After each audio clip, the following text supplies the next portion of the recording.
All right, everybody. Hello.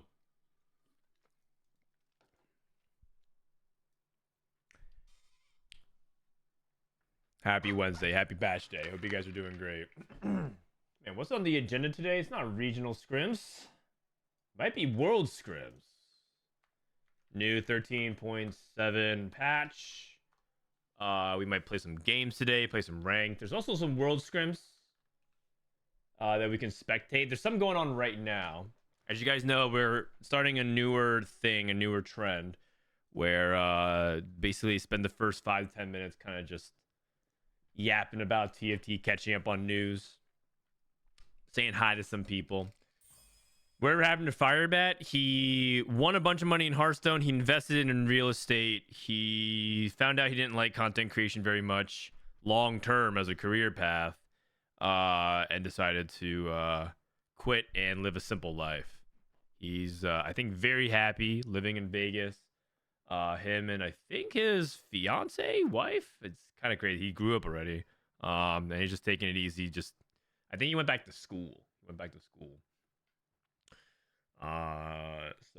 he like went back to school to like learn some fun skills. Like I think he wanted to learn coding and do some stuff and just pursue his own interest. What's up? I just watched. I lost 150 LP today. High rollers. Yeah. If you lost a bunch of LP today, I think we're gonna start off by watching the end of a scrim, and then maybe see how just like warm up our brains, see how people are playing. I think Coco, Title, Prestivent, they're all in the scrim. I think it might be interesting to see how they're approaching a new patch. But yeah. You think Morgana reroll will be good with the Vex buff? She'll be better. She'll be better for sure. I think the big winner of the patch is Conqueror openers. I think Conquerors stack faster, so that'll probably be the big winner of the patch. I think Malzahar buff is not irrelevant either. I looked at some of the data stuff. But we can look at some of the news. I realized that I technically never read the patch on stream because Mordog did the patch notes rundown at my co-stream, and I never actually went through it. So it's a very quick patch though, so we can just briefly go over it in case you guys don't know what the new patch is. And this will be important because if we do play games where you see other people playing games, you won't ask, why are you doing X? It's because the reality is it's a new patch. First thing is, loot eggs are retired. Loot eggs will automatically be opened by March 5th. That's today. If you own all content associated... Wait, actually, if I own all content associated with... Let me look at my loot. I have all these little legend eggs. Oh, little legend code. They're just going to open and then they turn to treasure tokens. Okay, not bad. How much treasure tokens do I have? 4,000. I have a lot of tokens. I have 10 medallions. I have so much RP that I swipe, but I told you yesterday, I realized that gives me basically like 1 GB. So we'll see. You can now paste team codes into Team Planner. Excellent. Systems. Accessing file error, context loading, information not found, new files added error, new content detected, information not found, tactician's crown patch detected, impacts at a low frequency set to ultra low. Sushed. I think there's some interesting stuff. Here's an interesting clip of something like that. You guys see this? Huh? Oh, an orb dropped, and all of a sudden everyone got a bunch of HP. 110 HP. I think 10 HP dropped out of this orb. Perhaps a leak of the new sets. If you guys don't know, I believe Riot released a game plan. Oops, that's later on. Riot released a game plan or a roadmap of what's gonna come in the future. The next set is cyber themed. Very looks like it's a little bit of a preview of that. All right, in terms of what this set is, maybe we'll find some more. I think there's a few other Easter eggs that are in the patch. But in terms of things that got buffed, I think this patch was very small, just a bunch of buffs. Conquer got buffed from 5 to 8. That's kind of nice. Vex got buffed, so maybe it's a better buff to a Rebel opener, as well as Morgana reroll, someone said. Camille, AD buff, that's not irrelevant. Camille's probably better to play for a little bit longer. She falls off less quickly. Ziggs 3 buff, which... I'm not entirely sure how relevant that is. Maybe Ziggs 3 Cassio is now the duo you think about. It's a pretty decent amount of damage, but it's a small buff. Gangplank melee buff. I think this doesn't really solve Gangplank's issues as like a late game melee carry, but early game this might make him like a complete terror now. Maybe Gameplank is supposed to be played frontline for the first part of the game now. But I think late game he still has the same problems. It's just like he's just not dealing damage fast enough. He's not high enough impact. You probably still backline GP for late game. Nunu, you know what's crazy? I'm pretty sure even though this buff is usually insane for a lot of other units, I'm pretty sure it's not that impactful just because I think Nunu just doesn't do very much. So I feel like this buff is irrelevant. I know that sounds crazy, but I feel like Nunu is just such a bad unit that you just don't even care. Maybe I'm wrong. And Nunu 3 is an absolute terror now, but I'm pretty sure for like Nunu 2, I'm still not that excited to put items on Nunu 2, and I'm still not keeping Nunu out of a box on stage 1. I maybe I'm wrong on that front, but I have yet to actually see it.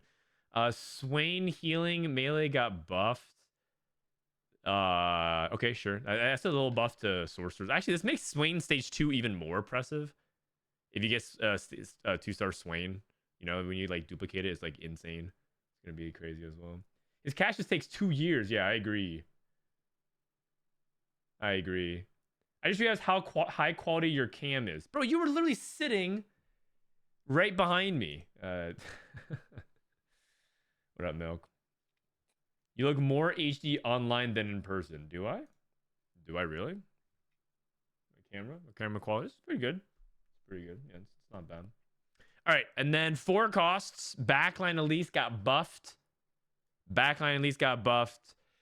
thing is, frontline Elise is so crucial in the comps that she is played in. I think the only composition that might consider this is form swappers. Like if you play maybe Jason in the front line because you don't have items for him, and then you play Elise in the back, maybe, but I don't know if that's actually a thing. Maybe, I mean, this buffs, why not both? Because you play Gangplank, Swain, Elise. So maybe that's where it is. And then Jinx, this is her AP ratio. It's just Jinx 1 buff, which I don't even know why they buffed Jinx 1. I don't think that was necessary at all, but whatever.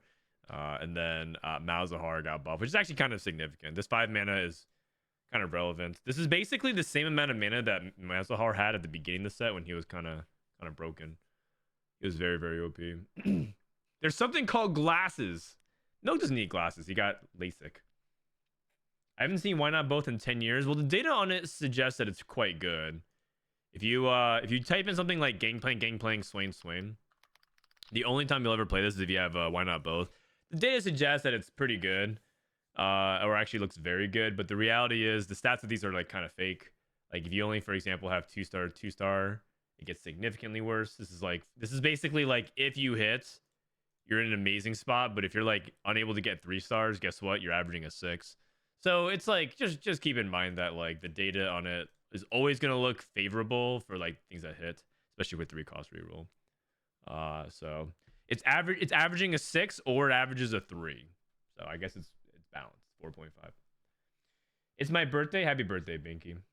How do you keep your hair so vibrant? The answer is you don't wash it every day and you use other things like dry shampoo. You use color deposit shampoo / conditioner.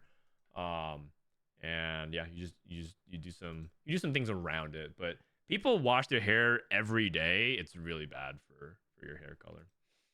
Is 13.7 live? It is. We're just going over the patch notes real quick, and then we're gonna probably watch a scrim, and then we'll probably play some ranked games. Augments, they buffed back up. Cool. That augment was kind of mid. It's a little bit better now. Actually, maybe Setsuko VOD stats already can show this a little bit. Do we have a split view? I don't think we have split view. Glass cannon buffed again. Wow. So that's going to make sorcerers really want this. Rebels really want this. For silver, 15% damage amp. It's not bad at all. It's quite good, actually. Mad Chemist got buffed. I think the stats on it look a lot better. I looked at it this morning. Singed. Archangels, BT, JG. What the? I mean, I don't know if this is real. But maybe it is. Maybe it isn't. We'll see. I have to. It's too small of a sample size. 100 games, but it does look pretty good. Forbidden Magic got buffed. I forgot this was even in the game. Sisters got buffed.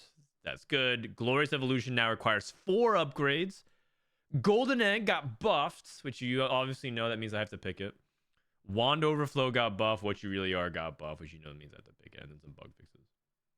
I'm playing it right now. I 12 streaked. Okay. Anybody live in the Midwest of TFT? Some other news. So you know how Toronto TFT, Tri-State TFT, this looks like CLE's trying to start Midwestern TFT. So if you guys are in the Midwest, he's starting a community of it. I always a big fan of growing local scenes. So he has a Discord that he wants people to join. Go check that out. Because honestly, if you're in the Midwest, you ain't got nothing else better to do than play TFT and apparently grow corn. What is this, man? Not helping the stereotypes. But I know some people are in the Midwest, so hook up with your local TFT players. If you're like, I'm kind of antisocial, I promise you, linking up with people who locally is a really good way to make the game. Man, I'm getting more dogged again.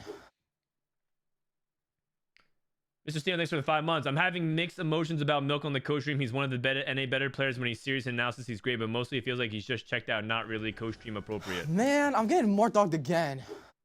Thank you for the 18 months. People Canada. Oh, there's a lot of people in Canada.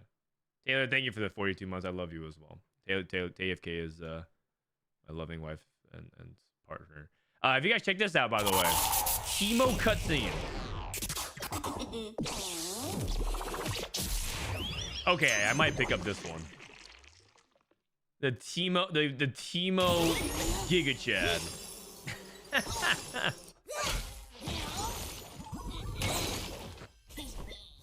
I didn't realize that they used my physique to actually model this. They did a little legend after me. Man. Not really. I have a dad bod. No. I have a dad bod post being in. I was in badass shape before, and then it's a dad bod on top of that. So it averages out. It's like a 4.5. I'm averaging a 4.5 with my physique, but it was because I was averaging a 3 before. You mean Bryce? Oh, actually, unironically, this is what Bryce looks like these days. I mean, he didn't take his shirt off, but Milk can testify it. Milk was so impressed with Bryce that he like went for seconds. Like he touched Bryce, like he touched his shoulders and touched his pecs and stuff like that. And then he double dipped. He went back for seconds. After he'd done, he's like, holy shit. And then he went back for more groping. Yeah. This is 13.8. You know what? I'm down. Timo skim. You're mixed about Milk on the co-stream. I think Milk did great on the co-stream. I think that I want people to be authentically themselves. I talked about this before, but it's important that the co-stream has a diversity of personalities. I think it's important to have people from all different kinds of study groups and whatnot. And the reality is Milk may be the only person we ever have, one, from that group, two, a player of his caliber, because most players of his caliber are usually competing. It's extremely rare to get someone around Milk, Dissoap, Setsuko, Weijin tier. And there, a lot of people, if you aren't putting them in the same tier of players when they're at their best, then you probably haven't followed the competitive scene very much. And it's just very unlikely I ever get Soju or Prestivent or who else is part of that group? Spencer, like part as you know, on the co-stream. So it's quite a unique opportunity. I also think Milk and I are pretty good friends. So it's like, you know, having good chemistry, and maybe it doesn't seem like that. Some people who don't understand Milk and my dynamic think that we hate each other at times, but we're actually good friends. So I think it was a really good time. And I also think he did really well with Mort. Yeah, there was like the debate segment that maybe felt like it got heated, but I think it was great. I watched the whole thing. Milk was informative and entertaining. Yeah, I agree. That's the thing. When he's on, it's so good. Yeah, like I thought he had a lot to contribute. My friend said I won the debates. That's what's important, I suppose. What your friends think. What do you think is the hardest division to climb out of? Probably Masters. I think the Masters wall is something that people have to really get past. If you can get to Grandmasters, the reality is you probably can get the Challenger, because the division's actually not that big of a divide. If you look right now, the LP gap, like if you can get to 600 LP, you absolutely can get to 950. But the hardest part is usually getting to like this part first. I think the Masters wall is hard to overachieve. And then finally, for the Yap session, if you guys want to sign up for Project PBs, let's say you want to get a head start on it, Kai does a really cool thing where he gets basically a PB ladder and he puts a prize pool of it. Oh, I'm just so incredibly epic. No one can compare. That's not it. That's not it. Sorry, Adge. You know, I should probably sub the YouTube Premium. Wait, 6 minutes? Holy shit.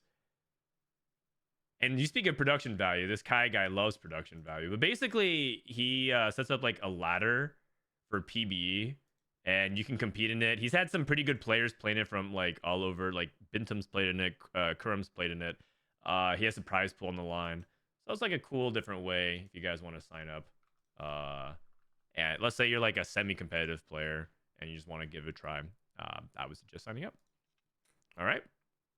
What's this? Oh, this is the hacked orbs. The hacked orb. I mean, the redacted orbs. I don't know what that orb's called. Man, that's crazy. What a surprise. Oh shit. All right, let's stop talking about that. All right, that's it. That's it. You guys want to watch the end of a scrim? Let's see what good old Prestivent's up to. See how the scrim's going. YouTube Premium is infinity better value than Spotify, and you get picture-in-picture video with no ads, and you can add videos to playlists to cover if you like is on the streaming service. I've been meaning to, but I have basically me and my wife have like 4 accounts that we watch different things on. So does that mean that like only one of them gets premium, and then we have to stack all of our watch history and preferences on one account? That's been 1-8. Coco, Spencer, Prestivent, Jinx X Echo fanfic. Okay, who's this? Who did this?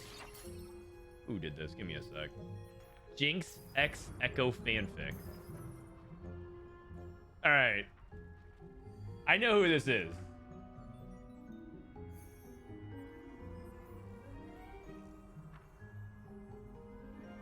It's Kjaos. Jinx X Echo fanfic. Hashtag lesb. All right, buddy. Note to self.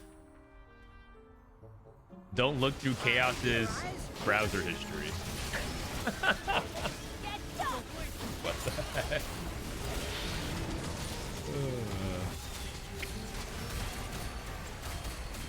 It's OC for sure. Yep. You nailed it. All right, it's doing well. We got 6 Sentinel Academy. Great game Copium is double 61. Double 61 playing Smeech. I'm pretty sure this is probably going to be very common. Smeech, I think Ambusher reroll is probably the best reroll comp now.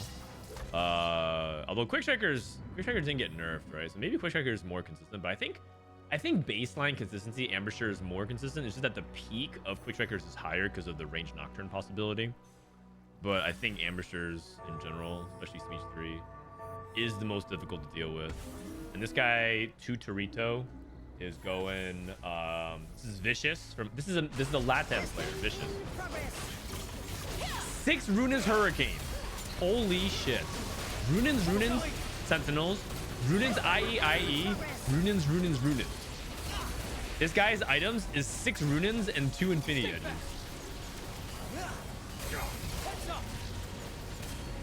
And category 5. Wow, you won the game. Latam on top.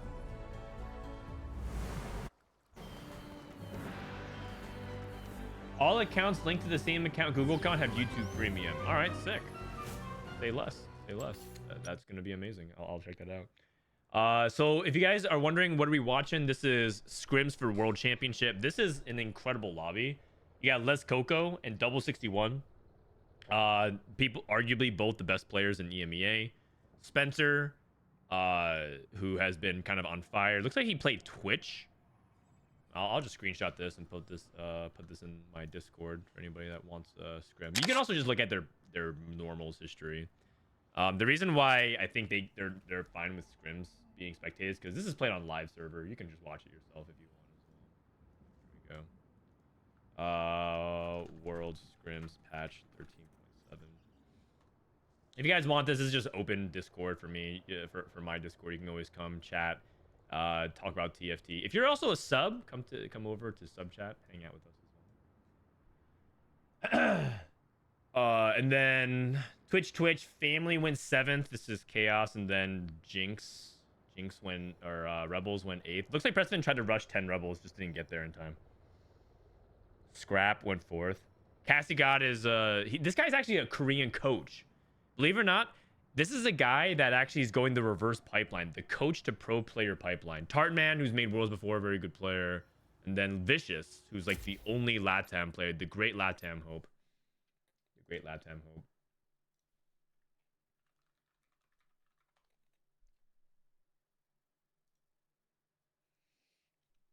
Coaches in TFT, right? All right. 5 family went 7th. Yeah, it looked like kind of a crazy lobby. I do love a It good looked kind of like a conundrum. crazy lobby. Let me see here. I should probably transition. If I'm gonna be spectating, let me transition over so that I can set up the notepad so that people understand what we're watching. Here. This is Prismatic Finale. Worlds, Scrims, Ash 13.7, NA, EMEA, APAC. A Silver Party? No, this is Prismatic Finale. So we got Prestivent, we got Double 61, got Coco. It's good to see what these guys are trying to play here. Is this patch more similar than different? Yeah, it's very, very similar. That's why we're not going to spend too much time like watching all of these games, but I think we'll watch some and then play some games afterwards. I'm not going to watch for like 8 hours.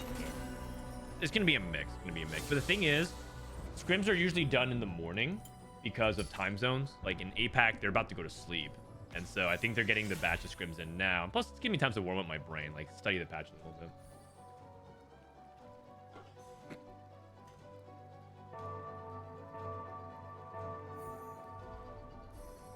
Who do you think will win Worlds? Not who do you want, who do you think has the best chance? I think someone from APAC or EU has the best chance. I think EU is sending a really good roster. So, the thing is, there's 40 players.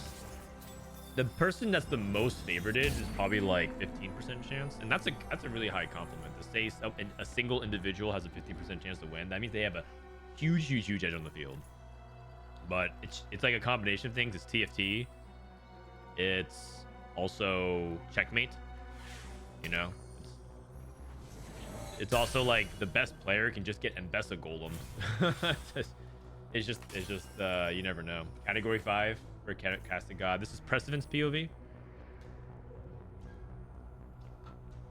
What's the difference between scrims and solo queue? Well, in scrims, you'll see players who are willing to try more things because there's no LP on the line, but also the quality of play is generally much higher. So it's a trade-off. On the one hand, some people might be playing less, like more experimentally, but on the other hand, in general, the quality of solo queue right now is quite low. I don't know if you saw, but Solus is queuing up today, and his average lobby is Masters and Grandmasters. And if you're solo queuing, even if everyone's trying their hardest, if you're going up against Masters and Grandmasters players, the quality of practice is just not that great. Prowler's Claw. Prowler's Claw, no level. This is really good for ambushers. Like, Prowler's Claw Smeech is really good.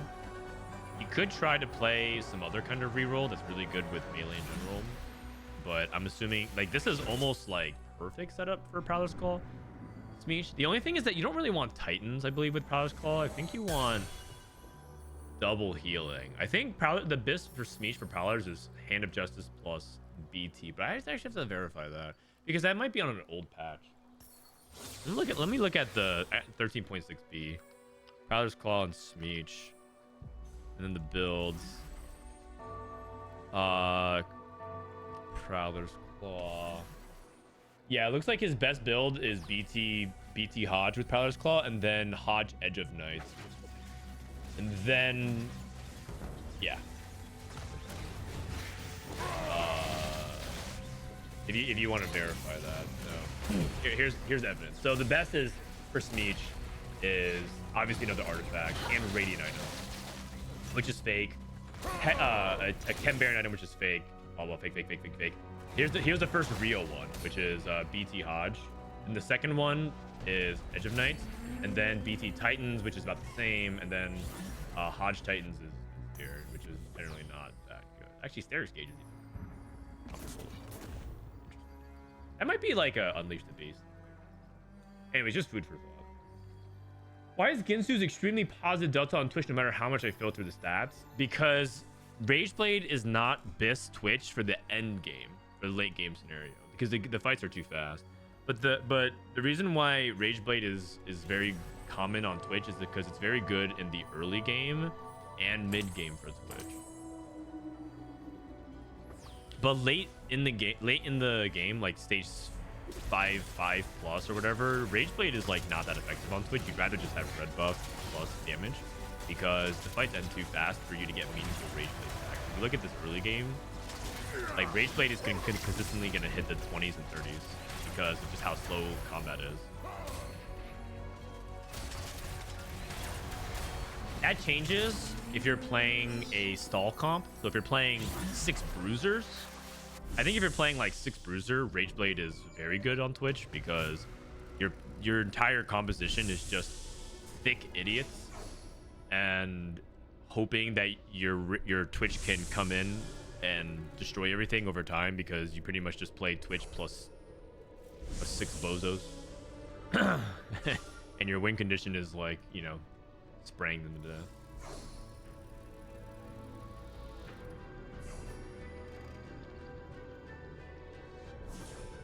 You can always put Titans on someone else later. That's correct. You can always put Titans on like Echo, Mio. It's totally fine. So we're gonna see some bruiser action. He's actually cooking potting the Trundle. So I know it looks kind of weird for positioning, but cooking pots is the nearest champion. So he's gonna cooking pot the Trundle. Even if you put the Trundle like back here, it would buff it. Nunu got buffed. Oh, cooking pot Nunu. Except yeah, I was gonna say he can't actually buff anything because of the item slot. He's gonna go ahead and do this. You know, I wonder with the melee GP buffs, is it better to actually put... Okay, probably not with Rageblade IE. Probably not with Rageblade IE. But if he had Bruiser IE, I could actually see GP being better, being melee from stage 2. But this is probably fine. Because, like, he has range items for him. And TB just the item holder for him. Looking good here for Binteum. KR Columbus is Binteum. This is double 61. Looking good.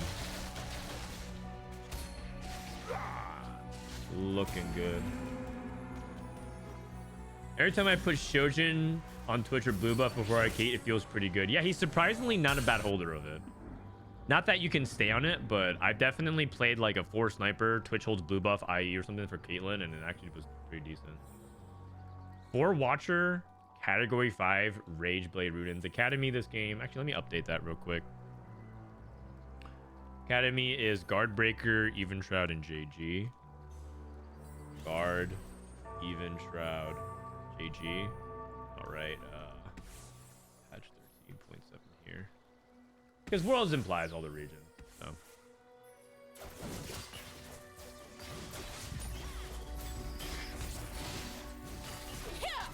See how Double 61's doing here with his streak. Gold Collector plus Last Whisper. Gold Collector plus Last Whisper. Damn. Trundle's beast mode in. Okay, that's a 5 streak. Trundle's completely unstoppable. Nicely done. Good setup here. Coco with BRB. 5 loss. Looks like he's angling AP. He's got Shojin JG, so I'm thinking Sorcerers. And Swain got buffed with the Conqueror, so a little bit there. This is Viciuuss with Shop Glitch. Oh, he's playing Tristana reroll. He has 5 Trists already. Okay, that's cool. No. Dude, he might be at like true 0 if he keeps hitting, which is just funny because keep hitting all this stuff. Okay, bro. Gold on the Krugs is nice as well. Is he? The thing is, he's actually too poor to even go level 6, man. Oh, he kind of got bailed out by the gold Krugs. Oh, man. His items are pretty bad. There's actually no slammables for Trist. Oh, he just goes Runins. Oh, I don't know if I agree with that. I feel like I would go Even Shroud and then slam GS. Okay. Okay. Oh, because the Runins eventually goes on Ezreal. Okay, I can see that. Ah, that's all right. That's all right. Okay, so it's like stronger now, but don't you kind of want Even Shroud anyways, though? Even Shroud and GS, and then... Or even just... Oh, he's gonna go Sunfire with his belt? Oh, that would make sense, actually. Okay, I can see it. I can see it. The items are at... Yeah, his item situation is bad regardless. I'm trying to rationalize a bad situation for him. This is Crimson Pact Vlad. 3 items already, and this is pretty close to this. You would prefer Gunblade over BT, but BT is... like a B+ item on Vlad, which is good enough. What's Prestivent playing? Prestivent's playing Experiment +1, that's right. Oh. Let's see what Crimson Pact Vlad picks up here on 3-2. Who else is fighting? Oh, let's see.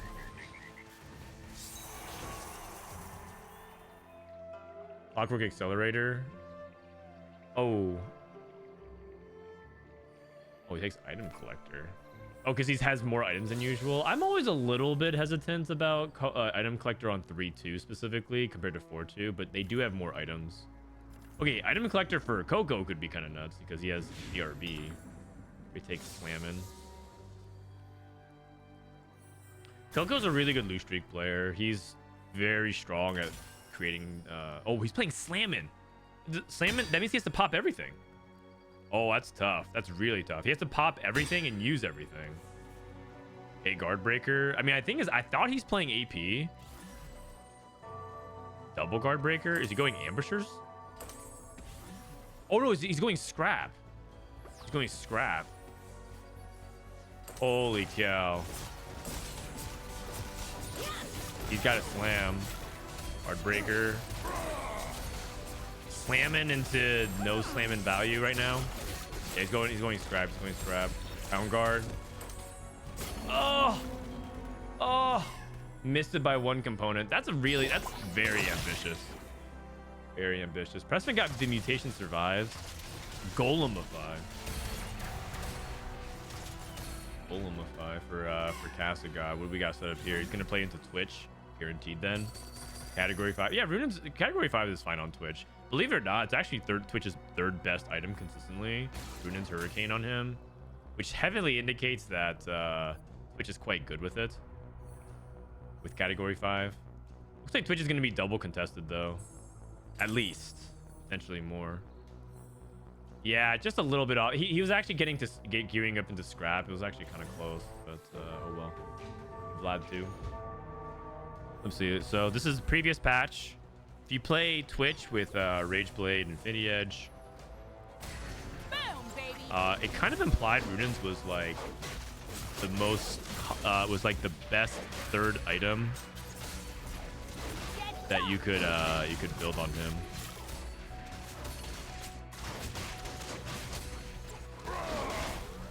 Oh, actually, Quicksilver was, but Runin's is really high up there. Runin's is really high up there. It's like Quicksilver, Guard Breaker, Red Buff, Runin's. Like all of them are kind of good. So it somewhat indicates that it's pretty solid on him. So. Any echoes? There's a Corki, so I think Coco's gonna take this Corki. This is Garen with a Rod. That's very good for the Watchers. A lot of people are getting what they need. A lot of people are getting what they need. Prestivent takes another bow. Oh, for a 2nd Category 5. See that. What's level 61 up to? His streak got snapped. I thought he was going to be playing Ambushers. He's really far ahead, so. Quicksilver's so busted just because of how much CC there is. Yeah, and there's also like, it's not necessarily just because of that. There's a couple reasons to like it, which that tends to mean something is overpowered when there's a ton of confluence of like reasons why things might be really good. The first is that Quicksilver obviously is good for stationary targets that are vulnerable to CC. So you're thinking about Twitch, that has to stay on the experiment hex. You're thinking about Renata that has to stay in that clump, right? When you position Renata in the pizza clump. I don't have my illustration set up. When you have Renata in the pizza clump, she can't really move, and so Quicksilver was really good on her. You're thinking about melee units that get into the fray that might just jump into a bunch of AoE CC, like Vi, Ambessa. Quicksilver is generally really good in this situation. The second is that Quicksilver has really decent base stats, and the base stat that it gives a lot of is attack speed, which is quite good for Twitch, because he really likes the attack speed to help accelerate his damage. And the third is that there's actually good item synergy with Infinity Edge, because if you have Infinity Edge,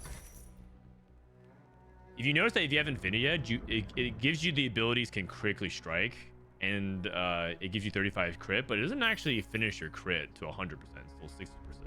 And so whenever you build an Infinity Edge, you're still looking for like another glove-based item to help complement that.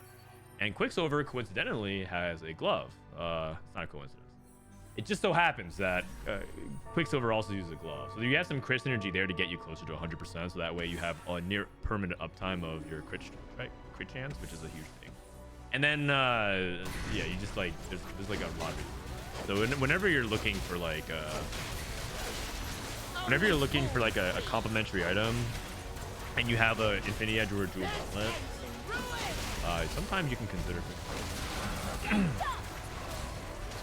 Even if you're playing something like Zoe, right? Like I've seen people play Zoe with Dual Gauntlet, Quicksilver, and then like Shojin or something for sorcerers or whatever, and like that's perfectly acceptable.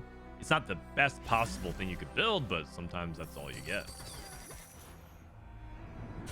Viciuuss on a win streak. Still looking for Tristanas. He's on Shop Glitch. So he actually had these many Tristanas at 3-1. But you know what? Props. Credit where credit is due. Props to him. He actually streaked all of stage 3 with Runan's Tristana, and I thought his item situation was kind of doomed. So it's actually quite good for him. I was like, this is probably looking kind of bad. But he streaked all of stage 3, and if he can hit Tristana 3 because of Shop Glitch, oh, you got to be careful about picking up orbs when you do Shop Glitch. That has a lot of high potential to mess you up. He just dropped an Infinity Edge and a Reforger. I mean, you make Infinity Edge for sure. You probably make Infinity Edge Last Whisper, and then Last Whisper doesn't have to stay on Tristana. Okay, Rel 3, like pretty amazing spot, honestly. And Tristana has 8.75. Looking more like Soju score lines, am I right? 8.75. I mean, it's not even fun when he was so close to making worlds and he misses like that. It's not even fun to make fun of him. It's okay though. It's okay. Honestly, the score line, the stack count is not even that big of a deal if you can just win streak on stage 4.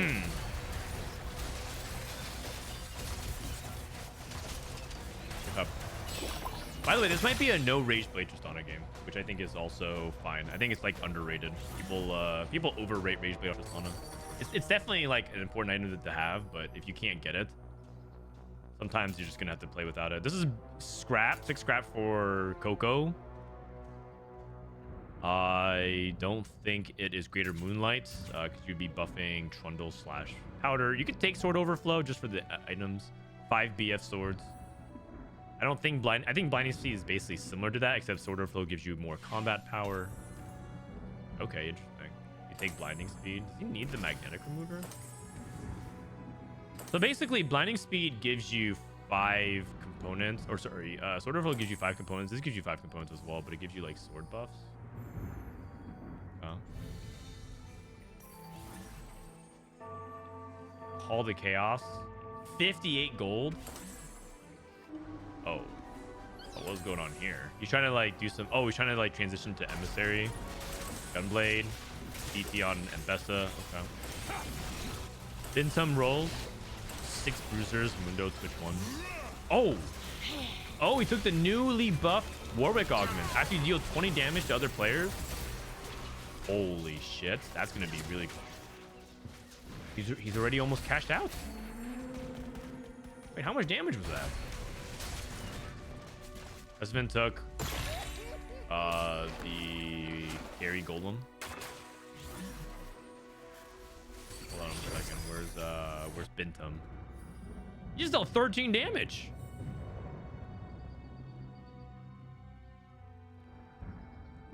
Movable object for double 61. Looks like Coco hit Echo 2. See some more rolls here for Kjaos. He has Vander 3 on the bench. He wants to level for it.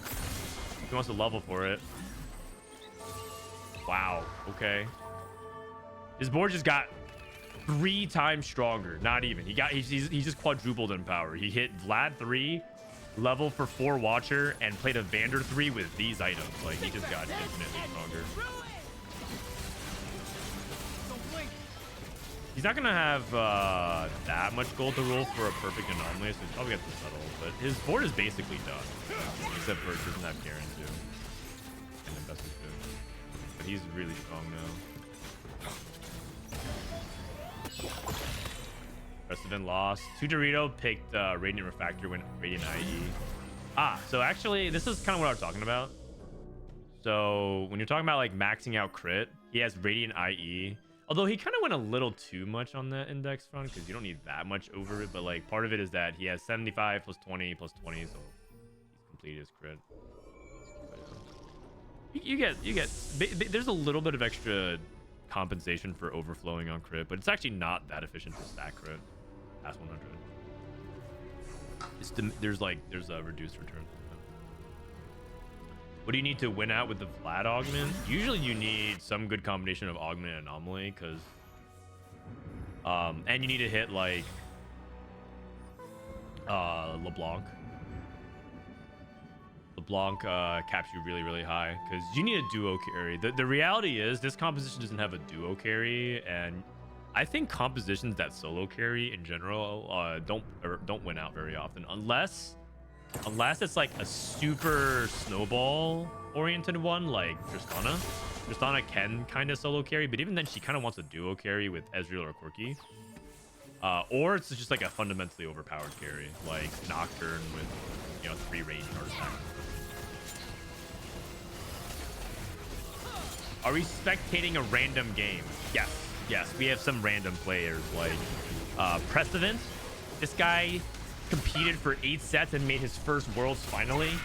Totally rando.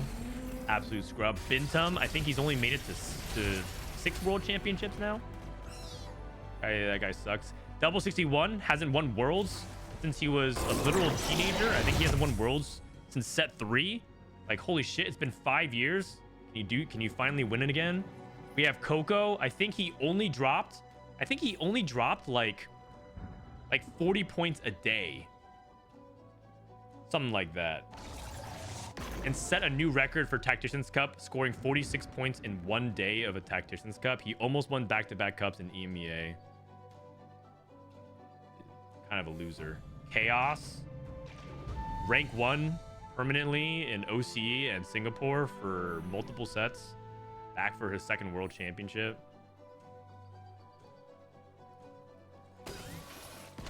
Yeah, complete randoms. But you know what? It's good once in a while to descend from the heavens and be amongst the people. It would probably be better to do that once in a while. So a bunch of nobodies. Yeah, exactly.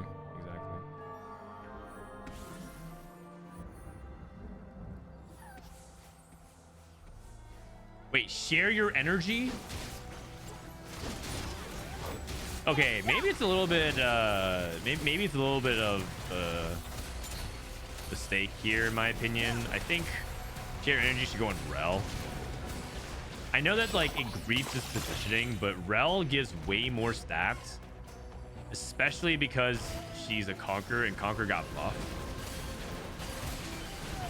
I understand that he's trying to do it for like the optimized positioning for Rel, but if you actually look at, we'll just do a side-by-side comparison. So let me show you real quick.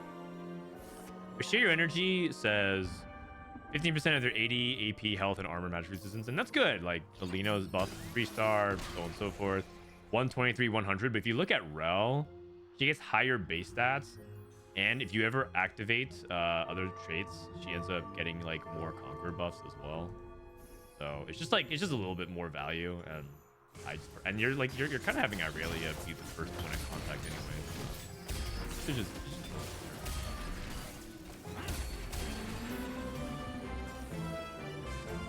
But you want items on it? Yeah, that's also another thing too. I didn't mention that. Rel also has the items, but I'm pretty sure, yeah, that you should be putting that. So. Minor mistake, but you know what? Yeah, share your energy, so who cares? Let's see if Coco can win out here. He's playing Loose Streak Scrap. I think people are interested in this line still. This is actually a really good demonstration to see if Loose Streak Scrap with BRB is still a viable line. Because I think people have had mixed results with Scrap. I think Scrap is like either very good with Trait Tracker and you're like crushing, but can you play it from like a solid spot like BRB? Because it used to be in the past, but in recent patches, I think people have had mixed results.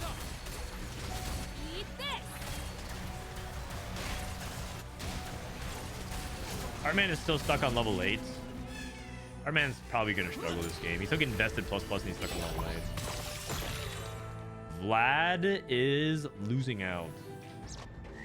Ouch. What did he pick up for his anomaly? Last chance.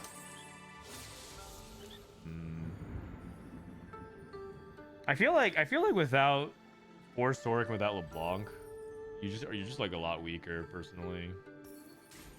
Because if you think about the 4 Watcher, you have Vander 3, cool, but you're playing Darius too. Like, wouldn't you just rather... Oh, he found LeBlanc. But it's like, it's not good enough. I think he's bot 4 for sure. Cassigod took Infectious Anomaly. Probably dead. Oh, Bruiser Warwick. Bruiser Warwick.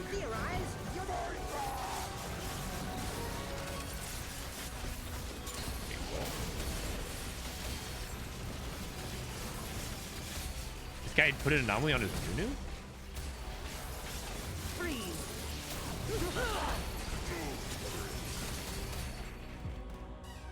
I don't get that. That one, that's weird to me. Hold on a second. He has 41 gold, so he clearly had the econ. And he decided to go heavy hitter. Oh, because he's cooking pot stacking.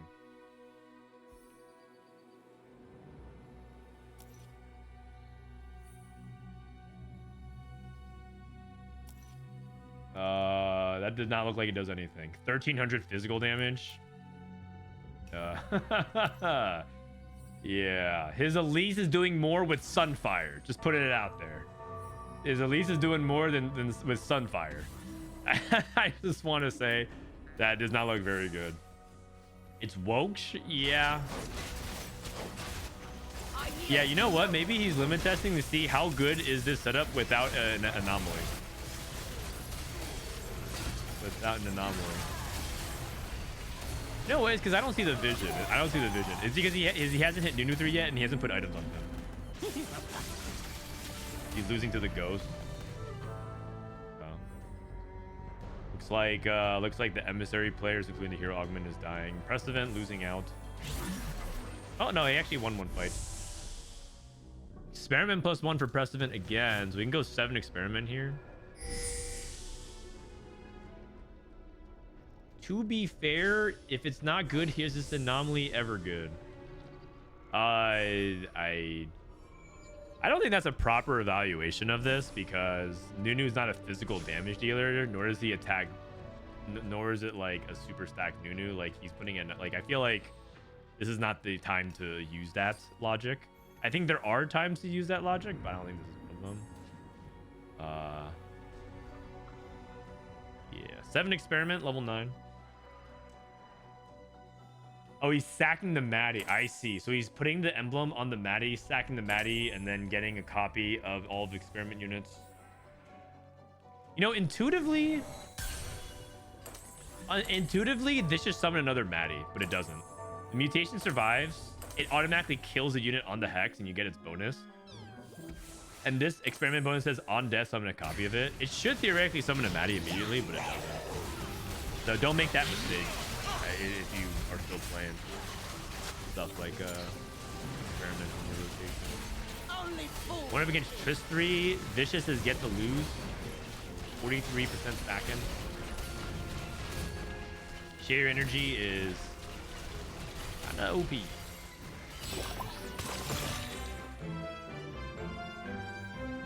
Hello, Frodan. After months of watching your stream, I finally got from Silver 3 to Diamond 1 using TFT Academy in about 4 weeks.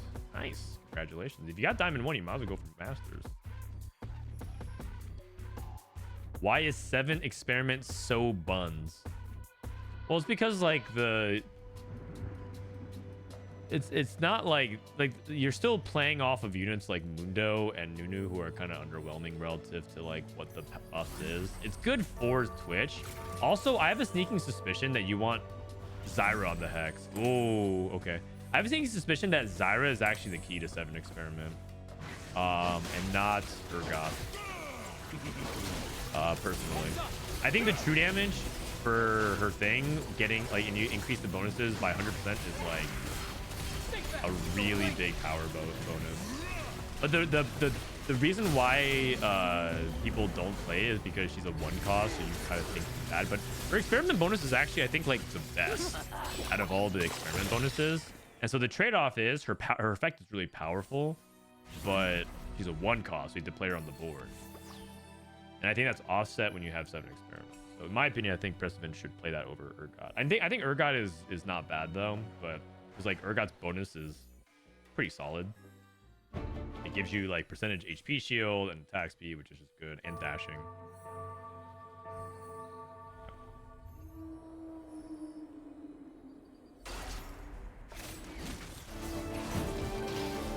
Play on the sacrifice hex. I think the experiment hex is a big deal as well. I think the experiment being on the hex is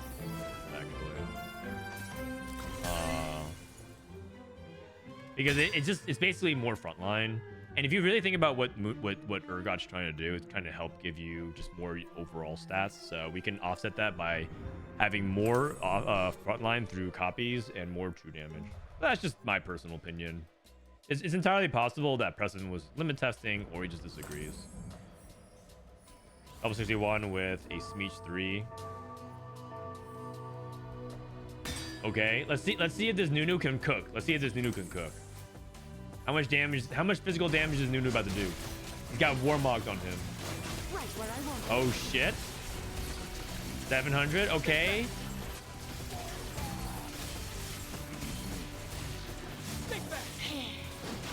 Okay, Nunu's doing some respectable physical damage. You know what? Not completely useless. Not completely useless. Pretty bad though. But not completely useless. I mean, he did more damage than Twitch that fight. Forget the fact that this is a counter matchup. That ambushers just kill Twitch. You can't do anything about it. But hey, like that was more than I was expecting. He autoed like 8. Yeah, I mean that's for 8 autos. It's not bad. Not bad. Okay, so he got items onto Leona. I mean, I'm pretty sure this guy clicked Share Energy and won the game. I tried to convince Mort and them to nerf it. I tried. You guys heard me try to lobby. Maybe I didn't lobby hard enough, but I don't think it's like, I don't think the milk approach of just saying it 10 times over until they do it works. I tried to use diplomacy, but I don't think it was very successful for you guys. I tried.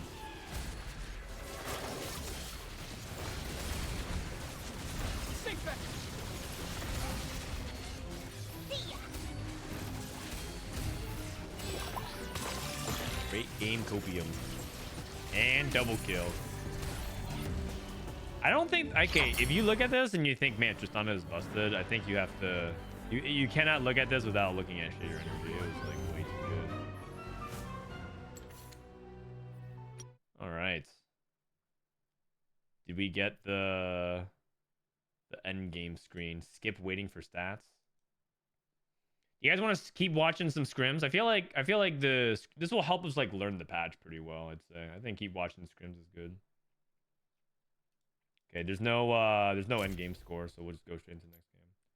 All right, I'm gonna run ads then and go to the bathroom. BRB.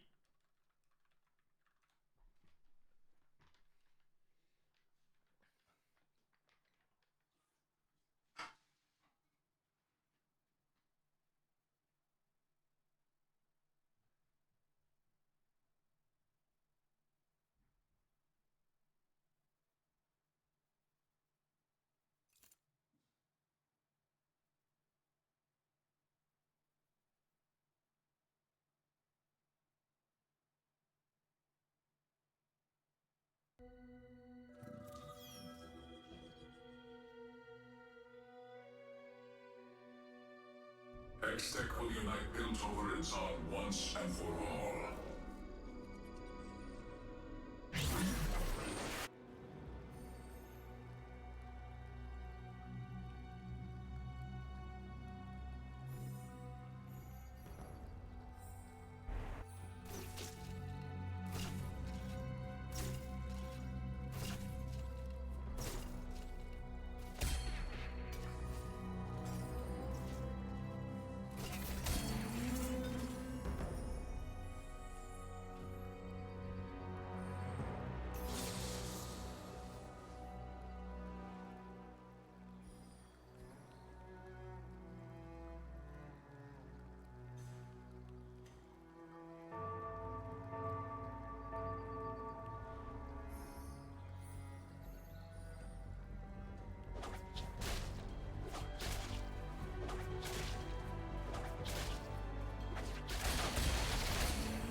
All right, I'm back. We got some new blood in. We got Xperion, French player, in the mix, and looks like we dropped double Prestivent, Viciuuss, Tarteman, Cassigod, Cassigod, Binteum. I don't know actually who we dropped. Oh wait, what's Frodan doing?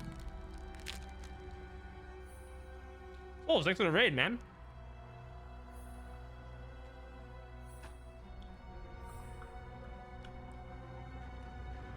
GM raid. Oh.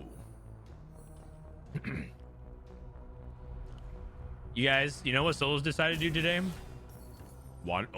Scrap Sentinel. Okay. Superstars. Solos decided to let chat pick his first augment every game. He let his viewers pick his first augment every game, and they voted in chat. And it looks like Solus finally climbed to Grandmasters. Can we get a round of applause? It's a great challenge. It's a great challenge.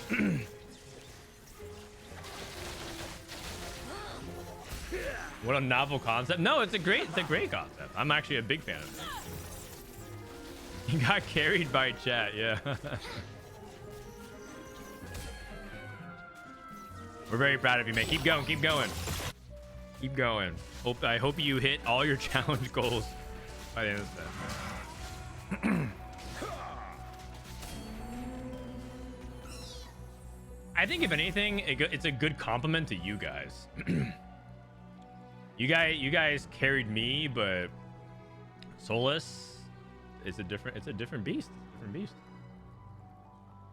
Okay, Starry Night for Coco. So we got Sorcerers, Slamming, Double CD1 with Superstars, another Bruiser. Okay, so this is 2 games in a row where Binteum got Bruisers, and he took Heavy Hitter Nunu, which did not look very good, but he got a top 3 regardless.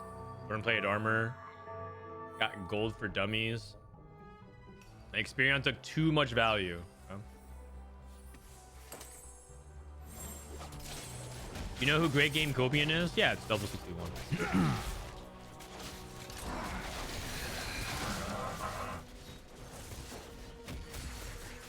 I like how Solus chat helps while Frodan's hinders. What are you talking about? My chat helps me pick amazing augments, such as Warpath and Tower Defense every game. And expected unexpectedness while skipping things like Living Forge. They have excellent taste. I know what you're talking about. The funny thing is, they sometimes really do. Okay, you know what actually is the real sad ones? The real sad augment choices by chat are when they legitimately try to help, but they actually throw your game because it's not like good for it. Like they'll skip like an OP augment to pick an augment they think is good because they're trying to help, but it's actually kind of bad, and it ends up like being like something that's not very good. Those are the sad ones.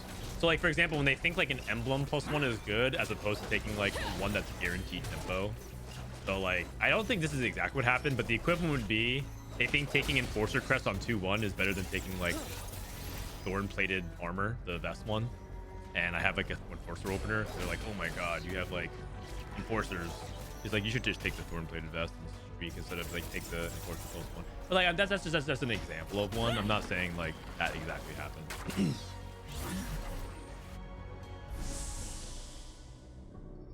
So you're saying chat is wrong? Not my chat. Soulish chat. I wasn't there. I can't really say. They could be wrong, but not my chat. My chat is the best. What's the... Oh, this is Victor's Visions. Victor's Visions. I really like your here. Thank you, Mazoon. Hello, Frodan. I'm using tftacademy.com, and I hit Masters yesterday with 100 HP, and I want to thank you and your team for that. My question is, do you guys update anomalies as well? Because I noticed that nerfed anomalies is recommended. We do, but I would say that we could do another pass of them. But I would say that for the most part, even though some nerfed anomalies are recommended, they're still really good. So for example, Infectious Anomaly is still quite solid for the comps that we recommend them, even if they are nerfed. Bully is still something that, for example, last game, Double picked Bully on Speech 3, still really good. So yeah, they are nerfed, but they're still good. Put another way, anomaly balance is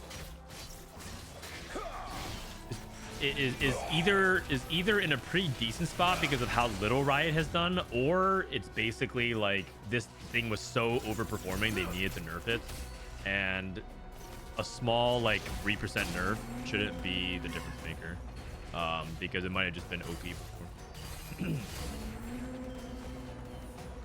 I bet you a sub that Prestivent wants to play Tristana reroll. Really? Let me look at his spot. Let me look at his spot, and I'll see if I'll take that bet. I bet you a sub that he wants to play Tristana reroll. Okay. Sure. Anybody else want to take that bet? Anybody else want in on that bet, or is it just me?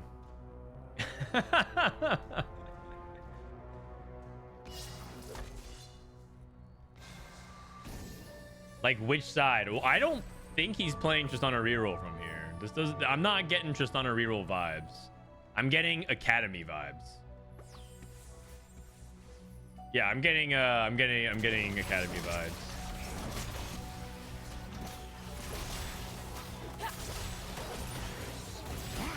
Picasso, you're about to owe a lot of people subs.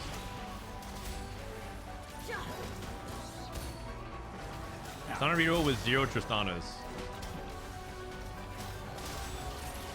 We'll see. We'll see. It's a bold call. It's a bold call.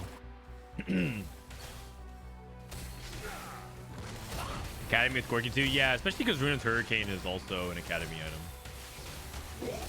Here's 0 Trist items. Well, technically Even Shroud is good for Trist. Because that, if you build Even Shroud, that means you don't have to play Last Whisper on Tristana, which is preferred. Last Whisper is an item that complements your damage, but it's not like the power item. If you could put Last Whisper on somebody else and build like a much stronger, sharper offensive item, then it's better. So even Trap tends to do really well in things like Persona. I just got here. Sorry if it's asked, but who is Great Game Copium? It's double 61. Should I feel like I should try to write some of these names down. Let me just replace the bottom left and just write who is who. That might help.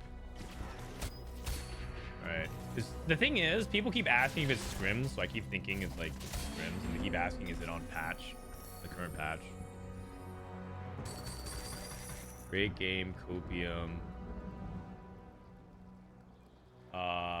Columbus equals Binteum. Okay, that should help, right?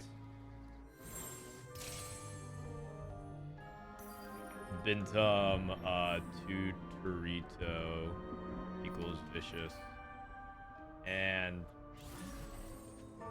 Prestivent equals Notris. Okay. There you go.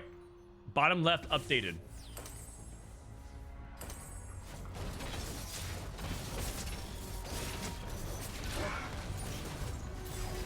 Can anyone claim the match was copying TFT Academy comps? Yes. The thing is,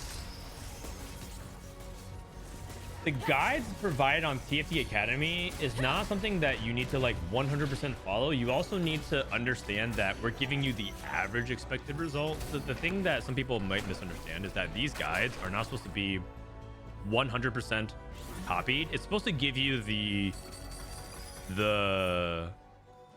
kind of the 80-20, the Pareto principle, whatever it's called. It's supposed to give you like 80% of the knowledge that you need and the 20% that you need to figure out, but that requires a lot more effort to figure out that last 20%. But the idea is that it's supposed to give you a lot of structure and get you most of the way there, and then you have to put in the work to kind of learn that last 20%. But if we did give you 100% of it, oh, Golemify. Anyone rolling? I don't think so. Oh, maybe not. But if we did give you 100% of the information, you know what it would look like? It would look like this. And I say this like as a good thing, by the way. But if you go to voidson.com and go to meta report, if we updated it 100% of what you need to know, it would look like this, where it's just like an endless amount of scrolling and text. Okay, it's not even 100%, but like it's just like endless amount of typing and yapping, and like you would just scroll, and you still wouldn't even like have all the information either. It's just like a lot of typing, and not everybody wants to like read all of that, especially if you're playing. Because I think the best part about TFT Academy is that it's something that can be referenced while playing, as opposed to like content that it feels like you have to read the whole thing before you play.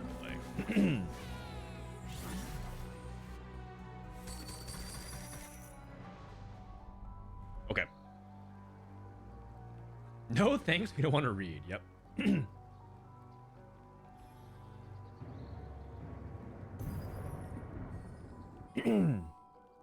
Darius 3. Inspiring epitaph. Family. Actually, this will be a good test to see if family can do well with just kind of a mediocre opening. Putting items on Darius. We've been seeing this increasingly more often, where if Darius is stronger than your Violet, they did buff Conqueror as well. You can just put items on Darius. That's cool.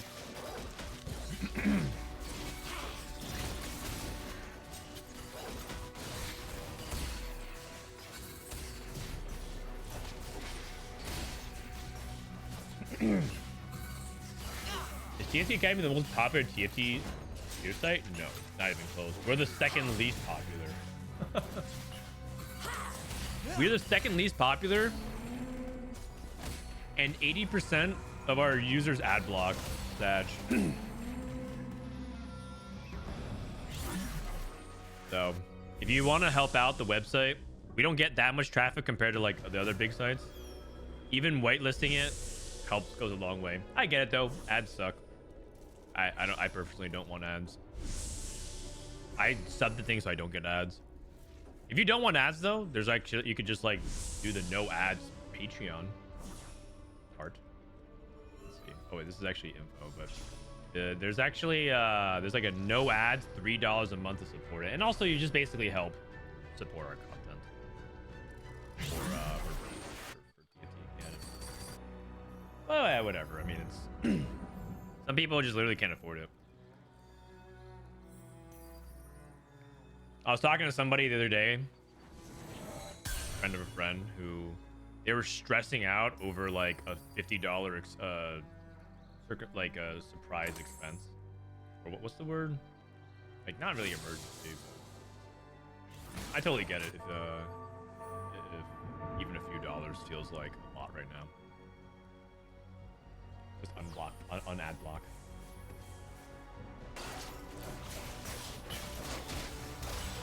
If you don't put ads, I will whitelist. Man, you should run for government with that kind of negotiation tactic. The art of the deal.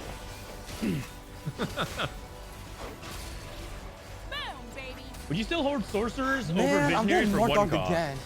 Yeah. I think that Vex is better. Man, but I think, I'm getting more dogged I think again. Vex is better under the context of Rebels opener as opposed to Visionaries. Sag, thanks for the 2 months. Yeah, no one likes ads. Monk, please, thanks for 2 months. When are you headed to Japan? Next Tuesday. Preston is playing Tristana. This is not... He's playing a Tristana. This is not playing Tristana. This come on, man. He has a single Tristana on his board. If this is playing Tristana, then you could also say that he's playing Akali. This is not Trist reroll. He hasn't even pressed the reroll button one time this game. He's actually closer to playing Vex reroll than he's playing Trist reroll. Like what? What do you mean he's playing Trist?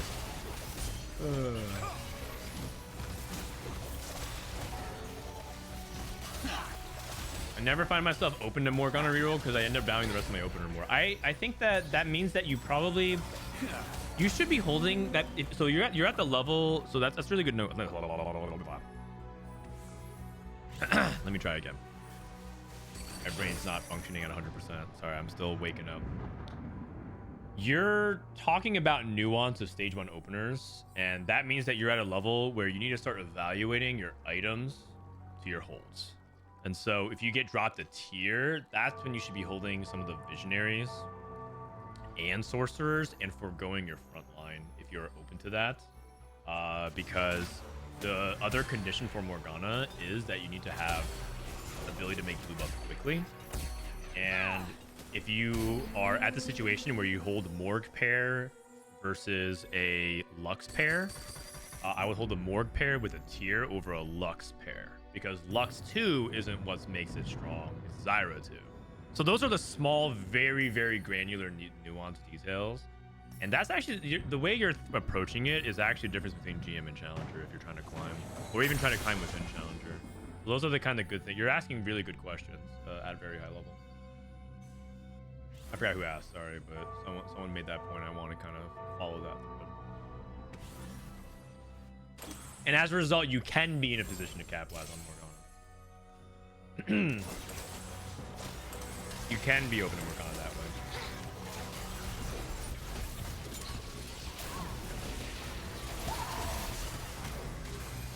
Paid streamer.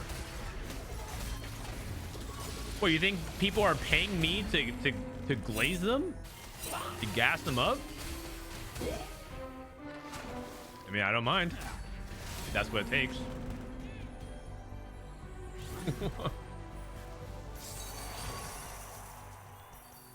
I mean, if it's that easy to convince you guys to give me money, I don't mind.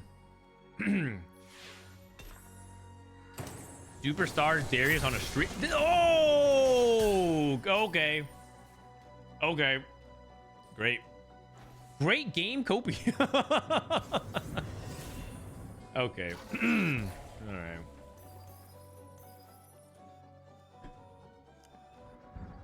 A mana flow, good for him. Prestivent rolling down.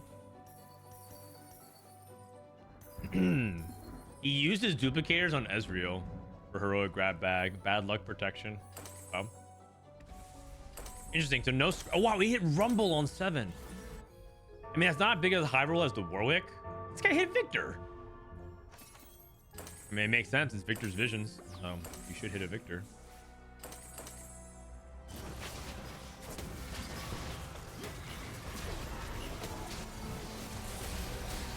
Blood Hunter. Is IE good on bad luck protection? So the answer is like kind of nuanced, but the short version is that it's less good, but it's still fine to play if you're in a situation where crit doesn't matter nearly as much. It's really troll if you're playing it on a composition that doesn't require the AD. So the first thing is that if you play bad luck protection, you have to remember that it converts everything to AD. So if he plays Heimer, like Heimer is very unimportant with this augment and he loses the ability to crit. So you want to make sure that one, it makes sense consistently with your comp for damage. The second is how important is the crit? And for Ezreal, the AD is actually pretty good because the Runins ends up scaling off of your AD, so there's good synergy there. But if you take bad luck protection on, you know, some units that really need the crit, like Tristana, because she gets so much flat AD already, it's like This is gonna be bumpy. like Tristana really wants to crit because she has so much flat stats that the crit amplifies her effectiveness by like a lot, especially if you can max that out. Testing in progress. She doesn't need like that much more flat AD, although it's not like flat AD is bad on Tristana because it might help her snowball further. If you have an anomaly like attack expert, you can do that, but you just want complementary stats. It's more about efficiency. Local losing out. Morgana reroll. The thing about Morgana reroll is that it looked good in the stats. I feel like people weren't playing it off of like Starry Night. They were playing it off of like no scout, no pivot Morg. Like more combat as opposed to econ. And then hoping that they naturally hit over time. Because if you put it another way, it's like this Starry Night basically says you get Cinch 3 and Renata 3. Are they having such a profound impact that it's worth the gold augment compared to having combat? I think Morgana actually is much more about combat. But I mean, it could be that he just low rolled his fights because he's going up against. Oh wait, well, he low rolled against double 61 because of that, and he lost his fight as well. Hard to say. Morgana has to have scaling. Oh yeah, that's also another element too. He's playing red buff instead of like JG. Because Morgana actually wants AP. That's another thing too. He's itemizing Renata instead. He's playing like Renata Morgana duo. He's definitely limit testing. See 7 Rebel, 4 Sentinel. Sentinel emblem +1, choose to play into Rebels. Kind of an interesting take. This is something that APAC has done a lot with a couple of patches now, where they just are willing to play Rebels. Just like because they think it's like a fine tempo line to default to. I'm always kind of hesitant to about the Rebels. I feel like it's no different than every 5 cost or 4 cost line that's been on the 5 cost, like Caitlyn for Enforcers, Academy for Jace. Look at Prestivent spots. See what he wants is Ezreal. You want to take attack speed? Just 50% attack speed is not bad on Ezreal. It's deep roots, 9 size. That's okay. I feel like you want one for Ezreal though. Your front line is actually quite good because you have the 6 Sentinel. I feel like you're supposed to take an offensive one. I think he'll take this. I think you take this. Enemies. Oh, he's rolling like a lot. Oh, I actually think Legacy Shrima is not bad either. Hyper velocity. I mean, I feel like you have to take something soon. He's rolled a lot of gold. So interestingly enough, this is basically the same as Repulsor for the first 2 casts, but worse. Like it basically gets better on the 3rd cast, which is several seconds into the fight, so curious about that. Infectious Anomaly. He's not playing the Warwick. Looks like he's gonna play Warwick on 8. Game audio down a bit, please. How's that? That better? Are these scrims? Yeah, they're scrims today. I believe scrims are going to continue for like an hour or two, and then afterwards, I think they're going to take a break. They might even take a break soon because APAC is very late there, and I think APAC players are staying up to scrim. And then once scrims die down, we'll play some ranked, then we'll group out. That'll be the day. Scrims and ranked. What are scrims? Scrims are short for scrimmages. Scrimmages are like practice matches. These are every player that's playing in these games are in the World Championship next week.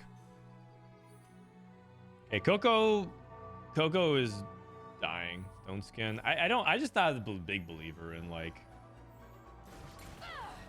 the Renata setup. He also doesn't even have 6 Visionary. Like part of it is that you're supposed to be at 6 Visionary by now as well. So you could argue like the econ spent a role for these 3 stars could have been pushed for levels for 6 Visionary. So I'm pretty sure Coco's bot 4. Binteum. Oh, what's this? What's this? Heavily smash, completely useless augment for the most part, except if he hits Warwick. Whoa, amazing, amazing. Gunblade, Rageblade. I think you triple stack Warwick. Just give him the tank items. Give him the tank items. Give him the tank items. Wait, why not? Why not give him the tank items? Heavily smash. Your bruisers deal your bruisers deal damage based off of their max HP. Give them more HP. Sush. He chose to give items to Nunu instead. Okay, you know what it is? He probably thinks it's strong enough that he can just stack items. Like he can stack items off Warwick and then pick better items on Carousel. We have 2 removers. Just do it. Just give items to Warwick. Adrenaline Burst, Golemify. Xperion looks kind of good, quite good spot. We know double 61 is top 4 guaranteed. Prestivent is on the cusp. I could see him going bot. Oh, that's a Mordekaiser too. Oh, Viciuuss hits. Viciuuss hits Mord 2, but his rest of his board is kind of all over the place. He's playing back on Elise. Okay, hold on. Posh champ. How much damage are we going to see this Elise do? With Bronze for Life, Piercing Lotus? Okay. Okay. Kind of cooking. Playing like an old school AP Legendary Black Rose board. I like it.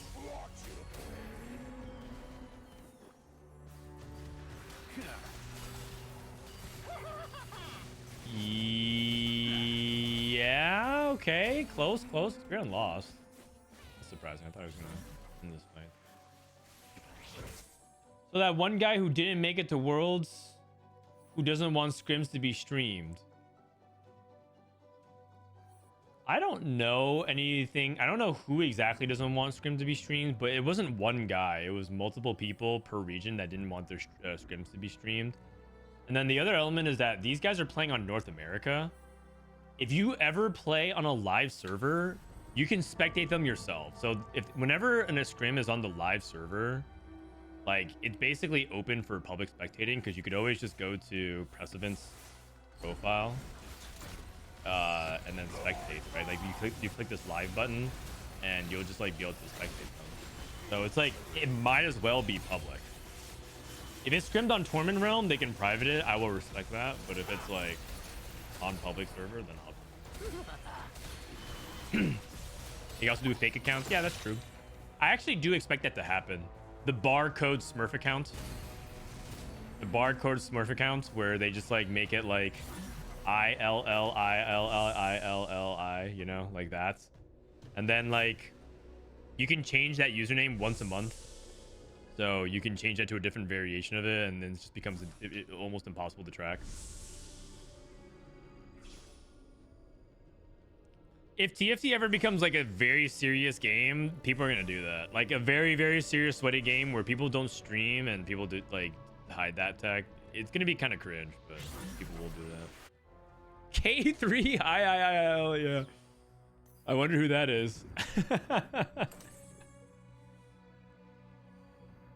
Are we on the Worlds patch yet? Yeah, we are. Yeah, we are. Any idea why I always get top 8 with the Ambessa encounter? I feel like I never win with that start. I mean, I can't personally know because I'm not in your games, but it's probably a mixture of you play either too formulaic, you have weak spot recognition, you're a low roller, or you tilt way too easily from Ambessa. Like, it could be any mixture of that. It could be all of the above.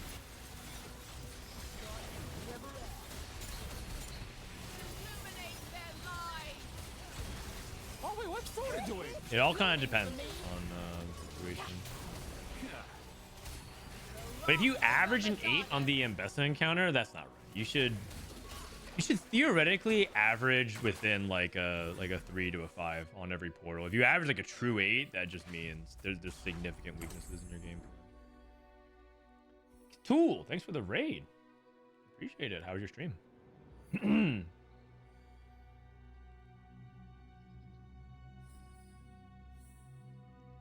I'm being very inconsistent lately. I either go 1-2-1-1 or 8-7-5-8, and I'm stuck around 200 masters. I feel like I'm playing the same game every game. Do you have any tips? Yeah, my first tip is you shouldn't play the game the same way every single time. That's probably actually why you're going 1-1-2-1 and 5-6-7-8. TFT is a very dynamic game, and if you play things exactly the same, that's why that's how you end up getting lost sometimes. Where you like I don't understand this Twitch board went second, and the next game I play it I go 7th. It's probably because you played the exact same way. I mean, that's not 100% true, but chances are that has a factor to it. You have to actually adapt to the situation. You need to think about what makes it good here versus what's not good, and that's specifically at the level that you're at, which is you're trying to get to Grandmasters. You have to think about like you have to think about the situation as opposed to like holistically looking at what your comp is doing. Like this comp, Prestivent might bot 4, but in a lot of lobbies, this board can even top 2 if you play if you understand what makes it good. And that actually goes the other way. Like some boards, like this board looks absolutely insane for a family spot, but in some lobbies, this is a bot 4, even though it's like doing really well.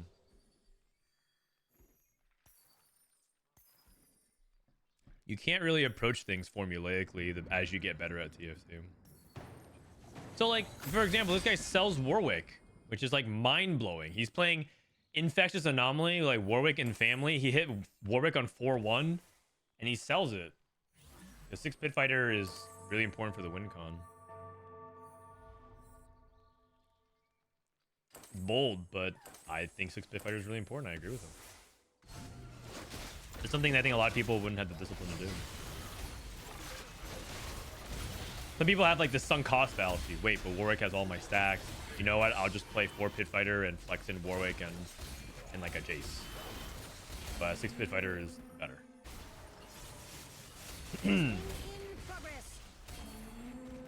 Warwick over Darius. They buffed the Conqueror stacks a lot. 27 AD is no joke, man. It's also like Watcher on your tank.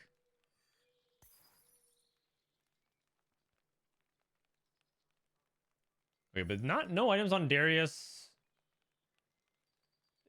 Like I could see a world where like that might be true in some situations. I don't know if that's true in this situation. I feel like 6-bit fighter fine, and the Conqueror buffs is like pretty relevant for Draven.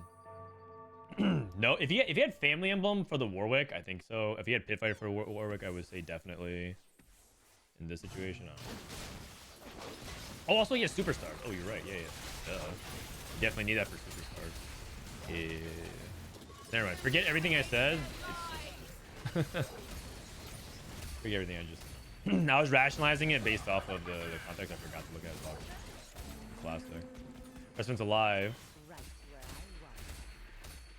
Forget everything I said. Top 4 for Twitch.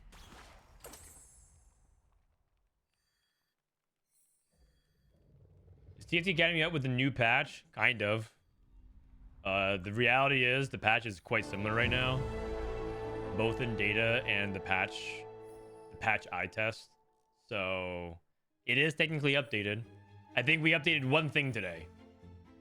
If you go to tier list comps, it says patch 13.7. We moved Mad Chemist from C to B tier. That's the only thing that I saw differently. I did the morning sweep. It looks like exactly the same, and it's just like Mad Chemist got a lot better in the data, but it's only 100 games, so I was like, okay, we'll move it up. I yield to no one. It looks like it's more playable, but it's a 100 game sample size, so who knows? Maybe it's actually kind of bad.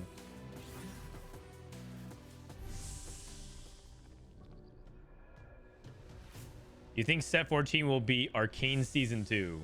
I certainly hope not. I think that would be really boring.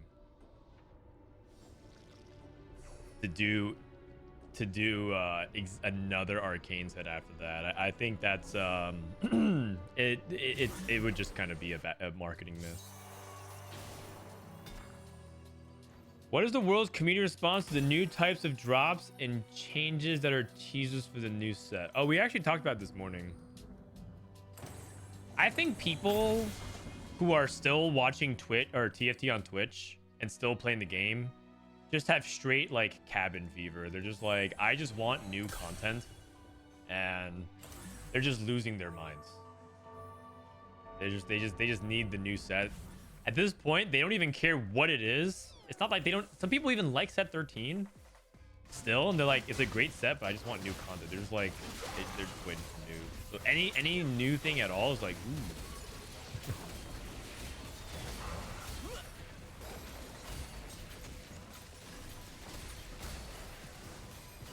I did see one thing where Vi's component anvils can give you 3 components instead of 2. Ooh, what a glitch. There's an orb that drops that heals every player for 10 HP. That's also cool.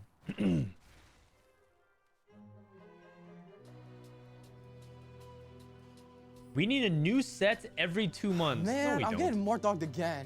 Every 2 months? Do you understand what you are saying? You're basically self-reporting that you need to find other hobbies.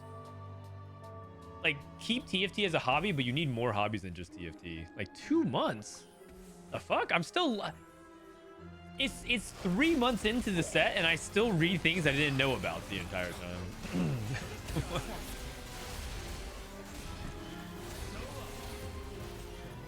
This is kind of cool though for Viciuuss, by the way. He's playing Black Rose AP Legendary Malzahar 2. We're actually getting to look at the Malzahar buff.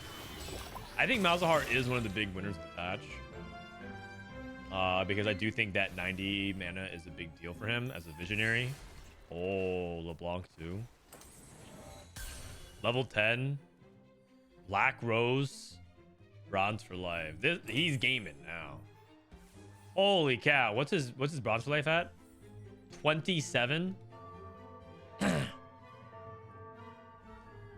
This guy is the only Latam player at Worlds, I believe. Is there another Latam player at Worlds? I don't think so. He's the singular hope. Watch close. You know, I'm down for Viciuuss to win it. So that way, 1, Latam finally gets a world champ. That'd be kind of cool. And 2, that way the shit talk between Latam can finally start shit talking NA. Because then shit talk becomes more fun. I'm down for some banter, but I don't want it to be so one-sided, you know. I like a little back and forth.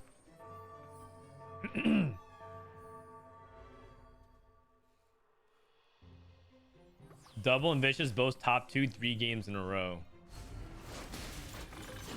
Oh, I hadn't been tracking that. Pretty decent.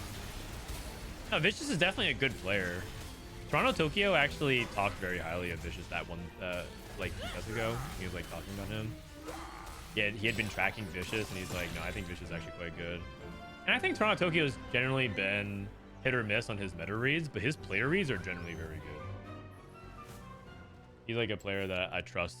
Like, I trust his eye test for players, even if his meta read is, you know, not always 100% on point. But that's like kind of hard because, you know, everyone misses on meta reads.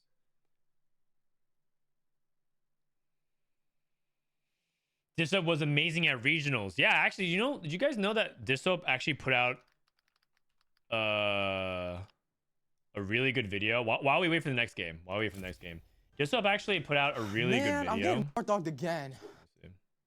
Dissop videos. Dissop wins world. Hey, 5th highest on YouTube. Dissop Frodan. You know what? I'll take that. He put out a video that hasn't gotten many views yet, but I think you guys should watch. It's 1 hour long. He basically goes through the entire video explaining why he picked the line that he played and how he actually won. Like, he basically explained like how he did so well with all his top 4 streak and how he did line selection. And I don't think it's like one of his best performing videos, but like he literally just sits here and yes. This is probably like literally, I'm actually shocked he did this because I feel like this is like the stuff that other challenger players would pay him $100 an hour or more to actually like do for them as well. So this is like, I actually think this is like crazy that he did this the week before Worlds. This is like actual giving away edge in my opinion. I know he probably doesn't feel that way or it's not that big of a deal because I think maybe he's just like chill about it. This is like 1 hour of literal TFT gold. So like it's I highly recommend you if you care about this at all. Some people don't care about this, but you should watch it. I only watched like 15 minutes of it before I fell asleep only because I was very tired. Also, when Dissop's in like full analysis mode and he doesn't have a chance of raging, his voice is kind of soothing. I actually just like I pass out to Dissop a lot.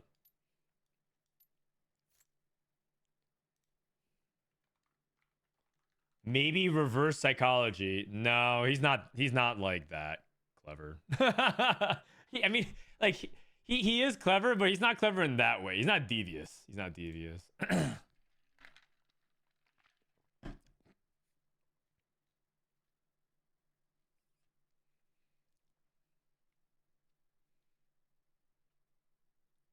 Dissop and Frodan, Kobe and Smush Parker, 73 points. I mean, that's not bad.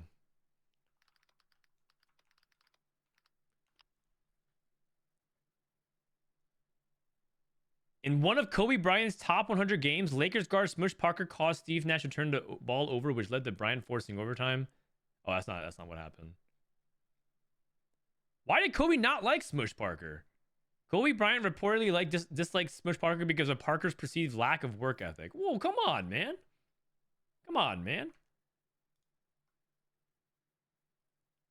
I think I have pretty good work ethic.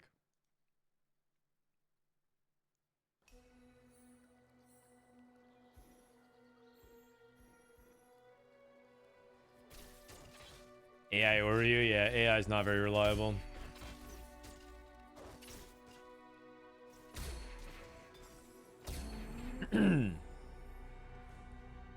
He's trying to make everyone play Pit Fighter at Worlds. So I think one of the edges that Dissop has over the field is that he can play like that, and a lot of people cannot. I think a lot of people like to think they can play at that level of like, I look at this spot and I'm open to playing every good line in the game and even understand the bad one. But I don't think that a lot of people are capable of playing like that.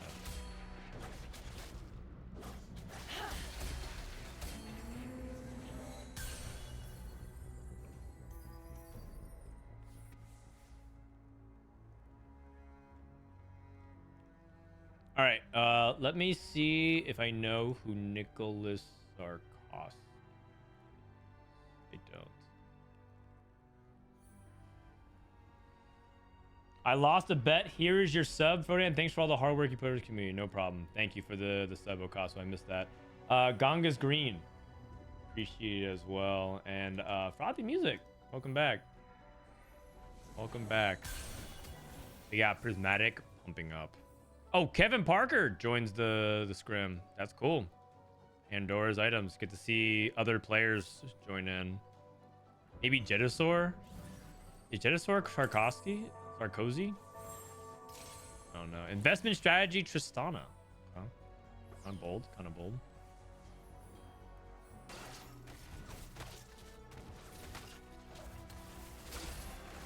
Oh, it's the former French president. Oh. I knew that. I'm mildly educated in world history. Was he a good president? Not that I don't know, but I just want to make sure you guys know. Was he a good president? Expected unexpectedness. Oh, he got a 2-star Twisted Fate. Expected unexpectedness can give you a 2-star 3 cost. So I think one thing that puts this up on the top is that throughout the full set, even when playing rank, he very rarely tilts. Oh, he tilts a lot, but he's good at.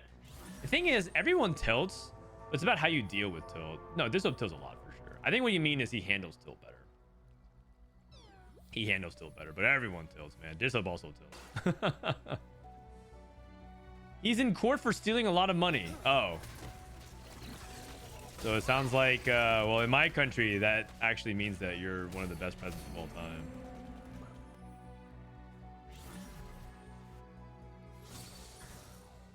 Do you have an idea who would be top 8 this Worlds based on the previous tournament results?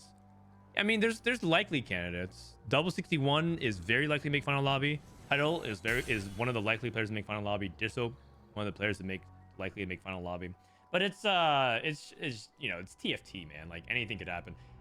Even the title is kind of overdue to have like a low roll tournament and like, you know, fizzled out somewhere in the middle towards the bottom. Same thing with double, right? It might be one of those players who have been promised to do really well, but historically haven't done well at Worlds. So let me think. Maybe Spencer, for example. Spencer's never made final lobby, but like everyone knows that he's a great player, super high potential. Maybe Spencer makes final lobby and like is NA's threat to win Worlds, even though everyone considers Wasian and Dish Soap. Maybe Ironbog. Ironbog won 2 regionals back to back, which is insane. Ironbog has won set 12 and set 13 regionals for APAC, the best region in the world. Like if you're not putting him as one of the favorites, like I don't know if you're paying attention. That's crazy. That's even more impressive than Dishop's top 4 runs in NA, right?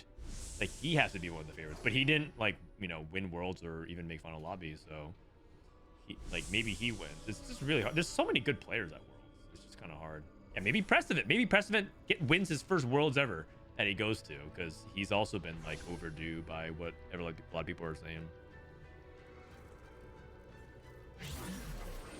I believe in a few days they're gonna release your pick'ems for Worlds. We'll fill that out together on stream. We'll fill out our Worlds pick'ems. That'll be fun. Do you know Title's form this set? Has he played well in APAC Cups? Generally speaking, Title hasn't done very much this set, but I will say one thing. The one thing I have seen him do is climb NA ladder, and the dude was posting unreal stats. Like he climbed to 1600 LP at like 150 games and had like a 75% top 4 rate and like a 30% win rate. Like, so he climbed NA for practice and he absolutely shit on us. So I mean, relatively speaking, he looks like he's in pretty decent form, minimum. And NA, I know people like to meme on the state of NA, but our ladder is still pretty competitive. Like we always have guests who are raising the level of competition, because like any point of the day you can queue in during mid-form season, which is competitive because everyone's climbing for snaps and stuff. But you can run into YBY, Setsuko, Title. I know a lot of EU players climb on NA as well, so like it's a pretty competitive What server are they playing on? They're playing on NA right now. They're playing on NA.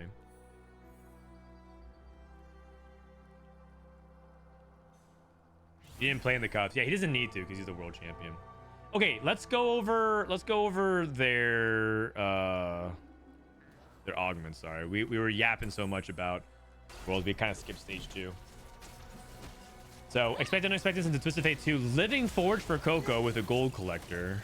Even Shroud. You can pretty much play anything, but this is probably commonly played into Corki, and you can play Corki variations, either Scrap or Emissary.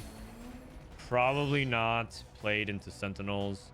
He also might just play Enforcers to stay on this tempo line, and then put Gold Collector on Caitlyn. I think that's also quite solid. Sort of like a high roll variation, though. You kind of need to like be very, very far ahead, and because the thing is, you're not building items for Vi right now. You're building items for Caitlyn, and so that's like pretty high roll. You could play Enforcers if you want. This is the Twisted Fate 2 player. It's kind of unfortunate. Binteum took Expect Unexpectedness and didn't streak because he didn't have items for TF. I guess we'll have to stick on him to see if he can hit a good reroll. The thing about Expected Unexpectedness, the good stuff is like you can get artifacts, you can get support items. You can get a Tactician's Crown, I believe, if you roll. But most often or not, the outcome of this is gold, I believe, or 4 costs. 4 costs. I guess the best 4 cost you could hit here is Ambessa. Okay, I have a lot of complaints about spectator mode, but my biggest complaint is I can't see the dice. Like, what is that, man? Where's the anticipation? Where's the buildup? Where's the hype? Artifact, Nocturne. I just see gold spring up from nowhere. Prismatic Pipeline into Radiant BT. Radiant BT Titans. Radiant BT Titans Death Cap. Ambushers? Radiant Titans or Radiant BT plus Titans on Smeech Death Cap for Echo. Is there another line that can play this set of items? Enforcers? APMs on Twisted Fate. It's probably Ambushers. I can't think of many other variations like this. I guess you could play this in like emissaries, but yeah. KP Radiant blue buff. He's rolling it. War for the Undercity, Epitaph, or Heavily Smash. Is he playing Chembaron into reroll? No, he's holding Titans BT as well. I think he wants to play Ambushers as well. Because he has a duplicator. You both can't play Ambushers. Okay, good luck.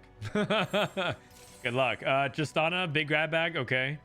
Cloning facility, Nocturne. Interesting. Noble, sacrifice, family. Tower defense. Bro, is Binteum just straight up for funning? This guy took heavily smash into Nunu with AD Nunu. This guy is just straight trolling, I feel like.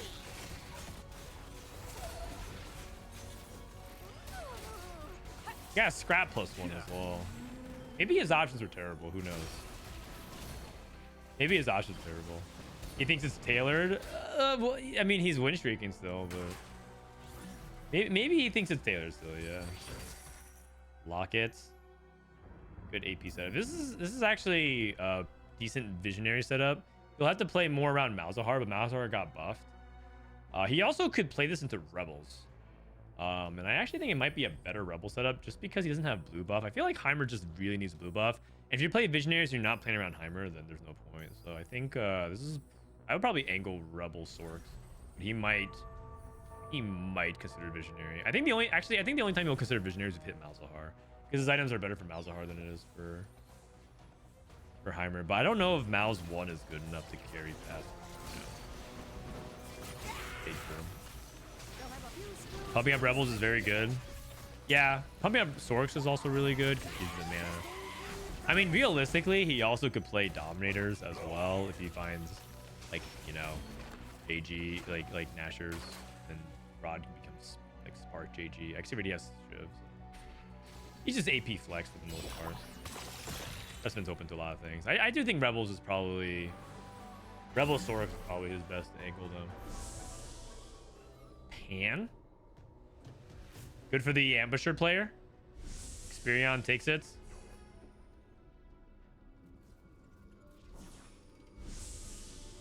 If you have to settle for a Shogunheimer, do you need another mana item like Nashor's? Probably not, because you still technically have Visionaries to gain mana. You still probably have to just go for like full damage, like Jewel Gauntlet, Guardbreaker, or go Archangels. But pinging is Chem Baron. He's at 30 Chem Baron. He still, by the way, has not chosen his rating item for Pandora's. I would not be surprised to see Kevin Parker really struggle this game.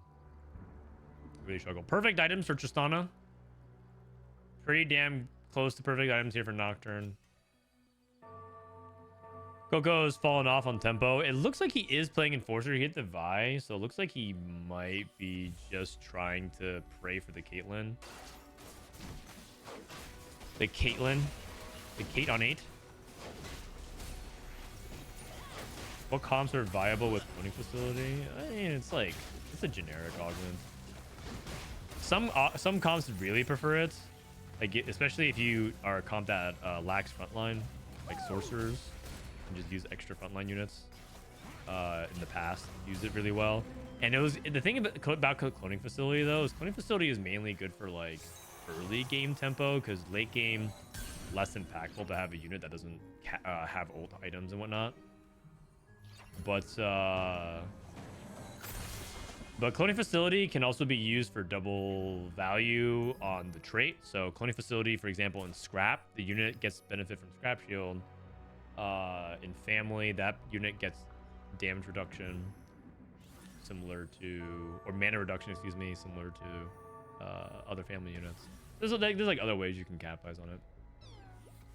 One thing I don't think cloning facility counts towards are things that stack based off your star level or whatever. Like, I don't think cloning facility works with Force of Friendship, if I recall correctly, although I think it works with Trenchcoat. So I'm not entirely sure how that works, but oh, it does? Oh, okay, never mind. I remember someone told me that it didn't, so I guess I'm wrong. My bad.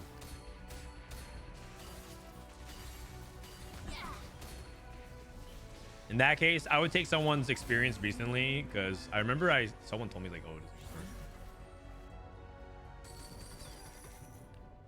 Yeah, Prestivent spot looks really good. Draven 3 for Viciuuss.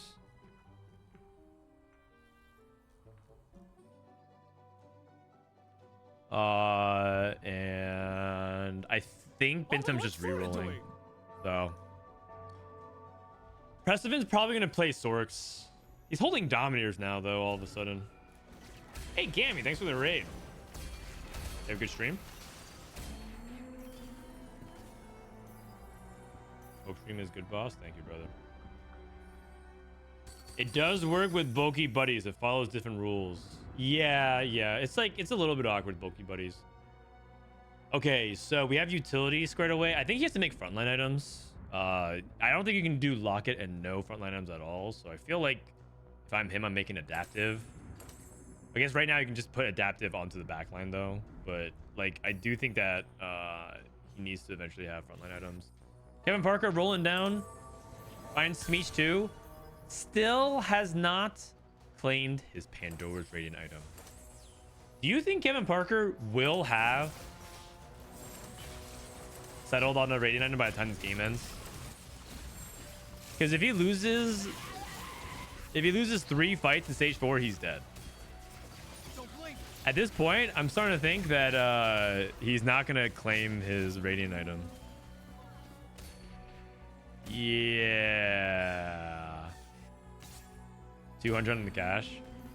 Wait, no, he hits here. He hits here. He hits here for sure. Oh, Radiant Edge of Night. I'll take that. I'll take that. Mace's Will is also good too. You take this for sure. You're at 16 HP. You take this for sure, and then you can Pandora's if you need.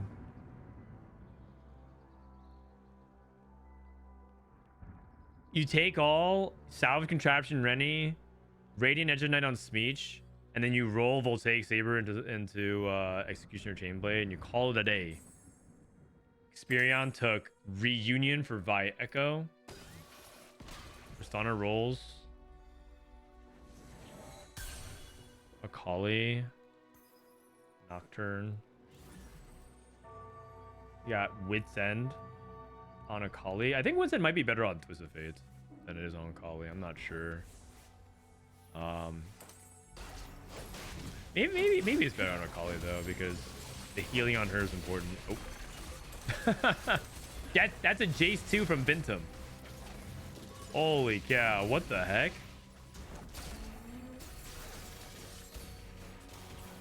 Yeah, just loads in with Jace 2 at stage 4 too. Holy cow. What the actual fuck? Kind of crazy. Preston's roll down. Sorry you missed it. He took malicious monetization. He's trying to stay open. Asio. I think he's trying to play Doms because he has pumping up into Doms. The attack speed is like mana gen. LeBlanc. This makes me feel like he should play Sorks.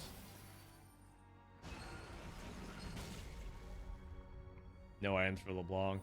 Pumping up is not exactly that amazing yet, but he's getting there.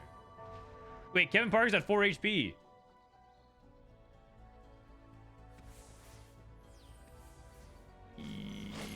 Coco hit Caitlyn. Man, these players are just different. Holy shit. He hit a Caitlyn and he has 40 gold. Okay, the thing is, I don't think he's going to win that many fights on stage 4, but he's stacking his HP to go to 9. He's stacking it. Wait. I think Kevin Parker's dead.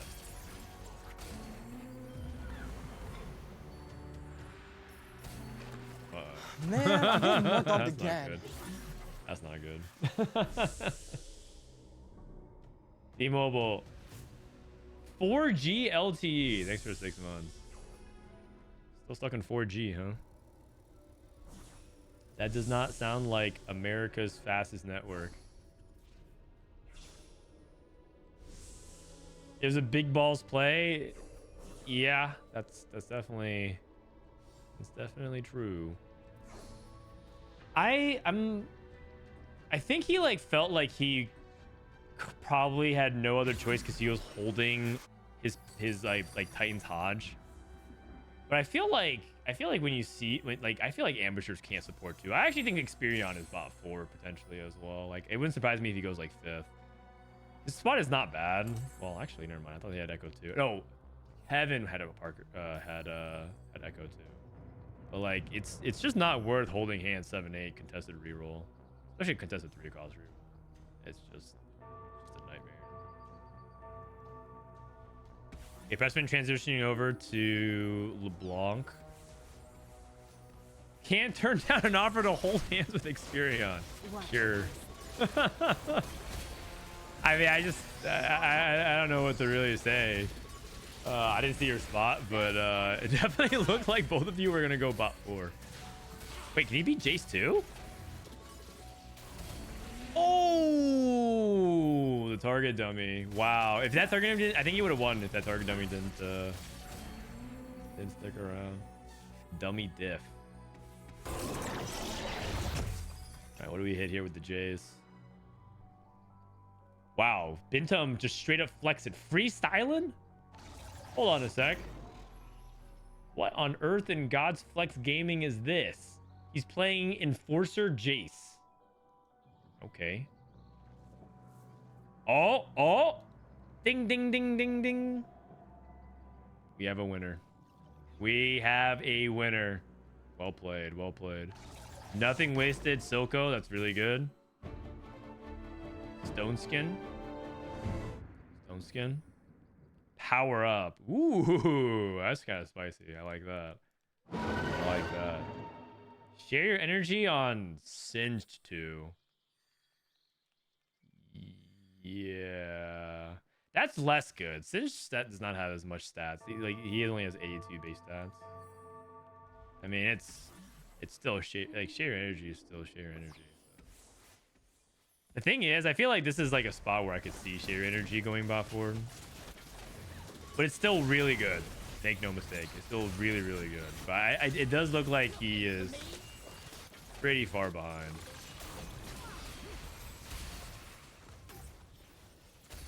Yeah. What's his Trist stat count at? 40? Coco streaking. Coco's in a really good spot. I think Coco's very likely to win the game now.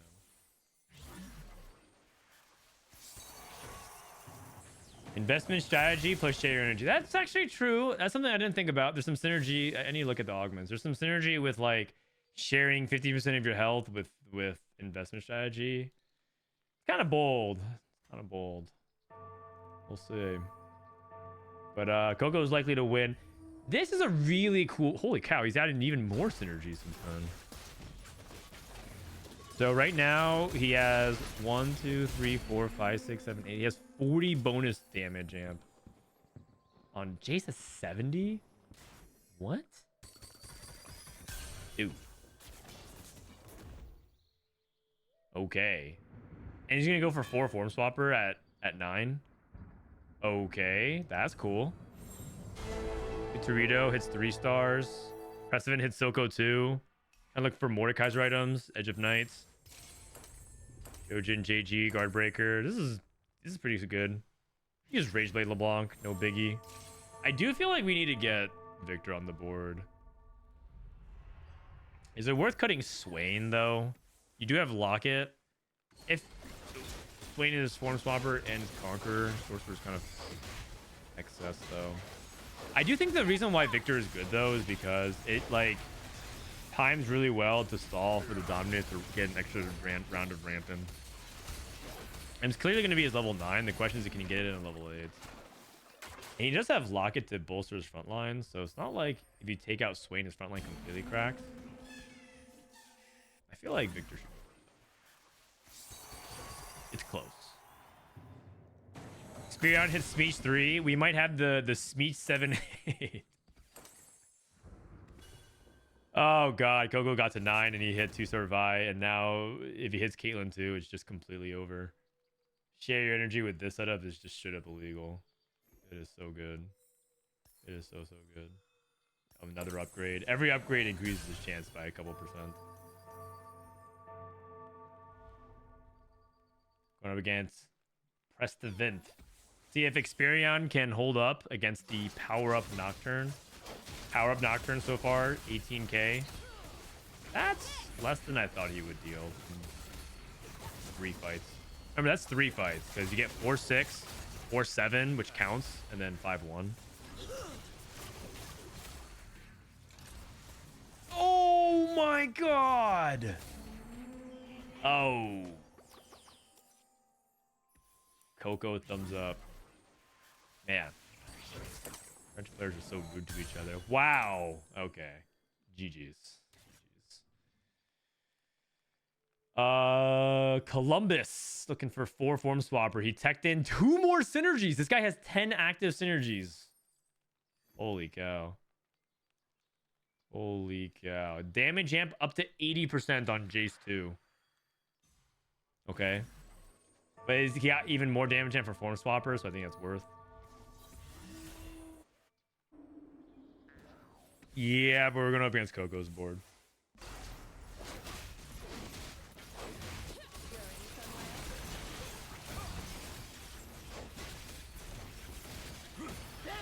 All right. It is not even remotely close. He just got completely shut. Okay, all good. All good. I guess the question is, does Coco lose for the rest of the game? Probably not. That's been losing out. He's going 9 though. He's going 9. Going 9. Looking for a more item. Nashers is probably what he's looking at. Taking the counterclockwise approach. Oh, he takes GS. Oh, interesting. This Jace has no aim. The thing about it is that Jace, where is it? Jace only hits 3 enemies. He actually kind of had like a little bit of a scaling issue where he can actually just use his burst on a lot of like useless. Oh, more 2. He took Giant Slayer for the Elise 2, right? Took Giant Slayer for the Elise 2. Wait, he sold Viktor? Isn't it just cut Vlad for Viktor? Maybe you need the gold. Maybe you need the gold. Giant Slayer is also good on Mord 2 as well. Ah, you know what it is? He probably has pumping up, so he thinks he has enough attack speed, doesn't need Nashers. And Giant Slayer's just better. And it's on the Elise. I can see that. That makes sense, actually. Whoa! Dude, if Binteum bot 4s with this board, I would be very surprised. Hey, family bot 4s. This lobby's crazy. If Binteum bot 4s with this board, I would not only would I be surprised, I would be sad. I just feel like this guy is actually just gaming right now. He's trying his hardest to like play open flex TFT. Even if this is a 4th, Jace 2, fast 9 into like flex like this, I feel like it should be like a 3rd, you know, minimum. In my opinion, IMHO. 40,000, so he's at 40 AD. Not bad, not bad. There's Prestivent versus Coco. Prestivent should get crushed.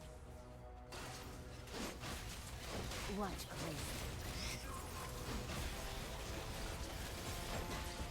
close. Wait a second.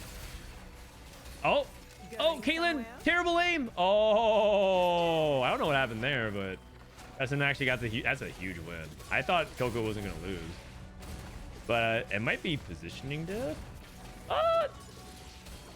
No, you're kidding. Oh, Jace, why does he double jump, man? This guy thinks he's in Smash Bros. This guy does a Yoshi kick in midair. I guess I was wrong. Share your energy 1-2. I was like, I could see it bot 4, and then he lost one fight and then didn't lose for the rest of the game. Investment strategy kicking in. Investment strategy kicking in.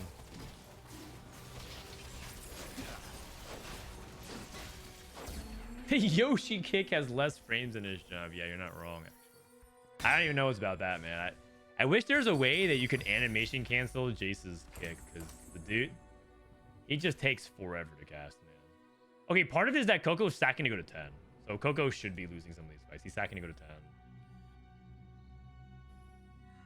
10. Yoda 3. Probably start transferring items over to her as well. We have 4 removers. Prestivent. Looking for a 3rd Mord item. You could put, okay. Oh, adaptive. Okay. I was thinking about you could transfer one of the items from Silco over and go like double Shojin on him. Maybe it's probably too excessive given that he has something up. But Prestivent is scaling as well. Everyone's scaling. Everyone is scaling. Oh, that's a huge Elise cast. Punish for the Share Your Energy clump. Punish for your Share Your Energy clump. Oh no, Mord's down. Can we kill this? Coco cast again. Coco cast again.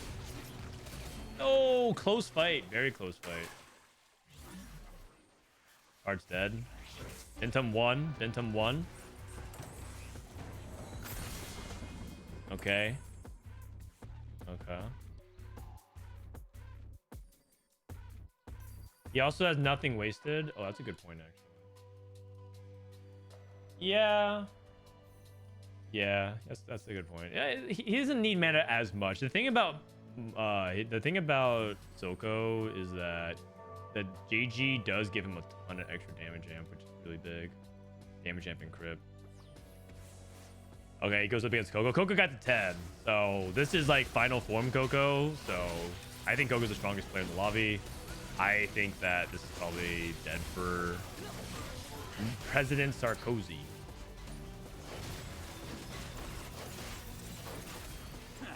Oh, well, Vi's not... We're not dealing with the front line as fast as I thought we would. How much HP does this guy have? A lot of HP. There's a lot of HP on both sides. Dude, this Singe just refuses to die. What the heck? Never mind. Never mind, never mind. I was like, yeah, like Coco got 10. This is what he's angling for. Unkillable, this unkillable Singe 3. Mel? That Singe 3 tanks forever.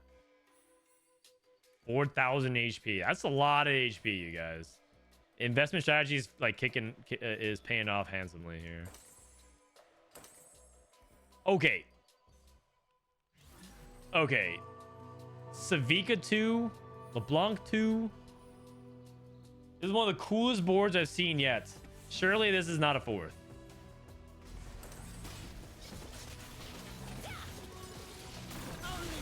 Okay, at least cast. Big stun. We love that. I'm cheering for Binteum. Oh, Vika's dead. We needed her to stay alive for the flamethrower. Trust. Oh, man. Oh, man. Badge. Unfortunately, I think Prestivent's dead as well. Black Rose Emblem? Hold on. Is that good enough? We have 3 items on Mord? I think we do. Jace has to be bugged? It's just... He's slow. I don't think he's bugged. I just think he's slow. Like, Jace... This is actually very consistent with my experience with Jace, too. He just doesn't kill fast enough. I mean, top 4 is still, like, good in the sense that you get a top 4, but gotta be disappointing because he actually high rolled with Jace 2 on 4-2. I mean, he did technically, like, take tower defense and expect and unexpected, so it's kind of wacky stuff. The anomaly was bad. 40 damage amp, 50 damage amp. I mean, yeah, that can't be that bad.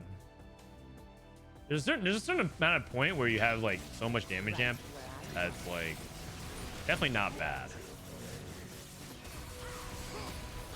I think Jace has scaling issues. I think that he doesn't deal damage fast enough unless you have enough frontline to stall for him to be able to do that, or you have a bunch of other carries, and his duo carry was Savika too. Hey, Coco wins. Oh. Top 2 for Triss. Chain Energy 1-2.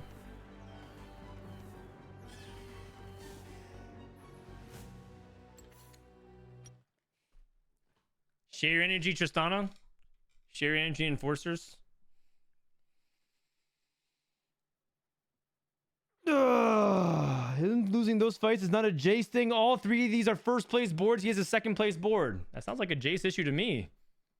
As the Jace issue is that he can't compete late game versus those boards.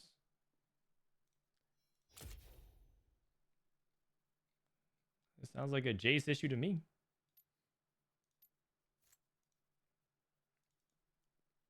I mean, I do think his augments weren't that good though. Like tower defense into scrap +1 is like not great.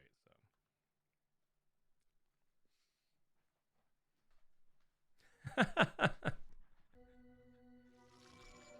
I mean, I think the reality is his late game board. Oh god. Even pawns. I think the reality is his late game board just isn't good enough compared to the others.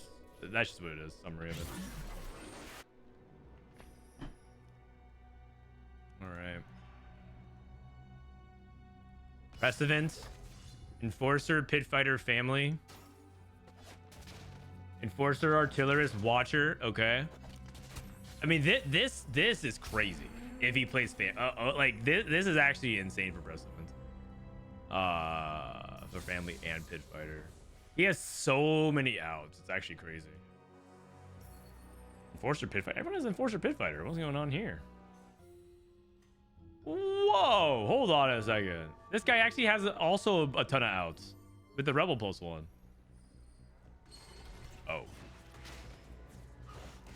Yeah, we won't talk about this one. Sniper, Visionary, Rebel Emblem. Rebel Visionary. It has potential. Sniper, everyone has a Rebel +1. Anytime you have a Rebel +1, you have potential. Sniper, Sorcerer, Automata. It's a Cogmaw game, you guys. Yay. 6 Automata is just not as good comparatively.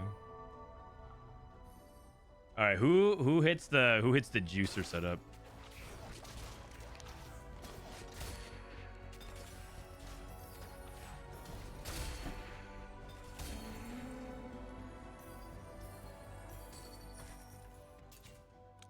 Let's look at Prestivent spot.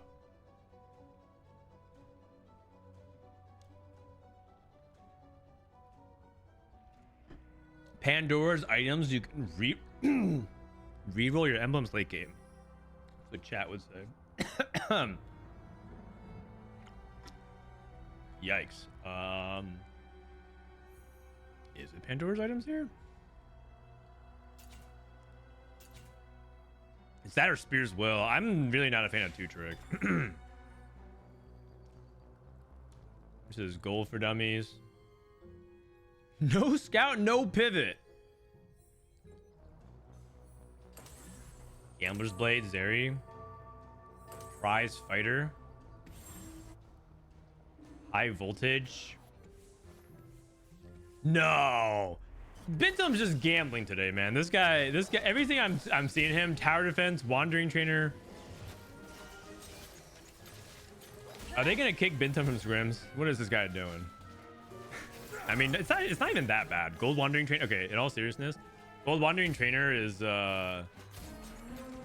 actually kind of good compared to Prismatic in my opinion, because the relative power level, and he's in a situation where his dummy actually needs some real help, because it's not like Automata and everything like that. It's like particularly amazing.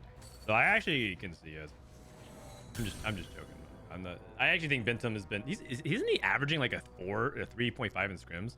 He's actually doing very well. So, in case anybody took me seriously, Binteum is my favorite APAC player. We buried the hatchet at EWC. Him and I took pictures together, and if I had a jersey to exchange with him, I would exchange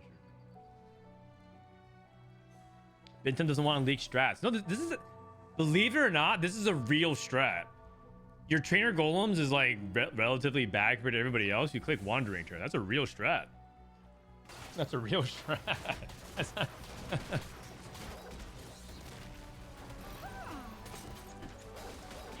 Did you have beef? No, not really.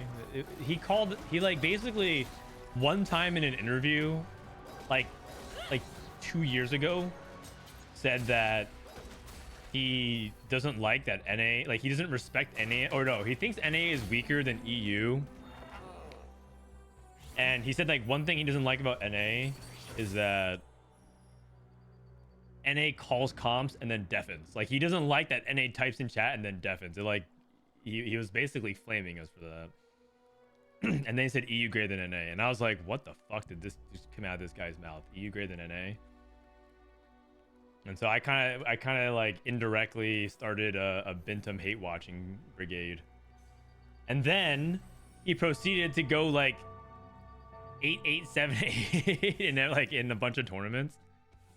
And so it spawned a meme where you would spell Binteum, instead of the B you would type in 8, and instead of the T you would write a 7. So the meme was Binteum, where you, with an 8 and a 7. And then I met him at EWC, and he was the nicest guy in the world. He was just so kind, and he was just so polite.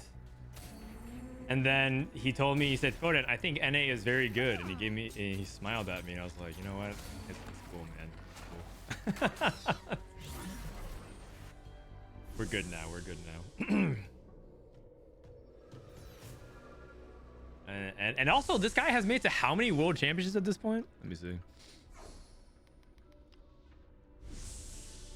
Binteum. The other thing about Binteum was that he was calling himself the best Korean player before he actually like started making, like before he like actually earned it. Let's see, he made set 7 worlds, set 8 worlds, that's 2, set 10 worlds, that's 3, set 11 worlds, that's 4, and set 13 worlds, that's 5. He made it to 5 world championships. That's pretty damn impressive. But when he made like worlds twice, he was like, yeah, I'm the best Korean player. So I was like, that's a little egotistical because I respected a lot of other Korean players. So part of me was like, I was kind of like refusing to believe the hype. He's probably the most accomplished Korean player besides 8-lane jaywalking, who won the world championship. He was doing the replay saying he's the best. Sort of, yeah. But the thing is, Binteum's like not egotistical about it. I think he said it because he actually I think he probably said it in like a polite way. Because there's one thing about saying I think I'm the best, and then there's other people saying I think I'm the best. Other people are trash and like you guys should respect me more. And that's not what replay said, but I'm saying like the attitude differences. There's definitely a distinction there.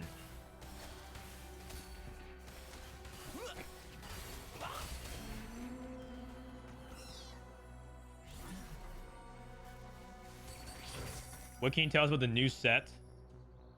I'm sure Mort has given you some inside. Time to share, buddy. Oh yeah, I'll tell you guys at the end of the stream. I'll leak what I know at the end of the stream. You have to stick around though. All right, openers here. Coco trying to go for a 5 streak. Looks like he's just gonna play around rebels at the moment, and probably play around sorcerers as well. And the good thing about playing around rebels is you can always just high roll a rebel +1 and go for 10 rebel. Admit it, it's food fight tactics. They literally told you what's coming in the roadmap.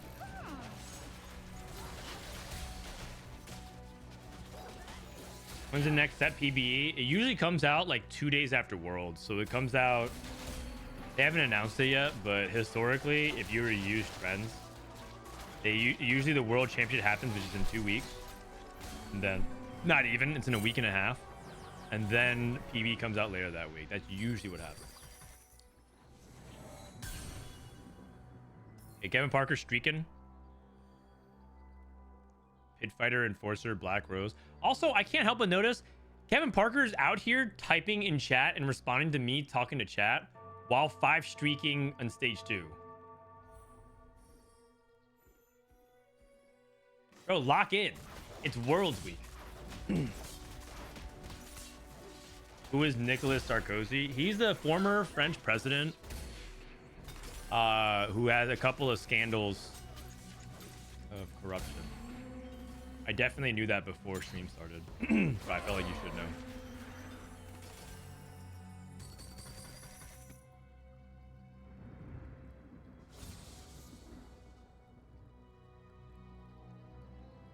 Okay, so Coco on 5 rebels, looking for 7. 4 enforcers. I mean, so it looks like Kevin Parker's committed to enforcers, especially because he has the ability to make Titans BT now. Unless he's thinking about something else that I'm not considering. Prestivent committing to family, looks like with the roles. 2 people can play family, although it's very awkward. But I have seen 2 people hit family before if they have good setups for it. And then no scout, no pivot. Archangel's Powder. Keeping a tier open in case he gets a family emblem. That makes sense. Okay. Let's see if either of these people hit the nuts. No powder in yet. I'm down for some 5 family shenanigans. Because 5 family is exciting to watch. Not fun to play against, but it's exciting to watch. Family +1. Oh, wrong one. I mean, you could take this though to help accelerate your hit rate. Torito, support cash. Oh man. Do you take Randuin's here? You don't need Eternal Flame. Zeke's is like kind of awkward because you don't want to backline your pit fighters like Violet. Law Enforcement. Rolling aggressively for Twisted Fate 2. He had a Vi. Wait, did he sell his Quick Striker? Shouldn't you play another Quick Striker? Oh, is it? No, it's every 6 wanted enemy deaths. So if he kills everything at level 6 in 3 turns, he's gonna farm 12 gold. sure you said it already, but do you think there's anything significant different in this patch? This is like minor differences, but significant difference. I mean, Malzahar has looked better. We saw Malzahar 2 do very well late game. And he played like 3 Black Rose AP flex.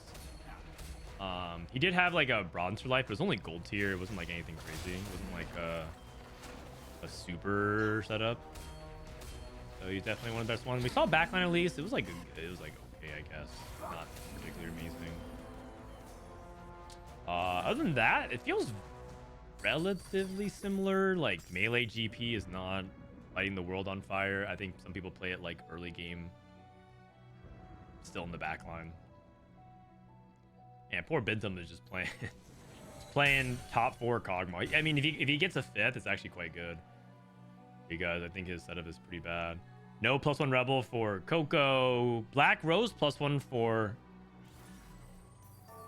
for Nicholas Sarkozy. You can go for 7 Black Rose if he hits with long.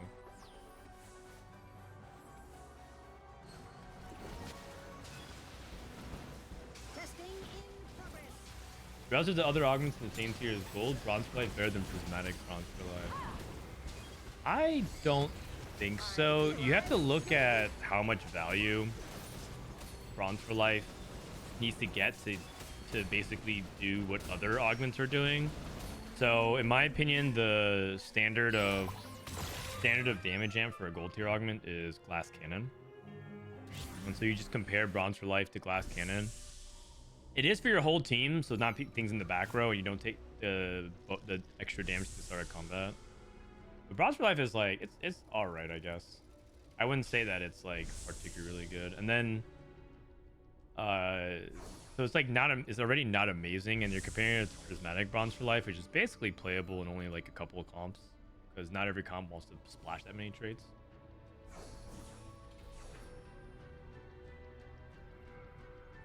And it was going for 6 snipers at 7. Yeah, if you can. I mean, the thing is, 6 sniper without Caitlyn though falls off pretty hard. He also doesn't have Twitch either. But if he gets it early enough, he can keep his win streak going, which is what we're cheering for. Scouting around. Preston's still far off. He has 7 buys. 5 Darius, 6 powder. This is like welcome to the family special. You get a little bit of everything. Holding gets really awkward. Sometimes you can just like hold things in the orbs as well. You don't have to actually pick up the orb, I believe, because it doesn't deliver a champion. It delivers an orb, if I remember correctly. It's been a while since I picked this augment. I have to remember, but oh wait, I don't think he got it just now. I think he lost too fast. He didn't even get welcome to the playground value. Yeesh. That is not good. Let me see action.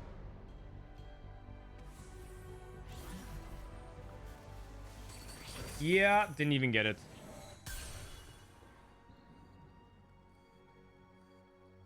Is the one better augment, silver augment, any good? What are you talking about? Oh, power up? Not really. I think it's overrated. It's a very fun augment, but it's pretty good.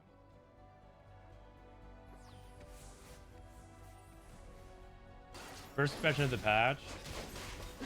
Same patch, but like some small, it's like same patch macro wise, small things changed. Some augments are better, some units are better. Like maybe I'm more likely to play on a Vex opener if you have 2-star Vex. Visionary cap's a little higher with Malzahar 2. Even Malzahar 1 should be significantly better. But it doesn't necessarily mean that Visionaries is like a top tier comp. It's just you still need to hit Malzahar, and you still have some other limitations around that. Oh, don't look now. Binteum streaking. More like Wintum, am I right?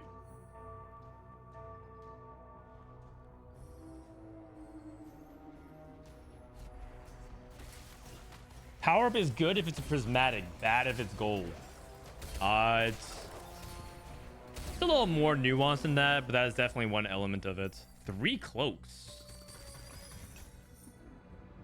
I guess even shroud can be made. Okay, Torito rolling. 3-star Violet. He hit everything. Prestivent. Prestivent. Oh. Oh. Oh. Okay, you wait. Oh. Oh. Okay, I'm looking away. I'm looking away. It's too painful. It's too painful. It's too painful.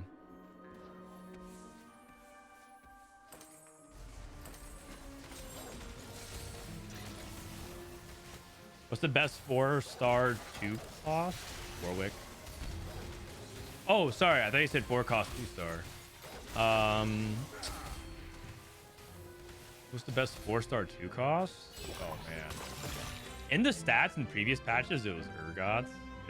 These days, I'd probably say like in the stats, it's probably like a Collie or something. Probably like a Collie. I mean, it's kind of hard to say because the patch is new. Let me look at the previous patch.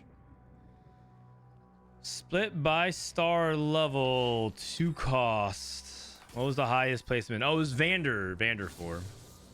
Interesting. It was Vander 4 and then Tristana 4 are the best last patch. My guess would have been a Collie because the quick strikers were so good. Why am I looking at Prestivent's POV?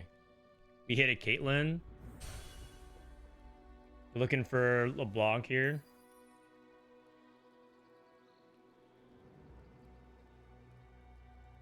If the Academy updated, if you look at the change log on the website, it'll tell you. If you also look at the very top of the comps list, it'll show you what patch it's on. You think that's because of gloves off? Yeah, possibly, but you can't get gloves off and like worth the weight too. I don't think that's you can't get gloves off at 3-2, right? So how does that even happen? Like, how do you get a 4-star Vander with gloves off? That doesn't even sound possible. From my understanding of it. Oh, it's because of 5. Oh, because it's like the family emblem that upgrades Vander to a. Oh, that's probably it, right? Filter out 6 family. I'm taking out family emblem. Okay, so then the best 4-star 2 cost is Tristana. That makes sense. I mean, that sounds like it could make sense. 6 sniper for Binteum. All right, let's see it. Sniper, Echo. Okay. Hold on. Hold on. We might get some cookery. 6 sniper, 4 firelight, 4 automata, Echo.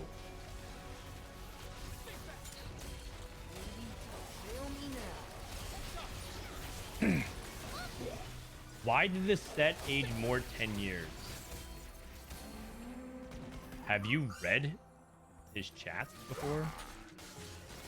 He literally had to deal with people asking him why they're nerfing backline Swain. Backline Swain is useless when they're in the sorcerer patch. Like, do you read this nonsense? Why? Like, I'm actually surprised it was only 10 years.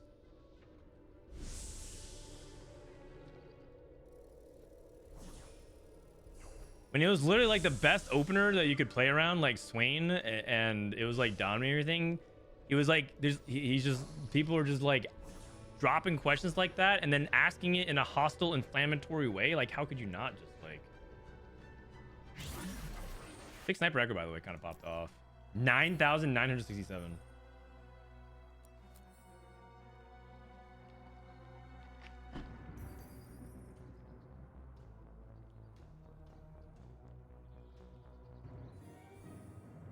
Wow, family streak in here. Silvermere Dawn on Violet. Okay. And he's looking good. Prestivent is just dead. This is Ambessa Golems. Go next. Kevin Parker looking real good. Going to level 9. He's 2-starred all of his 4 costs.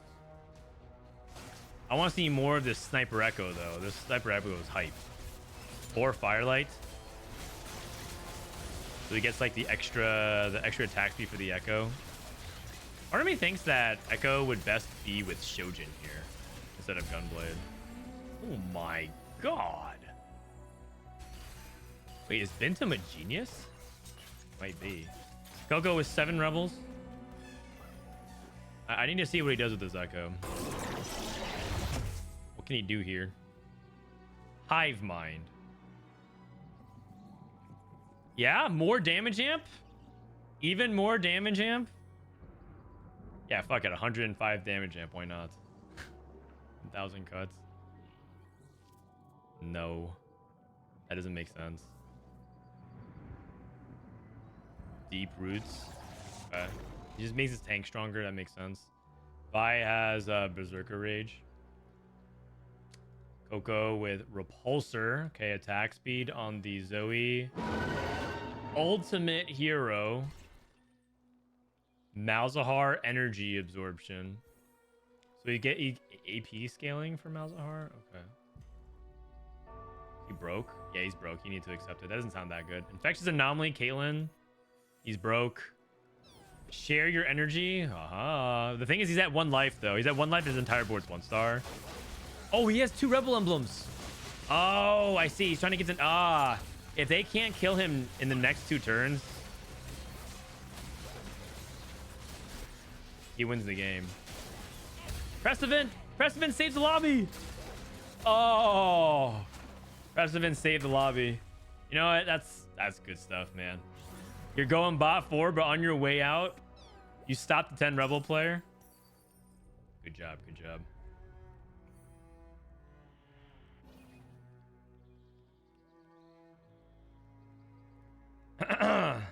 What's the dragon sound? That's just like a thing of the anomaly.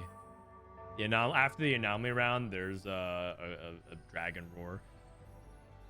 I gotta say, Binteum really pulled this one out. The sniper emblem, the double sniper emblem, bailed him out, but that's like a cool thing to play for because I didn't think that was what he was gonna go for. Like sniper echo, that's good stuff. Oh, is it like long term? He plays around sniper Malzahar because Malzahar's poison can actually like scale off of sniper. That'd be kind of crazy.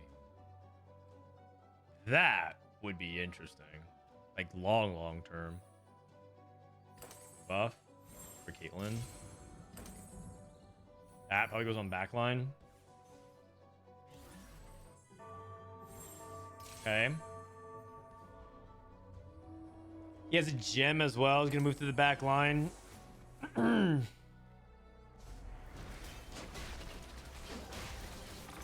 kind of rooting for Binteum to do well here this game. A 6 sniper is very good. Like there's just a ton of damage amp. It would surprise me if he won the game with it, but it wouldn't surprise me at top 2.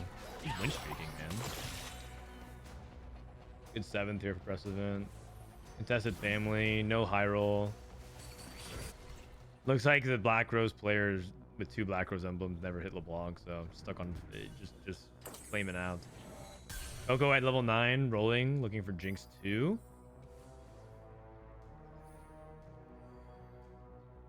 Thoughts on the patch? It's pretty similar patch. Nothing crazy. I would probably say that the patch basically is functioning the same with slightly better early options with like Vex, for example. Nunu is better, but I still don't think Nunu is very impressive.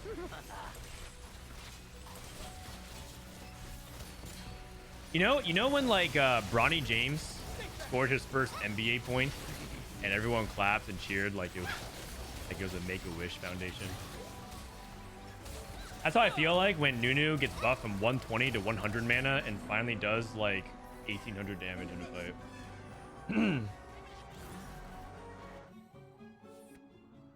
I was like, well, good, man, because you were posting 0 before. It was only up from here.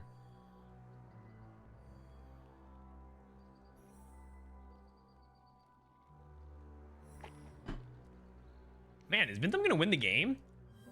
Because no one hit like any true Exodia. That'd be cool. That's a good lesson for like you shouldn't give up. just because your family looks like your Ambessa Golems looks like one of the weaker ones. Because like on paper, when you have like this wandering dummy, he looked like he was in one of the worst spots, like bot 3 spots. But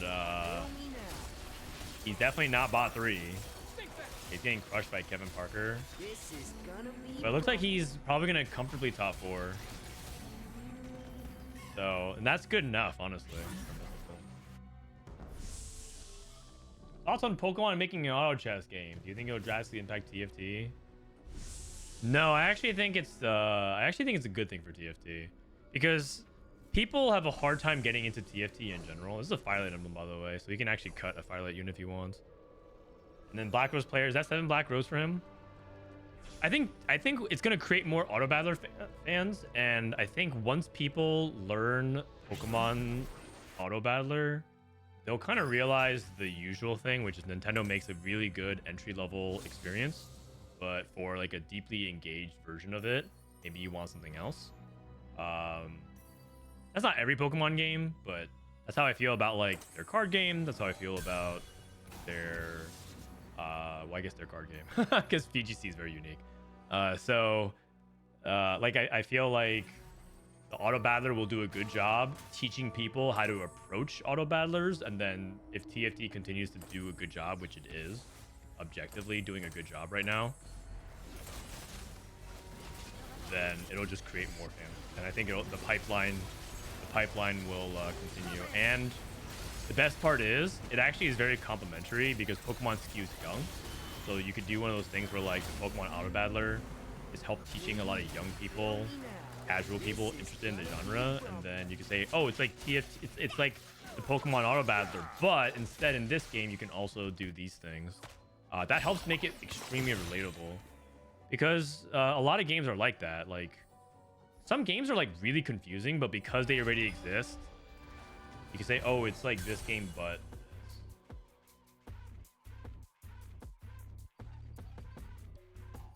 7 Sniper is better than 7 Black Rose. Well, his Black Rose was fake. He didn't have any of his power units, and he was basically low on tempo, so he was like stuck on 8.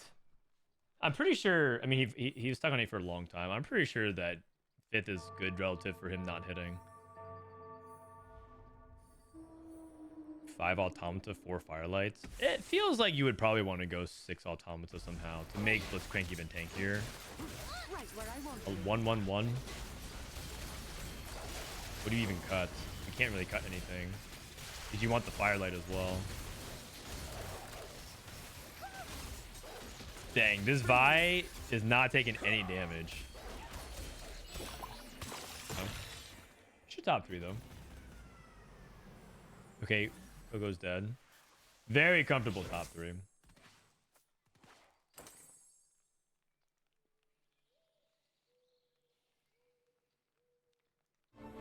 Are you the casual of TFT?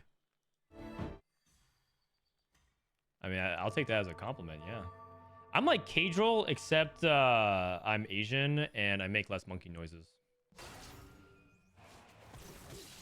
So I look more like monkey, but sound less like it. So, a little trade-off.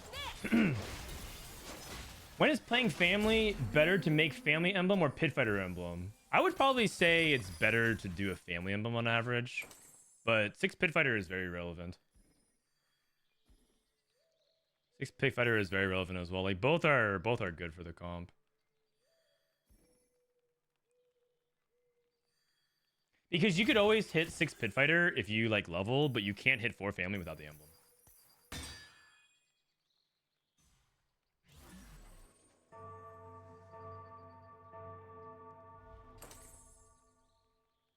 Okay, he's playing Vi at 9.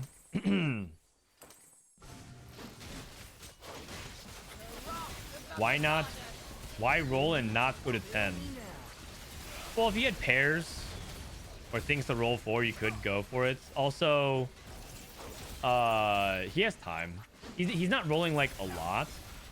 Okay, so another way to put it is that at level 10, he would have to like get to level 10 anyways at 6-5, because he wouldn't be able to have enough gold to level to 10 and roll. So if he has things to upgrade now, he can just roll for it. Like if he leveled to 10, he'd be at like 10 gold anyways. So it's very similar. Also, he has law enforcement, so the more he kills, the more gold he gets anyways. He actually has like an abundance of gold. It's like fine to roll there. I don't have like it's probably not like that high EV, but it's also not a bad decision, I think.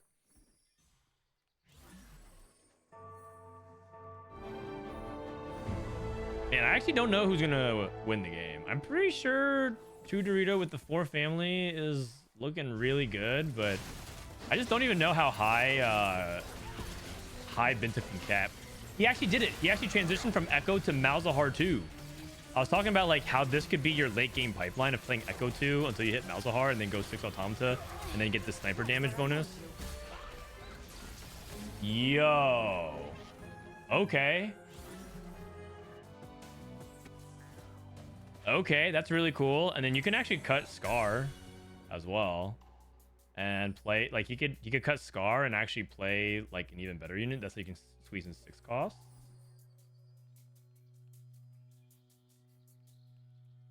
I mean, this guy said he was the best player from Korea, right? Now, and I told you guys this guy was my favorite APAC player. Now you guys know.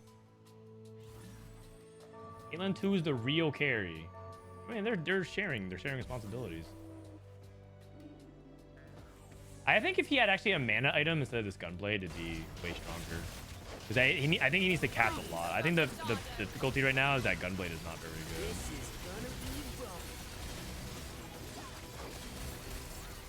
He's barely casting at all. He's casting twice. No visionary, no mana, and he still wins very comfortably. Kevin Parker going to 10.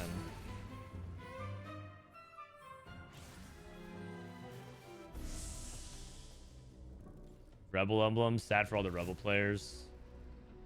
No mana item really for Malzahar. Not many good items in general. I think the only playable here for Binteum is Rageblade. Okay.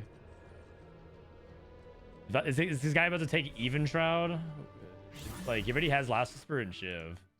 So, that's the only playable. I do think stage 6 carousels feel really bad because sometimes it's like unplayable emblems and then you're like the second pick of 3 players and you get like nothing. There's a lot of, I feel like that happens pretty often. Okay, Kevin Parker go to 10, finds Viktor. His board got a lot stronger if you can hit Caitlyn 2. Kind of a candidate to win the game, but I feel like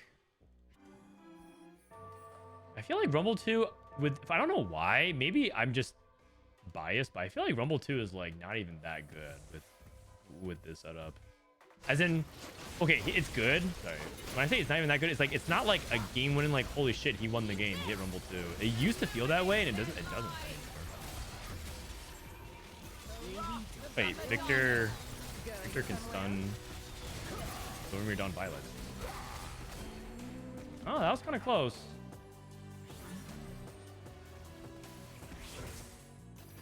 Summon a Chaos Storm and knocks up all enemies. I guess that's technically different than stunning. Huh. The Enforcer board is insane. It really it's good. It's like not as insane as it could be though with Caitlyn 2 with actual 3 items.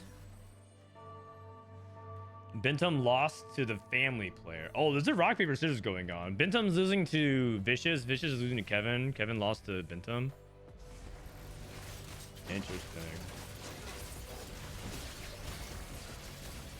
How much damage is being generated here? Man, I'm getting marked off again. Violet's on the wrong side, so she's not actually on the back line. Oh my god! What was that damage? Suntan Dan, thanks for the 4 months. So he lost the family player twice.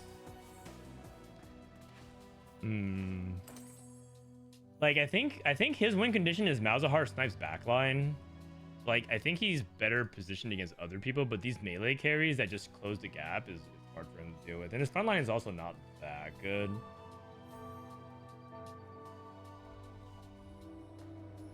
Malzahar's damage at the first cast is crazy. I agree. I just think he doesn't have a mana item. I think this gunblade is holding him back like a lot. He has no visionary as well. Like visionary would be also really important. He can't get to 10 as well. Cool game though, very cool game.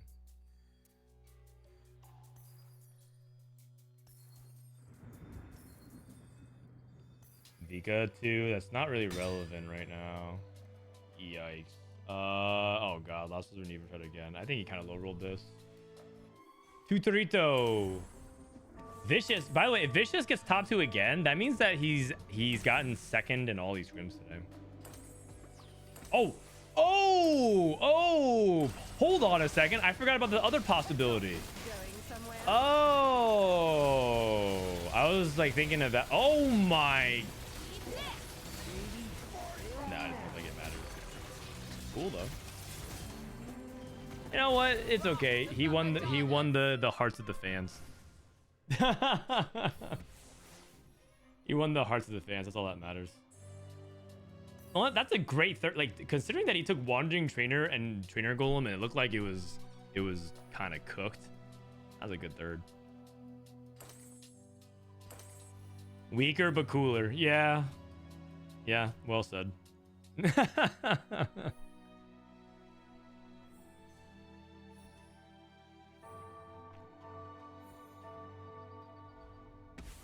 Why couldn't she do that in Arcane? She did do that in Arcane. You just need the bonus director's cutscene. Extra bonus footage. Kevin Parker winning Worlds? Hold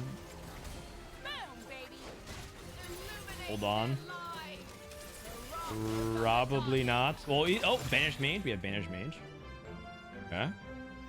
Not yet.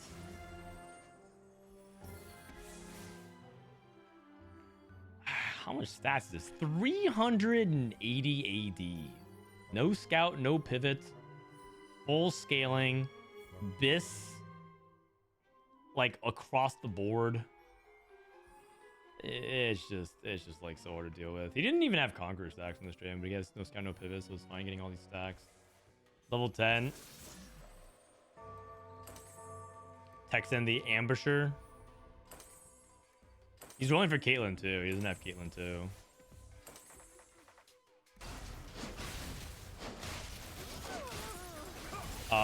Small readjustment from Viciuuss. Positioning wise, putting Violet dead center. And Parker just forfeits. Dude, is Viciuuss gonna win the world championship? This guy went like 1-2-2-2-1 in Scrims so far. Do you guys think maybe Latam wins their first ever world championship? That'd be kind of hype.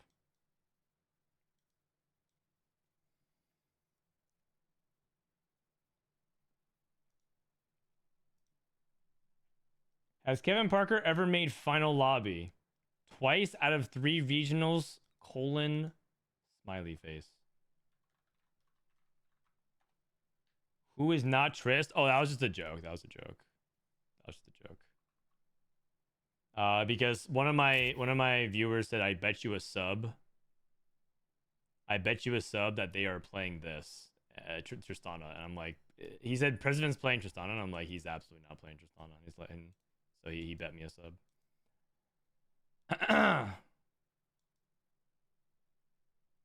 Why do all TFT players drag the square after the game? Oh, it's just like something to do. Just like it's like a stimmy. It's like a, I don't know. It's just like a habit to click things. We all have ADHD. You know what? I'm just gonna start lying about shit because if you're like, why do all TFT players do X? First of all, not all TFT players do that, so you're wrong. Second of all, does it bother you that much? I'm just gonna start lying about shit.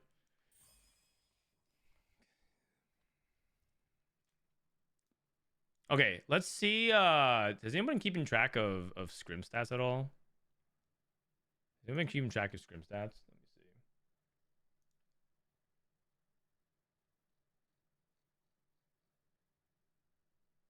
I am not sure. I don't think so.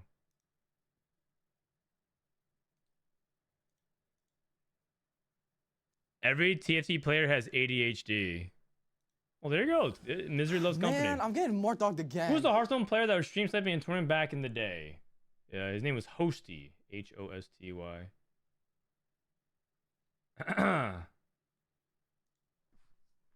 Kellevrod, thanks for the 13 months. Appreciate the consistency. No problem. I appreciate you guys supporting. We'll see if they keep playing scrims. They might be done.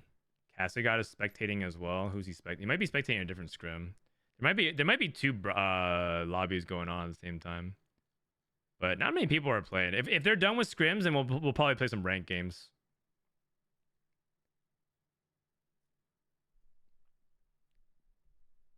Is there anybody you missed from the Hearthstone scene?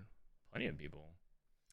I think I have some close friends from Hearthstone that I don't really talk to very often, but I would go out and have dinner with them if they were in town tonight.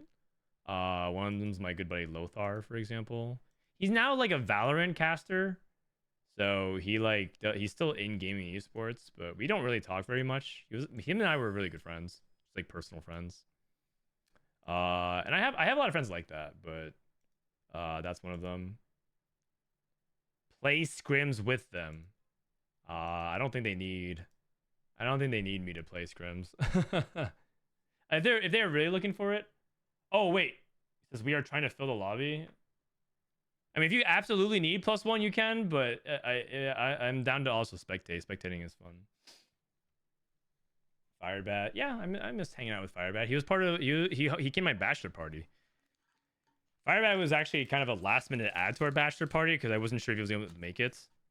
But we were having it in Vegas, and we're just like, yeah, might as well just like why not? Let's see if Firebat can come out, and he did.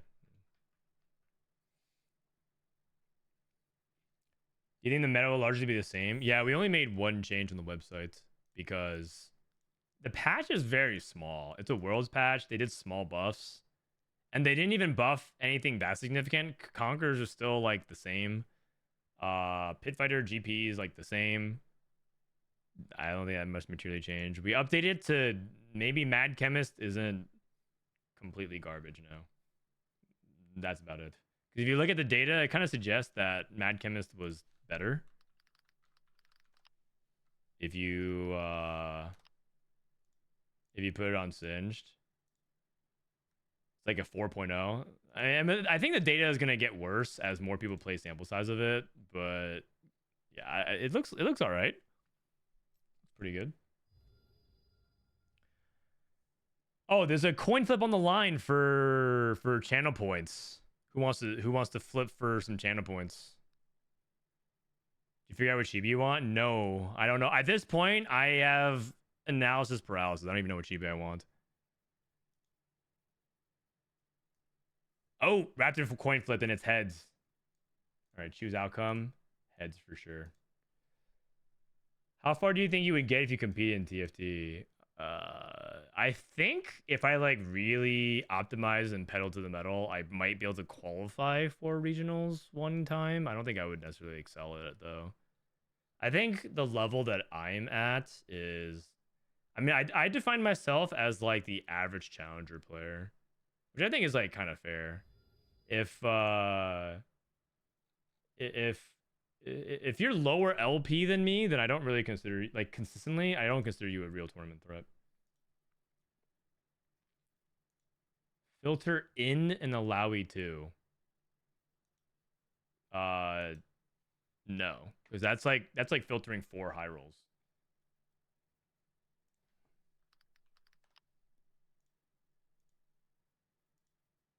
Do you know what this means? This means that you hit Singe 3 fast enough to push levels and hit an allowy 2.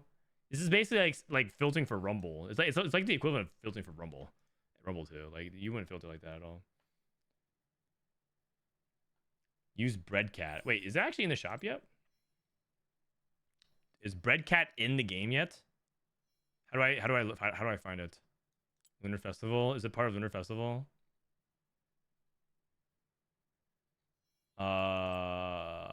Seasonal.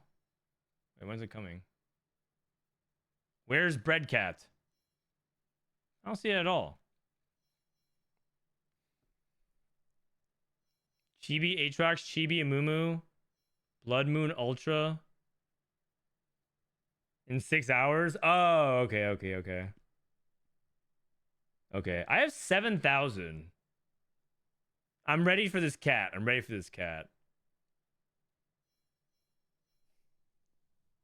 What stats are we looking for at this page? Oh, we're looking at Mad Chemist Singed because some people were asking if it was better. All right. Are they done? Oh, there's no. Kevin said they're looking for people, right? They're looking for people.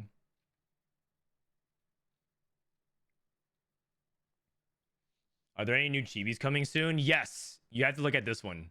Hold on, I got one for you. Check this out.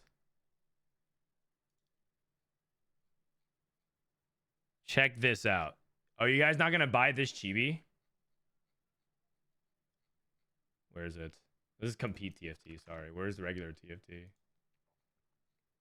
Check out this one.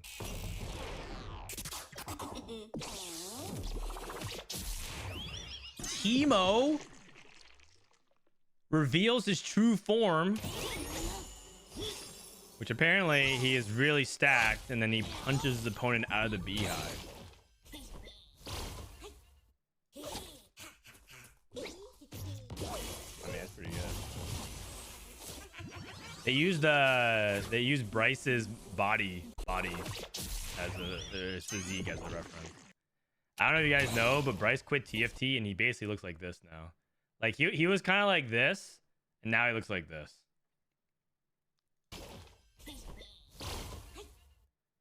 Nope, not spending $1 on the game before they bring back Augment Stats API.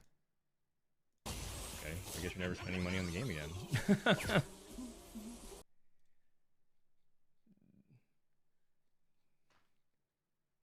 That's fine. And also, if you're the kind of person that like refuses to spend money because of that, you probably weren't really a user spending a lot of money to begin with. I would be hard pressed to believe that there's many people who are like significant users spending money, and then they're like, well, you know what? I can't see. Riot refused to show me that Portable Forge averages a 4.5. Hold on a second. Where is it? I need to see Big Grab Bag average a 4.48. Inspiring Epitaph, 4.45. Piercing Lotus, 4.45. Wait, Radiant Factor 4.55? That's better than I thought it was. But you know what? They hide these stats because they're so bad at balancing them, right? Pandora's items. I mean, we know this one's bad. It averages straight 5. Actually, you know what? I'm actually curious. What is like the worst average placement? Tomb Raider is broken. Oh man. Forbidden Magic. Wait, is that the Scion one? I don't remember. Sort by 4-2. Why not both? Averaging a 6.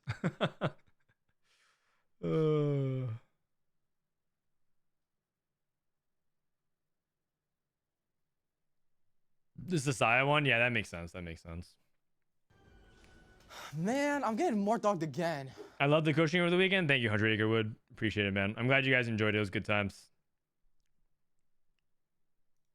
I guess they are still looking for players. So we're just waiting. Man, how long do we want to wait again. before we just start queuing up some ranked games? Maybe like 5-10 more minutes. Pika OG, thanks for the prime as well. I mean, overall, these stats also been low sample size just feel kind of fake. Like, I don't think anyone here is like, wow, Pit Fighter Crest, I'm picking that every single time. It's more like if you're in the spot to pick Pit Fighter Crest, it was good. But the reality is, a lot of these stats, you don't need them.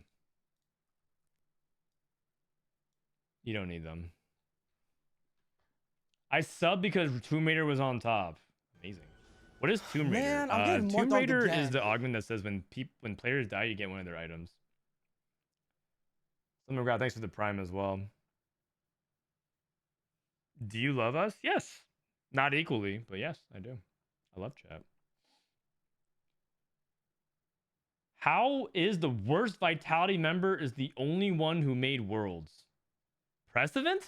You think Prestivent's the worst member on Vitality? Maybe if all you do is literally go Man, to I'm getting more dogged again. like Liquipedia and just look at tournament results.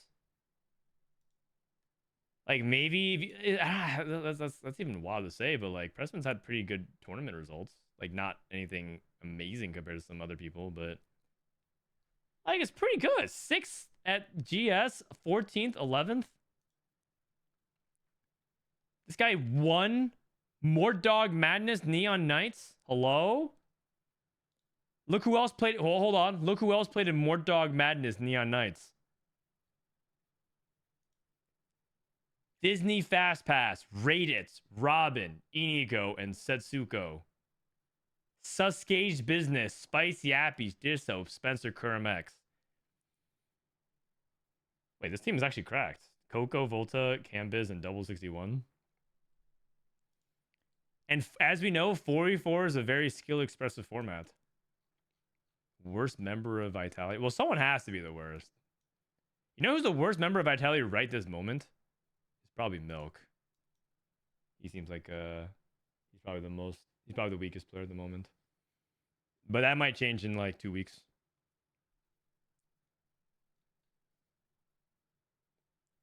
All right, this is what I'm gonna do. Basically, we're waiting so long that I'm about to come up on another ad timer because it's been 20 minutes already. So I have to run another set of ads. I'm gonna go to the bathroom. We'll take a break, and hopefully they get the game started by then. If not, then we'll probably just queue up some ranked and wait for them to get back in games. Okay, I'll be right back. We're 5 out of 8, but no one's reacting, so I know what's gonna happen. Yeah, it's okay. It's all good. BRB.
All right. All right. We'll queue it up for a little bit. See if I can get some good challenger games in. See if anyone wants to grind NA, but I don't think they do. Who is Cassigod spectating? He must be spectating somebody. Goobums playing TFT. This guy's back. That's why they never quit. They say they quit, but they're always back. They are full. Wait, do they? Are they full? Oh, you guys have a full lobby now? Oh, wow. Look at that timing. That timing. All I had to do was threaten to queue up ranked. Oh, and we're back. Amazing. We are back. You can spectate the spectator. I can't spectate him for some reason. Did he just say that he has to run ads because it's been 20 minutes? Yeah. It's because when we wait for too long, basically ad timer is like every 40 minutes or so. And that's basically like good enough for like in-game and then between games. But if you like wait too long and you build up some time because you run ads and it like builds up like buffer time. But if you like wait too long, it'll happen in the middle of the game. So the thing that I would hate would be to just queue up immediately and then halfway through stage 3, it like starts. Twitch has never really developed a good sophisticated ad system. And I know this because I used to work at Twitch, which still blows some people's minds. A lot of people don't even realize that I worked for Twitch for like 8 years. But I remember that was like a conversation that I heard very often, which is like, should we like develop our ad system to be more sophisticated? And I was like, yeah, but here's all the problems. It's not worth it. Or like they tried and didn't work very well. You think I'm crazy? You should see my sister. I knew that. Well, yeah, because some people in chat are knowers. Okay, here we go. Scuttle, Puddle, or Crab Rave? Scuttle, Puddle, or Crab Rave? Okay, who do we have? So we have Great Game. Copium is double 61. Kevin Parker's Kevin Parker. President's Prestivent. Title. Holy shit. You guys. World Champion has descended from the heavens to grace us with his presence. And then we got Grea. He's just filling in. We got Binteum. And let's go. Wow, this lobby is thickety stacked. I said he was gonna go to sleep. Well, it's good that you asked him to play in one or two. It's probably a difficult problem to solve. Oh yeah, like if it was so easy, they would obviously fix it, but it's hard. It's hard to just like fix things very quickly. Okay, we got Smeech. So he's probably gonna think about ambushers. Prestivent, who's holding just a mixture of units. Kevin Parker with Blitzcrank. Blitzcrank's probably gonna get sold here. He's gonna he might prioritize gold. It's a little bit risky to just prioritize gold at 1-3 for Scuttle Puddle because you kind of want to hold things, but oh wait, you can't even make gold. Never mind. But like Blitzcrank is not usually a thing that you value holding. And then double 61 with an early duplicator who's gonna want to reroll maybe. Would it be worth to create an interactions page on TFT Academy to explain interactions that are not clear through in-game tooltips? Like trenchcoat disabling anomalies. Thanks man. Appreciate the content. Boy Dark, thanks for the wow, $9. That's very generous. Thank you. Would it be worth creating an interaction page? So just like a random fun facts. Like, did you know? You know what? Yes, and I actually have an idea for that. So, but the thing is, I don't know if I'm allowed to talk about it. But the short answer to that is I think that is probably worth doing in some capacity. The issue is that if you just straight up have a page for that, it's gonna look like a bunch of wall of text because there's so many of those. But maybe there's a way we can implement it cleverly that makes it fun. I have a couple ideas about that. Let me message some devs about it. What if you do a known bugs page? Yeah, the problem is that we tried doing something like that for TFT Hub, and surprisingly, that's more difficult to manage than you think. Because you're not gonna have a comprehensive list. You only can have like the confirmed bug list, and it's also like not easy to explain because some bugs are very complicated, and then you just list them all out and it just kind of creates like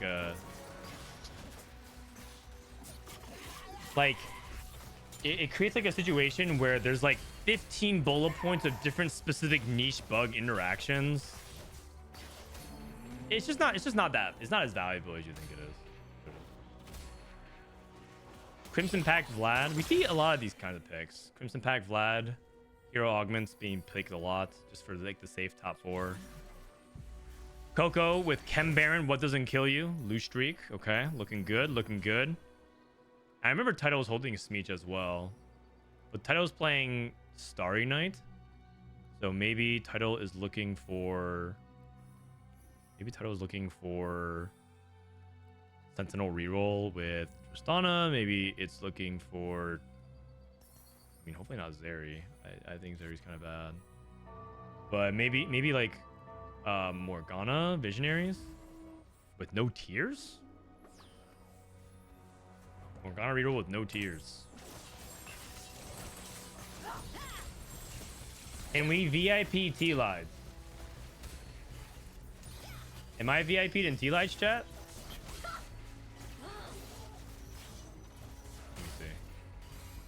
This is maybe the awkward part where maybe I am. T-Lides. Let's see. Oh, I am. Oh. Oh, okay, yeah, sure. We got it. VIP for VIP. There you go. Anybody else want to VIP me in your chat? I got you. Well, I just want to fact check, man. I just want to make sure we're all good. We're all good on that front. All right, build different from Prestivent. Okay, I like some BD action. Build different's pretty interesting to watch for sure. The thing about build different is that a lot of people lean AD, but the AD units can get a little bit awkward to play around because a lot of times people lean Twitch. Then, like, let's say you hit like Corky and you have like, you know, Rage Blade BT last whisper. Like, are those Corky items? Probably not. There can be a little bit of awkwardness with that.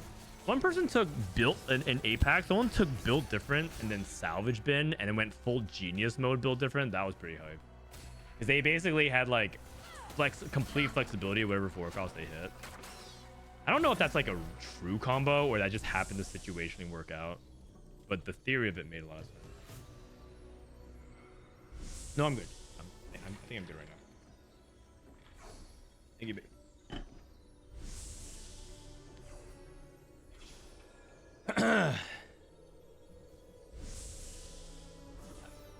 VIP him when he gets back to Challenger.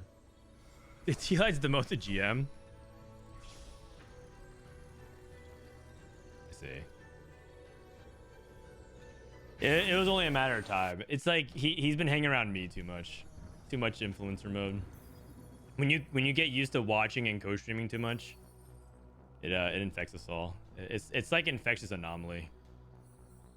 You hang out with Frodan, you hang out with Emily Wang. It's only a matter of time. All right, BRB. Probably not gonna pop it till end of the stage then. Usually a really common thing with BRB is that you're losing anyways early game. And so you just commit to the 5 loss and you open after you see all your items. So that way you don't have redundancy. Let's just say, for example, he slams Sunfire and then he opens up, you know, Sunfire Morello and he's like, oh, like, I wish I didn't have to, like, take 2 of those or you wouldn't take 2 of those, but in the situation where those are the only pickable ones, you just want to avoid having overlapping items.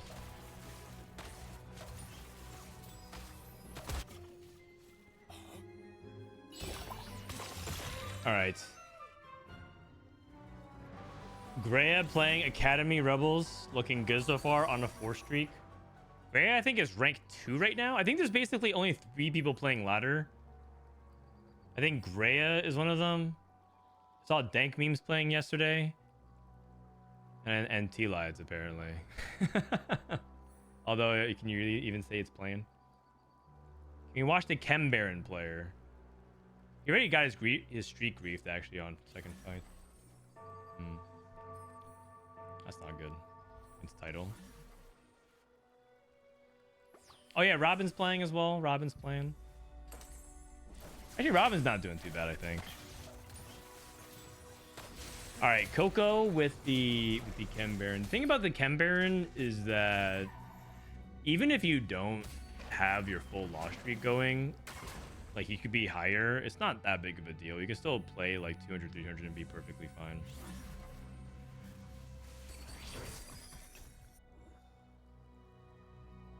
All right, so 5 streak for Grea, looking good. Preston with BD. He lost versus Grea, but other than that, looking good. There's a pack Vlad. He's named Guardbreaker for his item. Okay. Standing for damage. Probably goes Gunblade with this sword. Gunblade Spark. I see that.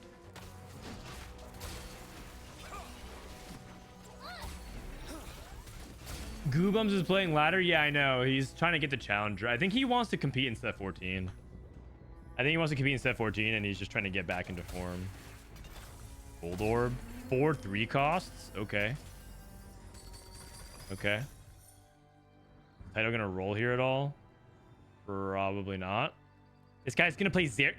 He just drops a bow, rod, and a sword. That's why he's the GOAT. That's why he's the GOAT. Like, even if Zarya is bad, it's just like sometimes it just works. Wait, that's a Zarya 2. Big duplicator here for Kevin Parker. I think it's what he got out of his gold orb. What happened to retirement? Well, as you guys know, there's one true rule about retirement is that if you announce it publicly, that just means that you're coming back eventually. Like no one ever publicly announces that they're retiring and then actually does it. What, you guys remember when Little Top got screwed by admins and said that he's retiring from competing, and then he competed in like 2 tournaments later? What happened to that? That guy was back faster than Goobums. Looking to see the loose streak here. He has an open spatula. Ace as well. This is title.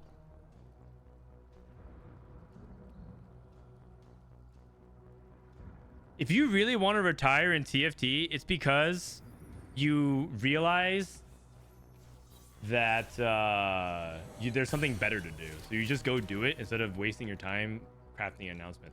That's how I know for a fact Bryce hasn't truly retired in TFT. That's how I know for a fact. That dude spent months writing his retirement letter. Literally months. I'm not exaggerating. Oh, it's just on a pivot. I mean, that's good because I think Zeri's not that good. He literally had months crafting his retirement letter. That just means that he'll be back. Like 100%.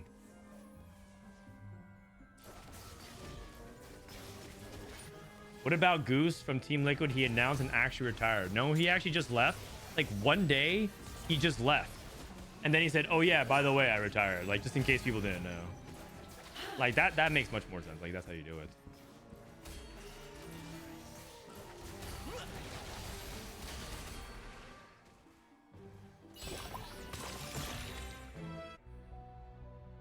Like there's a chance that that some people also who people haven't heard from a while back, like one day Sox just won't come back because he's not a guy who doesn't get retired or announces his retirement.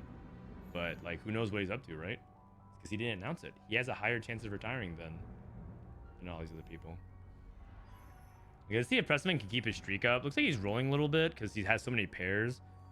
And he has Golem. Oh wait, he hit the combo. Golemify and Build Different. Build Different gives you extra HP on your units, and then Golemify combines all of them. His Golem is 12,600 HP. What the heck?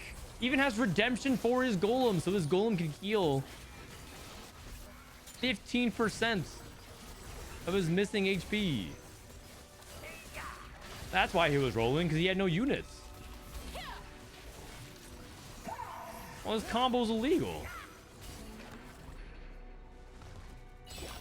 You don't need augment stats for that. You don't even need augment stats for that at all. It's so crazy. Yeah, he's got the hard counter for the Smeech. Smeech just targets the Golem. Fights the Golem for the whole time. Does the Golem get built different bonuses as well? It does. It does. If you look at Prestivent, look at his Golem. It has plus 55% attack speed. Well, that's weird. Build Different gives 45 to 75 attack speed based on current stage. The Golem also gets BD value. Isn't that nuts? Okay, I mean the extra HP is not that big of a deal, but the attack speed is kind of nice. All right, let's take a look at some other people here. How's Title doing? Title hit just on a 3 already. That is very fast, and he has Biss. Oh, Mana Flow Tristana. Okay. Okay. Or Chem Baron. Coco got his streak griefed again. I mean, not the end of the world in the sense that he already has a streak grief, so he's been trying to play around like whatever cash out he can get. He's probably just gonna go for 200 here. He loses 2 more, he gets to 200 because it's 35 plus 35, so 210.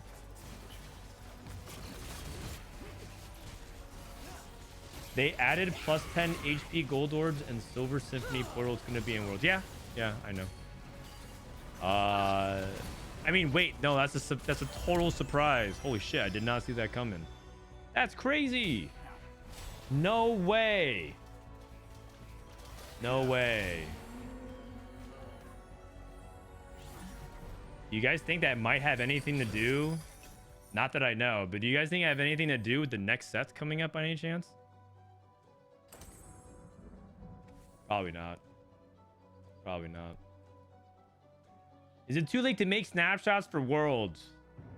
Yeah, you just missed it, man. You just missed it.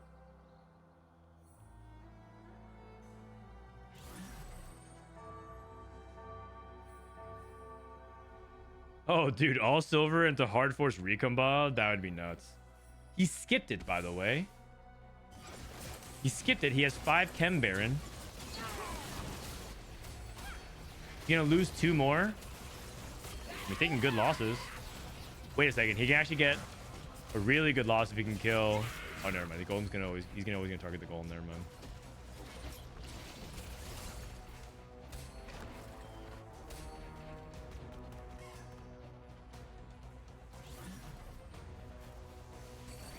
Why aren't you streaming Worlds, by the way? Are you healthy?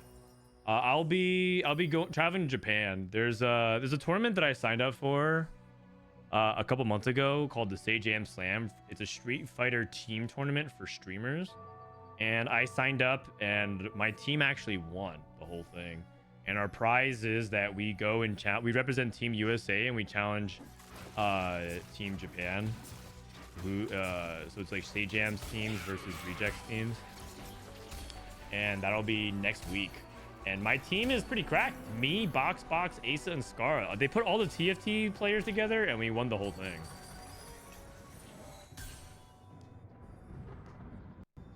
And so it just so happened that the trip is on the week of Worlds, and I could still technically do the first 2 days of Worlds because the schedule doesn't conflict. But the actual tournament finals is the same day of the final lobby of Worlds. Then Mortdog told me that he was down to co-stream Worlds and like be the English co-stream hub, and I thought that's cool. So like you guys can watch Mort, and I'll probably join Mortdog co-stream. I'll do some streams from Man, I'm Japan, getting but it'll be Mortdog like again. Street Fighter streams. Kali 3 already. Holy cow. Okay, 350. Does he cash out now? I mean, 300 usually is good enough to cash out. Also, you kind of want to be at multiple lives. He could theoretically push for 400. He actually could push for 500 if he takes 2. Actually, he can't even die, right? 28. The only way that you could die is if you take a 6-unit loss twice on average. He skips. Is he going for 500? Oh, okay. Let's look at other people's POVs. Bad luck protection. Okay, for BD. Vlad 3. 6 sorcerer. Academy crest, inspiring epitaph. Singe 3. Copying Singe 3. Owning facility. Enforcer crest for Kevin Parker. No Caitlyn, so no 8 Enforcer yet. Grea reinforcement. Oh wow, reinforcement, and I don't see that he used it on anybody, so I think he's using it purely for like Alawi to maybe for Ambessa 2, and then you'll cut Nocturne. You know, this is not a bad loss if he even loses. Rumble calf. 3-unit loss. Okay, 420. I think he has to skip. I think he has to take. He can't skip. He isn't. I thought he would be able to get to 500. Okay, you take this. This is really good. You have to take this, right? Right? Well, the thing is, if he didn't take it, could he win? Could he win 2 or lose 1, win 1? I mean, he has to take it, but like, could he actually get away with it? Man, his spot's too good. Hodge Titans, BT on Echo. Oh wait, it's probably BT on. Oh, no. Isn't BT good on Rennie because of Shimmerbloom? So it's probably Warmog's BT even shot somebody else. I feel like his spot is really good still. 17 HP. That's multiple lives. You could lose in stage 5 and stage 6 and have a second life. Binteum playing Renata Visionary Reroll. Title on a win streak. Can you get Rennie 4? I don't think so.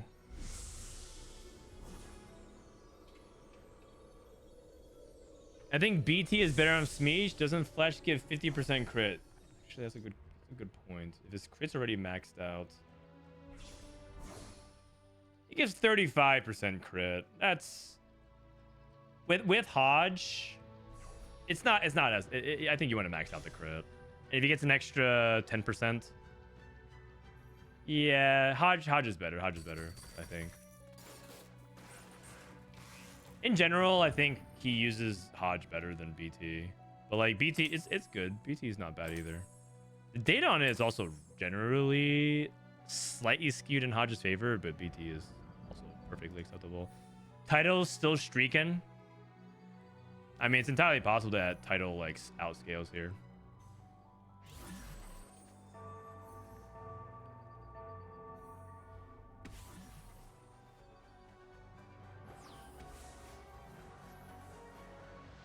All right.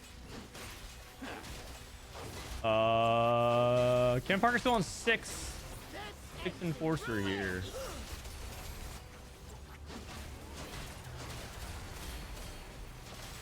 Okay. Man, Title is doing it, man. He's doing it.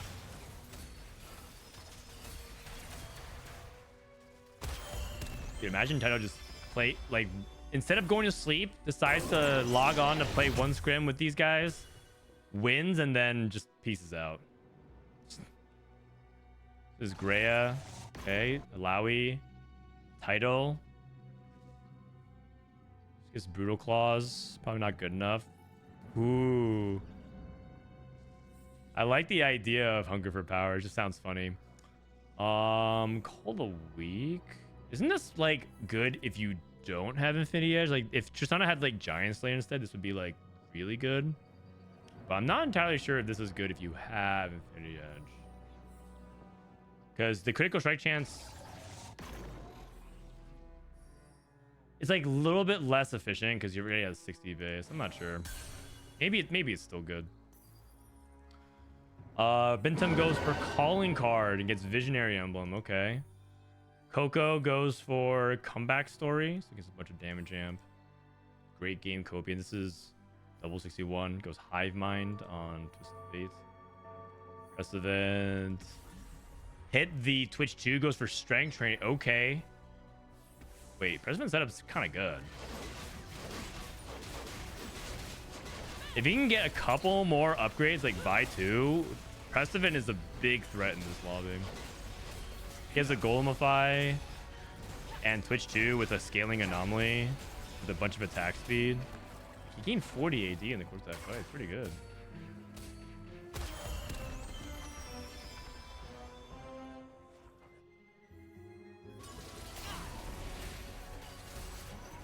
Okay, Binteum showing some life. Grea at level 9.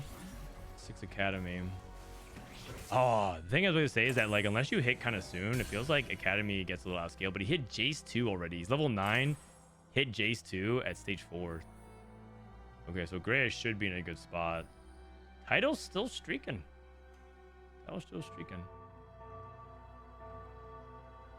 Golemify is the Smeech counter. Yeah, agreed. Golemify is very strong against Smeech because he has 0 items and Smeech will always target the Golem if it's within range and there's other units holding items. It's very nice. So I think Coco, Prestivent, and Title look like they're the best positioned right now. Grea has just got a lot stronger as well, but I don't know if he like wins out, you know, because winning out is kind of tough with Academy unless you hit like everything. 2 Sorcerer Emblems for the Vlad 3. Looks like he's gonna go Archangel's BT or Archangel's Gunblade, sorry. And then Shojin Guardbreaker, another Sorcerer, LeBlanc probably. Actually, is Nami 2 better than LeBlanc 1 now? They did nerf LeBlanc. The other part I don't know. He actually has an open vest here, so he probably could have gone Titans.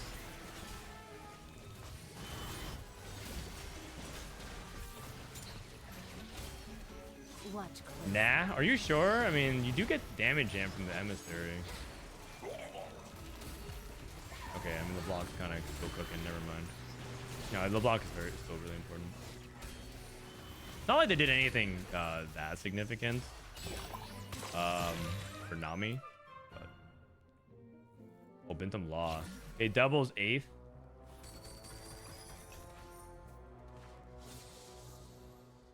Lobby is so damn high roll. It's Scuttle Puddle. Everyone high roll. Everyone high rolls in Scuttle Puddle. If you like mid roll, you're low rolling. Like Kevin Parker is not really high rolling, but he's not really low rolling either because he hit V2 best of 2 pretty quickly, but that's still not good enough, you know. Title finally lost. He lost to Prestivent. That's not surprising. Prestivent's really, really strong. And Tristana can't get past a Golem. Jace 2. Oh my gosh. Grea setup is really strong. Jace 2 is looking good. Trist 41. And stacked Tristana.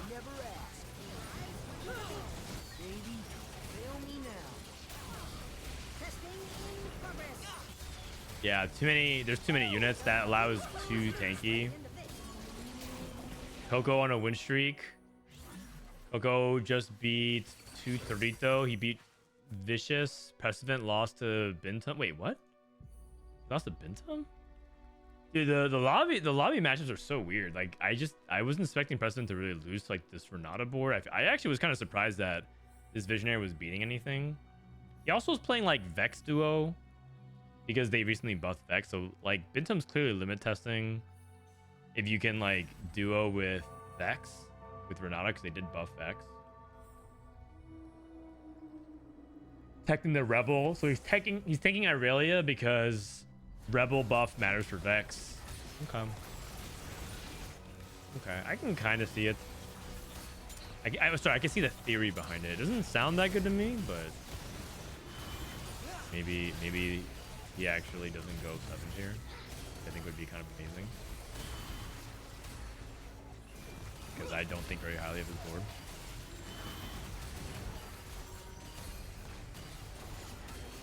Oh my god. I was losing out. That you know, it's holding better than I thought it would. I mean, maybe Binteum finds a way to sneak in like a 5th here. That'd be huge. DFG is good into the Golem. Yeah, I guess so. DFG can counter the Golem. You're not wrong. Actually, that's a funny idea. Show the Vex damage. Vex damage was top damage, 9,700. That's pretty good. Your challenger climb in E has helped me a lot to understand the game. I was able to go from platform to matches in a month, from on and off playing and watching the VODs in free time. I'm glad. That was part of the reason why I did the climb. The other reason was because I want to get some good content. And also see what server is tougher, EU or NA.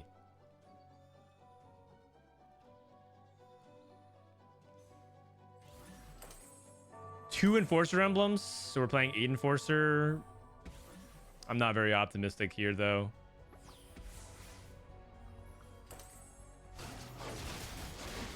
Because the thing is, there's 8 Enforcer, but there's a lot of 1-stars. I don't know if he's gonna top 4. If anything, doesn't he lose this fight? I don't think he has enough damage to actually kill everything. Oh, this Golem has so much HP. Oh, that's death. Oh my gosh. And then Binteum wins. That's a 7th. Wait, Coco lost to the ghost of Binteum. Because Renata actually gives a lot of trouble to Smeech in the past, because Renata with the positioning and the shielding actually kind of made it tricky. Hold on a second.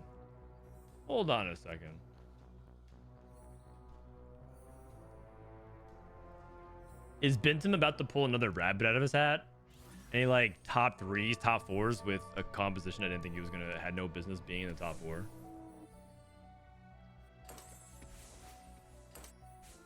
This is Coco fighting for his life. Who's Binteum playing? Is he playing Prestivent? He is. And Prestivent lost last time versus this, right?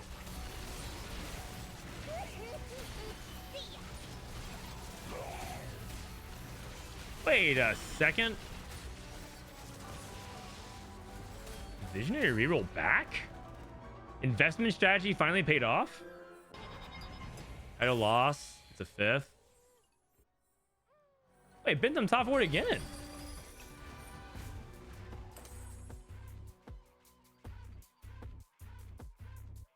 I mean, these augments used to be the Renata setup for sure. He took like calling card with a visionary +1. It's not even like super insane. He's playing sets of Nunu, Irelia Rel, and then like his flex spot is Ambessa on 8. Interesting.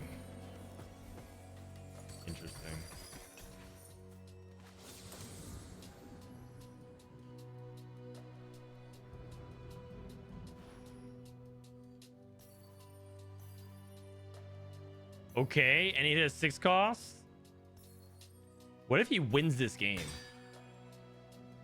What if he wins this game? He already has Shiv. Okay, what if you go something crazy like Hodge for Renata, so that way you have a little bit more sustain? He goes for double Sunder. Redemption? Wait, what? Oh, for Warwick. I feel like Redemption's like really important actually because of the AoE heal. Oh my god! This Vex just like almost... What? Dude. Oh, I think he's dead. You know, I think this fight might have been winnable if he was a little more decisive. That fight felt winnable. Like if he was able to get his items into a better spot. Okay, there's definitely something there. That Vex really gave it to Smeech. That was very impressive performance.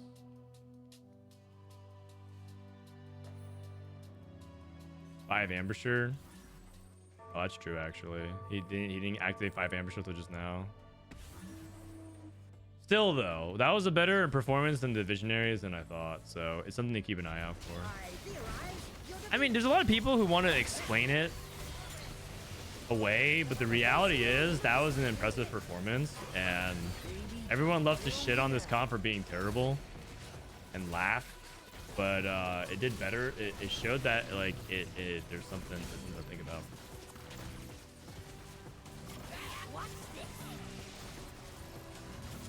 Because Alawi's just never dying. Like Grea doesn't have any more units remaining, but this Alawi just never dies. Jeez. Giant-sized Alawi. Is Prestivent gonna win the game? He beat Coco, he beat Grea, but I think he beat the Ghost. If he hits more too, very likely, I think. Oh, he's playing backline Elise. Cool, I didn't notice that. He's playing backline Elise too. All right. Okay. Oh, he has Elise in the front, and oh, he's going for Elise 3. Oh, that's kind of cool. That's kind of cool. Golem is dead. Oh my god! There's an Elise on carousels, isn't there? Wow, that's brutal. I kind of thought he was gonna live. Well, I don't think backline Elise is particularly very good into the Smeech board. I don't know if it performed well in the other matchups. But if he hit Elise 3, that would have been cool to see. But Coco looks like he's gonna win. I think in general the academy board can struggle into Smeech. I do think that there's some things that you can do with itemization though. Like he could choose to pop off some items to like force Smeech to attack certain units. So he could like have 2-item Malawi, for example, and then repurpose the Warmogs elsewhere. But he is kind of trying to focus fire by positioning everything in the bottom right. Almost really strong. Viktor. Oh. Yeah. Oh, wait. I thought Smeech. Oh. I thought Smeech had the Flesh Ripper aggro drop. Wow. Grea fills in and gets the win.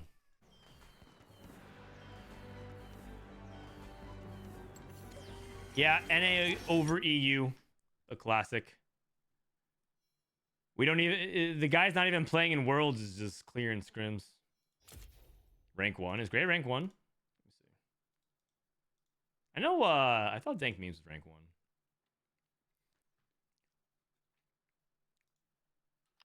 1. Who's rank 1 NA right now?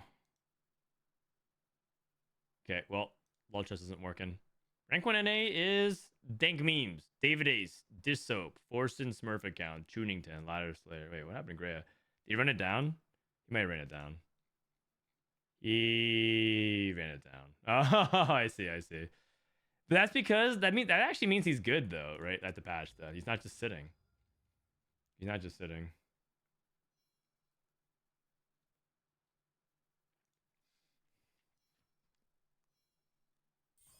Was there a new balance patch today? Yeah, there was. There indeed was. Sitting for a week. I mean, sitting is fine. You could be like the global rank 1 player who just sits all the time. Demacian Raptor plays on EUNE, plays like 1 game a day, and then sits.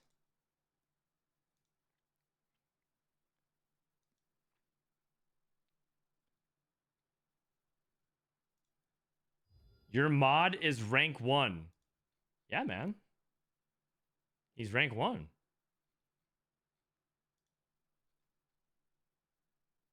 Oh, actually, rank 1 is Ken Kadade at 2,500 LP. Oh, never mind. You're not rank 1. Dude, Ken Kadade? Holy shit. 80% top 4 rate, 35% win rate. Averaging a 1.9. 1-1-1-1-1-1 4-1-1-2-1 7-1-3-3-2-2-1-1-3. Where did he go 7th with? Ken Baron? He went 7th and lost. Wait, he only lost like 100 LP for that? What was the loss? He lost 100 LP for 7th? That's actually not even as much as I thought it would be. I guess if he went 8th, it'd probably be more. But he's playing on the Middle Eastern server, right? So Middle East server, there's like, I think there's like legitimately 10 challenger players in Middle East. Oh, sorry, 13. There's 13 challenger players. It's 505, 600, 700, 1500, 2500. It's just a massive gap. It's just a massive gap. I mean, that's not his fault. It's just he's playing on Middle East, so he just farms players. He's clearly way better than the average Middle Eastern player. But anyway, and this is not even sitting, by the way. He probably could play 100 more games and still clear the next highest person by 1,000 LP when you have that big of a skill difference. But sitting at the very top makes you worse at the game, for sure. Sitting for a lot. Dishso has been a very big proponent of this. Just sitting for a long time just makes you worse.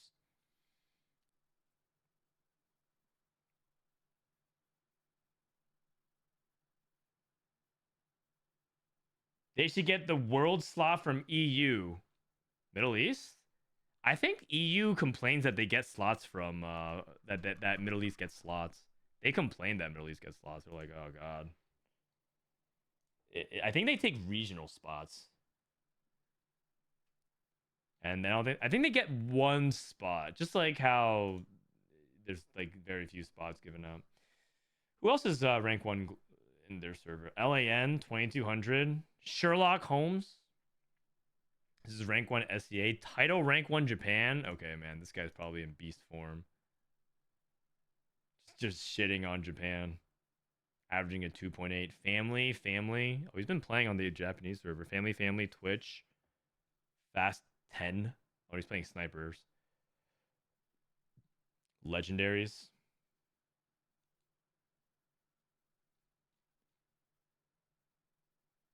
All right, are we going into? Are they still gathering players? I guess Title played 1 game and then peaced out.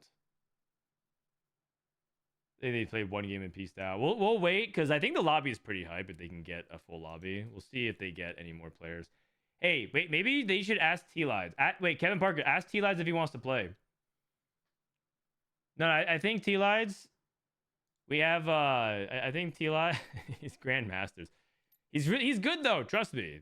This guy's a beast. This guy's a beast. Invite T-Lides to play. I was talking to some of the JP challengers last night. Apparently TFT starting to pop off in Japan. I'd love to hear that. Is anyone down after Paris? TFT Tokyo Open? That sounds hype. I would love to go to Tokyo again. Then we can do like another Japan trip with all the boys and gals. Lua Deepa.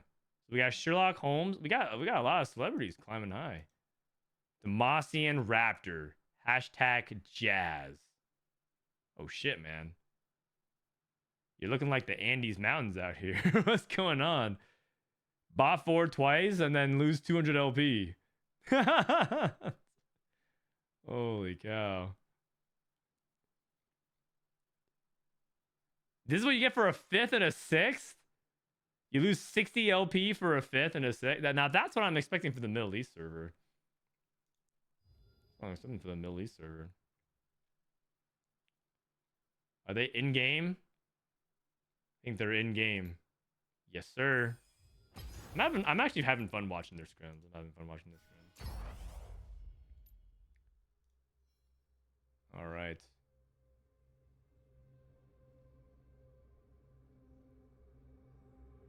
Wait, jungler? Oh yeah. I mean, that's a good guy to get as well. Which item is best to Radiant on Tristana reroll? Generally, people prefer Radiant Rageblade. And especially if you get it in the middle stages of the game, because it's important to get the Tristana rolling. But if you look at the stats, it might tell you a different story, because I think it will tell you that Radiant Gunblade is better.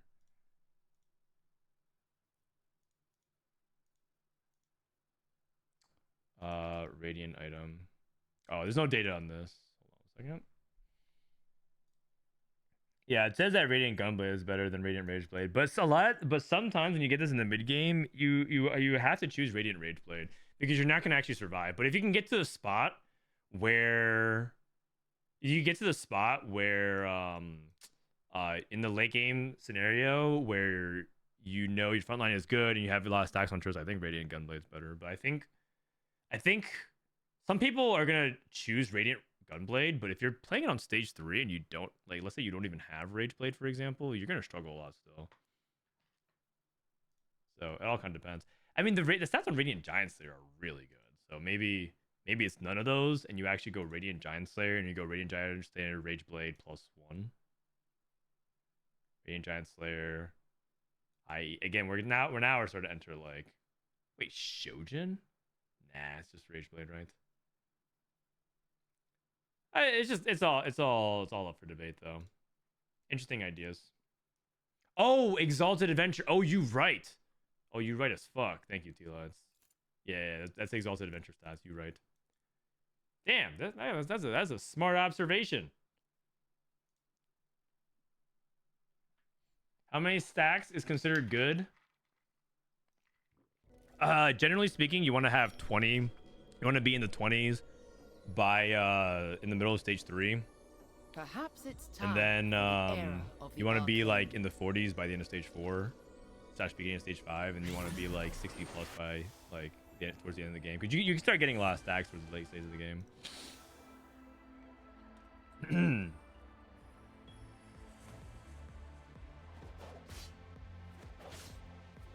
You Jelly would think the same thing. I mean, you guys meme You Jelly, but she coached Dank memes, and that guy was lost. And look what happened now. That guy got to regionals twice, regionals finals lobby twice, and he got to worlds twice. I think all of you guys are secretly jealous. You guys wish you guys were coached by You Jelly. Okay, who do we got? We got Double 61. We got Wet Jungler. We got Kevin Parker. We got Prestivent, Title, Viciuuss, Binteum. I feel like Prestivent and Double are grinding real hard. They've been in every scrim. These guys are turbo grinding. He's also coaching Showtime. Well, yeah, I mean, some people are uncoachable though. Every time I'm like listening in on that conversation.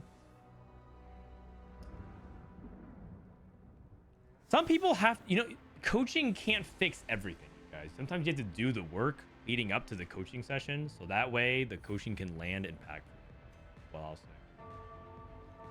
What I'll say. The golf coach can't fix your swing if you don't even know how to hold the club.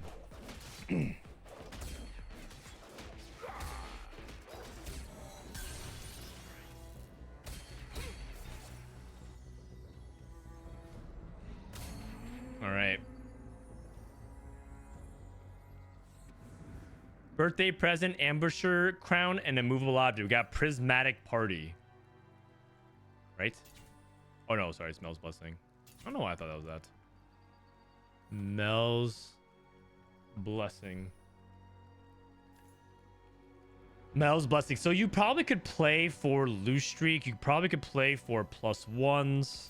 Because you have like a 50% plus chance for something like a spatula, tactician's crown related. I think it's like 53%.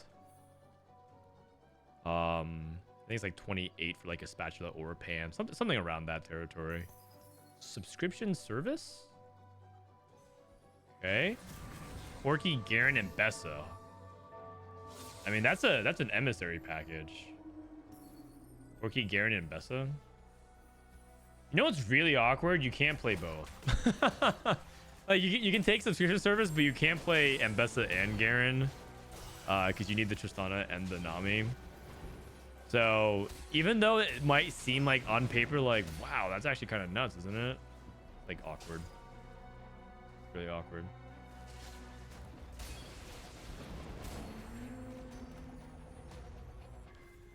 Tutarito. Worth the wait? Oh. The Leona. What's the academy? Oh, it's not a bad academy. Not a bad academy. But that's not really what you really want to see. That is of the worst possible scenarios. Quality over quantity to redemption with Rebel opener. Okay, Preston looking good. Visionary +1. Kevin Parker pushing tempo, so he's playing tempo visionary, not reroll. At least not what looks like to be reroll. Ooh, Ghost of Friend's Path. And he's stacking AD. Okay. AD, and he has the IE ready to go. Interesting. I've heard some ideas about Ghost of Friend's Past. You could play into some AD comps. I told you that anecdotally, my most successful was I played into Twitch. Because I basically stacked HP and AD, and then I got a Bruiser emblem, so I just played 6 Bruiser Twitch, and it felt really good. I am curious if he has another AD line. Corky probably could utilize it pretty well, because there's a couple lines that you could play with it with Corky. Not Scrap though. Emissaries is probably what you're like thinking at. But we'll see what he ends up playing. It'll be something that develops. Like we'll check on him in like a stage and a half. Wet Jungler.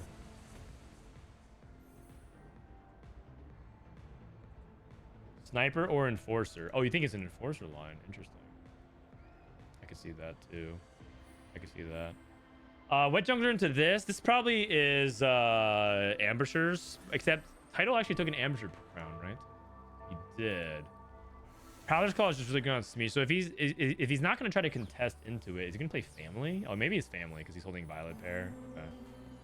So he takes Glove, Bow off Carousel, maybe a Stab. Also, it works on Mel's Blessing because Mel's Blessing, like I said, you always want to keep in mind if you can use a Spatula or a Pan. So you can play something as crazy as 5 Family. What do you think of Loot Orbs that can heal you for a bit? I actually think it's not that big of a deal, but it's basically like it's basically gonna make it so that way some people who are ahead can sack really hard and cap really high. If you remember the Portal medium legends where everyone started the game with 110 and 150 HP, it just basically creates a scenario where everyone can greed more, aggression is not rewarded, and people get outscaled because they get extra lives. And it's a really big deal. It might sound like not big of a deal because it's 10 HP, but it's 10 HP for the whole lobby, which is a big deal. That's 80 HP.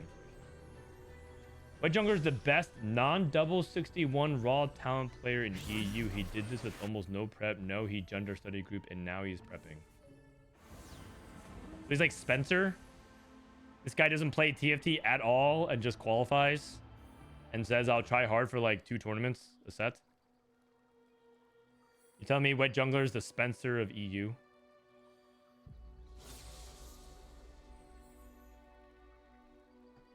Hyrule TFT. Jungler is trash. Bro just got lucky. He's about to go dead last. Trust.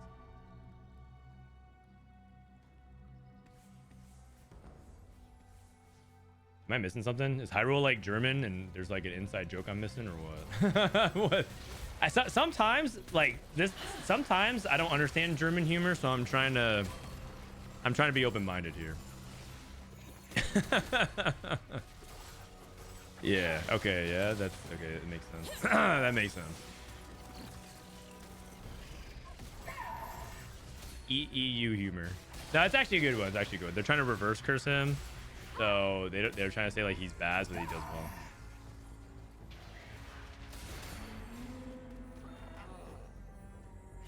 All right, Kevin Parker looking good.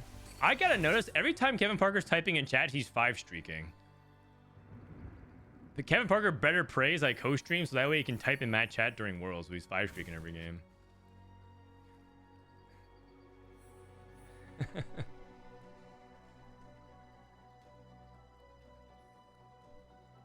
Germans say please laugh after every joke.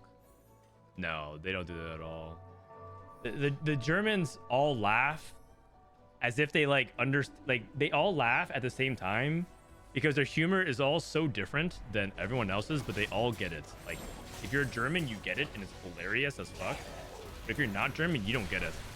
When I lived in Germany, there were so many times I was in the room where they would say a joke and I was the only one not laughing, but all the other Germans were like laughing a lot.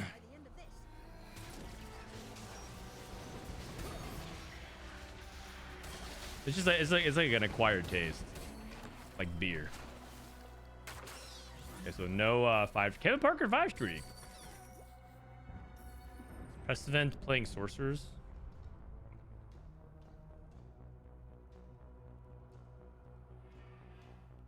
How long did you live in Germany? For about 2 years.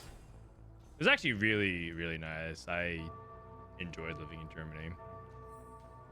Like low key, if I was like forced to leave the United States and Canada wasn't an option, I think I'd go back to Germany. I actually liked it. When I finally learned how to live in Germany, it was good. Until like the problem with living in Germany is I spent 1.5 years learning how to live in Germany because there's just like the German way they do things. And so like you just have to like learn all of it. Like TFT. It's like a bunch of rule memorization. But once you get into it, it actually kind of made sense. And I enjoyed living in it, but like for 1.5 years, it was like annoying as fuck to like live in Germany.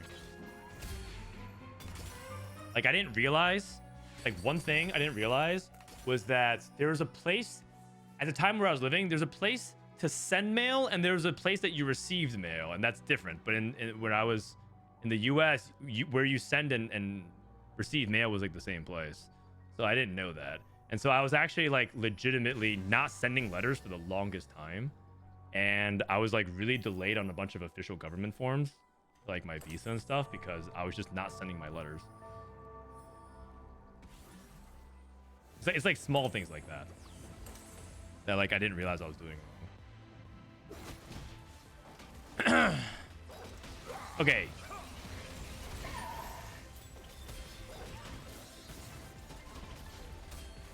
What jungler?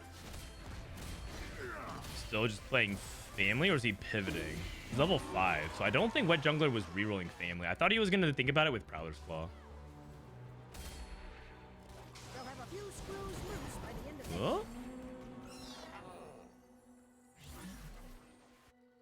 Alright, let's look at what Kevin Parker's doing with the Visionary +1. Is he gonna play?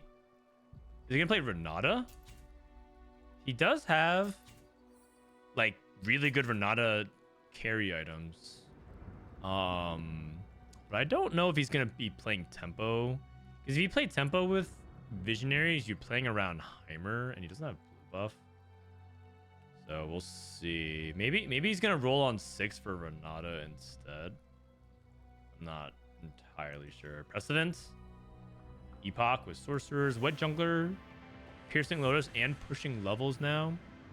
So open-ended. I mean, these melee items are like for Vi, I guess, if you're gonna push levels, not play for family. Magic Roll got 2-star champions. Looks like he sold it. Also, I think Binteum is committing towards Heimer. So if I'm Kevin Parker, I probably don't want to contest that. Actually, I don't know exactly what Binteum wants to play. He has open generic items. He has Shiv, Morello, and frontline items. Well, I guess he could like play any AP. He could play like Black Rose. He could play Sorcerers. He could play Visionaries. All this open.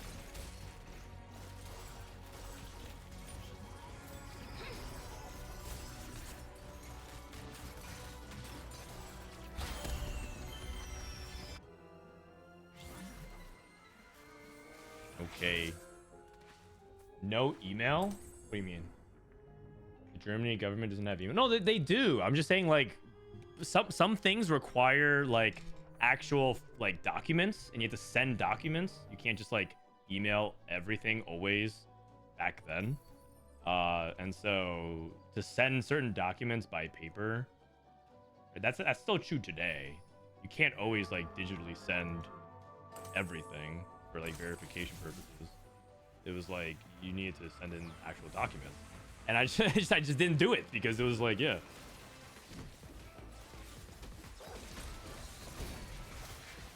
And it was just so annoying. I just couldn't believe it. But like, it's not a big deal if you learn how to do it, because then it can get done. If you learn how to do it, it'll get done quickly because they understand how to do it, and it's like kind of, there's like many small things like that I picked up.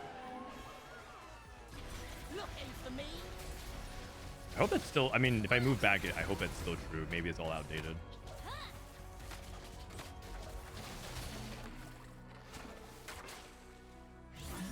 This guy playing Zeri? I don't think so, right? Sentinel with red buff? Maybe not. Maybe just play into Academy, but you're not really looking to play Academy with that setup. I'm not sure.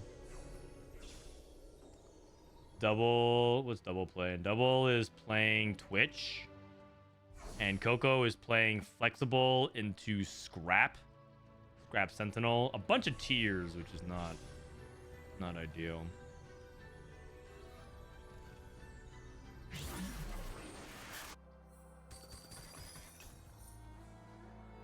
Does Germany still use pigeons to send letters? You're like it's not Hogwarts. They don't live in like they don't live in like Harry Potter world. What are you talking about sending pigeons?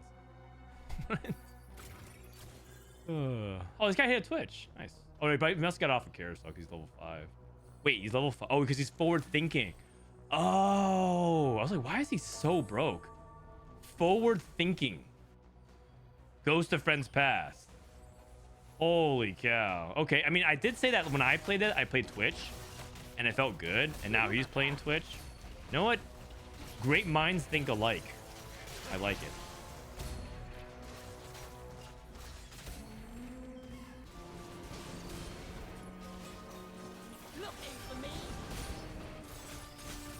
Worth the wait, climb the ladder. This is the Leona 2 player. Maybe he's gonna play Quick Strikers, like Quick Striker reroll, and just hope that Leona 3 can be his tank. Wait, he's actually just selling his Leonas. Past Leona 3. Not even bother, right? Yeah. Not even bother playing like Leona 4.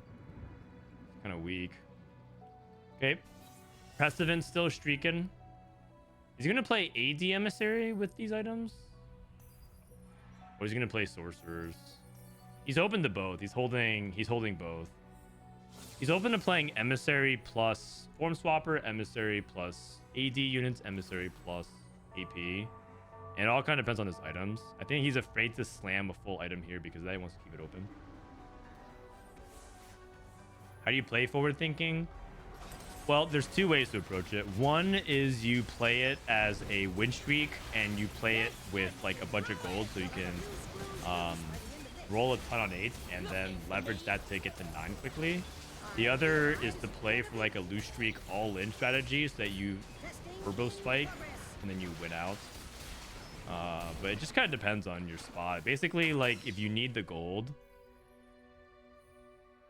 you often take it to try and spike on 4-2. A good time to take forward thinking also is when you're low gold. So let's say you're at level 5 and you're at like 30 gold and you just know that leveling is going to take the remainder of your gold. You can take forward thinking because you don't have that much gold anyways, and then you just like stay lower level. The win streak position is you take forward thinking and you win all your fights anyways on stage 3, which is like pretty good. Ghost of Friends Past, I believe, works on creep rounds as well. So these die. Yeah, and he got 34 now. 35. So he actually is locked in. Oh, and he got all frontline items. That's good. Very good. See title if he's gonna roll down here. I was going fast 8. Okay, is Coco rolling? Coco got Dominators. Wait, he reforged his Scrap Sentinel.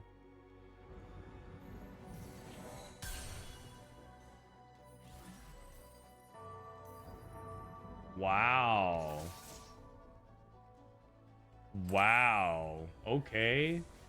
That is real ambition. Now he's playing Dominators. Okay. And trying to play. He cashed out Xperion already. Dude, Coco is trying to game. He's trying to game. This is really hard. I have no idea what he wants to do. Is he just gonna stay in Xperion? No, he's probably just gonna play. Probably just gonna play Experiments with Dominators. So I play like 6 Doms and have Experiment Mundo. Oh, and he gets a Mel's Blessing as well. Bulky Buddies.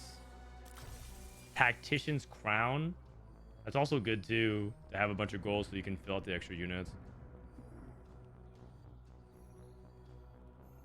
Blitz.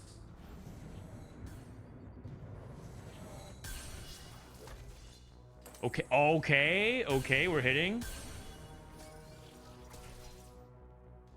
All right.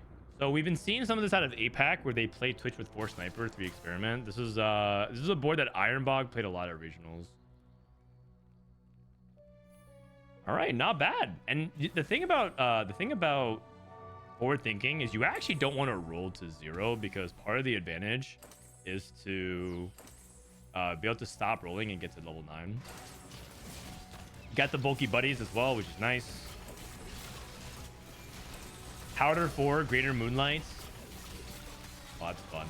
You got Rumble with Ambusher Emblem.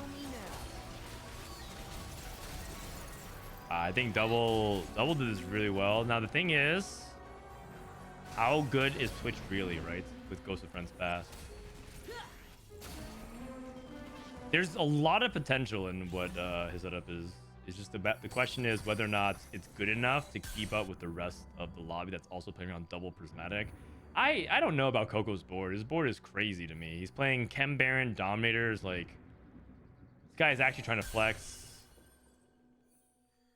Title went level 8 with Ambushers, which is also kind of unusual. Prestivent took Invested, and he's win streaking. Oh my god.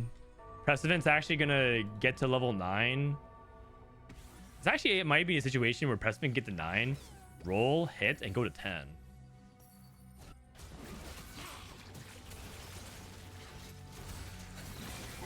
Prestivent took Invested Plus and beat Kevin.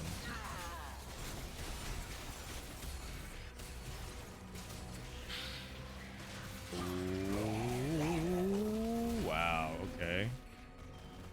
Wet Jungler to call the Kjaos. 40 rerolls.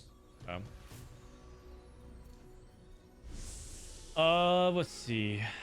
Title isn't a bad spot. I think tempo ambushers are not really a thing, so I'd be surprised if he ended up doing well with that.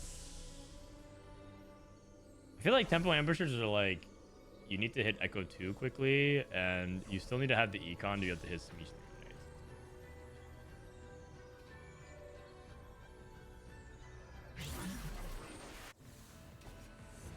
40 rerolls, but junglers only use 16 of them. A lot of them are trying to push levels and get to 9.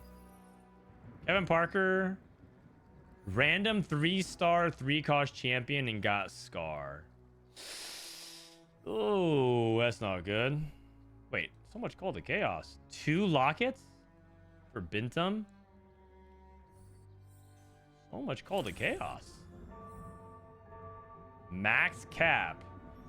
Oh, you know, that's better when you have a Mel's Blessing for a Tactician's Crown, because now you can play level 9.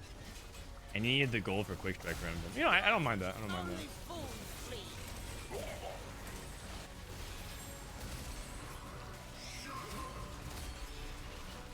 Have you been tracking player and comp AVP today? I haven't, but if somebody wants to, they're playing on the North American server. You can look at their profiles and you can just like input their stats. I will allow you to do that. I'm okay with that.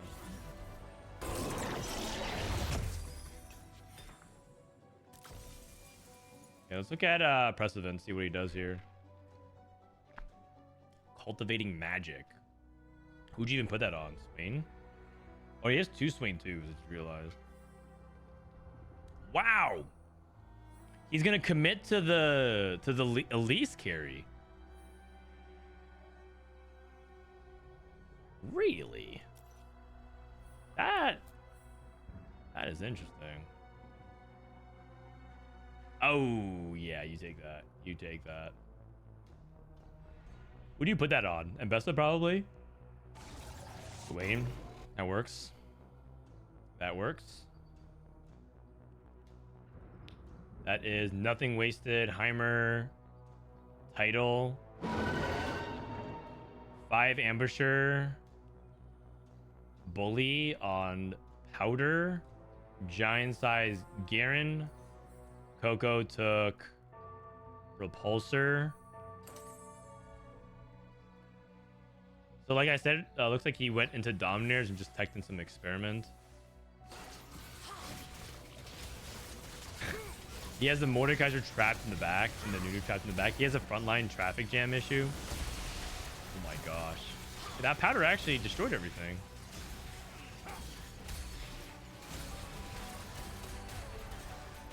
Oh, so close. So close. No mana on Heimer, though. That is real tough. No AP powder? Well, you get some AP through Hodge. You get some AP. You don't get that much, though, compared to, like, Death Cap. Like, the double Hodge and BT is not that much. Coco win streaking. That's crazy, man. He used his duplicator as well, probably on Soko, too. Big powder damage. Wow. That's nuts. Okay. Okay. This is gonna be.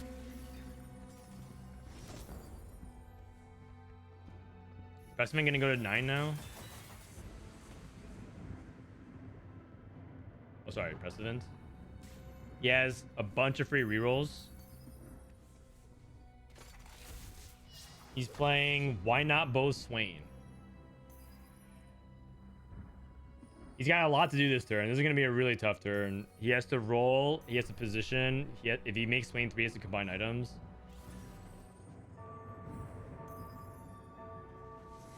He's going Form Swapper. He's going Form Swapper Emissary.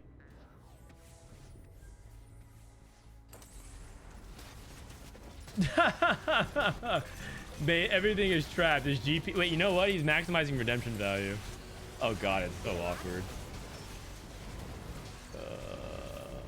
Yeah. I don't think people are playing Quirky. He also could probably even consider holding extra Quirky, but I think he has too much to do. Fido looks like he is dead. Just okay. It was a good limit test.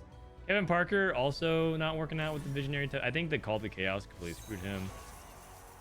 Okay, he's gonna take this. I mean, he has to. He's 5 life. He had Malzahar too, though. Okay. Okay. Rennie.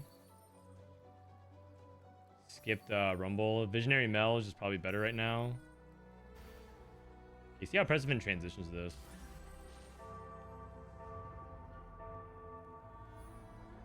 Playing 2 Ambessa 1s.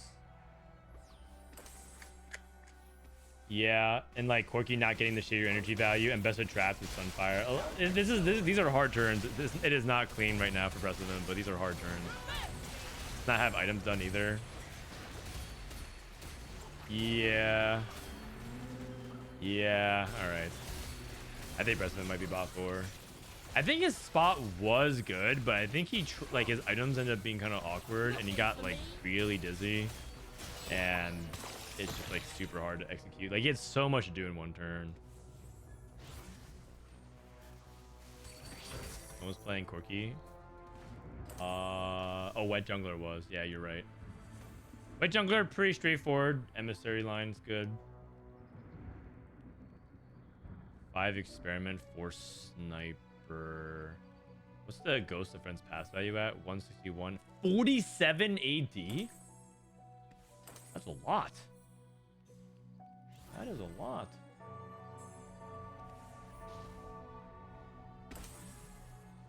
Okay, 4 Emissary, 4 Form Swapper, and we're back. At least 2, JG, Corky. No Sundering.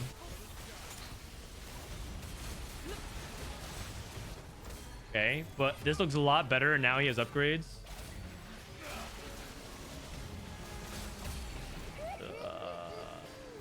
Oh, not enough, though. No Sundering's a really big deal. Okay, President's dead. NP. If Coco can bust out from here, though, I'd be very impressed if he can find a way to top 4 here.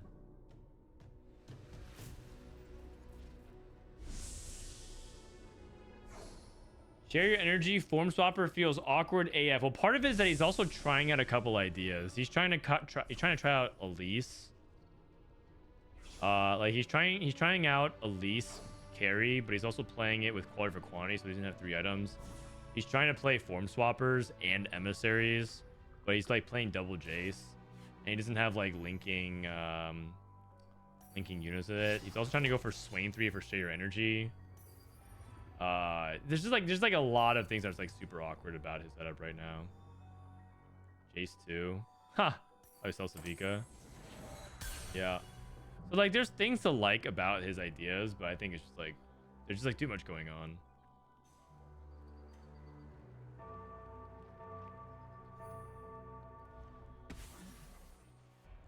All right. Oh, it's Preston versus Coco. Preston versus Coco. We're doing better on the traffic issue. There's only one Vlad, one hanging back, which is not a big deal at all.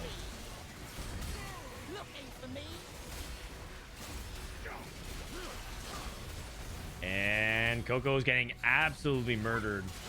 Yeah, Coco's bot 4. Binteum's probably also bot 4. Double 61 looks like he's winning out. His Ghost of Friends pass is just scaling so hard. Oh, Coco's alive. Barely.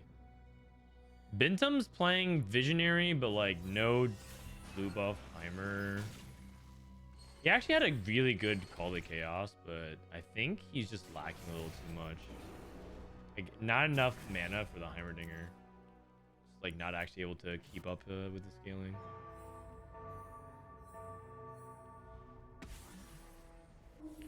You shared your energy to the wrong Swain. Oh, you're right, because it counts the strongest Swain, which is the most recent one played, right? Oh, so he messed. He actually did the wrong. Oh, I actually missed that detail. Oh, you're right. That's funny. That is funny. Looking better now. Looking better. I mean, he's playing some weak boards though. Coco and Binteum were like playing kind of fraudulent boards. The top 3. Viciuuss, another top 4. I think he benefited a lot from like Kevin Park. Like I feel like everyone in the bot 4 were trying out some weird stuff. Like Coco had Scrap plus Sentinel and then reforged it to Dominator, Ambusher, and like played pivot into Dominators halfway through stage 4. Two players tried blue like no tier tempo Visionaries, and Kevin Parker got called a Chaos screwed. And then Title played tempo Ambusher. I feel like bot 4 was like pretty guaranteed this game. But the good thing to know is that Ghost of Friends pass definitely looks kind of solid in terms of like what it's definitely pickable if you have the right setup for it, and there's definitely tech around it. How long are we gonna roll until we hit Swain 3? I feel like Prestivent at this point should hit Swain 3 a stage ago. Oh, there it is. Now I can remove. You know what? I'm down for Swain to be frontline Swain. Move everything up 1. Like, what do you think of Swain moving up? Okay, actually, probably not. Well, my thought process would be Swain moves up 1, and then everything's like Form Swapper, and he becomes melee, and then you give him the Spark or whatever. Because now he has now he has this, but hey, it's working. All good.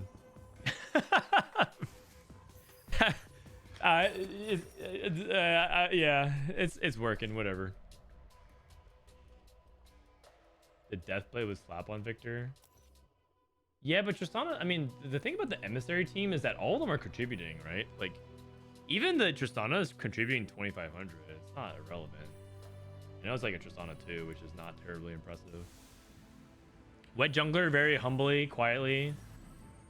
Oh, actually, maybe this is why Prestivent was preferring backline, because of this Vi. Like, part of it could be that he was always keeping in mind. I forgot about this, but Wet Jungler, it does have this Vi that's very annoying to deal with. Oh, Viktor's dead. No Viktor cast. Maybe just overwhelming value gets there. Yeah, overwhelming value is too much. All right. I kind of thought Prestivent might bot forward. Looks like he might even win the game. Wait. If Double loses this, he's dead. Oh. He's just getting farmed by the Jays. Big sword versus big hammer. Oh, he's dead.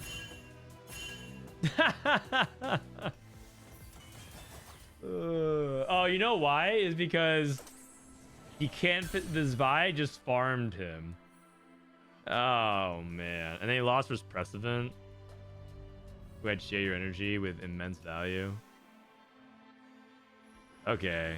I don't think that's Ghost of Friends pass. I think that's just Twitch's weaknesses in a nutshell. Because this Vi backline thing just like totally fucked up Double. I mean, it's a third's a third. Okay, Vi TP's in the back. But I don't think it should go any differently than last time.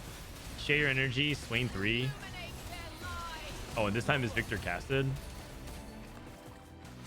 Hey, you know what? NA on top again.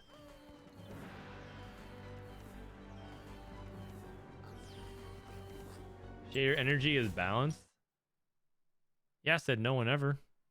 Who's out here saying share energy was balanced?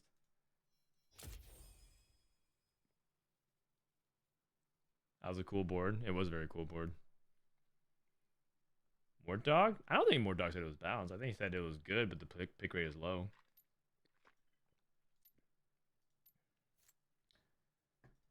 All right. I'm going to go to the bathroom real quick. BRB. Worst vitality player. But who says worst vitality? If you said worst vitality player, you just... I'm AFK, BRB.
X-Tech will unite Piltover and Zon once and for all. All right. Viktor. Okay, can someone do me a favor? Can someone do me a favor and start tallying the scores of all the people scrimming? If you go to LOL chest, and you go to let's just who's scrimming here? Is even in this? Type in VIT Prestivent. If you look at his scrims, you can go and tally everyone's placements. Dude, he's been scrimming for holy shit. This is like scrim number 11 or whatever, and you can actually put together the scrim stats.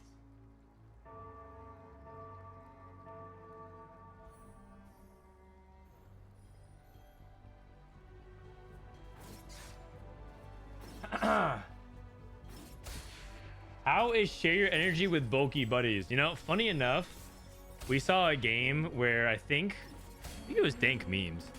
He literally sacked his prismatic bulky buddies for share energy, which, listen, I think share your energy is OP. I don't know if it's like sack your prismatic level OP. Like that was like over the top for me, but some people do believe it's that good. I think that's like, you know, he like literally only had prismatic like bulky buddies value on like 2 units or 4 units or whatever, and then he just did share energy for everybody else. Okay, I'll do it for $20 a game. Sounds good. Send it over to me, and then I'll and I got you.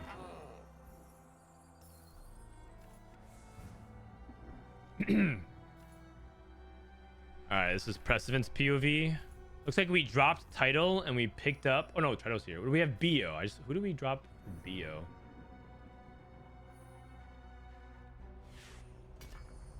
Pandora's.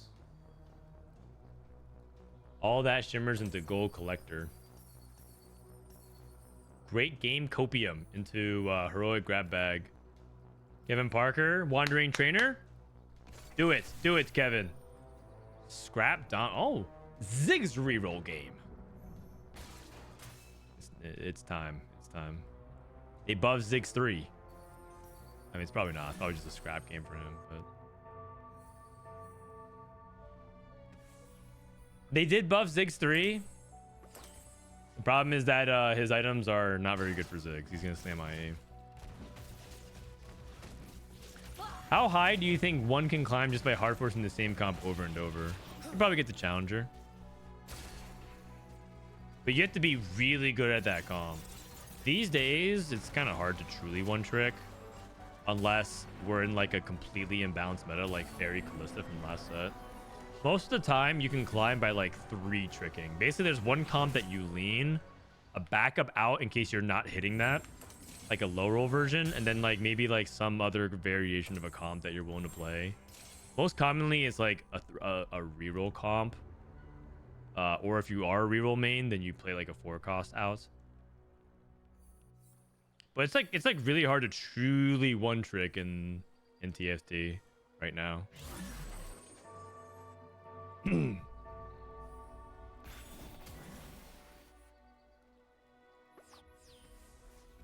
But this guy is Tristana 2 already. Oh my gosh. Wow. Okay, so Tristana 2 this early for Prestivent is really good. That's crazy. He's not leveling because he's not on a streak, but he's getting stacks with Tristana, which is what's important. And he has Pandora's, so he can't really get griefed on items. Okay, Bio takes too much value. Too much value. He's holding a Kali Nocturne, so he's probably playing some quick strikers. Wow, Nocturne too. Okay. Looking real good. Getting 4 rerolls a turn. Coco also took heroic grab bag. Looks like this is going to be a very reroll heavy lobby. I'm looking at 4 people looking at reroll of some kind. I guess technically this could also just be like waiting for sorcerers and then you use it on like Swain 2. But he's not holding Zyra pair, he's not holding Vlad pair. So I don't think that's the case. Viciuuss also has Starry Nights. So he's playing for family, I think. Unless I'm missing something with this Trundle. And then 2 people playing tempo with Wet Jungler and Kevin Parker. And then we have Cooking Pot, Title. Oh, is Title playing family? He might be playing Ambushers, like stacking a Camille.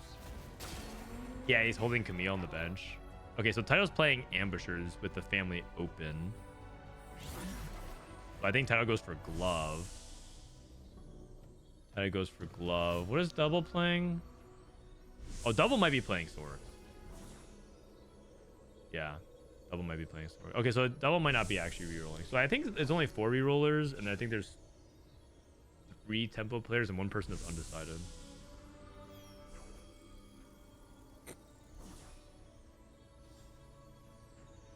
You should do a 1-trick challenge. I think the thing about 1-trick challenges is that they kind of get boring after like the 20th game. There's also plenty of people who do 1-trick challenges. There's plenty of people who do 1-trick challenges. Like Beppo Carrot, that guy is doing a 1-trick challenge. Soju was doing a sorcerer 1-trick challenge at Tituson's Cup number 2. There's a lot of people who do 1-trick challenges.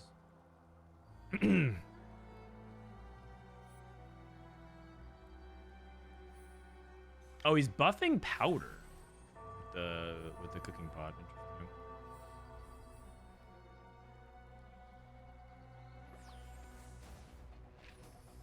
Okay, looks like Title's streak got grief. Let's look at what jungler's POV.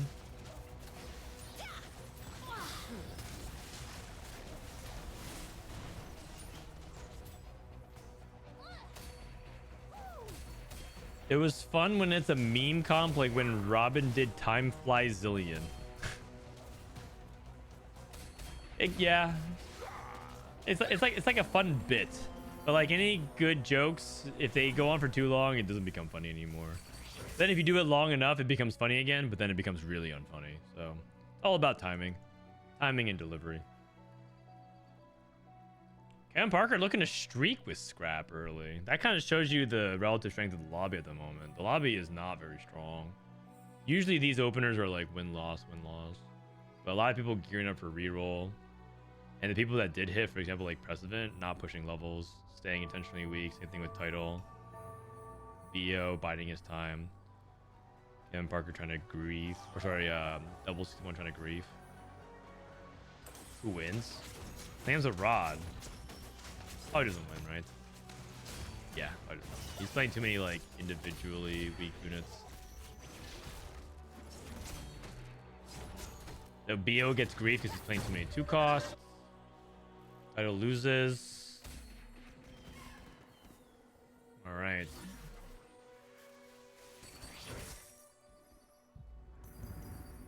They did buff Camille. And Camille AD is higher now. I'm curious if Camille can be more reliable and actually not fall off nearly as hard because they did buffer by 3 AD, which is not irrelevant. It's not irrelevant at all. Quite good actually. So we're not going to be around for TFT Worlds. I will sort. What? 2 Camille's dropped? This guy has 7 Camille's at 2-7. This guy has pressed reroll button a grand total of 0 times. Yeah, this guy's winning Worlds again. This guy's winning Worlds again. I don't know what to say. I don't know what to say.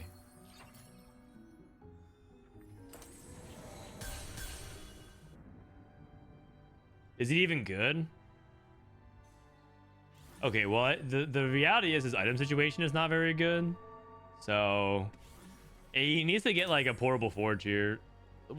You know what used to be insane when you hit Artifactory? Then it was like auto win situation, but now that doesn't really exist 2 months later. So what are his outs here? I'm thinking portable forge. I'm thinking I think you probably would rip a prismatic item here or radiant item rather. This is golden Gauss Victor's vision. I'm thinking prismatic pipeline. Restart mission. Eye for an eye probably could take here. Your item situation is pretty bad. Oh. Doing health as wealth for the Omnivamp. Or find your center. Find your center is a little bit awkward with Camille because she wants to go to the side.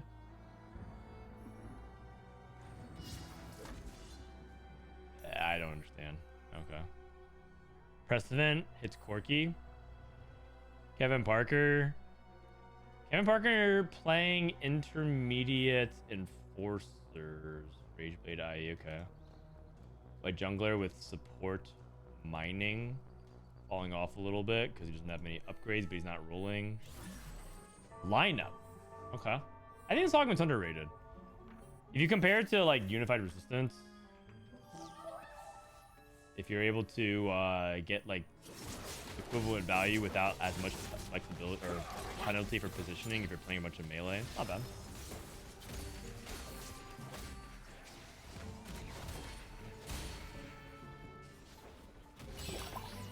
Coco took branching out and he didn't use his reforger. All right. Got Academy +1. Ezreal 2. The big hit. The big hit. Wow. Title hit Camille 3, but I mean that was inevitable because he had 8 Camille's already, which is just ridiculous. Starry Nights rolling for Viciuuss.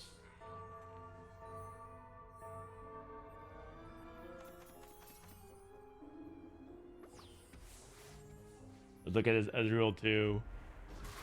I feel like Coco and some of the other players are taking like some pretty big risks on some of their augments on 3-2 and seeing like just trying to feel out how good these options are. But branching out on 3-2 is always like very risky.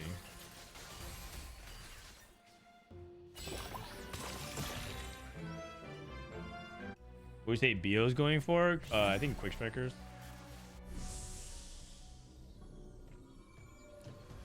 I think he had too much value with Quick Strikers early, so he's racking a bunch of rerolls. He gets an Ambessa. Actually, arguable whether or not you should take this Ambessa with a vest or you should complete items on a colleague. Because I think he has an open tier, and I think I'd rather go for Hodge. Because this vest, I guess this vest could build into an item like Titans. But from Bio's perspective, I feel like even if you hit a Kali, if you don't have items for her, it's not that good. Even if you have 4 Quick Striker, you have 1 item on her, it's not that good. Unless he has an item that he can complete that I'm not thinking of. Oh, he has so many rerolls. I mean, 4 Quick Striker is a big deal. He doesn't even have TF. You know, oh, is he gonna make Crown Guard? I've been seeing more people make Crown Guard on Macaulay, but I don't know if I like that if you have Edge of Night. I feel like you're gonna lack some damage. Playing Ziggs? Okay. Not that big a fan of his spot, to be honest. Double took Recombob and is now playing Chem Baron. Whoa. Man, there's a lot of chat memes in this one. The Recombob into the mid-game lose streak. There's like a lot to unpack here. And he's contesting title for Ambusher. I'm assuming, he is playing Violet Pair. Maybe he secretly wants to play Ambush or Enforcer from here. That'd be surprising. That'd be very surprising. Whoa. Okay, 3-star Violet, 3-star Draven. Looking good. 4 Sentinel. Wet Jungler looking pretty solid. Surprised he's still at 90 HP. 4 is just good. 4 Sentinel, Tristana. Just generally really, really steady. Gold Collector quite good. Coco with Rageblade, Runins, Ezreal's definitely an Ezreal game for him for sure. I think double spot. He needs to hit Smeech to be very quickly. He's running out of time rapidly here. Prestivent's just on a stat count 32. He's ahead of the curve, which makes sense because he hit so early. 6 Tristanas. You know, it's one of those things where if I'm Prestivent, I'm not that far ahead on the tank count. I wonder if he's ever in a position to play for Emissary Trist instead of just Sentinels.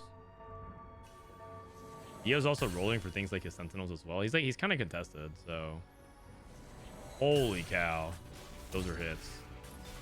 You just make Nocturne too as well, right? Oh, he's selling Nocturne. Oh, he's not gonna go for Nocturne at all. Oh. Okay. Garen. Here comes the double 61 roll down. Oh, he has Smeech 3. Wait, why didn't he even use his duplicate? Oh, he cashed out. My bad. I missed the cash out. Sorry. But looks like he got Executioner Chainblade and 2 Smeeches, which is quite good.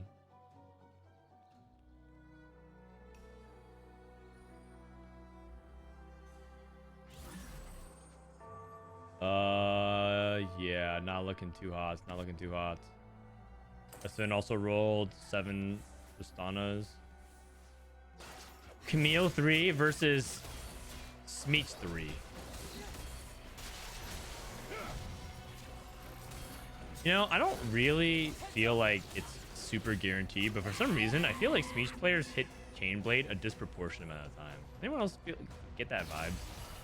Like, whenever I see Smeech players, it feels like they have like a 60% chance to hit Chainblade. And for the other times they don't, they somehow miraculously have a Reforger to reforge it into Chainblade. It doesn't make sense. Sisters. They recently buffed this.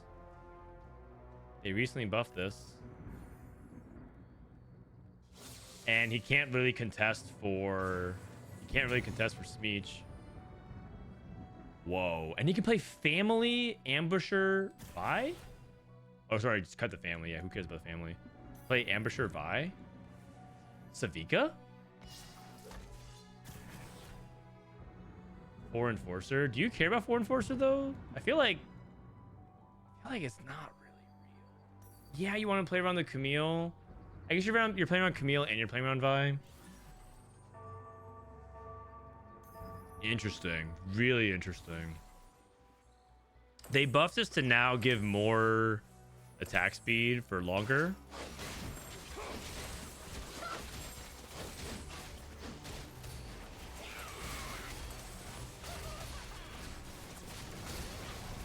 He doesn't even have 3 item on Camille yet. I mean, it doesn't look bad. Doesn't look bad. President loses. Noble Sacrifice. Let me actually look at the data. I haven't looked at it yet. How does Sisters look? Post buff. 2 Sisters. 4.7 before. Okay, sorry. Let me be precise. Last patch, sisters 4.73. This patch 4.70.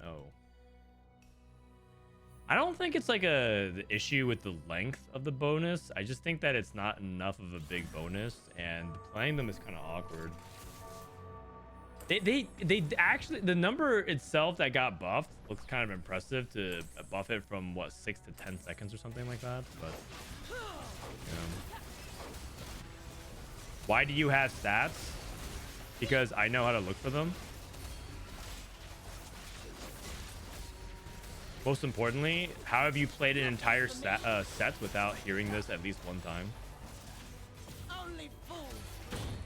If you literally go to any website and you look at traits, you can Control F, sisters, and look at the AVP. It just tells you what the stats are.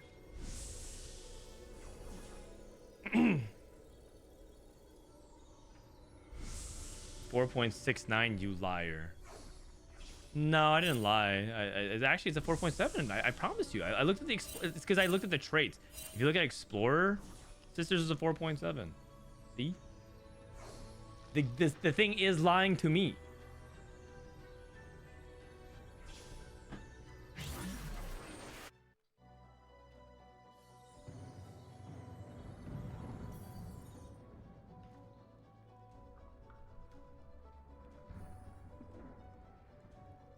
All right, Ezreal 3. Okay, cool.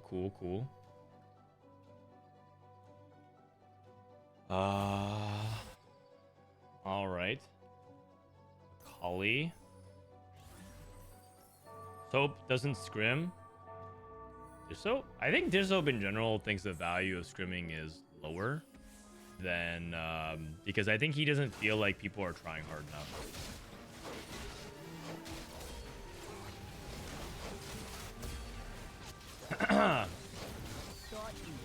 That's fake because many people play that augment just to get the jinx and don't play that trait. Okay, fair enough. I don't think it's like that fake. So what? Do you think it's like really good then?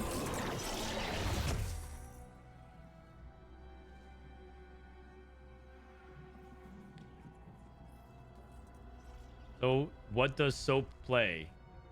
I think he just watches. He's a player that can also, he's like one of the players that can also improve the game by watching and thinking and prepping without playing. Some players are very manual about it, like they need to like play a lot to improve, but not every player is like that.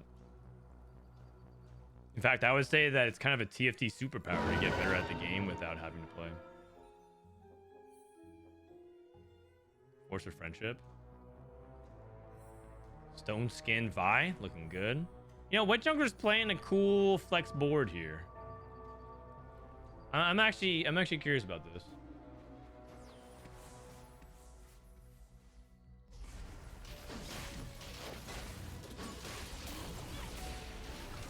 I'm actually curious about this. This is gonna be rough.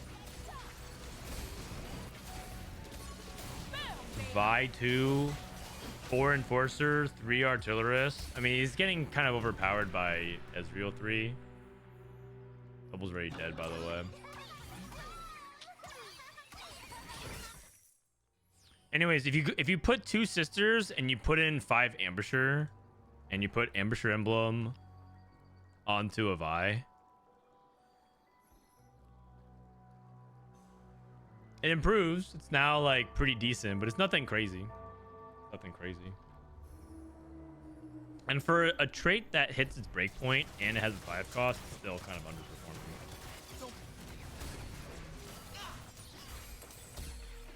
Was ist Scrims? Scrims are short for scrimmages. I have a question. Was is Google? Does Wolf's Familiar's attack stay at 0.9 or rise because of Rage Blade?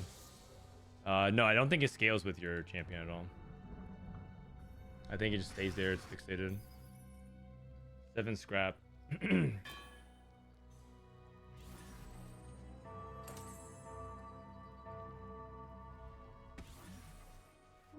Ha ha ha ha ha ha XD.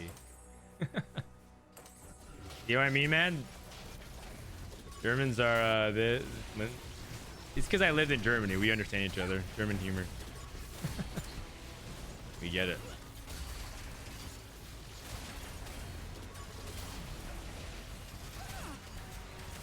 That German humor connection. Dude, Coco might win with Ezreal 3. He's just kind of crushing everybody right now. I guess BO is technically winning out right now. Also hit Adrenaline Burst.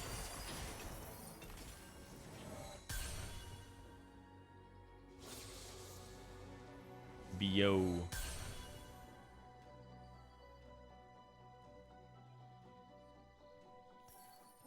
He's not even going to try to go for Twist of Fate 3. He went straight to 9, win streaking, completes his board with Mouse Lahar. This is the nice tie-in. Connects Automata and Visionary, so the synergy looks really good. I don't know if this is a win out. But his board is good. His board is good. Oh, Warwick. Sisters Warwick? Wait a second. He cut the Vi. And he put Ambusher on Mel. Doesn't Ambusher go on Warwick though? Because the durability is like really good. Like really, really good. Oh my god. That was insane. Maybe it's on Mel. I had no idea. Let me look at 5 Ambusher. Who's the best holder of it? It's extremely close between Mel and Warwick in the data. So I guess it's I guess it just depends. Okay. Cool. I thought it'd be better on Warwick only because intuitively it's like the 15% durability like works really well with Warwick because he has survivability built into his kit, and he's also kind of melee, so he kind of gets in there.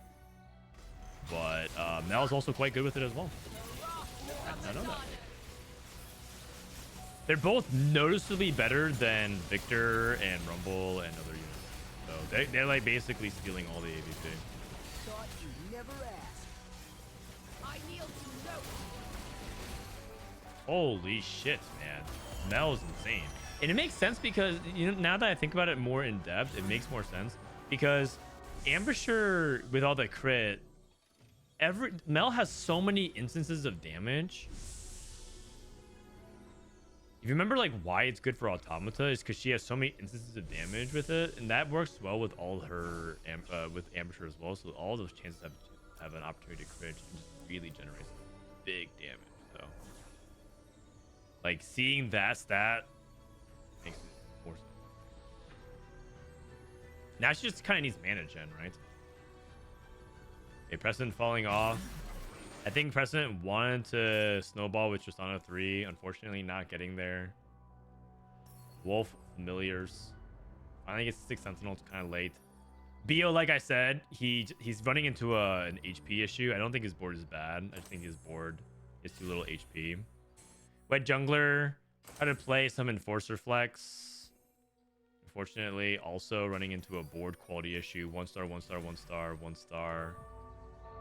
Kevin Parker playing 6 Scrap Anomaly or Infectious Anomaly. And one of these boards will top 4, but it looks like a lot of people are just trying to hold out. Okay. At least not cast towards the TF. Viktor tied. We have enough burst for this Akali. Here comes the Corki. Oh, I think. Oh, Bio stays alive. Prestivent stays alive. Title lost. I lost to Rito. Family board. We haven't actually been talking about this thing before. He's playing Force of Friendship, Darius, or Draven rather. Cool. Gunblade Draven, huh? Gunblade Draven. Beat titles board. It must have been a combination of positioning and also how the fight actually played out.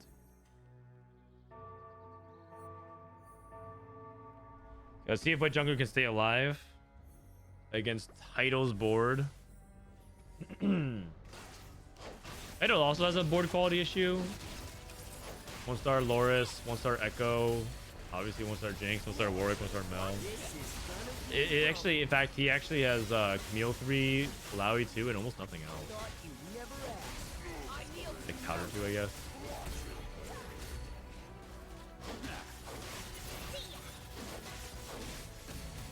Oh, very close. Bio's dead in 7th place versus Prestivent. And Prestivent's continue to scale as well.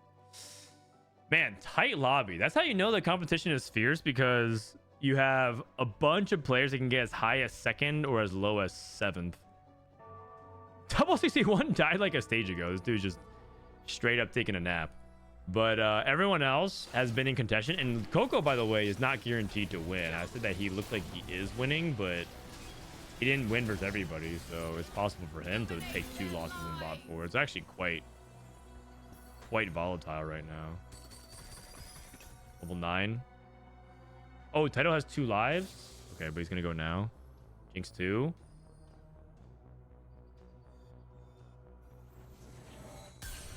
You'd rather just play a 3rd Enforcer than Vi. We sold Vi, never mind. I feel like you would want to play Vi here. Oh! I feel like we want items for that as well. Rebels. I mean, the best Jinx item here is probably Runes. Maybe just do something else. I mean, Runes is also not bad for Warwick. Not sure what to pick. I mean, I feel like you would want to put items on a Jinx in this setup, considering that you don't have another Ambusher carry. Okay, Coco takes a big loss. But Jungler. Oh my gosh. Viciuuss barely dead. Exact lethal. Prestivent. That's a 6. Holy cow. Crazy nail biter lobby. Wet Jungler barely able to sweep top 4. Prestivent top 4s. And Title top 4 as well.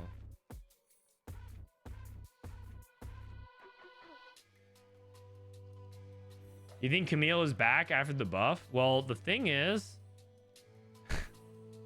Title hit Camille 3. He hit 8 Camille's by 3-2 without rolling a single time.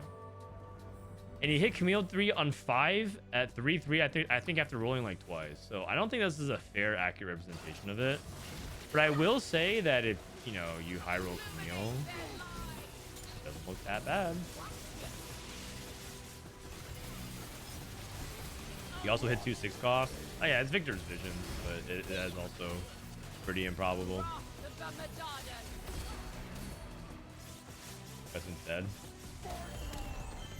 Yeah, I've seen enough. Title wins his 3rd championship. Lock it up. Lock it up. Echo 2. He's finally hitting 2 stars on his board as well, which is the funny thing. You can sell this and make Ambessa 2, but he does have 2 lives. He's gonna sell a Lowy 2? Oh. Okay. Well, I guess a Lowy doesn't have items. Coco versus Title. This realistically could be 2 of the best players in the tournament. Like, Coco and Title could be like 1-2. And then insert whoever 3rd player you want in the top 3. Maybe Dose 1. Maybe Dish Soap. Maybe Wasian. Ironbog. Maris. Oh, wow. He's alive. 2 rounds. Okay, Title has 2 rounds to do this. His limitation is items. IE, Firelight. IE. Takes Firelight. He's gonna go Firelight Wick. He's gonna go Firelight Warwick. Also Rumble Pair. Oh, hold on. Firelight Heal. And then maybe Sterix on Warwick instead. Well, because I feel like he probably wants to value the Sterix gauge. Go Titans on Warwick then. Or is it on Echo? Interesting. Oh! Warwick pair. Hold on. Oh, he's transitioning items over to Echo? Okay. Okay.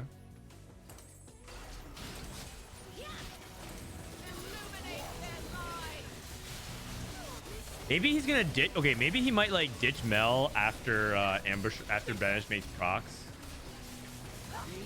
Actually, then where does he put all these other items though? Jinx. Ah, it's so close. This feels winnable. This feels winnable. Is it positioning? Is it our board? Do you even take any of this? You take spare parts, or do you just take self-destruct? Okay. Because if you hit Rumble too, you could justify putting these items on Rumble and rolling. But the thing is, Mel looks pretty good with these items as well. It's just kind of rough that like our items are so spread. How crazy would it be if Title 1 Worlds again? I mean, the Setsuko copy passes that's been going around would just get richer. That's because you're seeing with your heart and not your eyes. Oh, man. Wow, wait, the Camille got to the back line. Wait a second. Oh my goodness, it is a positioning diff. Like a positioning absolutely mattered there. It's because Camille was able to crash through the weak side and get to the Jace. And then the Firelight ended up dashing over as well. Man, if this was the main broadcast, the cast would be losing their shit. 1 HP versus 1 HP.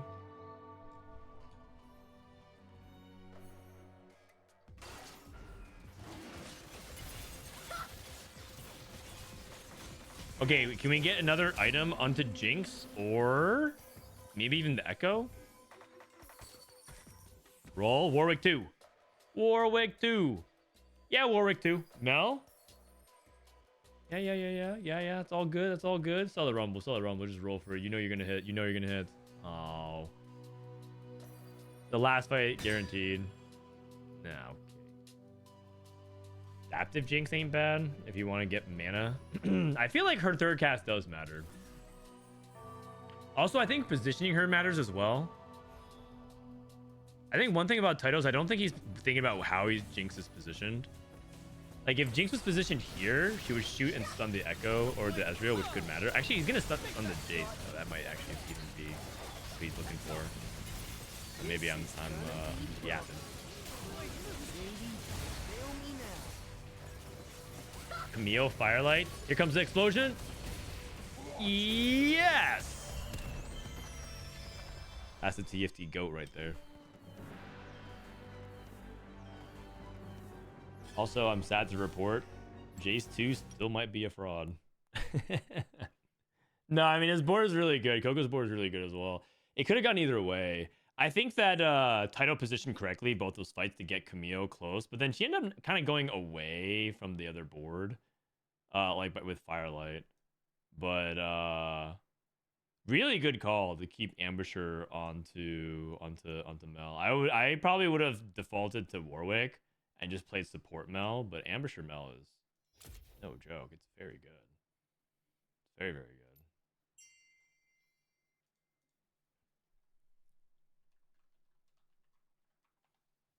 Turns out natural Camille 3 is good. Yeah. Yap. But it's, Camille 3 natural is good, but let's be honest, looking at how close the HP was in that lobby, you shitters in chat would probably find a way to bot 4 anyways. Like, look how close this lobby was. You guys would find a way to be like all here, and then you guys would go 7th and be and then just be mad. You'd be like, I don't get it. How did I go bot 4 from here?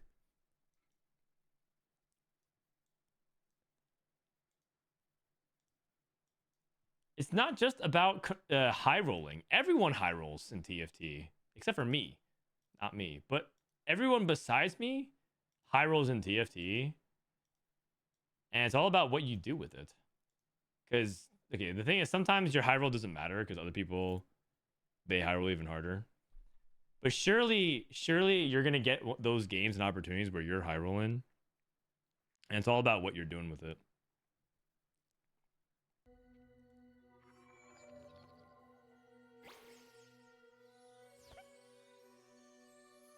I'm placing my Oh, trust we in got you, President Watt. Let's see this Nicholas case through, and Sarkozy try not to back at it disappoint again. me.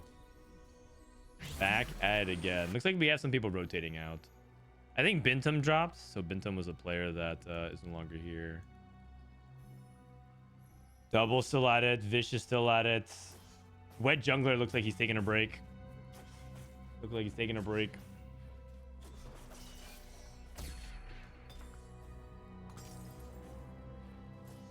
What does it say on your wallpaper? Oh, it's just it's my mantra these days. Whenever I'm reflecting on some decisions in TFT, it's just it's a mantra to live by. Pay out the Gamba. Wet Jungler versus Prestivent. Who plays higher? Wet Jungler, I think it was Prestivent, right?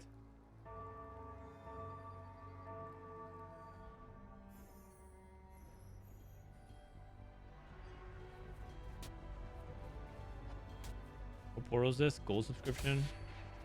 Okay.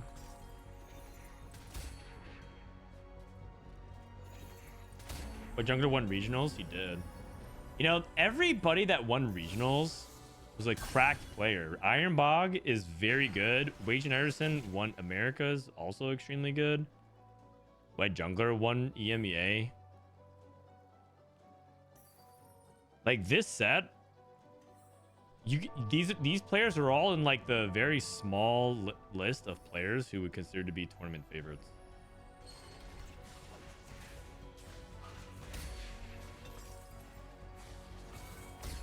All right, Prestivent won the prediction. Nice.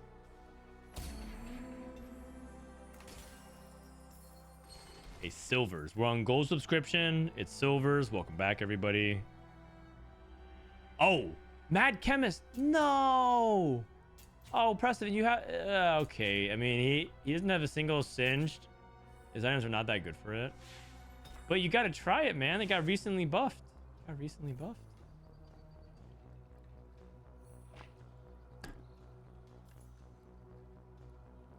I mean, he doesn't want to troll in scrims. Playing for scrims LP. You know who would pick that? Binteum would pick it. That dude was just straight up for funning some picks today. Not a lot, like, but he would click like tower defense on 3 too, where I feel like I don't know if I'd be clicking tower defense there. But I didn't see his augment choices, so can't say. Over encumbered family.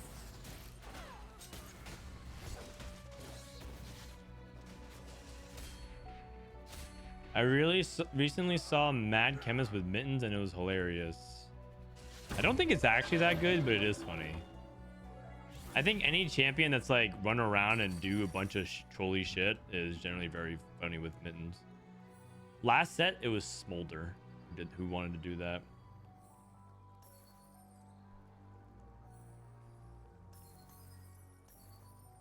All right, double 61 with an early Black Rose, Rage Blade opener. Rage Blade Cassio, huh? Interesting. Let's check out the Academy this game. Anybody have Academy? Let's see. No one has Academy at all. Shojin, Stoneplate, and Guardbreaker.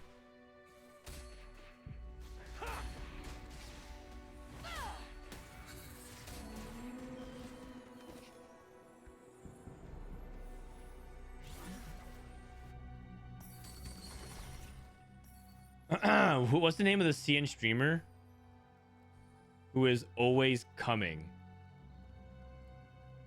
Huh? I don't know. I don't know what you're asking. The thing is, I do to this day still think that Cassio and Ziggs ability should have been swapped. Like Ziggs is a 2-cost and has a spell split every cast, while Cassio needs 3 casts to recast for worthy. What do you think? Yeah, you're right.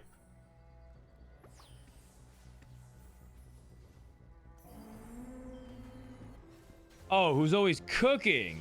Bro, you typed who's always coming. Who's always cooking? Yeah, Hong Lian. Hong Lian's kind of a... He's like a guy that loves to do weird stuff.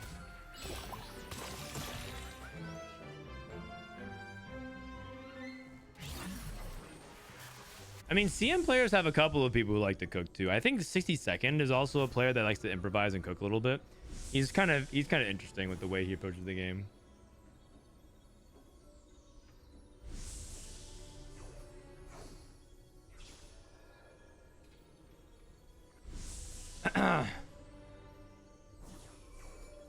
All right. Let's dial in a little bit. Kind of a little bit of an early game break here. I'm just reading chat.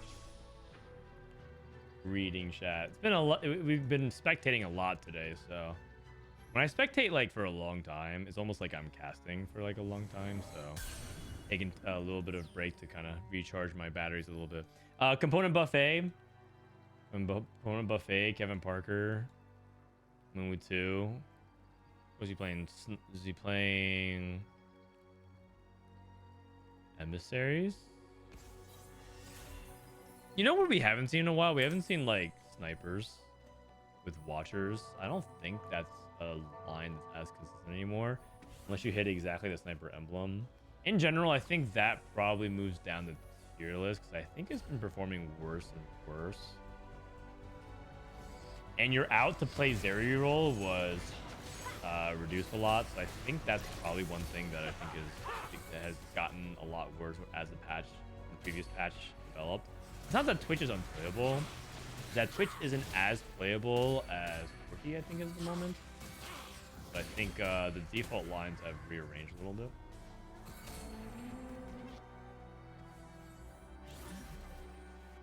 We haven't seen Automata Vertical in a long time. Yeah, Automata's not very good. Frodan, I feel desperate. I'm going 8th every single scrim game. Oh, it's Cassigod. That's okay. You're low rolling all your games now so that you could high roll all your games at World. Get the ace out of the way. Get the ace out of the way. It's good. Going 8th in scrims is good. Don't you worry. Thoughts on Ginsu Slam here? That's really interesting. Yeah, Rageblade Slam here makes me think that he wants to play into sorcerers because it's like good for LeBlanc. But I think he's just trying to play generic tempo. So I think this is fine. Slam Rageblade. Like if Rageblade means that you get a 5 streak, that's totally fine. Rebel game? Pretty unlikely. Rebels really does care about the low cost units. You really care about Irelia too, and having things like set. And it's gonna be awkward to transition into Rebels. Ooh, Kevin Parker lost. Also, his augment's pretty generic as well because he just took generic econ. Oh, a Garen. Oh wow. Okay, it's probably something emissary related. Probably emissary related.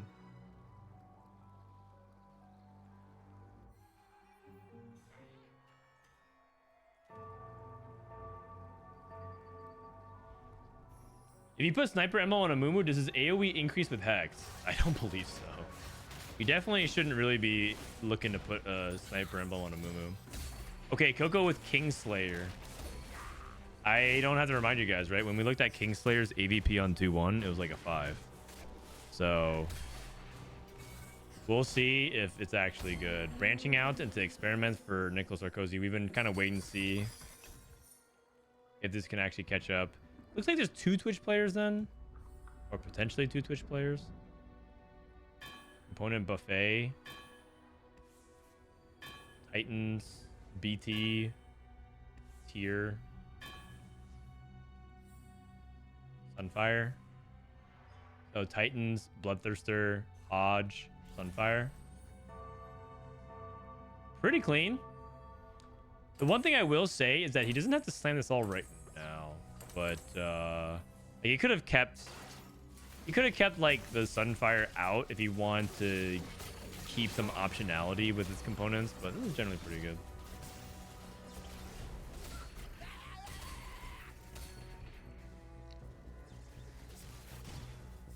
Dank Memes told me that AP Amumu is good.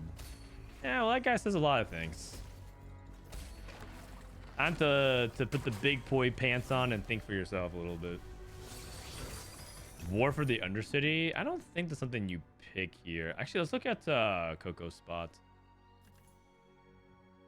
Coco Spot with Dominators open. I wonder if he's gonna take Heroic Grab Bag here.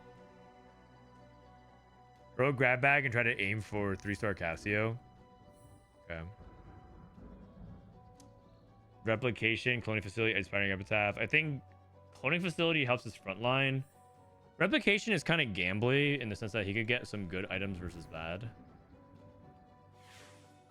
Big Belt, probably. Or we take Rod. Belt or Rod? I actually think the Belts might be better. Then you can just stack Garen. You can go for the Fabled triple Warmogs.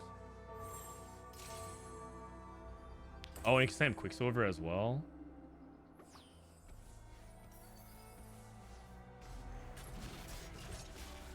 Or you can go Guard Breaker. Oh, I like it a lot, actually. Beltier is really nice. Very, very nice. Because he has the Garen. That's huge. Pandora's. Or Nicholas Sarkozy.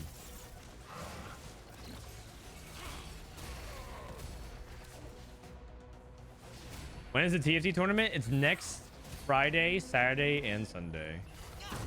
Level 61 lost. He took Golemify.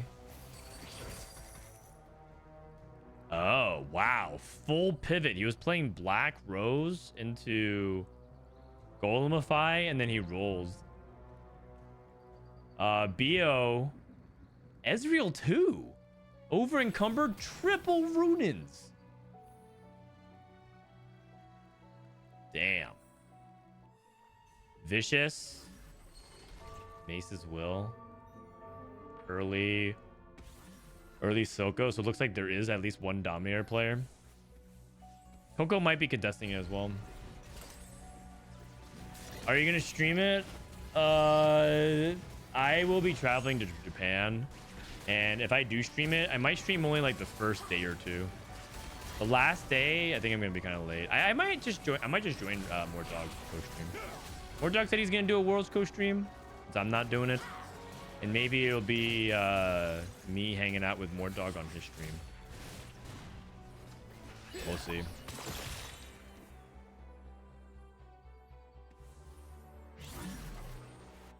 I have a question. What are the Academy items? You can look at the bottom left. Why does LoL Esports only say Friday? Well, if you watch Friday, then you'll see that it's on Saturday, Sunday. Maybe they just haven't worked that far ahead. Are you doing Street Fighter 6 streams? Yes. I'll be doing a couple Street Fighter 6 streams from Japan. I'm not very good at Street Fighter. Although Scar told me he wants to swap seeds with me. You going Ezra reroll here? Okay, Coco on 7. Another belt. He went Stoneplate on Garen.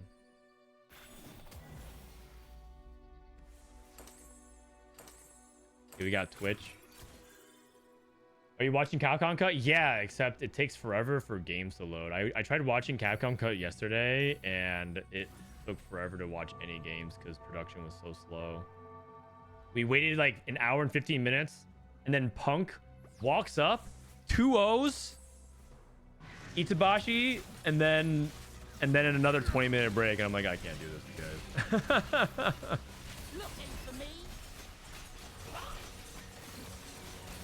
Imagine being the yeah, it must be miserable.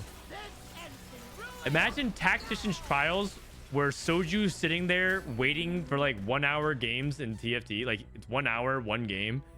But instead of that, it's like 2.5 hours for one game. It's just miserable for these players.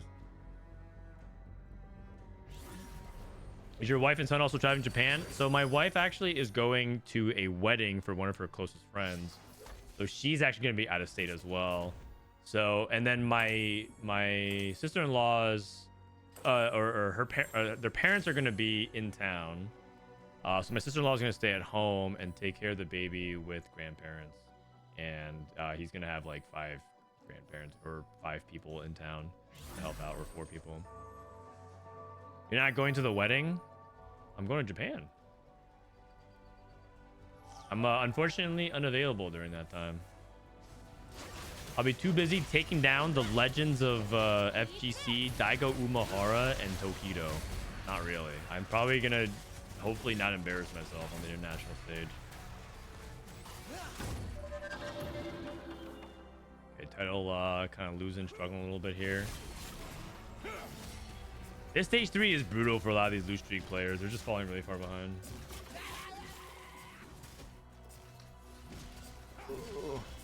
Okay, so we end up dropping this.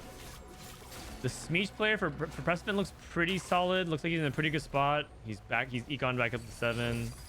Should be okay. Soko looks really far ahead. He's doing great. 3 items on Soko. Oh. Elise. I mean, I think he's playing Twitch, but maybe Double has something else cooking. Backline Elise. Are you playing with Box? A little bit, a little bit. He's Box is much better than me. He's like 1700 LP, and I'm like not even Masters. So okay, he's rolling on 7, or is he? Okay, he's not. He's not. Coco's at level 8. Coco looking for Soko. Contested Soko this lobby. That's fine. 2 players can play Soko very easily. 3 is where it gets really dicey, but 2 people can play it if Coco hits quickly. Ziggs. Is it time? Ziggs reroll. When it's Kevin Parker with bad luck protection. Kevin Parker looks like he's playing Emissary Porky. I have to say, this lobby, Garen looks very contested. I'd be very surprised if any low rollers can hit Garen too. Consistently. I think Coco's one of the closest people to it because he has 2 Garens already.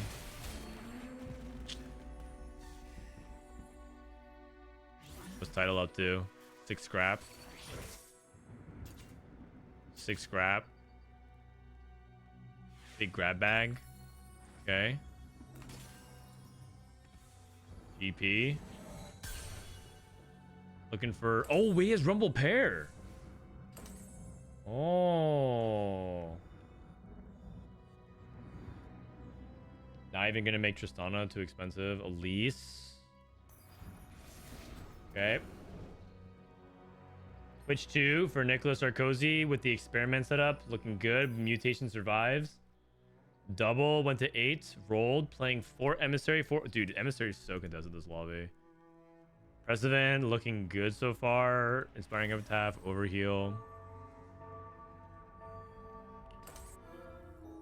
Garen's played on like 6 boards this game. There's like 2 Dominator players that want Garen. There's 2 Emissary players that want Garen.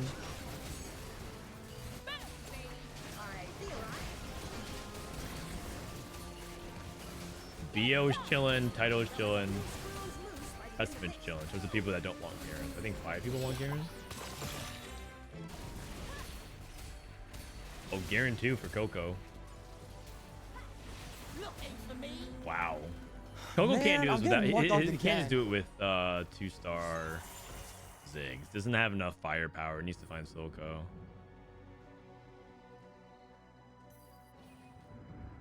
Jim Jan, thanks for 7 months. Jim Jam. Reforge into a Thief's Gloves. Reforge into a Last Whisper. Oh, that's actually good. I think he needs Last Whisper. I mean, he has Pandora, so he can reforge to anything. Oh, I think he's actually thinking about a tank item. I think he wanted, like, Steadfast or something. So maybe he doesn't slam here because he thinks that he needs a tank item from Mundo, but don't you want Last Whisper though? I still feel like that's kind of important. Am I missing something? Does he have Piercing Lotus? Man, I'm getting more dogged I again. don't think so. Haideku, appreciate the Prime as well. Maybe he wants Even Shroud? Yeah, that's fair. Because Last Whisper on a Maddie is not as impactful as Even Shroud.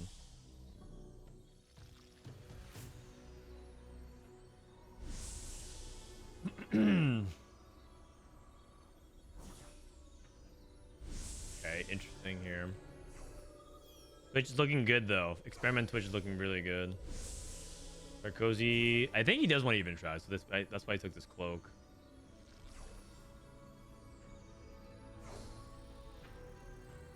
Maybe he thinks Urgot works enough for Last Whisper. Well, I don't think that's the case because he's sacrificing his Urgot with the mutation survives. So he doesn't actually have Urgot on his board. Prestivent. Rolling. Okay, still rolling for Speech 3. BO kind of falling off. Doesn't have good front line. His problem is that okay. Huge. Kevin Parker did get Garen 2. Wow, he actually hit everything. Corki 2, Garen 2, Ambessa 2. Pretty decent items.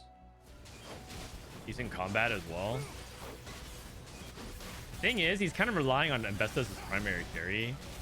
And as you guys know, Ambessa is not exactly a reliable primary carry. Like, I'd rather put Deathblade on Corki here. Ambessa is trash confirmed. Coco is carrying at least 2 in the back. There's definitely some forecasts that are not really delivering right now. Protective shielding. That's probably good on Garen because he has so much HP. So you could justify putting this on Garen for the extra HP. Repulsor. I think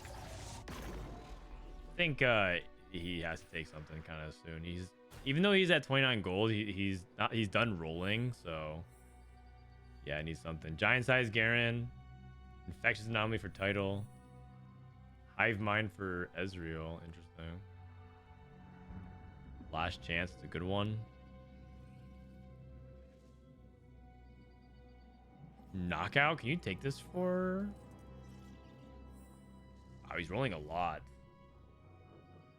Wait. Attack Expert? You don't take? I think that's fine too. Wow. I'm actually curious what he really wants. Cybernetic speed. Okay. He rolled like a lot for this. You know, let's see. How much attack speed does he get from this? 8 plus each component. 2, 4, 6, 8, 10, 12, 14, 15. So 38% attack speed. This is worse than Repulsor. Repulsor's like a ton of attack speed if you really think about it in context of what else you need.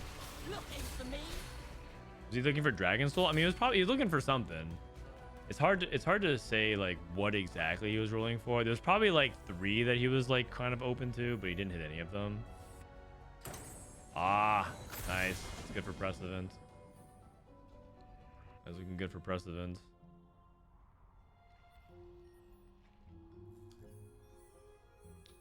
Viciuuss looking really good. This is looking like a vintage SoCo performance. Okay, man. Double 61 is just straight cooking. I don't know how good this board actually is, but he's just straight up committed to the bit. Center of the Universe, Elise, double Rage Blade, 4 Form Swapper, 4 Emissary, Golemify, Mana Flow. There's a lot of things going on here, but you know what's not happening? He's not hitting 2 stars. 1 star, 1 star, 1 star, 1 star, 1 star, 1 star. Or, as the Vietnamese like to say, he has too many children. We were watching the APAC Tacticians or the Golden Spatula finals yesterday, and they keep calling the 1 stars children. it was like, what? And so when you would read the translation, they would be like talking so fast, like, no, there's too much. He doesn't have enough. Too many children. No Diddy. Oh man.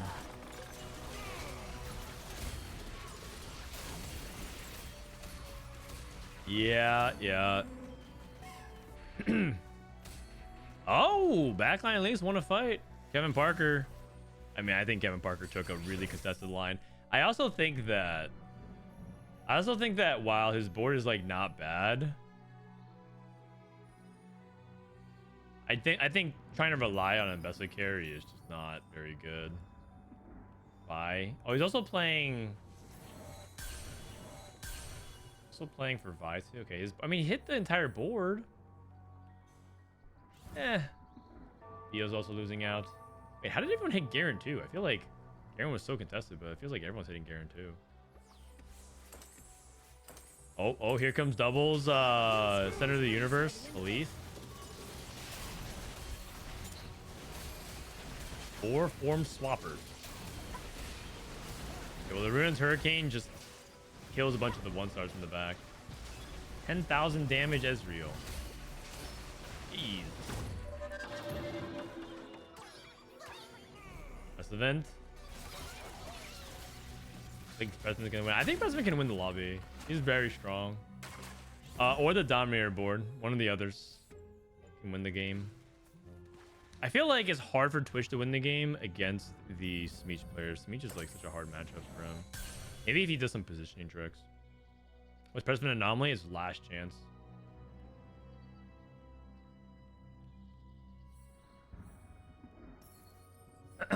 What's the name of Coco's Anomaly? Center of the Universe. Oh wait, never mind. Sorry, Repulsor. Double 61 was playing. They were both playing backline at least.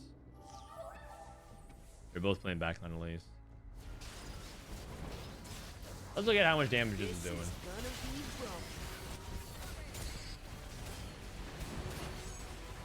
Oh, Elise kind of cooking. All those spiders. Yo. Okay. Elise looked pretty good here. 3 people died. Title, BO, double 61. -1, -2, -3. That is a close lobby.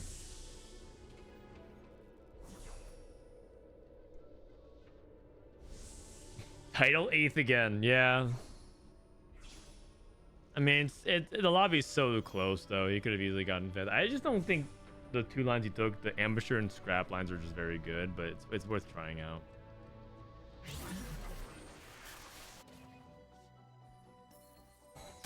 LeBlanc too. So how would you cap this board? 4 form swapper? Okay, right, because you get more damage amp. Which means you're playing 5 black rows. So you might as well go like a 4th Sork. Oh, I mean, Garen's your front line. Maybe you play 4 black rows and then play a 4th sorcerer. Oh no, at least it's not a sorcerer. Never mind. I feel like this doesn't feel clean to me. Is what it is, like the board. But maybe this is. Watch close.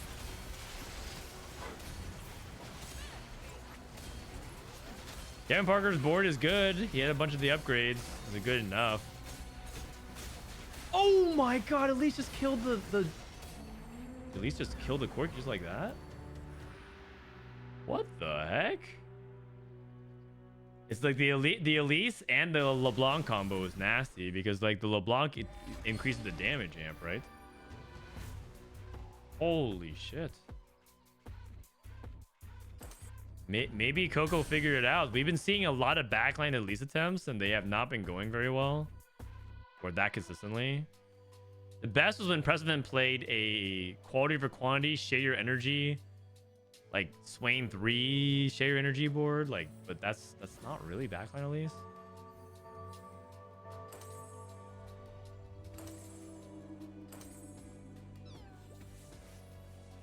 Backline Elise is probably the best 4-cost AP carry this patch. You think it's better than Silco?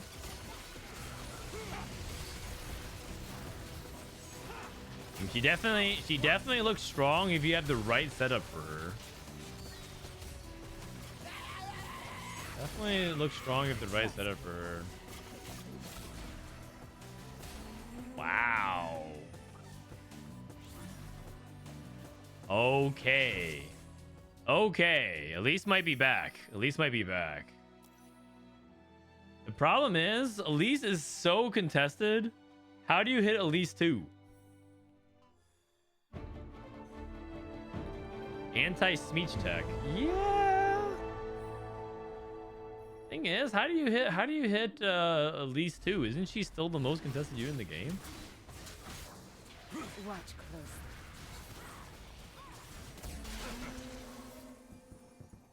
Oh, you meant removing the item for the two. Yeah. If you a common tech is to put 2 items on your tank, so Smeech goes into your front line. Yeah, sorry. I thought you meant the Elise was the.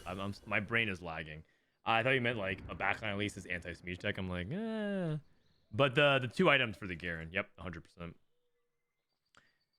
If he interprets Smeech to be his final matchup, he takes his Bramble Vest as well, because then you can do the same thing for Smeech later on. Just put Bramble Vest on like a Jace or something. Well, I guess he's putting Jace in the back line. He's waiting to see. Blue buff Jace going up against Silco 2. This is actually the battle of the 2 4-cost backline AP units. And Form Swapper is really cool. Also, I think it is not even close. He's just like destroying his front line. What the heck? Oh, wait. Oh, the Silco almost got another cast off. That was actually kind of close. That was actually really close.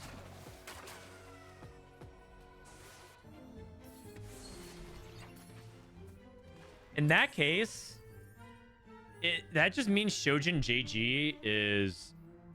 That just means AP opener is really good then. If you can play Elise. That gives you another out to roll for AP flex. You could play Sorks, you could play Doms, you could play Elise. And structure it around the Black Rose core. And now you can play Form Swappers as well. Maybe we finally did it, but like AP Black Rose Flex might really be back now. Like really be back. And if you get dropped like a ton of tiers, maybe you just play Mouse Timer. We did see one person win a game with that. Feels awkward without playing Elise frontline. That is true. Coco does happen to have a situation where he has infinite belts due to replication. Like Coco kind of got a situation where he high rolled an early Garen and he got like 3 belts from replication, and somehow ended up in this situation where he has like pretty much true Biss AP caster with Garen too. He also hit Garen 2 in a lobby that 5 people wanted Garen, which is also like a lot of things lined up, quite frankly. If you want to call a spade, I'm pretty sure Coco's high rolling this game pretty hard. But I will also say that this is a very impressive performance from Elise. LeBlanc 2, I mean, that's gonna happen when you go to 9 and roll enough. When you go to 9 and roll enough, you're gonna hit the legendaries. But it's more about the foundational pieces of like how his board came together. That's like the really fortunate thing. Like not even close. This one's dead. This is a win from Coco. Black Rose Emblem that lets you drop and play an actual high quality unit. You can also just go another quality item here. Adaptive JG. JG would be for LeBlanc. And then he can move something else, but this is fine. Adaptive is good. And now he can actually play 3 item on frontline now because he's going up against a front to back matchup. Okay, Mord 2. I feel like the Thieves Gloves items are actually better on Mord. Oh, he doesn't have Remover. Oh, he can't sell anything. What do you sell? Oh, did he sell Ziggs? Oh, he sold Ziggs. Okay. 4 Black Rose, 4 Dominator. I still think that Coco's stronger based off what we've seen, because I don't think he has items for more too. Oh, he sold Cassio. Oh, okay. I feel like there's more to without items is actually not that scary. He's like one of the most item dependent 5 costs we've seen in quite some time. Oh, whoa, wait, dude. So okay, I know we're kind of gassed at the least, but Coco actually still kind of delivered there. Cassio diff, actually. If he had Cassio too, wouldn't that actually be the diff? Because then still Scion would be better. Like the Scion would be better, so maybe it wasn't worth, and he should have just kept Cassio too for the 5 black rows. And yeah, he actually got weaker by making more too. Maybe it's possible. It's possible. I love that they're just churning out scrim after scrim. All right, we're gonna take an ad break real quick. BRB. Thoughts on the repulsor anomaly for her? I think it was fine. Basically, it's like a bunch of attack speed. So the equivalent would be like having Shojin, Nashor's, Guardbreaker, JG, and I think that's good. And he had Blazing Soul, so overall, that was pretty impressive. Let me see. Elise, 3 items with like Jewel Gauntlet.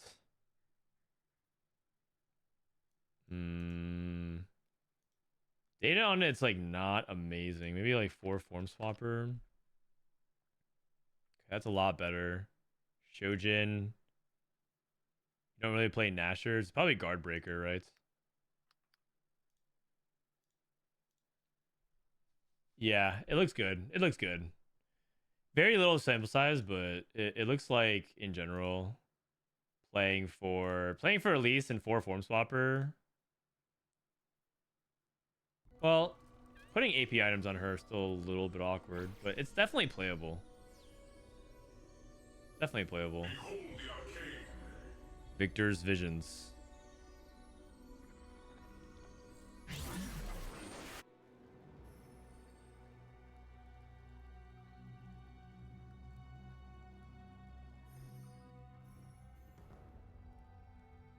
All right.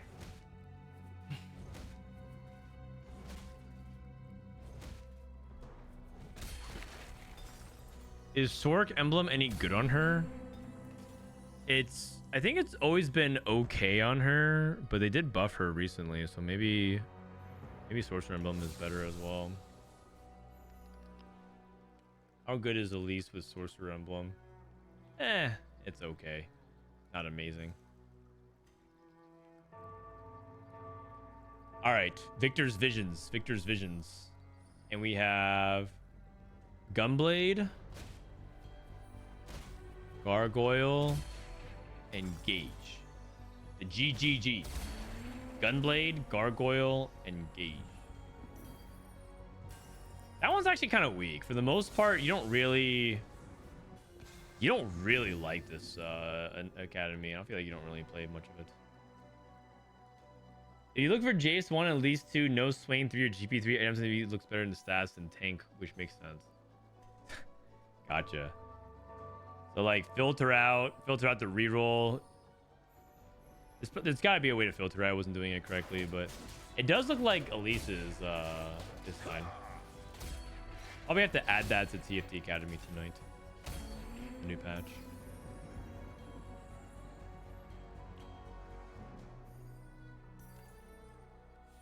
All right, this is Coco's POV. This is Coco's POV. Rebel Crest +1. Boys of War, Pilfer, a Pyromaniac. Look, he's thinking about Pyromaniac. Red buff plus Rageblade is probably a Twitch spot. And you can play around Sword. That sounds good in theory. Okay, he skips it. Worth the wait, Zyra. Ooh. Title takes all that shimmas. The gold collector. Viciuuss takes patient study. Scapegoat for BO with Tristana. Welcome to the playground, Prestivent. Prestivent playing some family. Cloning facility, Amumu 2. And Horrible Forge. Nocturne.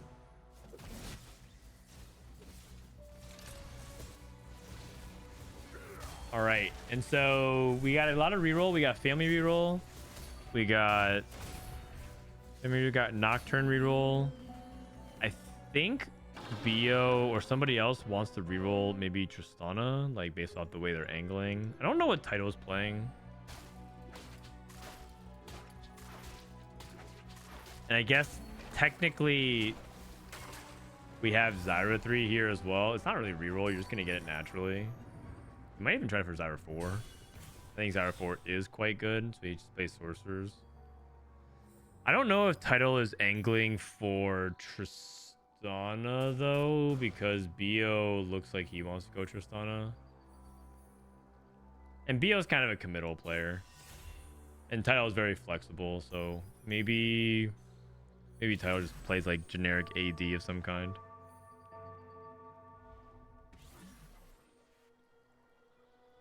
Don't add so I can abuse it tomorrow. Elise? Okay, the thing is, this Elise carry thing, I'm pretty sure you can only play it like...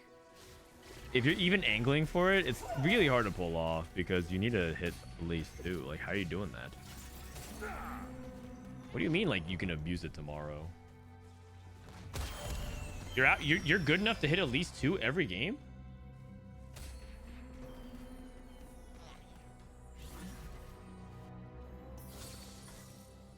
Has anyone else seen the health thing they added to the game? Yeah, they did. It might be a preview for the next set. Who knows? There's no way to tell. I certainly don't know. I wish Riot Games would like let me in on the know.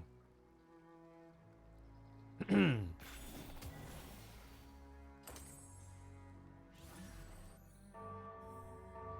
you just play AP Flex and anger either Zoe, Silco, or Elise?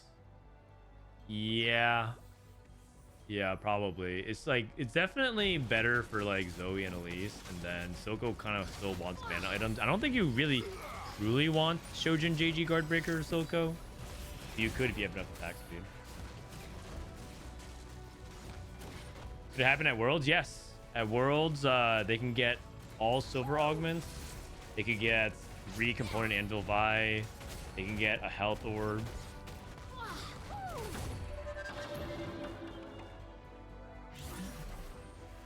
All right. No spatulas. I feel like we haven't been seeing spatulas on Carousel. Only 10% odds. Prestivent probably wants... We've been seeing a lot of people take Rod here first item, actually. Okay, takes Smeech with a cloak. We've been seeing some people take like Rageblade to start making items for Draven. But I think because he wants to make like BT first here. Actually, Cloak's a good component though. You can make BT or Quicksilver for Vi. Oh. He's trying to play Loose Streak, Zyra, Chem Baron for Viciuuss. Kaido's leveling, so he's not gonna be committing to the Tristana. All right. Rebels. Looking good for Coco.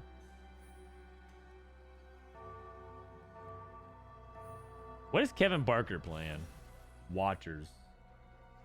Watcher Rageblade. Surely not Zeri, right? I feel like Kevin Parker's been laning mostly AD, so I'm curious if he's open to the idea of playing something like Sniper Watcher. Around 4 Sniper Twitch. Twitcha. Dorks? Yeah. Yeah, I could see it. He just dropped more AP. Okay, double is also streaking. 12 to 5. Did you ever roll a couple times here? You have a Mumu pair and you have Nocturne pair, and if you hit a Kali, it's also good. Who's his matchmaking pool? We have this. That's a guaranteed win. This, which is likely a win. I feel like if I was in double spot, I'd be tempted to roll like twice. Because the 5 streak is really important.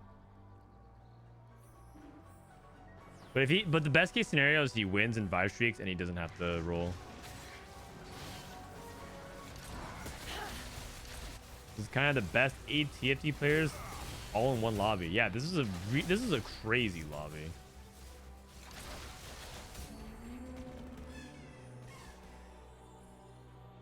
You got really good spread here. And Wet Jungler was here earlier as well. Binteum was here earlier. We got some really good players in and out. But I think APAC is going to sleep. I'm pretty sure scrims are not going to go on for much longer. And also, I don't know if I'll have much energy to play games today. So I think once scrims are over today, I think I am out. Because I didn't expect them to actually straight up scrim all day. I expected them to scrim for like 3 hours and usually call it. And then I was going to play some games. Looking for Nocturne 2. What comp surprised you in scrims? I think backline Elise was impressive, especially last game. I think there was one game where Visionary reroll around Vex 3 and Renata 3 that was also surprising. It did much better than I thought it would. It did have I think, was it no scout, no pivot? But it was like one of those things where Renata reroll might be more playable. Like Renata Vex might be more playable than I originally thought. I kind of thought it was not going to be impactful at all. I was like, eh, whatever. It's not going to help. But it actually kind of upset some people. Like Binteum was playing it. Kevin Parker stopped typing in chat and still 5 streaks. That's true, actually. How can I hate watch if you don't play reg? Tomorrow we'll play reg. All the hate watchers, you guys can watch me go bot for tomorrow. I also do need to get some games in because I think I'm going to decay soon. I need to get some games in.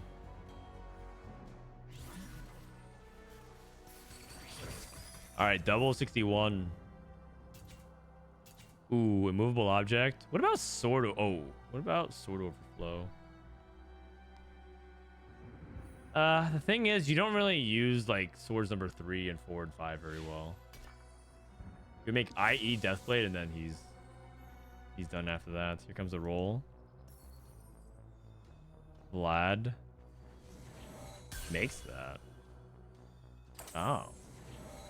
Are you playing 4 Watcher here? I thought usually you play Sentinels. Okay.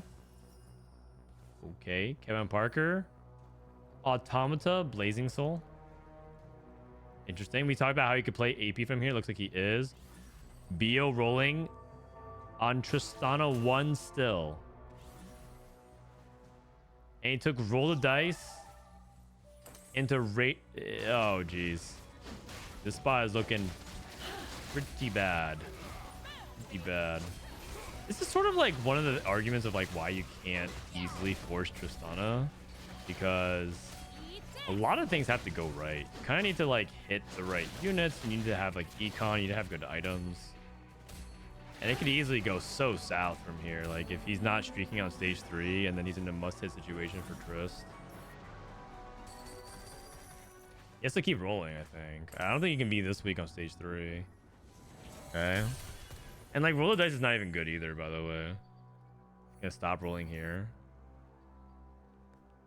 Title looks like he's playing emissaries ish. How's Prestivent doing? 8 Vies, that's pretty good. Pretty good. Is he just staying Zyra 3 and selling the extras? It would appear so, yeah. He's not going for Zyra 4. Fetch. I kind of like the idea of Zyra 4. Especially because he hit a little bit earlier than usual, because I think he hit it in stage 2. And he could get it by the end of stage 5.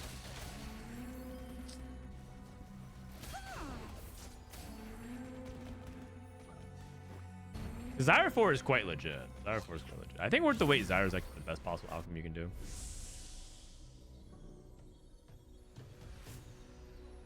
All right. Prestivent. First pick. Takes Rod for the Rage Blade.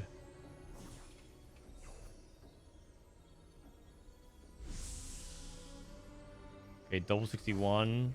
Still streaking.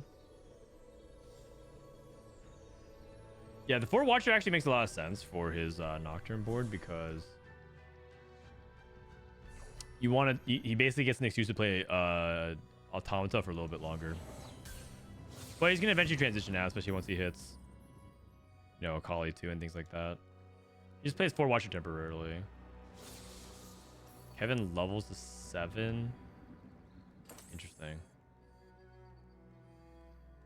Interesting. BO finally hit Tristana too. Better late than never. I'm actually really curious about how Tito's going to handle this spot here because his spot is not looking too great. He's kind of poor. I think he's almost too poor to play for emissaries. So I feel like this is a spot where I'd be worried about him. I'd be worried about going 8th again. And how crazy would it be if Tito goes 8-8-8 in scrims and then just wins Worlds again anyways. But I just punted a Visionary Reroll game because I didn't know what the comp was and Chase got set 3. Is there some kind of website that can help me avoid this? What, TFT Academy? I mean, it depends if you think C tier is playable or not. You're out here playing Visionary Reroll? If you're out here rerolling Visionaries, you might need a lot more than a website to tell you what to do. Is what I'll say. Prismatic Pipeline?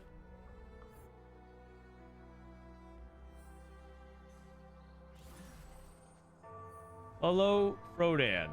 Hello, chat. Wave, wave. I reach Masters, flex, flex. Thanks for the tips. I'm listening to you, and I play Choice Treasure 2 games in a row. Caitlyn 3 plus Savika 3 first game.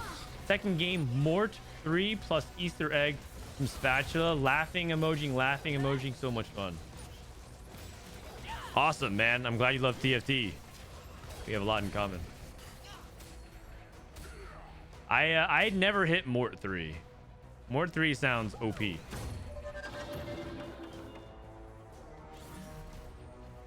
I don't even know what that looks like. Mort 3.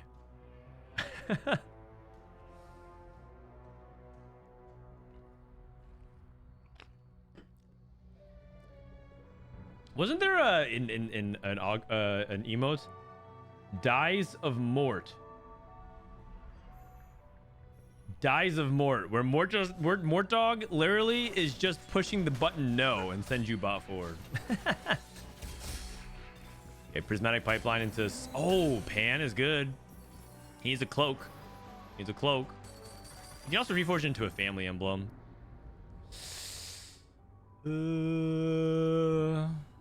Okay, Rage Blade. Let's make Gunblade here, I think. Or Guardbreaker. Pretty awkward. And this is a full item, a support item. Okay. Nice. I think you roll here. Sorry, I think you pop here. Level. I like Locket a lot. Aegis is also acceptable. Yep. Oh, he's going Last Whisper, I see. Okay, and he wants to go item for powder instead. I can buy that as well. That's also good. Mort 3 should teleport you to #1 challenger. How about Mort? When you hit Mort 3, you hit rank 1 hyper roll. I feel like every time I look over, Mort's posting about his hyper roll rank. Hey, Frodan, how are you involved in the making of this set? Me? You think I'm that influential? I mean, I do have some pretty genius ideas from time to time. Sadly, I was not involved at all in the making of this. Pandora's items called the Kjaos 3 Thieves Glove. Final polish. Oh, no, this is Radiant Refactor. He went for the level 8 roll down.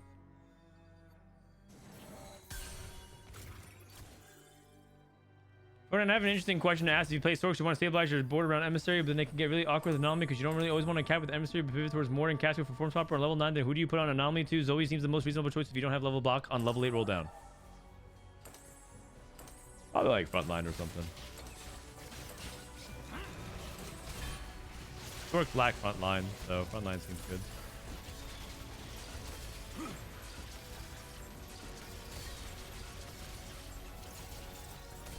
A lot of times with your anomaly, rather than thinking about what is the absolute true astro gigabis, whatever the kids call it these days, what adjectives are we dropping these days?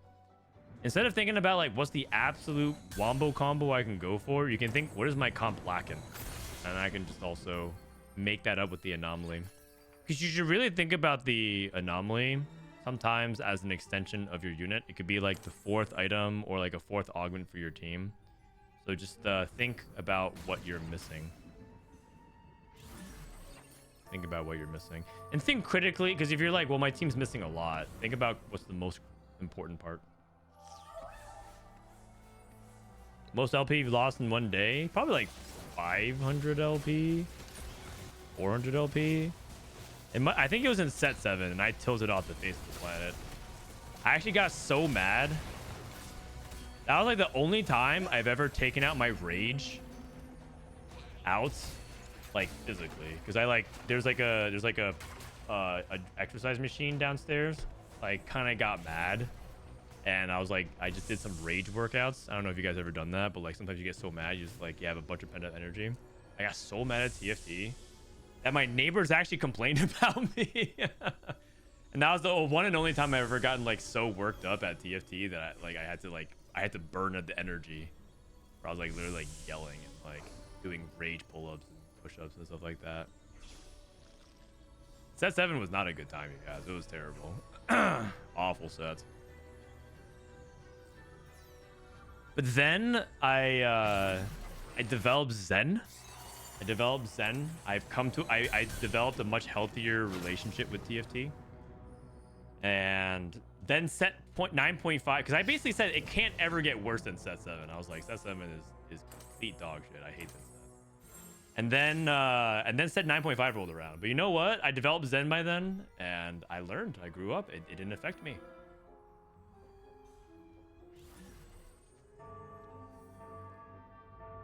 And I feel bad because I know some people in chat who set 7 was like their favorite set, because that was like the set they first started playing, or like that was like their best set ever, or they just love dragons.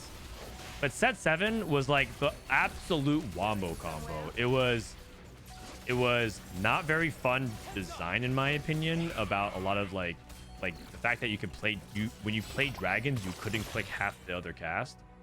The board building wasn't very interesting. And I think board building is like a big part of what makes TFT interesting. There was severe imbalance, and there was bugs everywhere. Set 7 was like, there were so many bugs, and so like it was like the 1, 2, 3. I just couldn't get over it, and I got so mad at the game. I was so mad. I'm just being very real. That was like the least I ever liked TFT. Set 7. But like for some people, they like set 7, right? Some people are in chat be like, man, set 7 wasn't so bad. How could you not like set 7? Because I have functioning memory. I'm not that old. It was so awful, man. Ugh.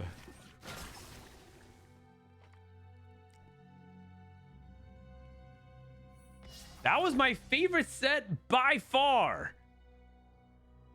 Oh, man. By far. Holy cow. Yeah, like you guys are talking about like the worst parts about it, like the dragons themselves, Dragonmancer that would just be like one-shotting everything, and there was like very little counterplay. The fact that if you did it, like all the econ openers, Astral Bug and the Astral Bugs were also so bad, or even just like dealing with Siphon. The unit that actually pushed me over the top was that I got Siphon Cheese like 3 games in a row, and I bought forward from what felt like from unlosable spots, and I just got Siphon Cheese. And Siphon was a 7-cost dragon that would charge backline and randomly bite a unit, and because of like how powerful he was, he would automatically delete it. So he would start, like, let's say he started here from Violet, it didn't matter how you positioned your backline. Somehow this fucker would find your way to your carry, and then like you would lose the 1 and 3, and he would bite your backline unit and kill it in one shot. It was, oh my god, it was just so unreasonable. It was so unreasonable. Favorite set by far.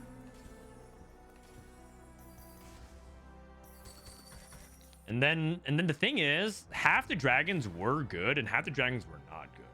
So you can all say like, well, at least all the dragons were fun to play. No, they weren't. Like they basically took turns being incredibly overpowered to completely useless. Remember how much they had to buff Aoshin for you guys to finally like play around him? And Aurelion Soul was useless for like most of the set. You just basically took turns like playing whack-a-mole of like which dragon was actually good. 7.5 was much better though. 7.5 was much better. Oh, we need to watch this clip from Robin. Yes, I know exactly the clip. Rampin linked the Robin clip, and I know exactly what it is before it. Enemy Siphon. Not middle. So the Siphon, this is Siphon. This is the unit here. Enemy Siphon walks to the back line, and remember, he randomly targets. He charges backline, largest clump. This is a Corky 3. This is a 3-star 4 cost. Charges, one-shots the backline. His Siphon charges back and gets stuck in his own corner. Like, not middle. He charges back to his corner and gets stuck because he gets locked out by the range units. The blue buff Siphon here just gets stuck in the corner. What the? Siphon charges like. Oh my god! This set was just ridiculous, man. Oh man. Oh my god! I can't. Anyways, for some people, set 7 might be their favorite set ever. And you know what? You're right. You're right. Because no one should ever tell you whether or not you should like like you're wrong for liking things in TFT. But I gotta say, set 7 was awful. Okay, BO in 8th. I just don't think his Tristana setup was very good. It makes a lot of sense. 3-star Fixer's Anomaly, Smeech for Viciuuss. Family Mel. Looks like Prestivent finally got the family emblem. Title with Touch of Frost. Experiments Twitch. Okay, so he pivoted out of Emissaries and played into Twitch. Oh, Experiment. Oh, no sorcerers, but Experiments. Oh, Experiment Zyra. Okay. Hold on.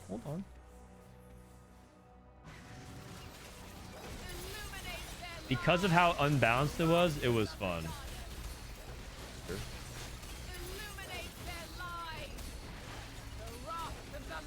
It's okay, Frodan. Set 7 can't hurt you anymore. Oh, that's where you're wrong. That's where you're wrong. Set 7 can still hurt me, man.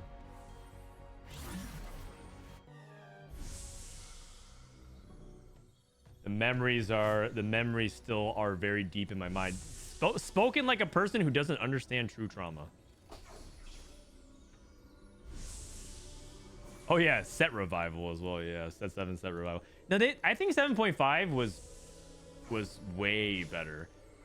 Part of it is because they fixed a lot of the issues with the set, but also it's like one of those classic things where like the base set was so bad that 0.5 looks like way better because it saved it. Like 5.5 was pretty good, but it also was so much better than 5 that it makes it look even better, you know. Kind of like you look way hotter if your friends around you are kind of ugly type of situation.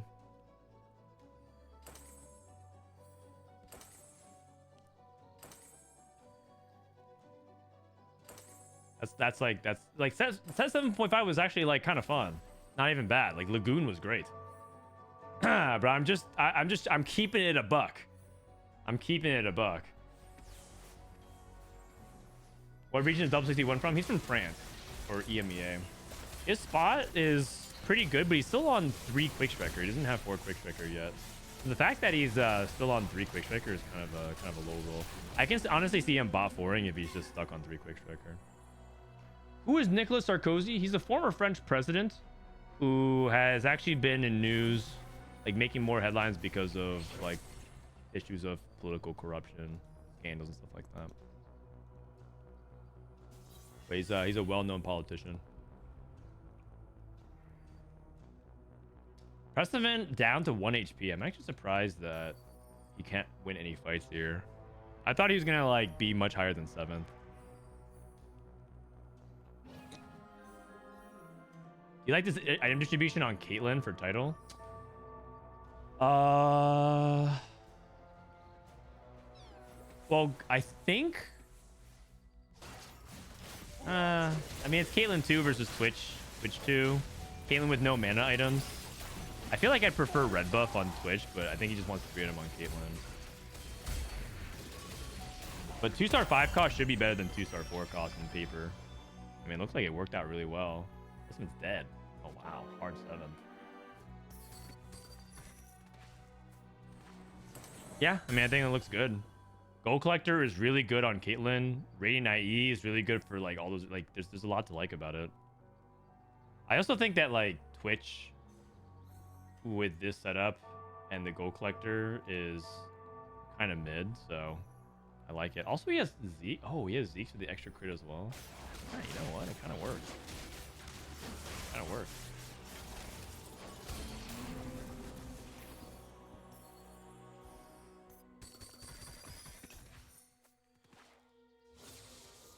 How is Title still scrimming from Japan? Is he not? Does he just not sleep? Well, there's two ways to look about it. I think that you can adjust your sleep schedule in a couple of ways. So if you think about it, adjusting your sleep schedule can also work for staying up late if you're from APAC, because they play games 9 p.m. locally in Japan. And I know that because I'm going to be in Japan in a week or two. So if games start at 9 p.m., you don't want to be too tired late at night. You want to be alert because you want to hit your peak like as the games are starting. So it's actually in his benefit to like stay up till like 3 a.m. and feel like at 9 p.m. he's like totally alert and fine, and not when he's like starting to wind down. So I think playing games around now is actually good.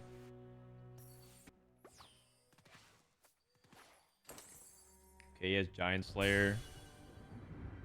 Double Zeke's Flurry of Blows. Oh, wow. Flurry of Blows, JG. Holy cow. Wait, this setup is actually kind of nasty. He's got like the double crit with the Flurry of Blows synergy. He only has 60 crits. Is it after? Is Zeke's applied afterwards? Yeah, it does. I was like, why does he only have 60? That shouldn't be right. It's 7 a.m. in Japan. Oh, well, it's probably a little excessive right now. 7 a.m. is probably too staying up a little too late. It's okay. He's young. Middle bot 4. Narrow miss. Man, I'm getting more dogged again. Viciuuss winning out right now. 5 ambushers. Infectious Anomaly, Viktor. Nero Soup. Thanks for the prime. You think they should have nerfed Share Your Energy? Yeah, I think so. I even campaigned for it during the co-stream. Backline Elise.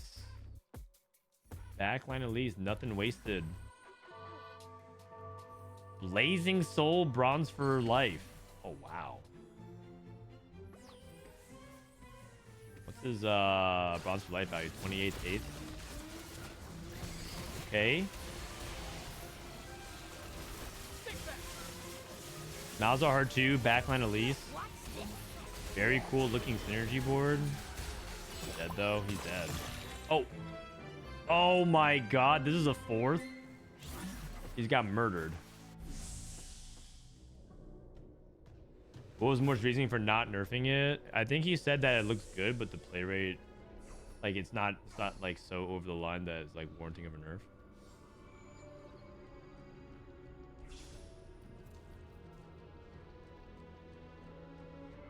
But I personally think that It's one of the things where you just see Man, it I'm getting enough more at dogged high again. elo, and you just get the impression it's like very, very strong. I think it's OP. Trolley, thanks for the 2 months. Does Zeke's actually stack the crit? That part is ambiguous because it's hard for me to... Oh, wait. Actually, it should convert into critical strike damage. Man, I'm getting more dogged again. So, let's see how much crit we get here. Actually, we can see it from this as well. 45 to... Yeah, it does stack. It does stack. Because he should have only gotten 45 off of one Zeke, but Warwick went straight to 100 from 40 something.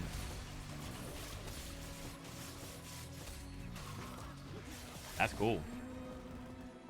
Oh, he's living by 1 HP.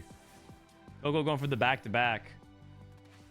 Also, Coco is playing... I just realized, because we've been kind of yapping about set 7 so much, I lost track of the game. 5 random M's off Call the Kjaos. Coco's going to close it out anyways.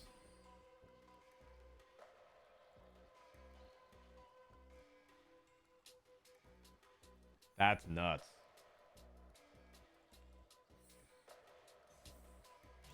I can't believe he's actually going to win, potentially win this game. You know what? Jace 2, 7 Rebel. Maybe that's the key. Brutal Claws. I mean, you guys know I'm not a Jace 2 fan. But if Coco can make it work. With no 6 cost, by the way. He doesn't have any 6 cost. Oh, no. Warwick, stop. Oh, no. It turns out Jace is indeed fraudulent. Wow. 1-1. Holy cow. Do you push your energy on a carry with items or tank? Generally on a tank. But it depends.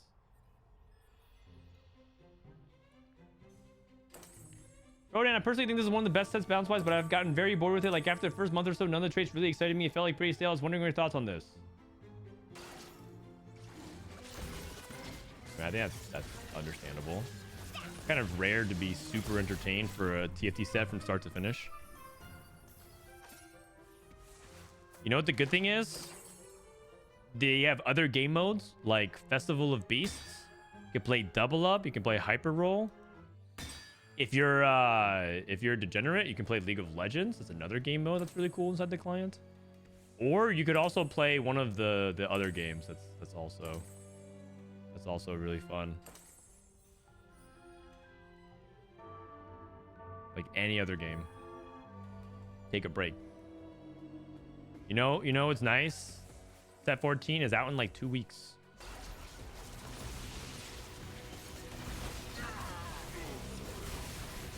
So go outside. Go hike, go on a hike. Breathe in oxygen. Eat at a restaurant. Learn a language. Call an old friend. Hey,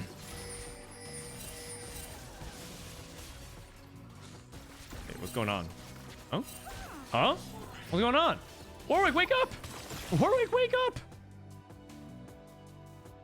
What happened there?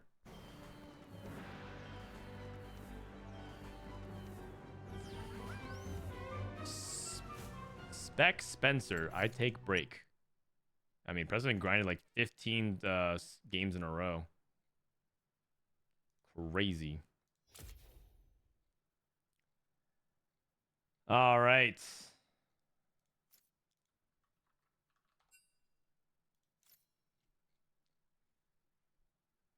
Nice game. I know, right? Spencer's going to take over. I think they're going to keep going with scrims for a bit. I'm going to go to the bathroom. I'll be right back. When we get back, I'll probably spectate. I'll probably spectate a couple more. If they're going to keep going, probably like a couple more and then call it for today because we've been watching for a while. BRB. Spencer, asterisk, asterisk, asterisk, asterisk. We can look at Coco's profile. Coco's beasting it today. Man, I can't believe he took Call to Kjaos and still managed to get there. Okay.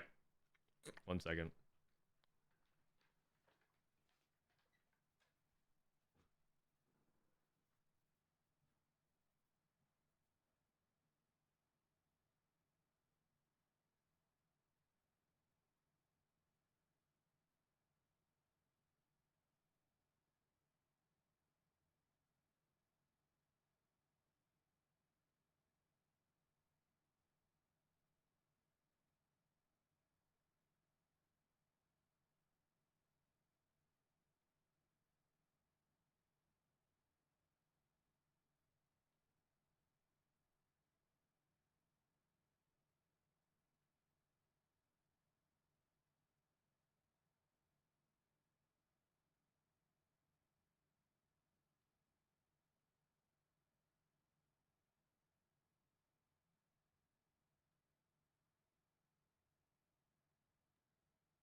All right. We're back. We are back.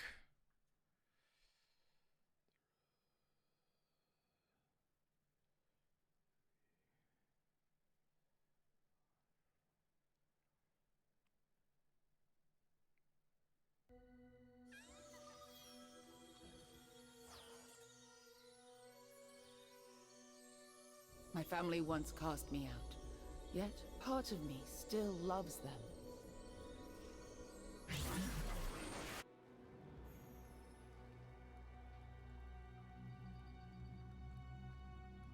If the case is...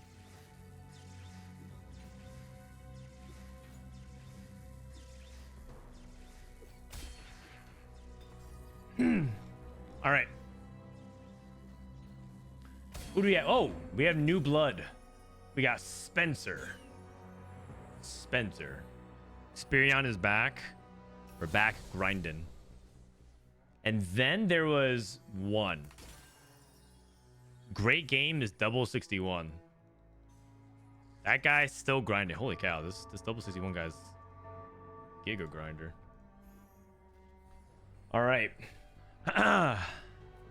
I'm amazed by your ability to analyze 8 players at the same time. You are amazing at Frodan. Wow, thank you. Thanks, Mom.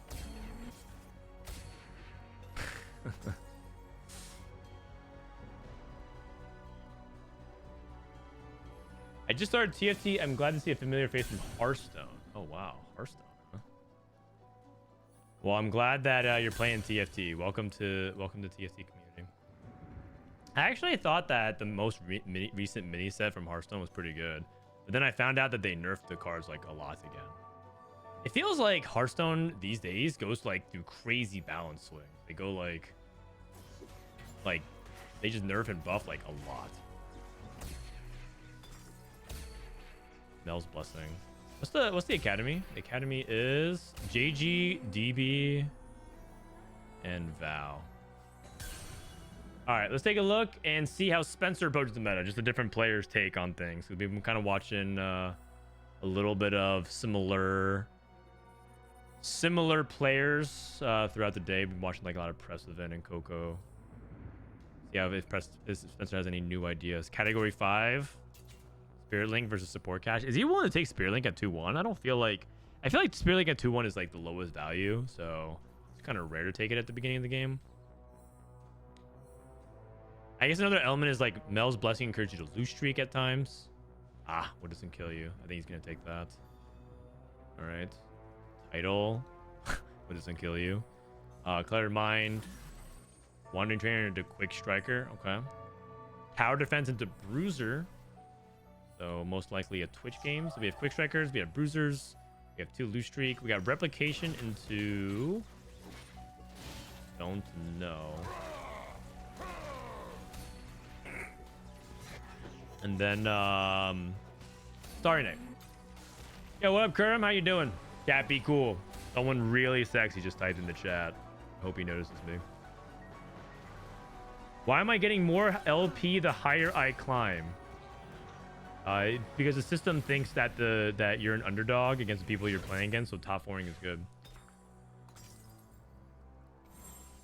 Do you think Morgana 3 has potential in this patch? Yeah, I think she had potential last patch as well. I think Morgana 3 Visionary Reroll was underrated even last patch. To the point where even Mortdog was very confused, or not confused, but surprised that Morgana was doing well at regionals. And I kind of made fun of him. I was like, it sounds like you don't even read TFT Academy. Because we actually had Morgana as like a playable comp on the tier list. That was above everything, above several other comps that people were more willing to play. Yeah. Okay, BRB. Kevin Parker just AFK right now. Getting some free wins. This lobby looks really slow start. A lot of people not pushing levels. A lot of people playing what doesn't kill you. AFK. It's like Mel. So basically, the players that can like get ahead early are going to try to stay ahead. Don't be surprised to see someone who never pushed levels once. Maybe even potentially full streaking if matchmaking is good.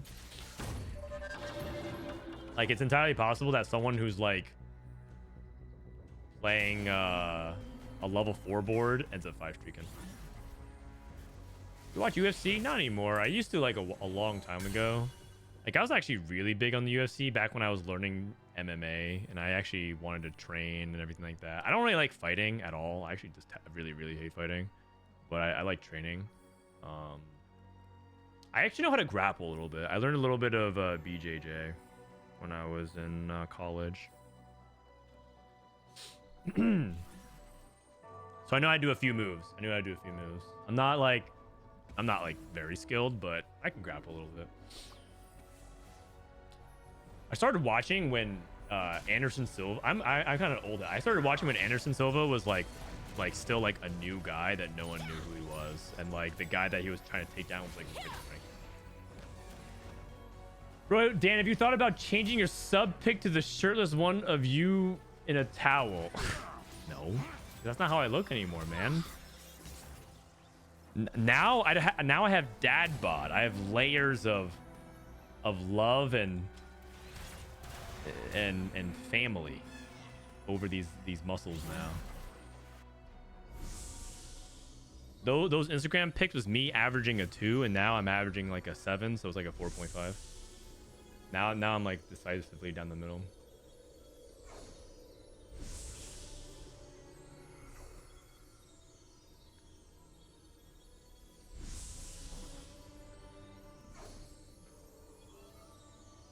Okay, thank you. My wife's gonna go get some sandwiches. All right, take a look at other people's spots here. So neither of these players have queued into each other, so we have 2 people opening, and then we have Coco, who absolutely has to reroll the quick strikers, I think.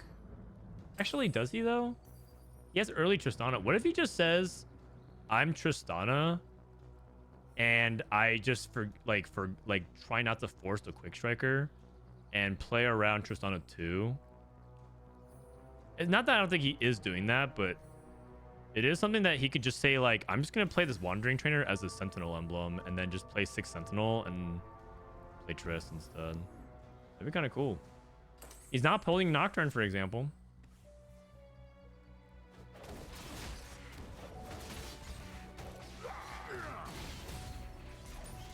Anderson Silva was so good he would fuck with his opponents to fighting them. Yeah, he was awesome. I loved watching all of his fights.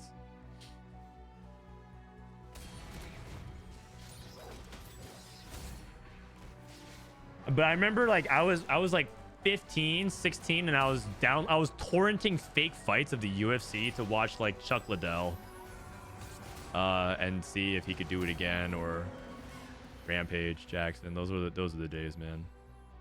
To be in high school and think violence was awesome. Woohoo. What up, Quail? How you doing? All right. So I think he passes the quick strike. I think Coco is gonna ignore this quick striker emblem and play Tristana. Really interesting. Okay, and then family emblem, or no, sorry, family reroll here. So we have 3 reroll players. Cluttered Mind with an open Cogmaw. This is pretty unusual as well. Looks like he's holding a bunch of AP.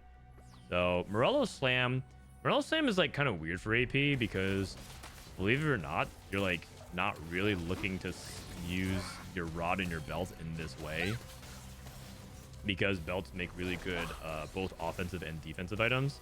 It's like simultaneously killing your cap, because rod makes Jewel Gauntlet and belt makes Guard Breaker. And then also, like, if you're playing around a lot of AP openers, you kind of want the belt for like Garen items in some ways, or like you can combo the belt in other ways with Nashers. Like, belt's like a really flexible item. And it's not like Morello's like best in slot on like many people. So it's like kind of awkward to be Morello first slam into flex, because it's not exactly ideal in a lot of scenarios. Opinion on Tristana Sentinels or Tristana? It's pretty solid. I think it's kind of opener dependent. Like, I think Tristana is one of the better rerolls in the meta, but you can't play her every game, and it's like item and opener dependent. And you kind of also need to have like, you also kind of need to hit on curve because she's snowballed, the snowball comp. But I'm like 100% convinced it's Tristana now. He has Redemption, you can play Gunblade, and then he has this. Like, pretty good. Pretty damn good, honestly. And he hit all this on 4.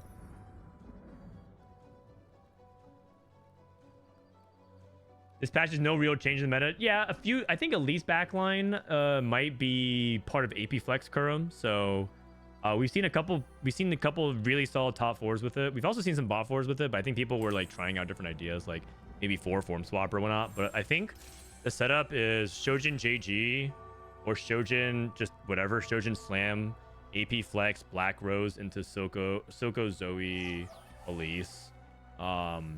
And then like if you get like too many tiers, maybe it's like Mal's got buffs, so Mal's timer as potential. Man, I'm getting more dogged like again. Fourth out if you really need, and your items flex a certain way. What's Frodan doing? So I think you could go into AP. I think AP flex is better with Black Rose now. But there's like one problem is like, how do you hit Elise 2? That's like been a big issue with Black Rose, and I think that problem still exists. Nashkatsi, thanks for the raid. Hope you had a great stream. Okay, so this is Xperion streaking right now, looking good. Xperion is like an experienced French player. Ooh, category 5 with Ezreal. He might take that. Okay, takes Raining Gold. He has no econ. That makes sense as well. Kevin Parker. I think Kevin Parker probably wants to play more backline Elise. I think he was in chat saying that he thinks backline Elise is very good. So maybe we'll see some of that. See what Coco's up to. Took Portable Forge. Oh, we got Light Shield Quest for Sentinels. That's amazing. Double 61. Mentorship, which is good. Bio took Trait Tracker. Ah, okay. So he's going to play Trait Tracker into Scrap. Trait Tracker into Twitch Bruisers. Blast Cannon. Spencer's trying to play Morgana reroll. Speaking of Morgana reroll, Spencer must love Morgana reroll, but I also think he might be the unluckiest Morgana player on the server. I've seen Spencer angle Morgana a lot, and I think I see him bot 4 a lot. Actually, I think I see him bot 2 a lot with it.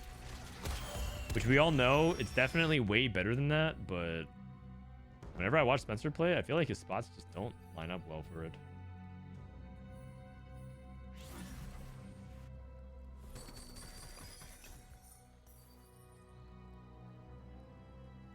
Our Scrims different from Challenger Ladder. Well, we have people who are generally higher quality right now on Ladder. Quite frankly, Ladder has a bunch of Masters and GM players trying to get their final ranks.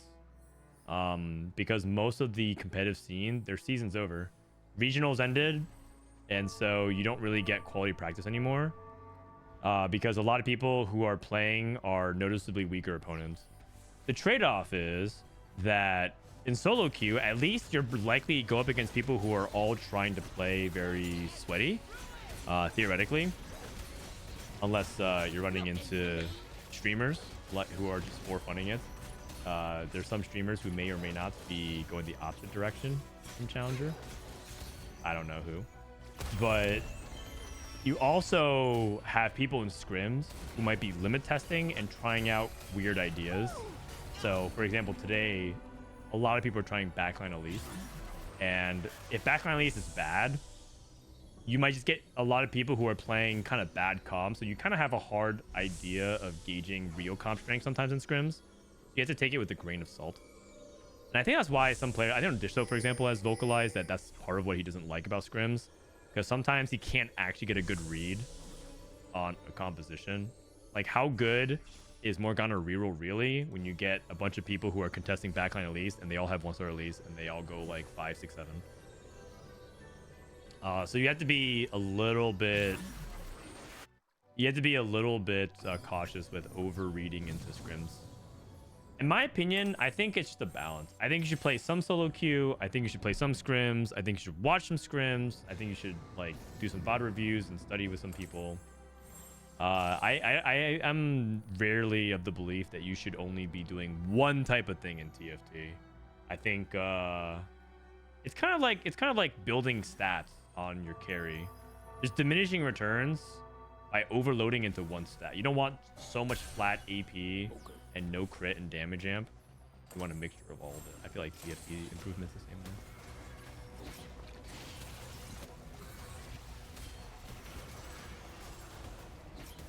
That's what study groups are for. Yeah, well, you say that, except most people's study groups, there's only 1 or 2 people per study group that's qualified. So you're asking people to still help you to improve at the game and sharpen your skills when their seasons are effectively retired. And so you have people who get increasingly out of touch with the game and helping you. It's really, really hard at this late stage of a set. Because most people want to just take a vacation for the last 2 weeks before PB comes out and they have to get ready for the next set. They don't want to like they don't even want to think about TFT, let alone help somebody. How's Coco's Tristana count is? Still at 4. 4 Automata. 4 Automata is this a Enforcer game? I think this is an Enforcer game. So he's Sam Morello, which makes sense because now these are components that don't really want to be played very often in Enforcer. And he has what theoretically is best in slot Vi. He's holding a Steb and a Maddie on the bench. He's win streaking, which is really good for Enforcer to play from ahead, so that way you can leverage your HP to go to level 9 by skipping level 8. So I think this is an Enforcer game.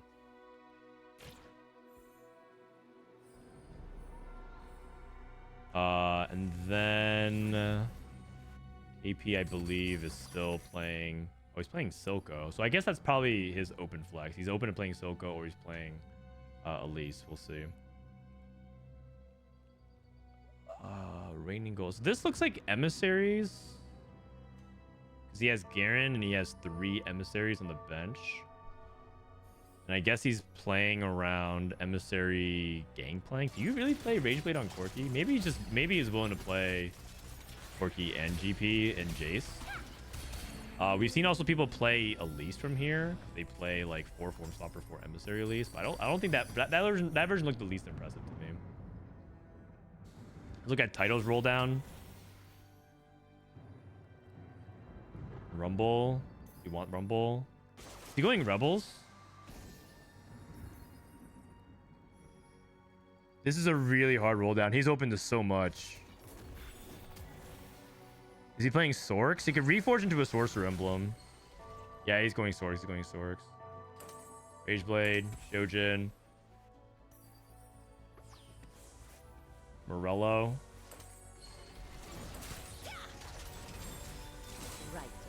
He uses both of his rods, so he can't use his spatula right now. He also has a duplicator. Really, really hard turn for him.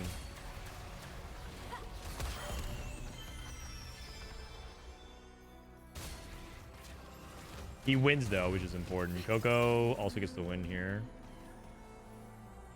Let's see if Title can follow through with this. Last Cannon is phenomenal for sorcerers. That's like one of the best you could possibly get. Bulky Buddies is also worth considering if he feels like he needs more frontline. So Spencer's PoE. Spencer gets Mana Flow.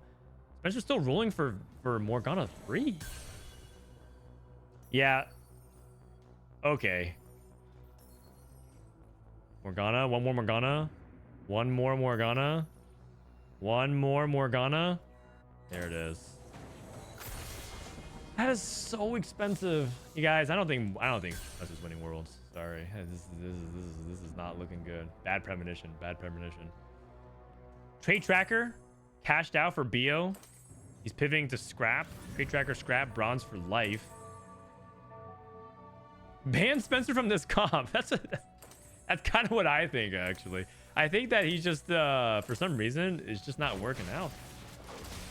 I think that, like, he probably thinks, surely I don't low roll 4 times in a row with this comp. But, yeah.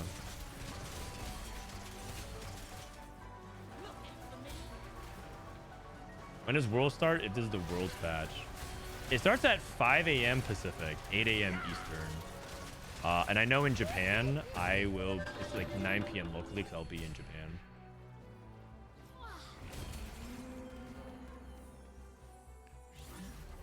What's the encounter? Well, in the bottom left, I believe I wrote down Mel's Blessing.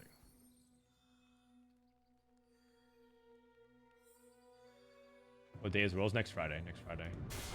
Rel 3 for Spencer. Okay. Now the thing is, if Spencer can push levels and get to 6 Visionary and find Heimer, he can actually make a pretty big comeback. It's just that he's at 23 HP, so he has like no room for missing and making mistakes.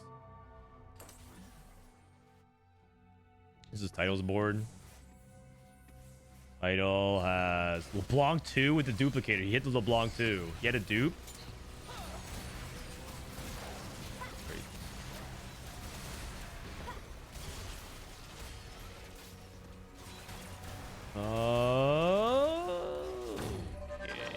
I think like playing 6 swords is a big deal. Who's he missing? Oh, he's missing the 1 cost. That's where pivoting is expensive because sometimes he doesn't have the 1 cost. He also can wait for the rod and go for a sorcerer emblem here. So he takes his rod. Man, that's a kind of unfortunate timing. If he won this fight, I think Title can top 4 for sure. Now it's like kind of sketch.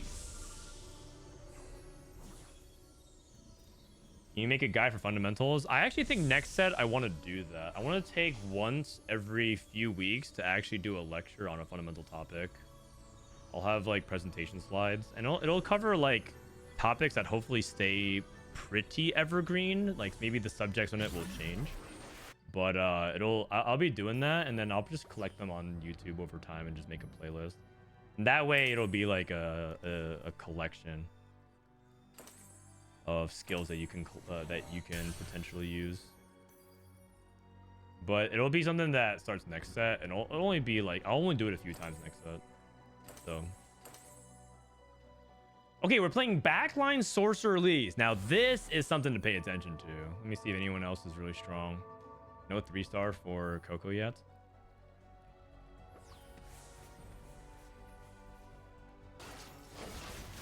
LeBlanc 2.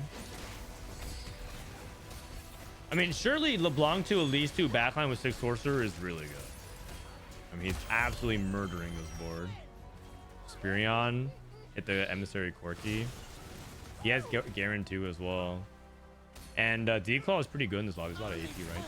I think. Yeah, I mean, surely he beats Tristana 2. If we don't beat Tristana 2, we might be in trouble. Light Shield Crest Sentinels is kind of hard to deal with. Wow. We lost. Oh my god. That is crazy. Hey, Kevin Parker. You could take Cybernetic Speed. People have been doing that for like attacks. You could put this on Silco, for example, or you could put this on Mordekaiser. I think he's counting. 6, 14, Touch of Frost. Touch of Frost. I've seen people put this on LeBlanc. Bulwark, you could justify taking this always on units like Mordekaiser or Mundo. I think I would probably prefer to put this on Mordekaiser.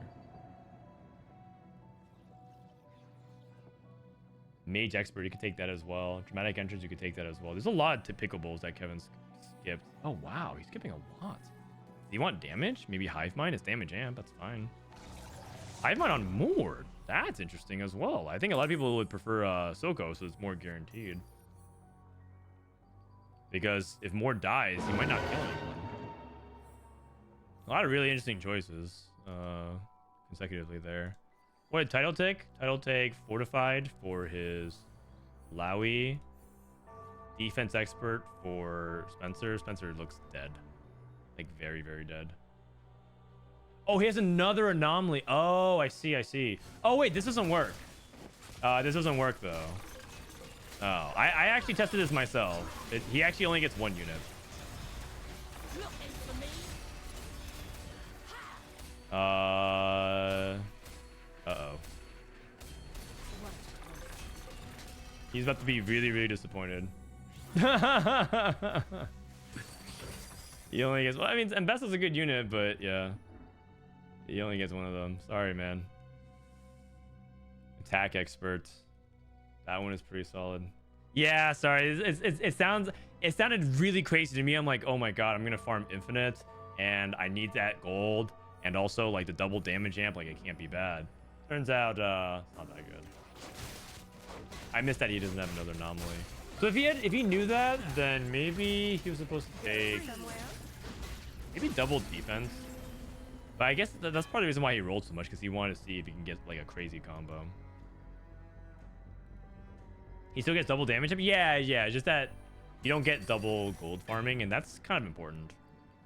Otherwise, he would pick a better anomaly. Okay, so 8 Enforcer, Caitlyn 2, really strong setup.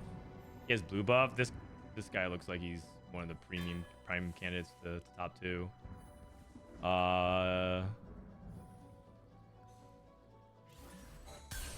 That's a Savika 2 as well. Holy cow. I mean, we talked about how he was trying to play Enforcers. Remember when he had the these Vi items with Giant Slayer? But now he hits Savika 2 and he hit Caitlyn 2. This board should be really good. Now, there's actually belief that even with Enforcer Emblem, you're actually supposed to go down to 6 Enforcer and play higher quality units.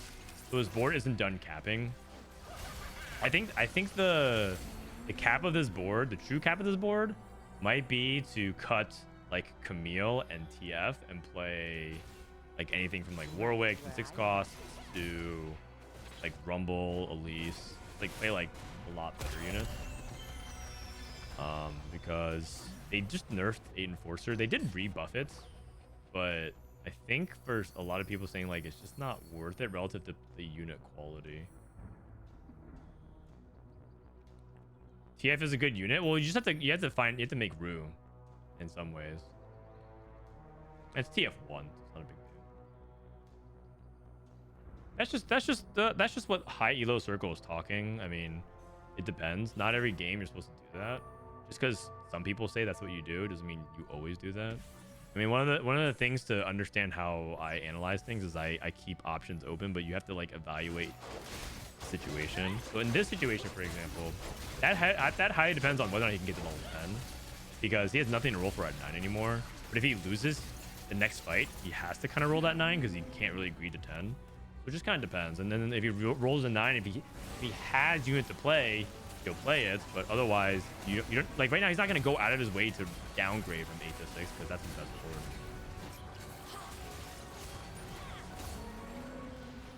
Spencer went 8th. Oh man, family player still has his duplicator, by the way. He's looking for Savika 2.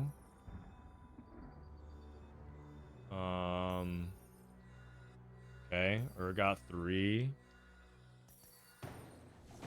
Pretty sad, honestly.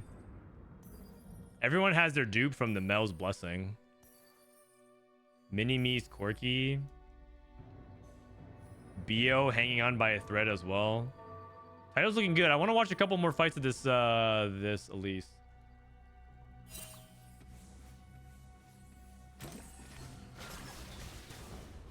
What they ping. Oh, Garen 3. Holy cow. Oh, what the heck? Bro, this guy hit Garen 3? Oh, never mind. Never mind. I thought you might have been in trouble. This guy won the game. 51.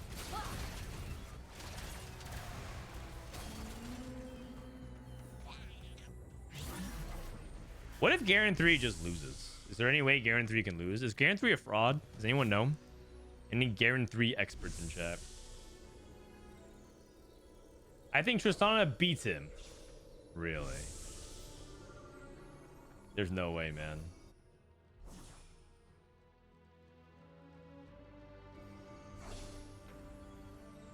I bet you one sub that it doesn't. You think Tristana 3 beats Garen 3?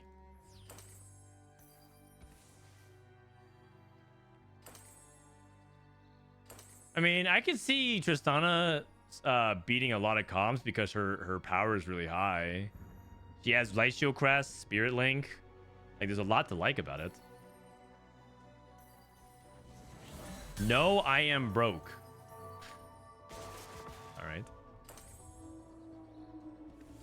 What's the anomaly? The anomaly is attack expert. Oh, it's Tristana 3 versus Garen 3.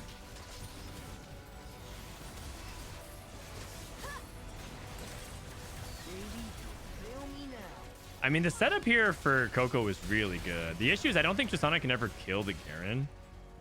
And she has to unfortunately kill that before she kills everything else. Close. Very close. Yeah. Experiments. LeBlanc. Okay, we're flexing a little bit for Kevin Parker. Unfortunately, not having the highest impact with another anomaly, but at least he learned that lesson. Oh, wait. 7 Soko alert. 7 Soko alert.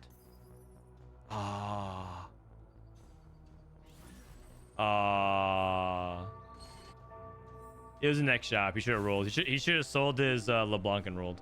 Should have sold his LeBlanc and rolled.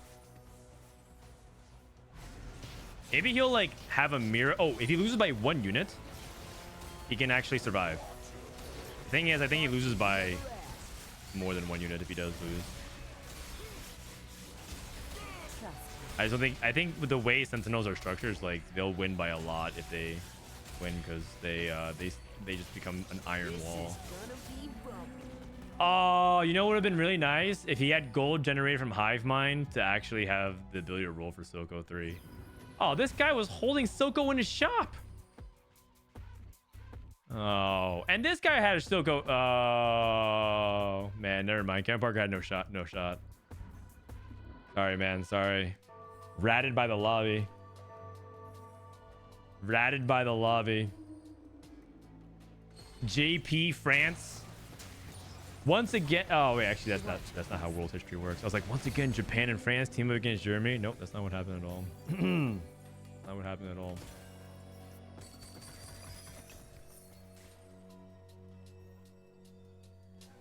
Okay, we're rolling down.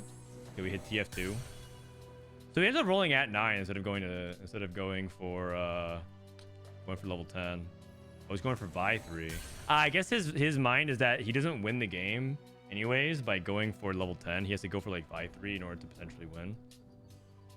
Doesn't do anything though.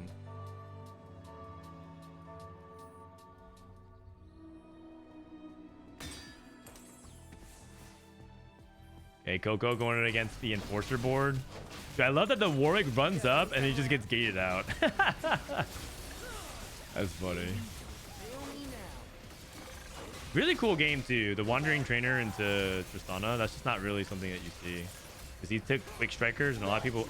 I'm pretty sure most people would just hard force Quick Strikers from here.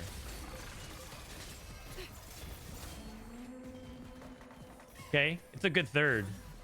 It's a good third off of Quick Striker, Sentinel, Wandering Trainer, and yeah, like I think a lot of people think that like in hindsight it's obvious to go Tristana from here, but it's not obvious. is not obvious. That's a good play. 5-3 beats Garen 3. Can it? Oh, he's one off. He's one off.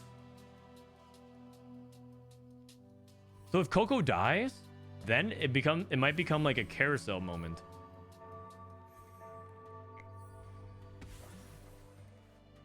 Okay, dodging the shroud. Normally you want to keep Caitlyn same side as the Vi for like enforcers getting the wanted bonus, but getting shrouded is a really big deal. Oh god, the Caitlyn's getting aggroed on. Yeah, that's not good. Oh, oh, and now Coco is dead as well. Yeah. Unfortunately, yeah, that was a really, really expensive side swap because then Caitlyn died and couldn't kill enough units.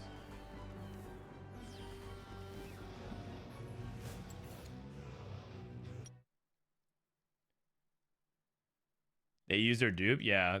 I mean, the Vi player. I think they did. I think they used their dupe for Caitlyn too, like a while ago. Vi 3 would have been clutch, yeah. It would have been. It would have been. All right. I'm gonna actually take my sweatshirt off. Be right back. BRB. Oh, it's getting kind of warm in here.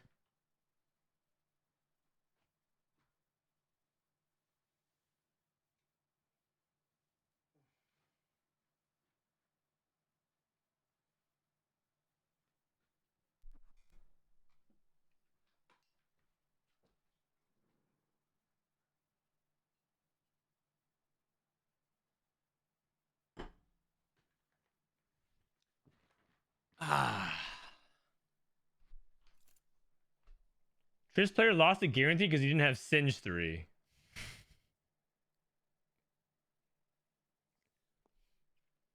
True. True. Alrighty. Are these Scrims? Yeah, these are Scrims kittens. Prismatic party. Prismatic party. We got Spencer back at it.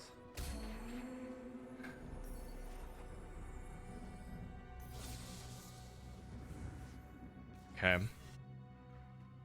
Tristana. I think Tristana is going to be a really big part of the reroll meta. For sure. If it hasn't already. I think most people have caught on. That's quite good. Title holding Zeri and not selling. Interesting. Maybe because he has a bow. Maybe he's going to play as an intermediate. Man, I'm getting more dogged again. But most people sell Zeri. They don't even want to hold her. They'd rather hold Vander instead. Okay, I guess he's holding Vander, but... Prismatic party. Is it because Zeri has a chance of hitting anger issues or something like that? So he's like happier about it? Hard to say. Holy shit! 6 NCI gave out 50 community subs. Oh my god. Holy shit, man. Thank you so much. That's amazing. That's so generous. What the heck? Amazing. To what do I owe the honor? My god. Yeah, this is fair. Thanks for 11 months as well. Who is great game copium? In the bottom left, I wrote it out. It is double 61. Thou, Nashers, and I think the last one is Spark. Shirt off. Oh, you guys think it's that? You think I'm that cheap? Actually, if you even want to see me with a shirt off, there's pictures of me with my shirt off on the internet already. Multiple. Plural. There's an S at the end of that. Pics. Worth the wait, Ziggs. It's finally time. And we have duplicate. Okay, it's time for Ziggs. It's time for Ziggs reroll. Who's ready? They buffed Ziggs 3. What about pants on? Off? Who said my pants were ever on? Man, I'm getting more dogged again. Upper mobility. Okay, so fast 9 strategy. Wandering Trainer, Black Rose Watcher, and Sentinel. Okay. Probably heavily encourage you to play AP Flex. It might make you lean a little bit more towards sorcerer because it gives you like more frontline-ish. But you might just play anything, just any backline. I have money and like your service to the TFT community. Wow, thank you, man. Congratulations on the money. But I really appreciate it. Thank you. TFT community's been really, really nice, especially lately. Everyone's been so kind. All right. We have investment strategy. So investment strategy. Last time we saw someone play investment strategy, they actually played Renata reroll, and we saw them dual carry Vex and Renata, which was very unusual. So the reality is maybe and it looked like it was losing, and then it like all of a sudden stabilized on 2 lives, and then Binteum almost won out. It was kind of interesting. So we'll see. I think investment strategy 2 is sketchier than investment strategy 3 because the power level of prismatics can be so high. So like, yeah, you're scaling, but you know who's also scaling? Like people who go level 10 or like pumping up 3. Yeah, pumping up 3. So like there's a lot of people scaling pretty aggressively. So I'm not so sure about investment strategy 2. But I know that the gold investment strategy is pretty good.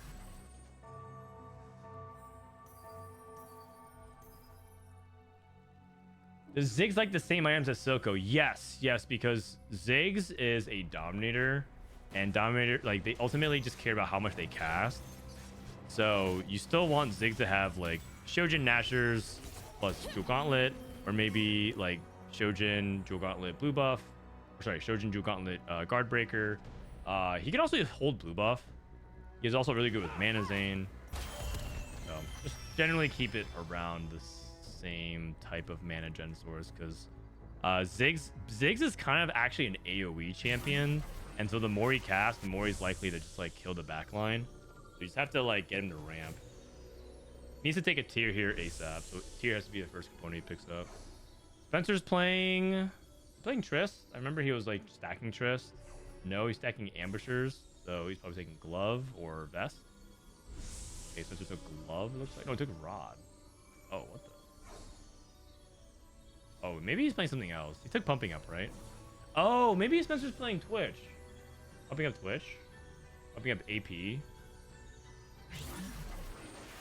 Actually, I don't know. We'll see. Because the thing is, if he was playing Smeech, he would take something else. But I don't think pumping up Smeech is like a real thing. I think he's playing Dominators, and he's taking Rod, just because it's like an AP comp, so it's probably Doms, probably Silco. But he could be contested, is the thing. And also, this guy is holding Ziggs, so I feel like opting into Doms is...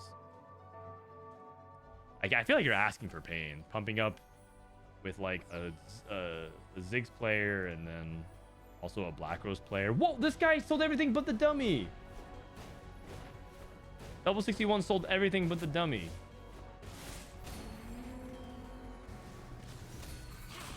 They're all playing the same cop. Yeah, I was kind of thinking that they wouldn't, but it's looking like they kind of will. How's Camille buff? Title played a Camille reroll game, although that's a generous interpretation of it. He naturaled so many copies of Camille, he barely had to reroll for it. But Title played a Camille reroll game and got a first, I think, or a second. It was top 2. Title's scores have been like 1-1, 8-8, 5. His scores are like all over the place. I really think he's basically ready for checkmate, is what I'll say.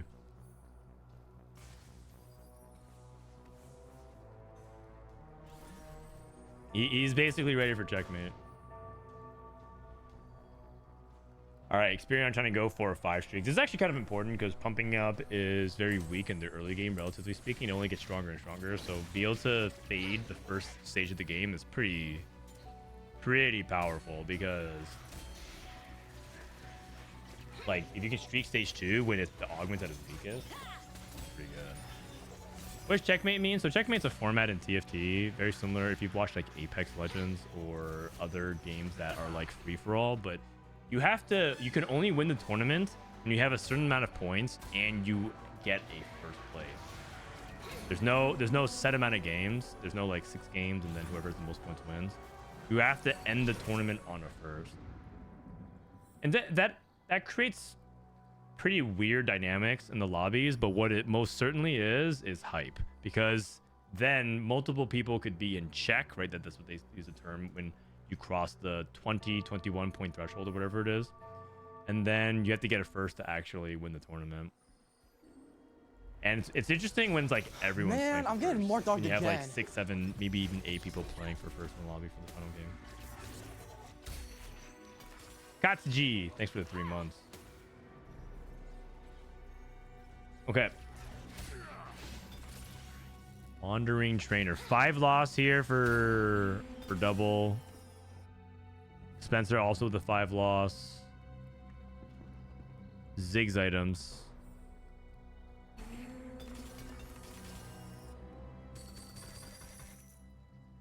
So one thing that's kind of interesting about this setup here is does he want to actually just straight up try to fast 9 after this, or is he willing, or sorry, fast 8 and then roll for Silco duo, or is he gonna try to go straight to 9? Like instead of rolling for like Silco 2, he just goes Ziggs 3 plus like maybe Mordekaiser, Ziggs 3 plus Cassigod duo. Like I'm curious how he wants to play this for Ziggs, because is it even worthwhile to pursue Silco 2? Or would you rather just try to fast 9 and aim for Mordekaiser? I think most people play Dominators understand it to be a Mordekaiser comp.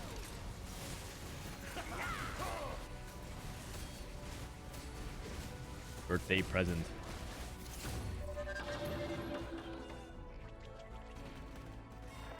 All right. And Spencer looks like he's still open to playing AP or like sorcerers or anything like that, but we'll see. Look at Bio spot. Ooh. You know, if this guy wants to be next level, he can take Bronze for Life and Birthday Present. That is truly, truly flex. You could take Tiniest Titan under the pretense that you have Birthday Present, so you want as many econ as you possibly can get.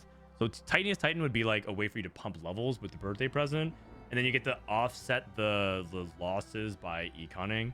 The downside is that this is like pretty terrible in terms of like for what late game prospects you have, so he just takes this purely for the econ. All right, kind of interesting. And I guess the downside is, the silver lining is, if you lose, at least you get to get some value off your Tiniest Titan HP regen, but like whatever. Oh wait, what's Frodan doing? Coronation. Oh my god, Becca, thank you for the raid. Appreciate it, Becca. How's your climb? How's your climb? It's fun to watch, but from my experience with X-Specs, it's horrible to play in. Well, the thing is that in TFT, you guys are all monkeys for our benefits. All the players, you guys dance for our entertainment. None of this exists unless we are watching and having a good time. So I'm down for the players to suffer and for us to enjoy it. Like, we want loot subscription, we want Ambessa golems. It's just fun. Maximum RNG.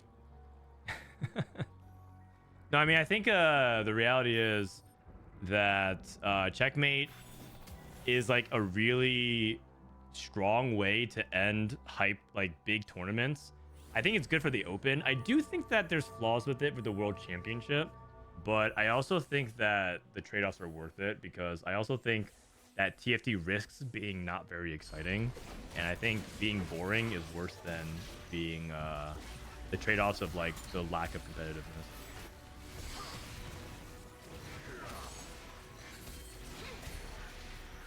Becca's up 200 LP. That's what I like to hear. You're about to be T-Lights high.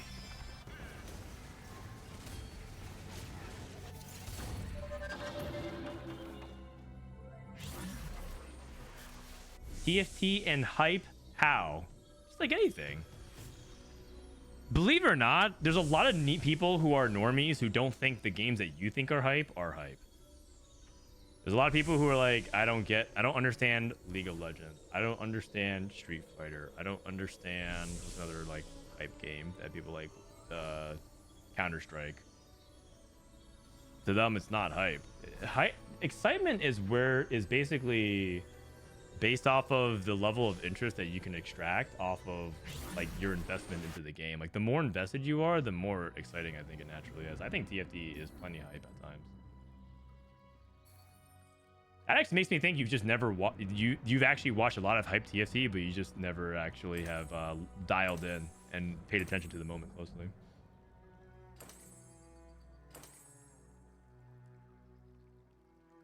You know, like for example, do you guys think the Super Bowl is successful because it has a bunch of competitive integrity? Probably not. Do you think that the best football team is decided by a best of one? Absolutely not. They play a literal best of one. I mean, that's just shenanigans, man. But who cares? I'm here for the halftime show. I want Kendrick Lamar to call Drake a pedophile again. You know, like, oh yeah, it was funny the first time, but it's also funny at the 40th time. You know, people just want their entertainment, man.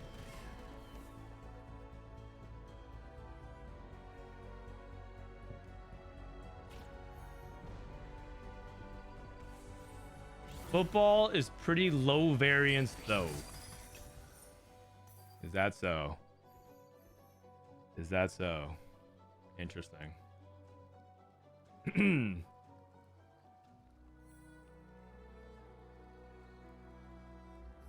Okay, so calculate enhancement, immovable objects.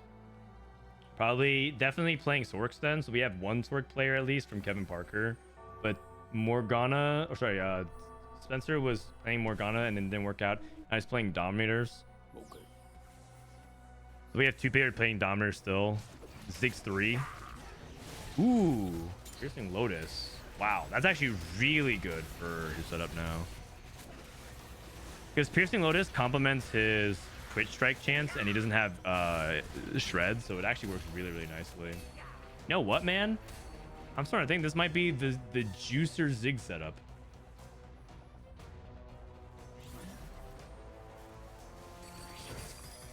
Put Robin to rap at TFT World's halftime show. Yeah, you know what? We need a halftime show. I agree. I'm down for Robin to perform. DJ Robin songs in the house. And then he does the Robin walk out on stage. That song has been forever ruined for me, by the way, because I hear that song on TikTok or other short, like YouTube shorts, and they play it for other things, but I just think of Robin every single time.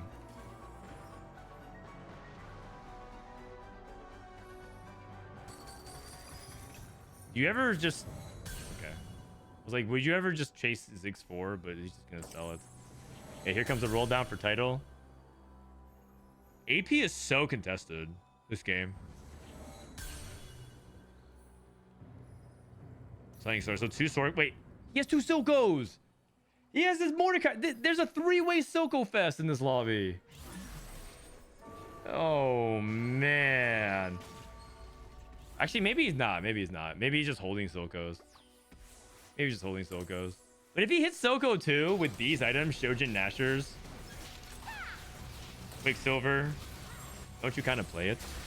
Hey, water. Mwah. My wife got me a chicken salad with goat cheese. Oh no. I'm glad. All right, let's see it. Let's see it. What does he have here? What you really are. They buffed this augment, but it's not applicable. Glorious Evolution. They buffed that augment too. Edge.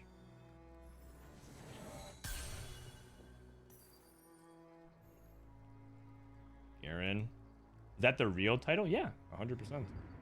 Okay, it's probably Zoe too. I think he's out. And contesting Doms is a bad idea here. Speaking of sorcerers. Unless, is this guy about to do something crazy and go for... He hit Silco too. Wait, it's a Dominator pivot. No, what is even happening? What patch am I playing on? Just like 4-way Black Rose Silco? Like, what's going on here? Investment strategy, Vex 3, Morgana 3.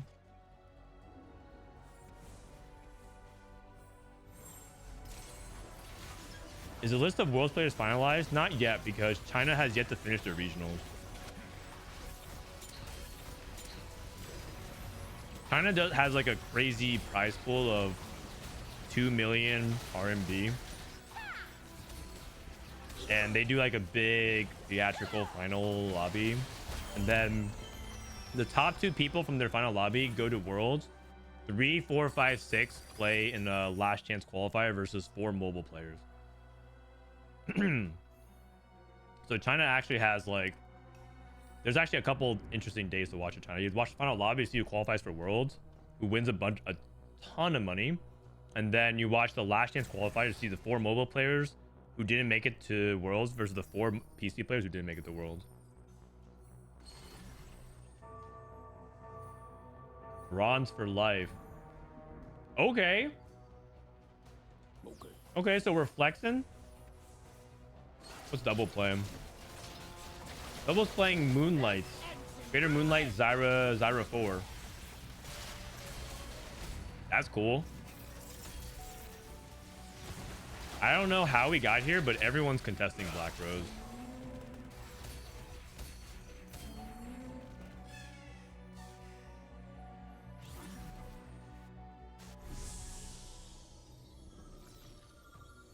You think all the pros spawn in with knowledge? They play 3,000 games. You watch closely and see things like, if this one unit cast, I win. If my melee carry gets spiked, I'm fucked. And win with other augment things like stats. Just make anything scale well with units and don't make so much of things with diminishing returns. Yeah, you tell them. You tell them Nat Nguyen.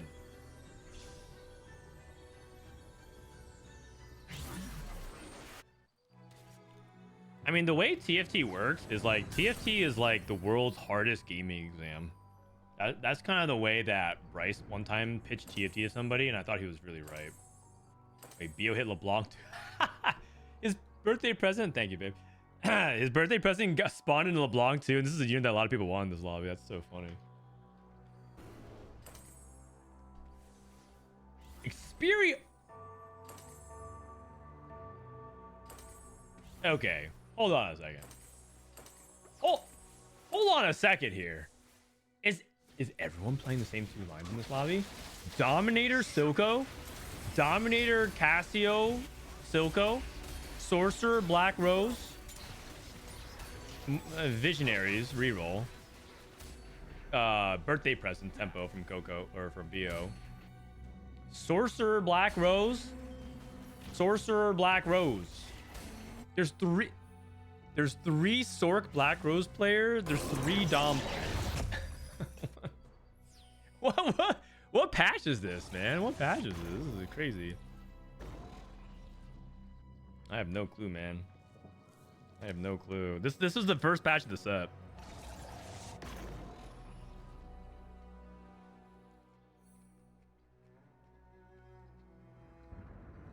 No streak. No streak. Share your energy, Garen. Okay. I heard this one was really OP. Let's see how OP it is.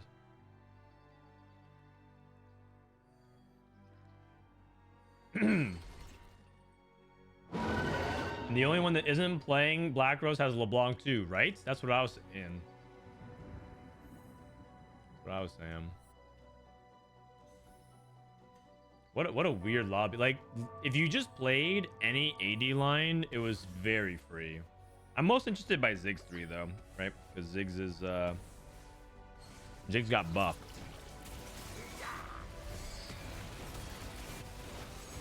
The funny thing is everyone hit their units. Yeah, kind of. I mean, I wouldn't say Silco 1, Garen 1, LeBlanc 1 exactly is hit your units. But it could be worse. You could be playing Ziggs 3 in a triple prismatic.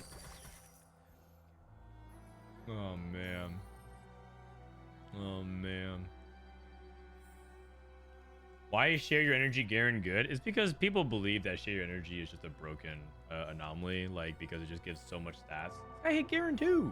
That's actually so big because he upgrades that Garen for more stat distribution. The idea is that share your energy is just like overtuned in general as an anomaly. That's what a lot of players believe, and so you just basically click it and put it on expensive.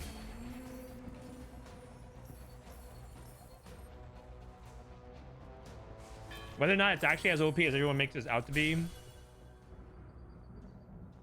that's up for you to decide. But I think it's pretty damn good. This guy makes Bramble. Okay. Bramble vest.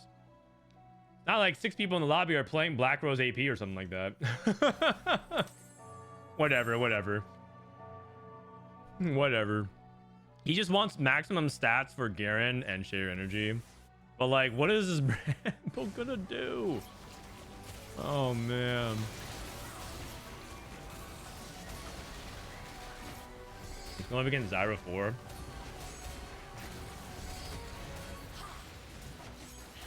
You know what's really nice? I think the reason why Zyra is cooking so hard is because she's a 4-star killing a bunch of 1-star units. Like everybody has like a weak variation of the board they're trying to play. Everyone's got like 1-star frontline, or if you're Kevin Parker, you're like playing like 1-star. He was playing 1-star backline for a while, but he hit the Soko too. Bio actually took Tiniest Titan. Wait. Oh, he cashed out the Mel. I was like, did he not cash out Mel yet?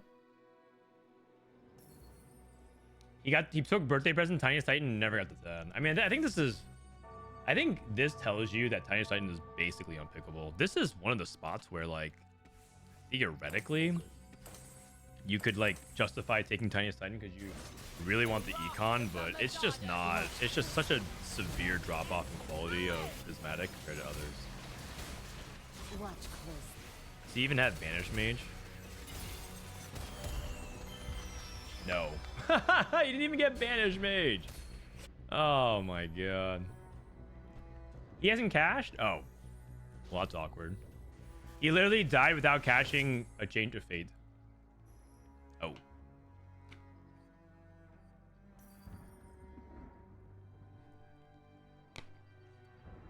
Ziggs 3, not 8th. That's pretty good. Soko 2. What a crazy lobby, man. Crazy lobby. I'm down to watch Coco's POV and see if this 6 Visionary board Morgana reroll. I mean, how fitting is it that like Spencer goes 8th with Morgana again, and then someone else plays Morgana and just gets a very comfortable placement with it.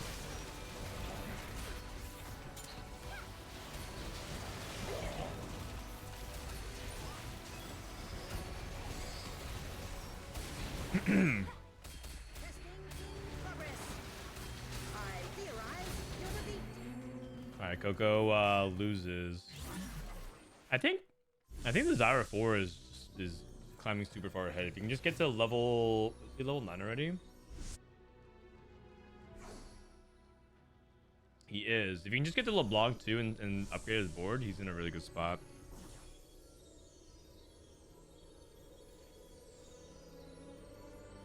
How come Morgana's the best carry in Visionary reroll now? Did she get buff change? She did. Got buffed. They buffed her like a lot. They didn't even buff her a little bit. They buffed her a lot.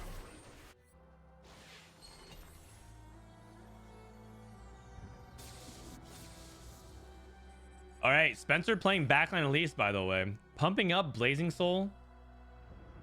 Kill Streak. Yo. Okay. So he pivoted off of Silco and played backline Elise.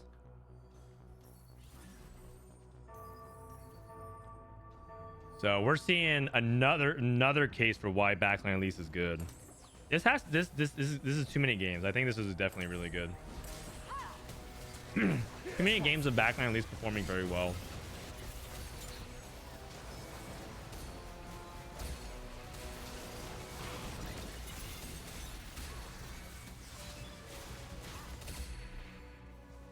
Okay, I say that and you just got smashed by Morgana. but that's not a curse. That's not my fault. I didn't curse anybody. That's just Morgana's just really good. It's not my fault. How much HP does it have? 5,000 HP. Jeez. Zoe 2, LeBlanc 2. Man, I'm getting more dogged again. Okay, this fight, surely it goes better. I mean, he's going up against Zoe 2, LeBlanc 2 with really good items, though. Watch close. Oh, God. He got Elise ulted really badly. That timing was really bad. Okay, spiders. Here comes the spiders. Spiders? Okay, I mean, I'm gassing this up and then just loses twice and goes fourth. Ziggs 3-6. Okay, the thing is, this is such a weird lobby. I feel like this lobby is so hard to actually judge off I'm getting of more dogged because again. 6 people ended up similar lines. Somehow it all came down to Black Rose AP flex.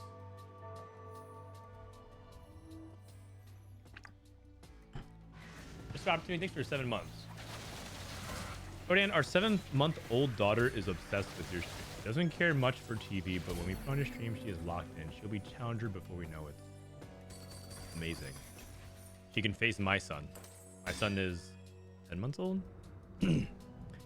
He's not obsessed with my stream, though. He thinks Soju's much funnier than me. Milk can actually testify to it. Whenever Soju's on, he like laughs and giggles, and then when I'm on, he just stares.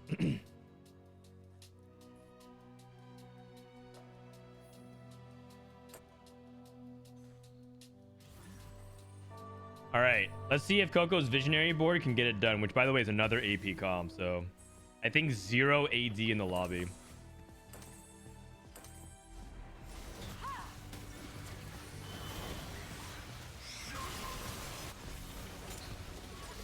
Maybe we play around Vex 3.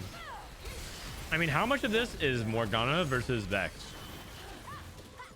Morgana Vex reroll.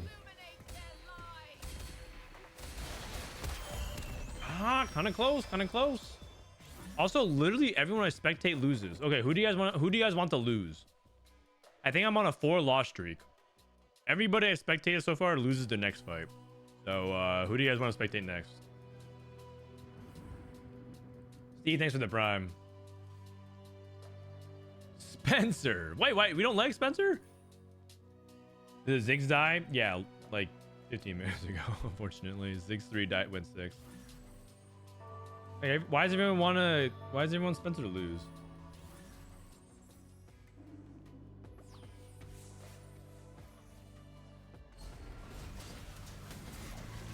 Oh, he's going up against Visionaries. He lost last time. It actually might happen. Trust. I kneel to no one. Watch close. Wait a second. It actually happened. He lost again. Wait, what? That's 5 in a row. Oh, man. Okay, who do we watch now? Man, Elise backline is not that busted, you guys. Title? Oh, yeah, Title's not losing. There's no... His board is so good. He's upgraded everything. There's no way he actually loses. He has bulky buddies as well. All right, I got it. There's no way he loses this one.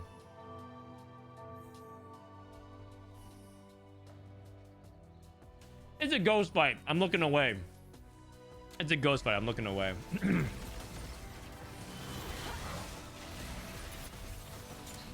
Uh-oh. Double 61's at level 10.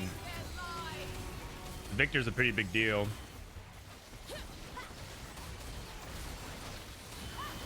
And Zyra cast one more time. Double's bad. Oh, Banish Mage. Banish Mage. Another Mel?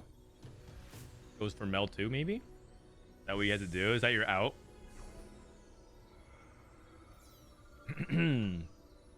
What's his anomaly for title? His anomaly is Hive Mind. That's how he actually farmed everything. Hive Mind is so good when everyone's playing Black Rose in the lobby or they're playing the same tree because you can farm the units you're missing. He's looking for Mel 2. Mel 2. Okay. He has investment strategy, so he's all in. He's all in. Oh, man. Unfortunate. Title.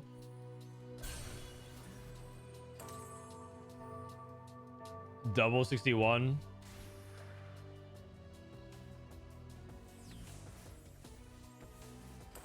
All right. Title versus Coco. Who actually gets it? Malzahar 2 is a really big deal, though. That's a pretty big spike. I'm surprised he didn't actually put more items onto Malzahar 2. I feel like I'd rather have JG on Malzahar than Vex. Title. 7 in a row? We watched 7. I mean, sure. Okay. Well, I mean, I guess if we just spectate Coco, it's 8 in a row. I mean, because I feel like he loses his head to head, so I'm just gonna go for the memes. I'm gonna go 8 in a row here. I feel like Coco loses his head to head. There's no way he wins this one, right? Unless I really test the power of it, and then all of a sudden watch double 61, and somehow he magically loses.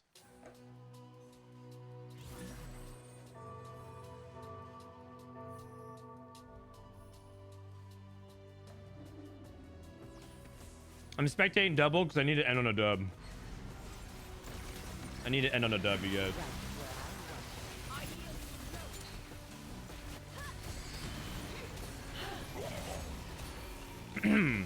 Rating items on Viktor.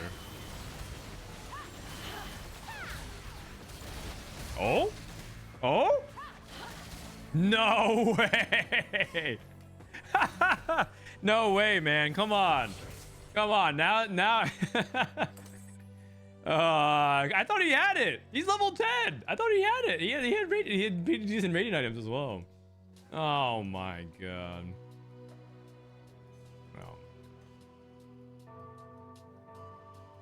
Okay, I'm gonna literally let Google decide for me. Coin flip. Heads for double 61s, tails for Coco. I'm gonna let. Okay, tails. We're spectating Coco. I'm literally letting Google decide. It's not my fault.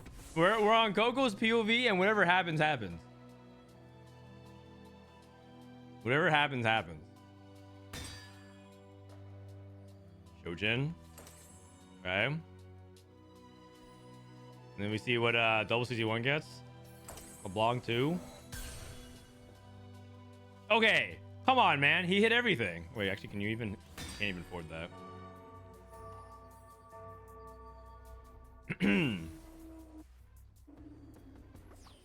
So Coco, you got this. Coco, you're the GOAT. You got this. There's at least one. Doesn't even cast, right? She just dies. Yep. Yeah. Looking good. Looking good. Looking good. Oh, I knew it. Thank you. Oh, man. Oh, man. That was too stressful. That was too stressful. Holy cow. Oh my god. Wow, investment strategy visionaries. Dude, Google knew. Google knew is what I'll say. Google knew. Holy cow. Thank God I left it to a coin flip. Like, you have to sometimes stay unbiased. Step out. How's the new patch looking so far? It's looking pretty similar, but I will say that there's a couple of things out there cooking that I think Backline at least actually has some legs to it. We've seen a couple of games where Backline at least was attempted here. But the thing is, every time we talked good things about it and we spectated it, it lost. And I think I watched every time I was like, oh, Backline at least looks pretty good. Spencer was literally streaking right before I watched him, and then he lost like 3 times and went 4th. Like, he was literally win streaking here. Like, I'm like, oh, he's win streaking. Let's see what happens. And then he like went 4th. So there's like this weird joke that I curse people or something.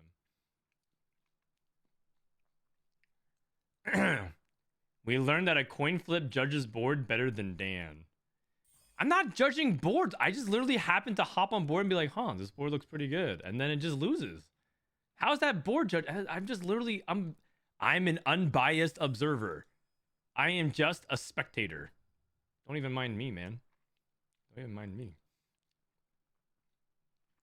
All right, looks like they're getting ready for maybe one. I think I might do like one more. I might do one more. We'll see.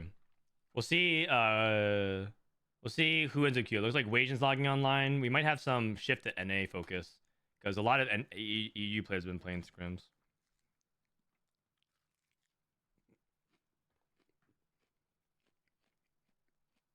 All right.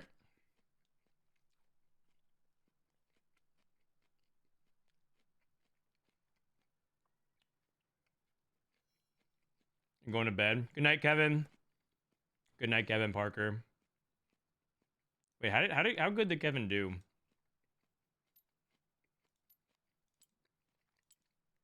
Titles match history. 3rd, 4th, 5th, 8, 1, 8, 5, 1. Beast mode. 158, 185, 43.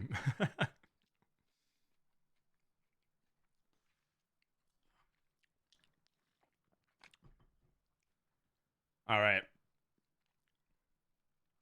We'll see if they even do any more. If they don't do any more scrims, I think we might be done for today.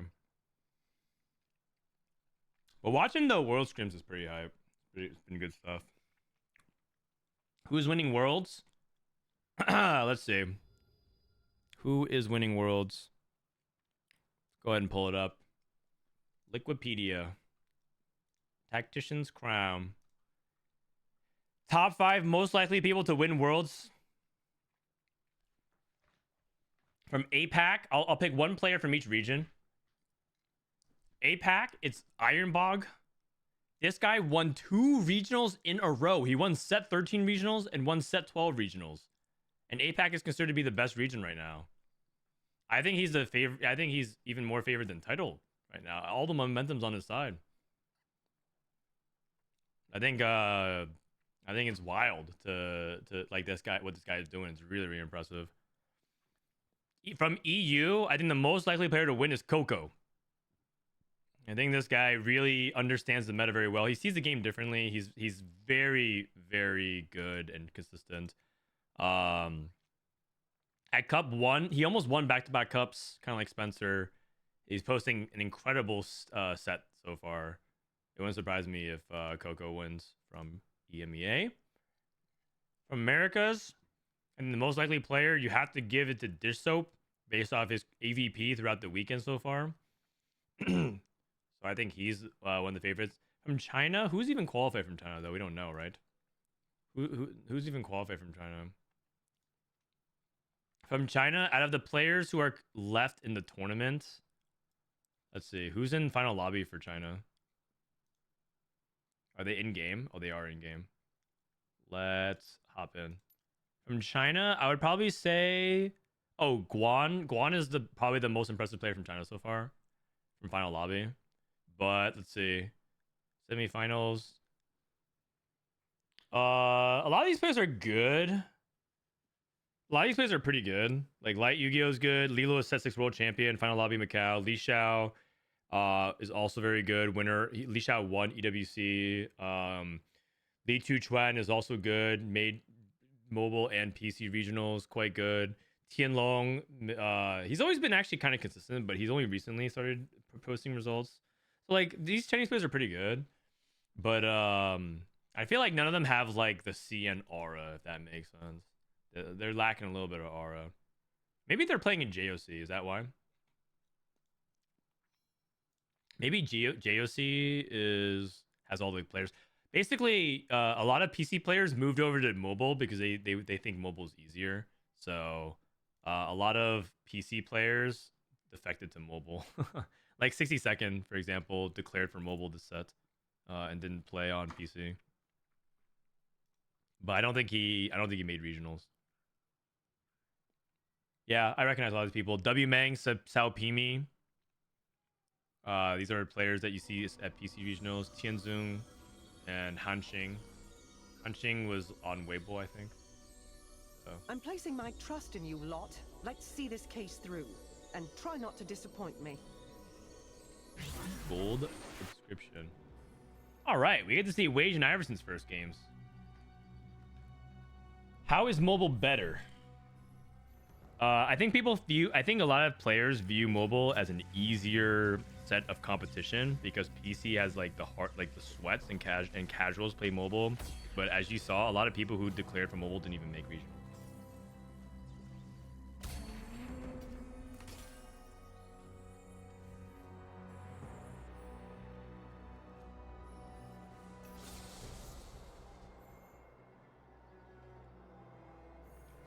Did Binteum make Worlds? Yes, he did. For his 5th time.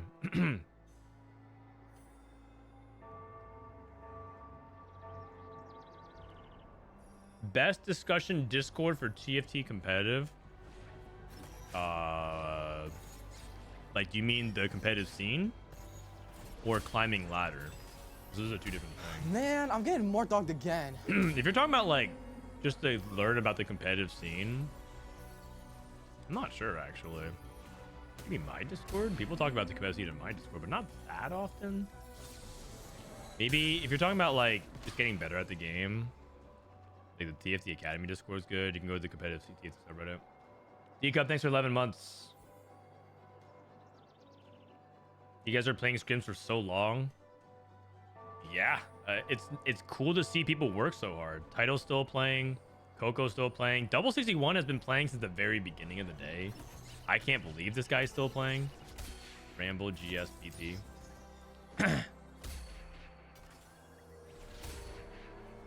I mean, this might be my last game of the day. And I've been going kind of hard at it. 8 hours of non-stop spectating Scrims, and he's been playing the whole time. But Double 61's kind of a demon. That guy grinds really, really hard.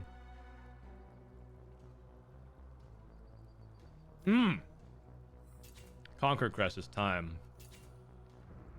Oh. Wasianiverson. War for the Undercity, Thorn-Plated Armor, Pandora's.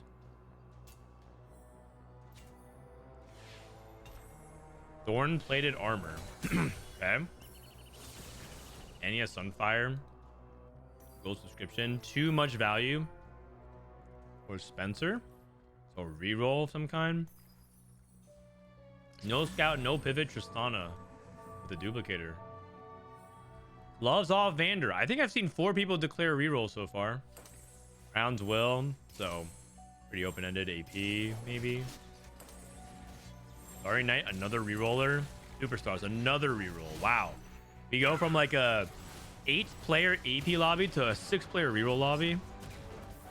It's funny how that all shifts. And Wasian's like one of the few non-rerollers at the moment. So we'll see how he fares. This might be like a very, very free 5 streak. And might even be like a 10 streak for Wasian, depending on how far ahead he gets. That's a loss. Brutal. He wanted to make 10 here. Okay, so I think he's Quick Strikers. So it's Quick Strikers. This is probably family. Oh, God. Bio's playing... I just realized it's Gloves off Vander with family reroll in the lobby.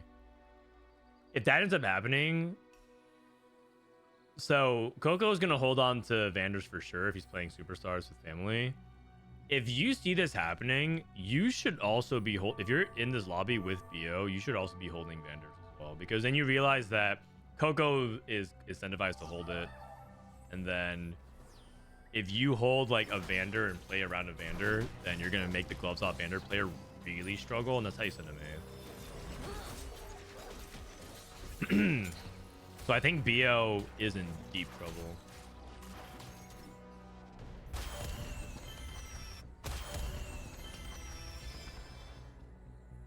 that mean the meta is good or bad? I mean, I think the meta is good. I think that each lobby is really different. There's no like strictly optimal way to like force a lobby every single force a comp in every single lobby you play in. I think all styles are viable. I think slow reroll, fast reroll, tempo comps, fast 9, 3-cost reroll, which is like mid-range. I think all kinds of styles are viable. I think you can play high variance and have good results. Obviously, you can also play low variance and have good results as well. Like there's safe lines, conservative lines, and really risky lines. Like overall, I think the meta's in a good spot. Now AD and AP seem like they're in a pretty decent spot. Like 80 flex is still the same. I think Twitch is definitely like on the outs though and less good, and AP is probably on the rise. But right now, that's fine because last patch was like AD and AP was like not very consistent. I think some players who leaned AP for regionals and probably felt like they got it like more for free, like Dank Memes, who played a lot of AP and played around Black Rose and Soko, will probably get that for less now. Like they're less likely to get that kind of stuff for free, and that is going to require some adaptation. So I think that's a good thing because that's going to require some patch evolution and some players to adapt. Most balanced worlds patch to date. Oh man, I don't know if I can say that. But we've also had some pretty bad worlds patches. Oh man, so I have to go back to each worlds patch. Set 3 worlds was not very balanced. Socks went 20 at 20 Bang Bros. I remember that wasn't very balanced. And Zaya was overtuned for the entire set, but I don't remember she was very good for worlds. I actually don't remember set 3 worlds that much because I missed part of it because I was traveling. I was like doing Hearthstone stuff. Set 4 worlds was 4-cost Bonanza. It was like Slayers and Kale were like the only like 4-cost lines that you play, but they were very flexible, and you could also play Adept. And then there was like random reroll lines that Korea knew about. That's why they won. Korea knew more reroll lines than we did, and they did well with that. Set 5 worlds was skewed by the openers around Sentinel Skirmishers, and then how well you could roll and like you could play your level 7 4-cost lottery. Like part of the reason why Robin did so well at set 5 regionals is because this guy couldn't miss a 2-star 4-cost on 7 if his life depended on it. He like would roll 5 times and had Jacks 2. Like it was just crazy. Like every single game, he would roll 3 times and just hit like the 4-cost. If he was playing Sentinels, he would roll 4 times and hit Lucian too. It was wild. So he won like all those games. But set 5 was like reasonably balanced. It was just like balanced around like the openers were not very balanced. So there was that. Set 6 was the striker meta in regionals. And mercenaries, right? There's like strikers and mercenaries. Was there anything else in set 6? 6.5? It was like Sivir, so it was like Sivir and Irelia. That's like everyone was just playing strikers. And Sox infamously taught everyone how to play strikers because everyone thought Sivir was bad, and they taught how to play Sivir and then lost his edge. And then did poorly at regionals. So I think I'm reflecting upon it, and the reality is there weren't many good worlds patches. 7.5 was okay. 7.5 was okay. 8.5 was underrated. I actually think that one was pretty good. That was the one with like Infinite Team and Oxforce Renegades, and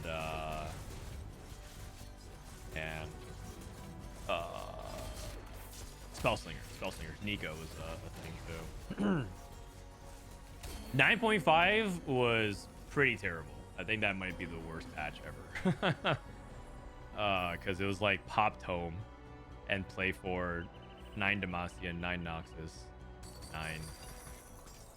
9 Village Water. Oh jeez. Oh man, holy cow, that was that was the worst world's meta for sure. Holy cow. And then set 10 was Heartsteel and Superfan. That was the meta, which was not very diverse, but it was fun. And then set 11 was Dish Soap's meta. Set 11 was pretty good, actually. I think Dish Soap would actually tell you that he thinks set 11 was quite good, but he's obviously biased, so you take it as a grain of salt. I'd probably say set 8, set 11. And then last set was okay, my memory. How is the last set ours? I don't remember. Last set was like, what? Was Preservers good? Fairy Callista? No, I think both of them were not that good. What was that 12? Callista Karma Varus? No, I think that was the patches before it. Oh, Mages with Vagar Vex. Yeah. Yeah, that sounds right. And then Nora. Portal +1 on 3/2 is pretty good.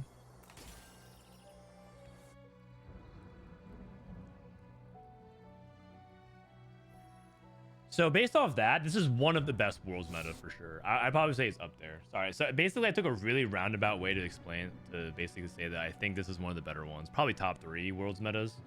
But it's hard for me to like narrow it down further. Bulky Buddies. Okay, he's swapping it. Coordination with Quick Strikers. Family +1. Gloves off with what could have been. Okay, I want to say that you might think that this is insane, but I've seen people play this, and I don't think it's like that good. I don't think it's that good. I don't know, it might look like it's crazy, but I'm not sure. I think the best part about this is it gives him a 2-star Vander. Because the problem is that you actually turn Vander. You need Vander to sort of tank for Silco, but he's not really a tank. He's a carry, and so you have to kind of like give up either family, which you're not supposed to really do, or give up Watchers, which is also kind of sus. So it's like it's actually kind of awkward. I don't believe you. Okay, why don't we put a prediction on the line? Why don't you bet your channel points? Actually, you know what? You could probably look up data for this as well.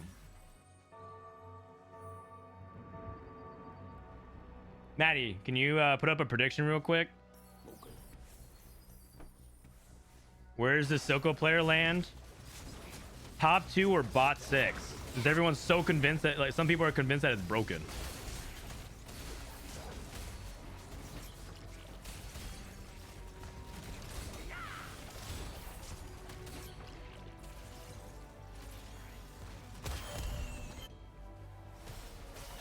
You're on mobile? Oh, I guess I'll do it. Here we go. Start prediction. Gloves off plus what could have been. I'll say top 2, 3rd, 4th, or bot 4. Okay, if you guys think gloves off Vander plus what could have been is so broken, I'll give you guys 3 options. Top 2, 3rd, 4th, or bot 4. You guys can vote with your channel points.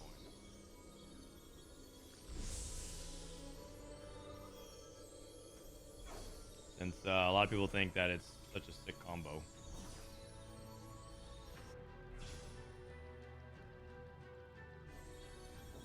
On paper, it sounds good. I mean, the best part about it, again, is it gives you a 2-star Vander. But we'll see.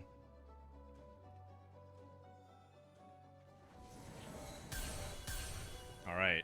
He's rolling. He's going to stop here. Let's take a look at Xperion's board. Oh, he's playing Shop Glitch to Ezreal. I've seen this a couple times. Because basically, the concept is that Shop Glitch is really good for like 2 to 3 cost. So you're basically rolling for like the Sentinels early with Ezreal, and then you roll for Ezreal plus the 4 cost. So, be good.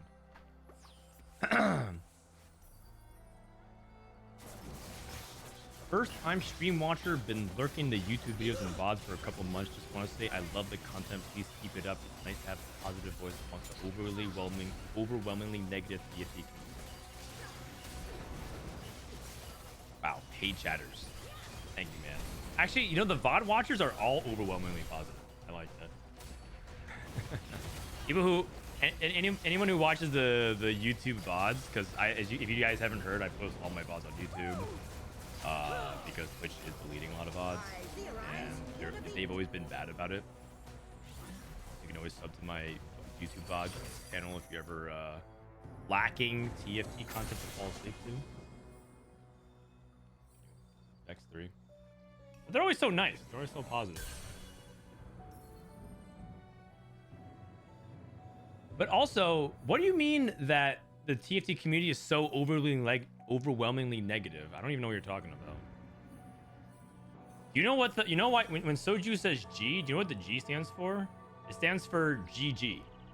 And you know what GG stands for? It stands for good game, which is proper sportsmanship. He's saying good game to his opponent. That's pretty positive.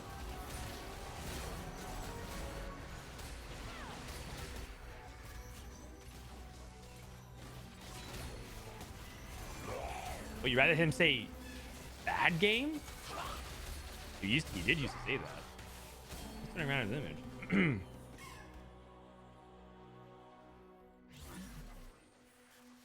He's not out here saying a B. Because I think that would mean something different. Okay, Wasianiverson didn't streak. He actually only 8 streaks. So we're talking about like he's one of the few people playing tempo. It's a little bit of a slow start to the early game, right? A lot of people playing some reroll strategies. Title is also pushing levels. So we have 2 people who are tempoing. Coco, who's rerolling family, looks like he's really far ahead. So by the nature of the reroll, how much rerolls in the lobby, some rerolls are going to be ahead and very likely a top 4, and I think Coco's part of that. Let's look at Bio, who is at 7 Vanders. Okay. He's not going to go for Vertical Watcher. He's 1 off. I want him to hit the Vander. I want to see him hit. I don't want him to low roll and be like, okay, well, that's why I didn't do well. Okay, we hit. Is that enough? And he has double BT. I think you go double BT here. Double healing is what matters. Okay. So his items aren't bad either. Let's see how much this ends up having an impact. My guess is that he's going to land like 5th or 6th. That's my projection. With like an opportunity to go 3rd, 4th. I don't think it's that insane. But maybe this guy has the juice. Okay, let's see it. Is there anything crazy here? On the ladder is usually good with Vander. Mentorship. Yep, that's fine too. It's just good stats. We get title. I got mana flow. What the heck? This guy is a certified cheater. Blazing Soul 3 into mana flow. Playing like basically uncontested AP flex. Oh wait, never mind. Wasion's playing AP flex as well.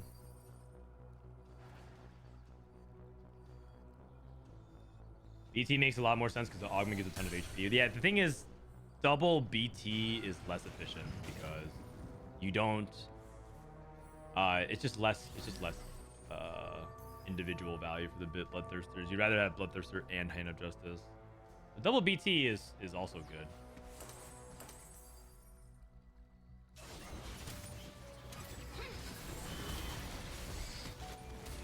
Okay, title. Going up against the Vex 3. Is this just Vex reroll? Just straight up? Huh. Maybe Vex reroll is just very legit now. It could be like, forget Morgana, move aside, and it's all purely about Vex now. Because I think he's just playing Vex primary, right? Nothing else.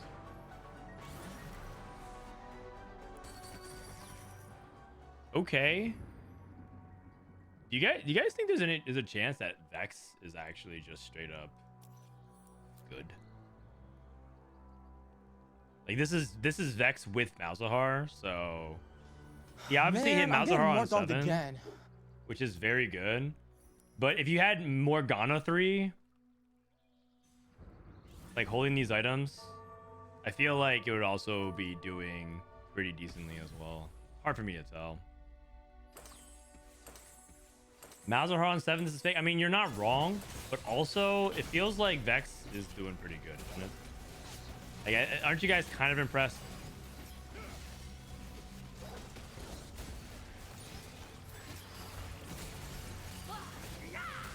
Vander is dead.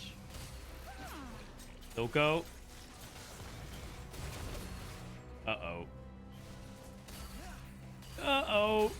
That's not good. Tristana stacks at 13. We're at 13 Tristana stacks. Oh, jeez. That is not good. That's not good. He actually has his duplicators, so I'm surprised about that.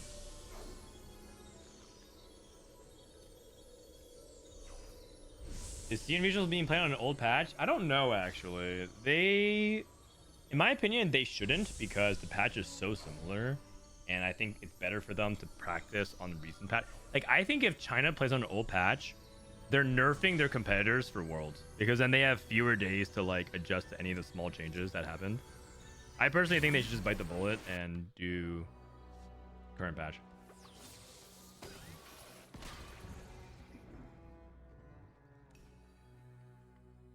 Okay, Spencer has a Kali 3. Xperion streaking. This is what we're talking about. The shop glitch. Wow, he actually hit Jace on 8. I kind of thought he was going to shop glitch reroll, but he ended up playing tempo line as well. So a decent amount of tempo lines, actually. Looks like 4 tempo, 4 reroll. That's good.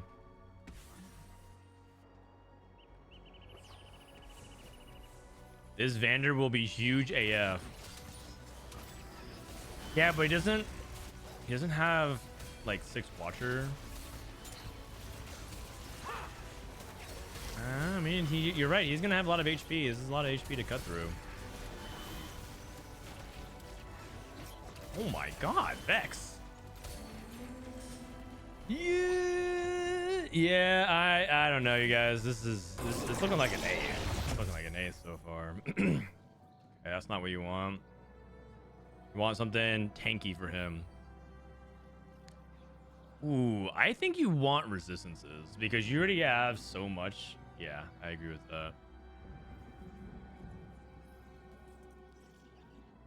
Ha! Could you do this on him? Ooh, this one's really good. This one's really, really good. Oh, man. Oh, the thing is, usually you're supposed to consume a 3-star, though. Holy cow, he's rolling so much. Oh. Okay.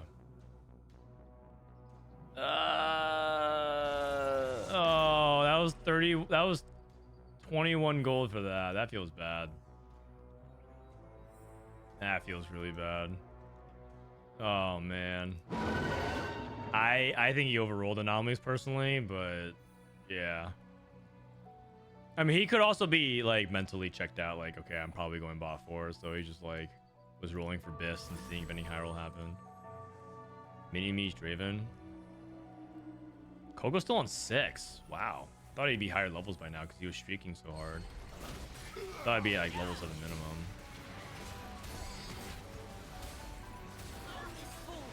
Family Darius 3. Can't really get past this front line. Wasian's very strong. Hits low block and Swain. Wasian's just very strong at the moment. And we're officially scaling with Triss. We got Triss 3 with items and we're scaling. Xperion level 8. Xperion's going to 9. One thing that would help a lot for Bios is to get Silco too. And he needs Sunder. He doesn't have utility in that sense. He needs the Sunder. And he also needs Shred. It's just this requires like a lot. Protective shielding.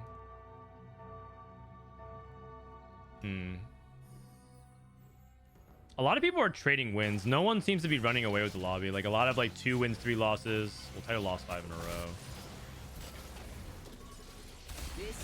Oh, Xperion's actually rolling on creep round. Sorry about that. Okay, gold subscriptions. Anybody go 9? He has no armor sundering. Yeah, that is not good. That's not good.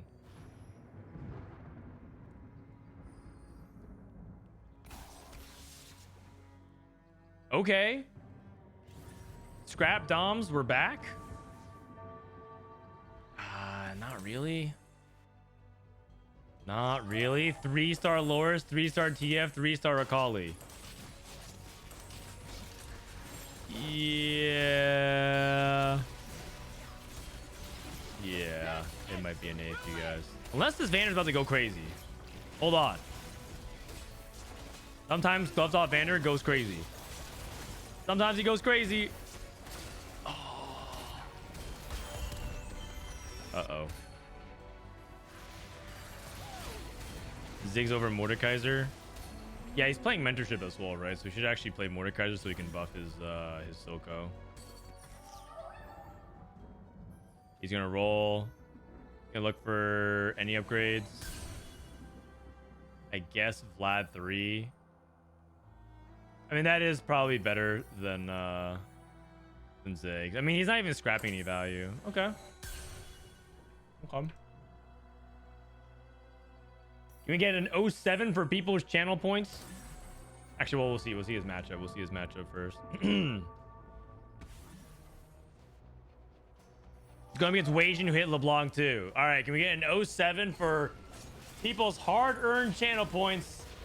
Over 1.3 million points were committed to believing a top 4 or better. Oh, God. Wait, unless Soko? Oh! Oh! It's an 8. Oh, man. That's terrible. That's actually terrible.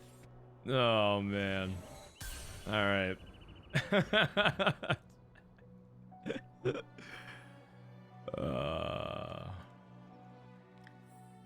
Learned Infinite. I mean, you could... I told you. It's not that... It's like... I don't think it's like a completely unplayable combo. It's just... It's not as good as it would sound. You're like, holy cow. That's like 2 hero augments in 1. It's just... well, also part of it was that he was contested by another family player. So that ends up making it really difficult to hit quickly. That's also an element of it. That's why I put... Instead of like a top 2, I put top 4. I feel like that's fair. Like, okay, well, you're contested. What's the encounter? In the bottom left, you can see it's cool. Baby, don't fail me now.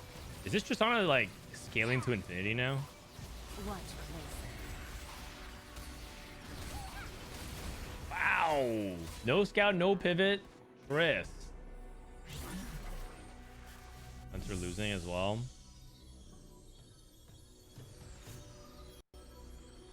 Can you show Spencer's anomaly? I think it was last chance Akali. I remember his Akali died and then he came back to life, I think. Yeah. If I recall correctly. I'm surprised Spencer's board isn't doing better considering how many 3-stars it has. It looks pretty good.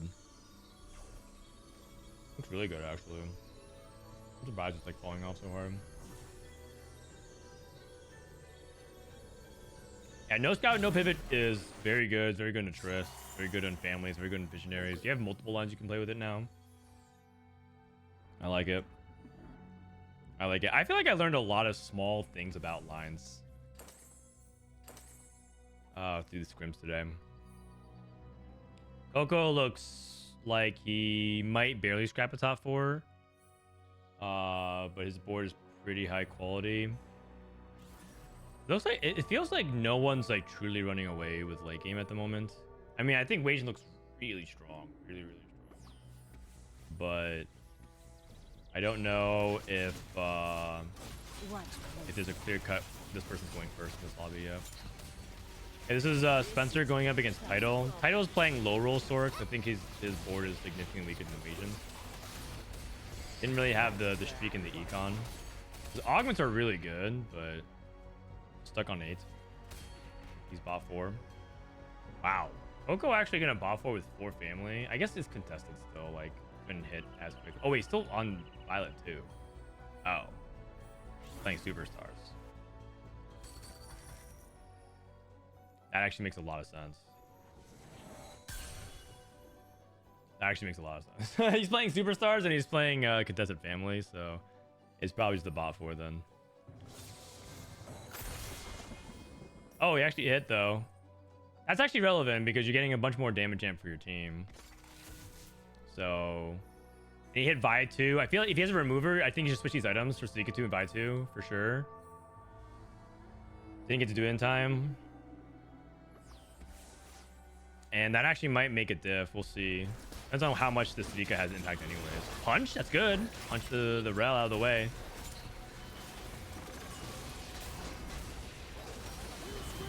Nah. I think he's cooked either way.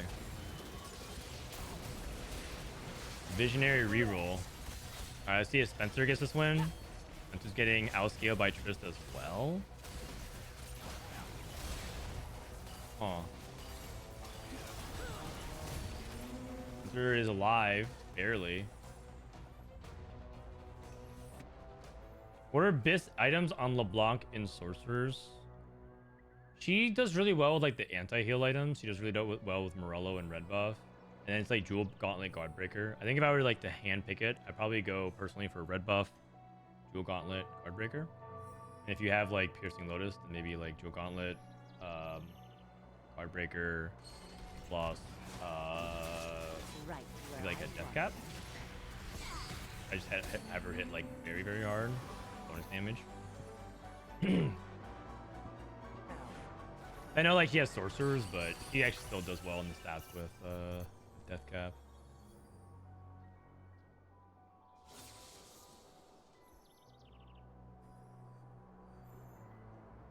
Okay, we got level 10 here for Wasianiverson. Looking good. He's looking for just a high quality unit to play here.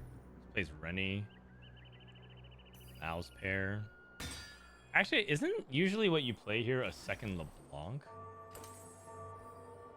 I guess Bruiser's kind of nice for his front line, but a lot of times what you can do is you can play LeBlanc 1 and then start stacking the other LeBlanc 1. Give you a little bit of item flexibility there too. Watch close. No mana gen. Well, the thing is, she scales better off attack speed than mana gen, and red buff is kind of for mana gen. You can go Rage Blade as well if you want.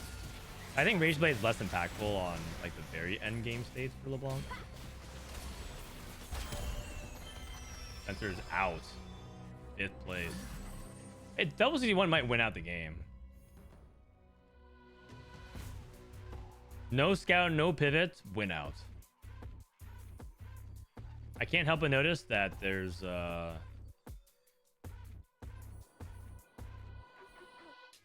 not many people that can stop Double 61 right now.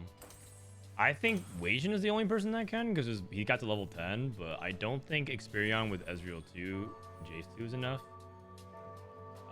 Mainly because I think that it runs into the iron wall of Sentinels and you can't actually kill it fast enough. I mean, we'll see. Rumble 2 does not have that much damage items as well, so it's like more of a tank. Ace 2. 3 unit cast. Does jack shit. Okay. How about one more time? What? Do something this time? No? 3rd time's a charm? Maybe we kill Leona 3? Absolutely not. You are useless, Jace Talus. Great. All right. I mean, that's not Jace's fault. It's just I'm kind of a Jace hater. That's all. I'm a little bit of a Jace hater. It's just like it feels like he should do something about now, and he just doesn't. But then, when he's on your opponent's side, sometimes the dude somehow magically channels like the forbidden parts of the arcane and just one taps your entire board when he's on the other Man, I'm side. getting more dog When he's on again. my side, this Jace guy is not doing anything.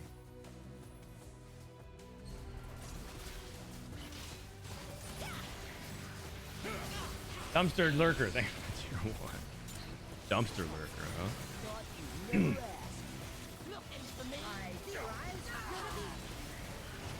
Does it ever move Ezreal items to Warwick?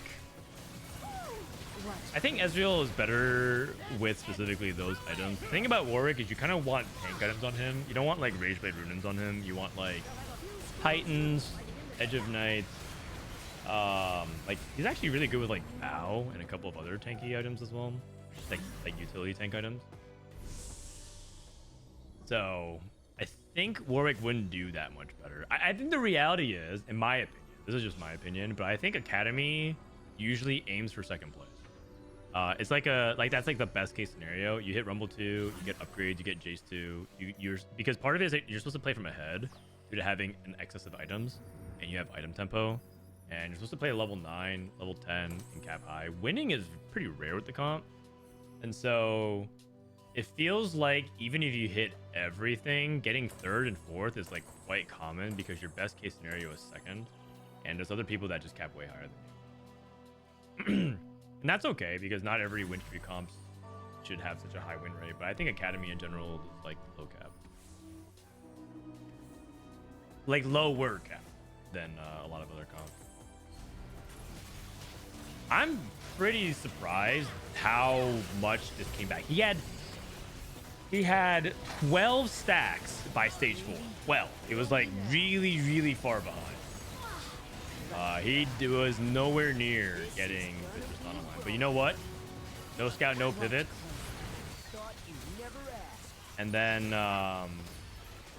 prioritizing a front line, a protective shielding, instead of going for Tristana one.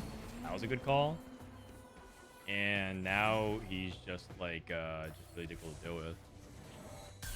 I think Tristana is definitely one of the better reroll comps in the meta for sure. I don't know if it's as good as the high roll quick strikers, and I don't know if it's as good as ambushers, but it's definitely up there. Why is Wasian not playing Viktor? He might have been trying something out. I must have missed it, but he's playing Viktor now.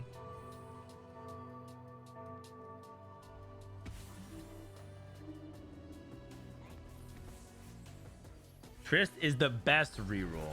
I think that's like a hard thing to say for certain, but I can definitely see why some people would think that. He has a really high ceiling. I think when Tristana can get to the emissary version, that comp is like actually crazy. But I think it's pretty rare. This is a scenario where I think the lobby in general is not that high cap. And so I think Double found like a really good spot to play Tristana, and he actually played for a win out and got it. Really impressive game from Double. Really good game from Wasian. Like good 1-2. Honestly, it was just a good top 4 in general. Zeri is good too. Yeah, I don't think so very much personally, but you're not the first person to tell me that you think Zeri is good, and I have seen enough Zeri over the weekend to make me think that I think Zeri is actually quite bad.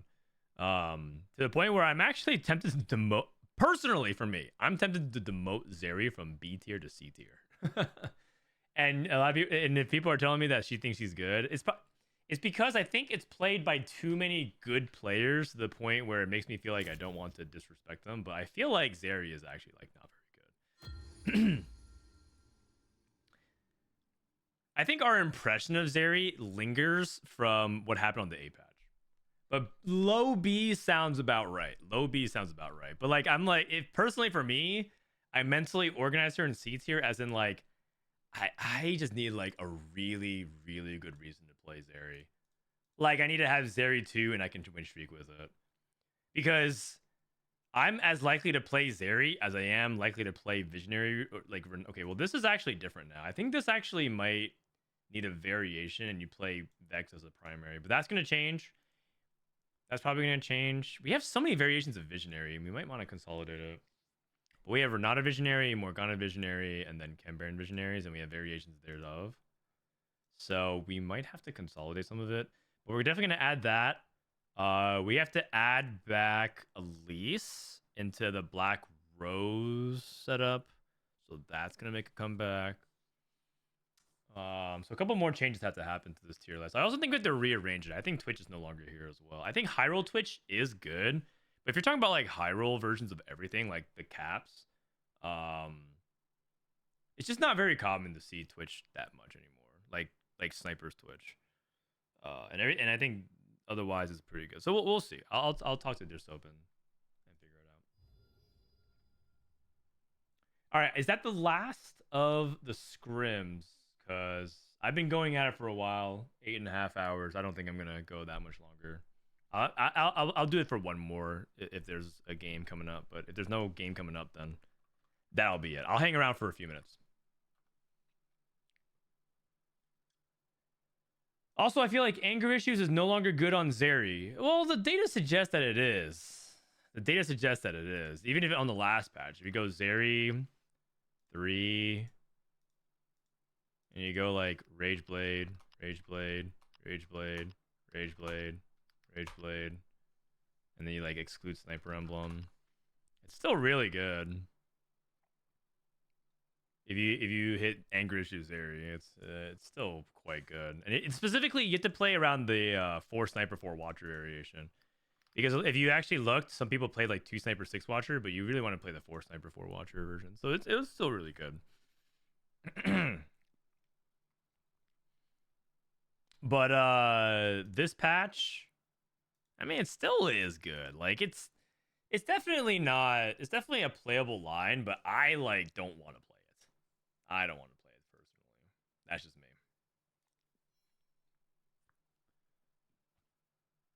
These games are so interesting to watch. Yeah, I agree. I mean, part of it is because this is literally the global worlds meta, so we're like getting to see a really good perspective on what the top player, like people who have different opinions on different things, right? Like this group of players who are like, oh, Elise, the new Elise feels really strong, so we should definitely be playing. Actually, do we have it up? Let me look at it real quick. I can try to see if I can enable it, the old version of it. We had a version of Elise enabled. Hold on, where is it? I think it's under here. Oh yeah. So the items have to change a little bit, but this is like a variation of Elise. I'm gonna switch it around because you no longer play around this. You go Jewel Gauntlet Guard Breaker, I think, is the ideal setup for it. And then yeah, it's like some variation thereof. And so I think I'm just gonna bring this back. But I have to do an edit of it later because this is not actually, the guide isn't complete at all because I would have to work on it off stream. But the idea is you're supposed to play this in like an AP flex setup. Visionary, is this even the best opener? It's not. What? The best opener is something like this, and then Darius, and then you go like Jewel Gauntlet, like Shojin. This is the best opener you can play around for it. But yeah, I'll just do this for now, and I'll enable it, and then that'll go back on our tier list. And I think this is, I'll just keep this at B for now. Yeah. It'll show up around here in a couple minutes. How much better is 4 Sniper when you don't have Caitlyn? Probably not that much. Probably worse in the stats when you exclude the 5 costs. When you exclude the 5 costs, it just generally looks worse, you know. Are they done with scrims? I think there's a group of players that probably are just like are logging out. They're just probably looking for players. B for bad. There's no B is actually like fine because it's all relative, right? It's all relative. It's all relative. I would say that I think I've seen enough out Tristana to move her up here personally. I actually wanted to move her up there last patch, but I know Jisoap was like, nah, she's probably B. But I think she's either here or here. It's very minor. I think the reason why is because I think Jisoap is not willing to play Tristana as often as other people. Like, you just saw a hard commit with, like, basically no stacks and loose streak. We saw people pivot into it. Like, the first Tristana they get is, like, 3-3 because they rolled for it and they missed, and then they hit anyways, and then they still top forward. So it depends on, like, your stance on it. Is Enforcer really A tier? Yeah, the good version of it is. But you're not really supposed to play Enforcer. Like, the thing is, people interpret this as, okay, Enforcers are good. Let me slam BT Titans, and I lose, win, lose. And then I have no econ, no streak. I roll into 4-1 with 57 HP, like Spencer. I roll, I miss. I go bot 4. Wow, how on earth are Enforcers A tier? It's like, because you play it from that kind of spot. You're not like playing it from a strong position. Enforcers are good when played from ahead. We've seen it a couple times win today. We've seen a couple of really good Enforcer games today.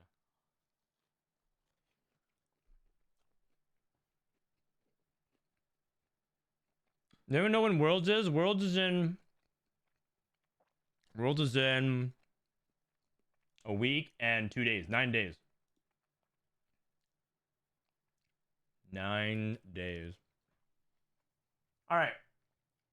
We're back from commercial break. I think they might be done. Which is totally fine because we went for a real long time today. Let me check the Discord real quick. Do they have... Oh, I think they're trying to get a couple more people.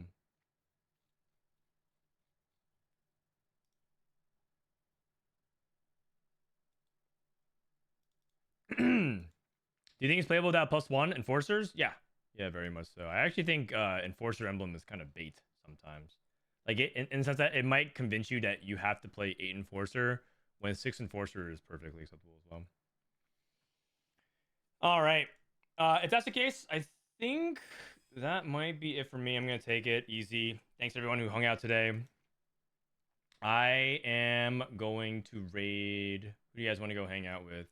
Do you guys want to go someone fun, someone good, or someone random? I'll raid somebody. Do you guys want to go someone good, someone fun, or someone random? Is anyone streaming scrims? Maybe I could just raid somebody who's streaming scrims.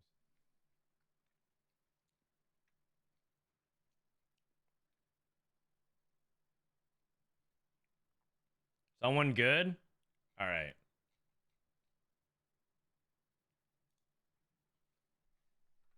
I'm going to raid someone very good. They're good at keeping you entertained. All right.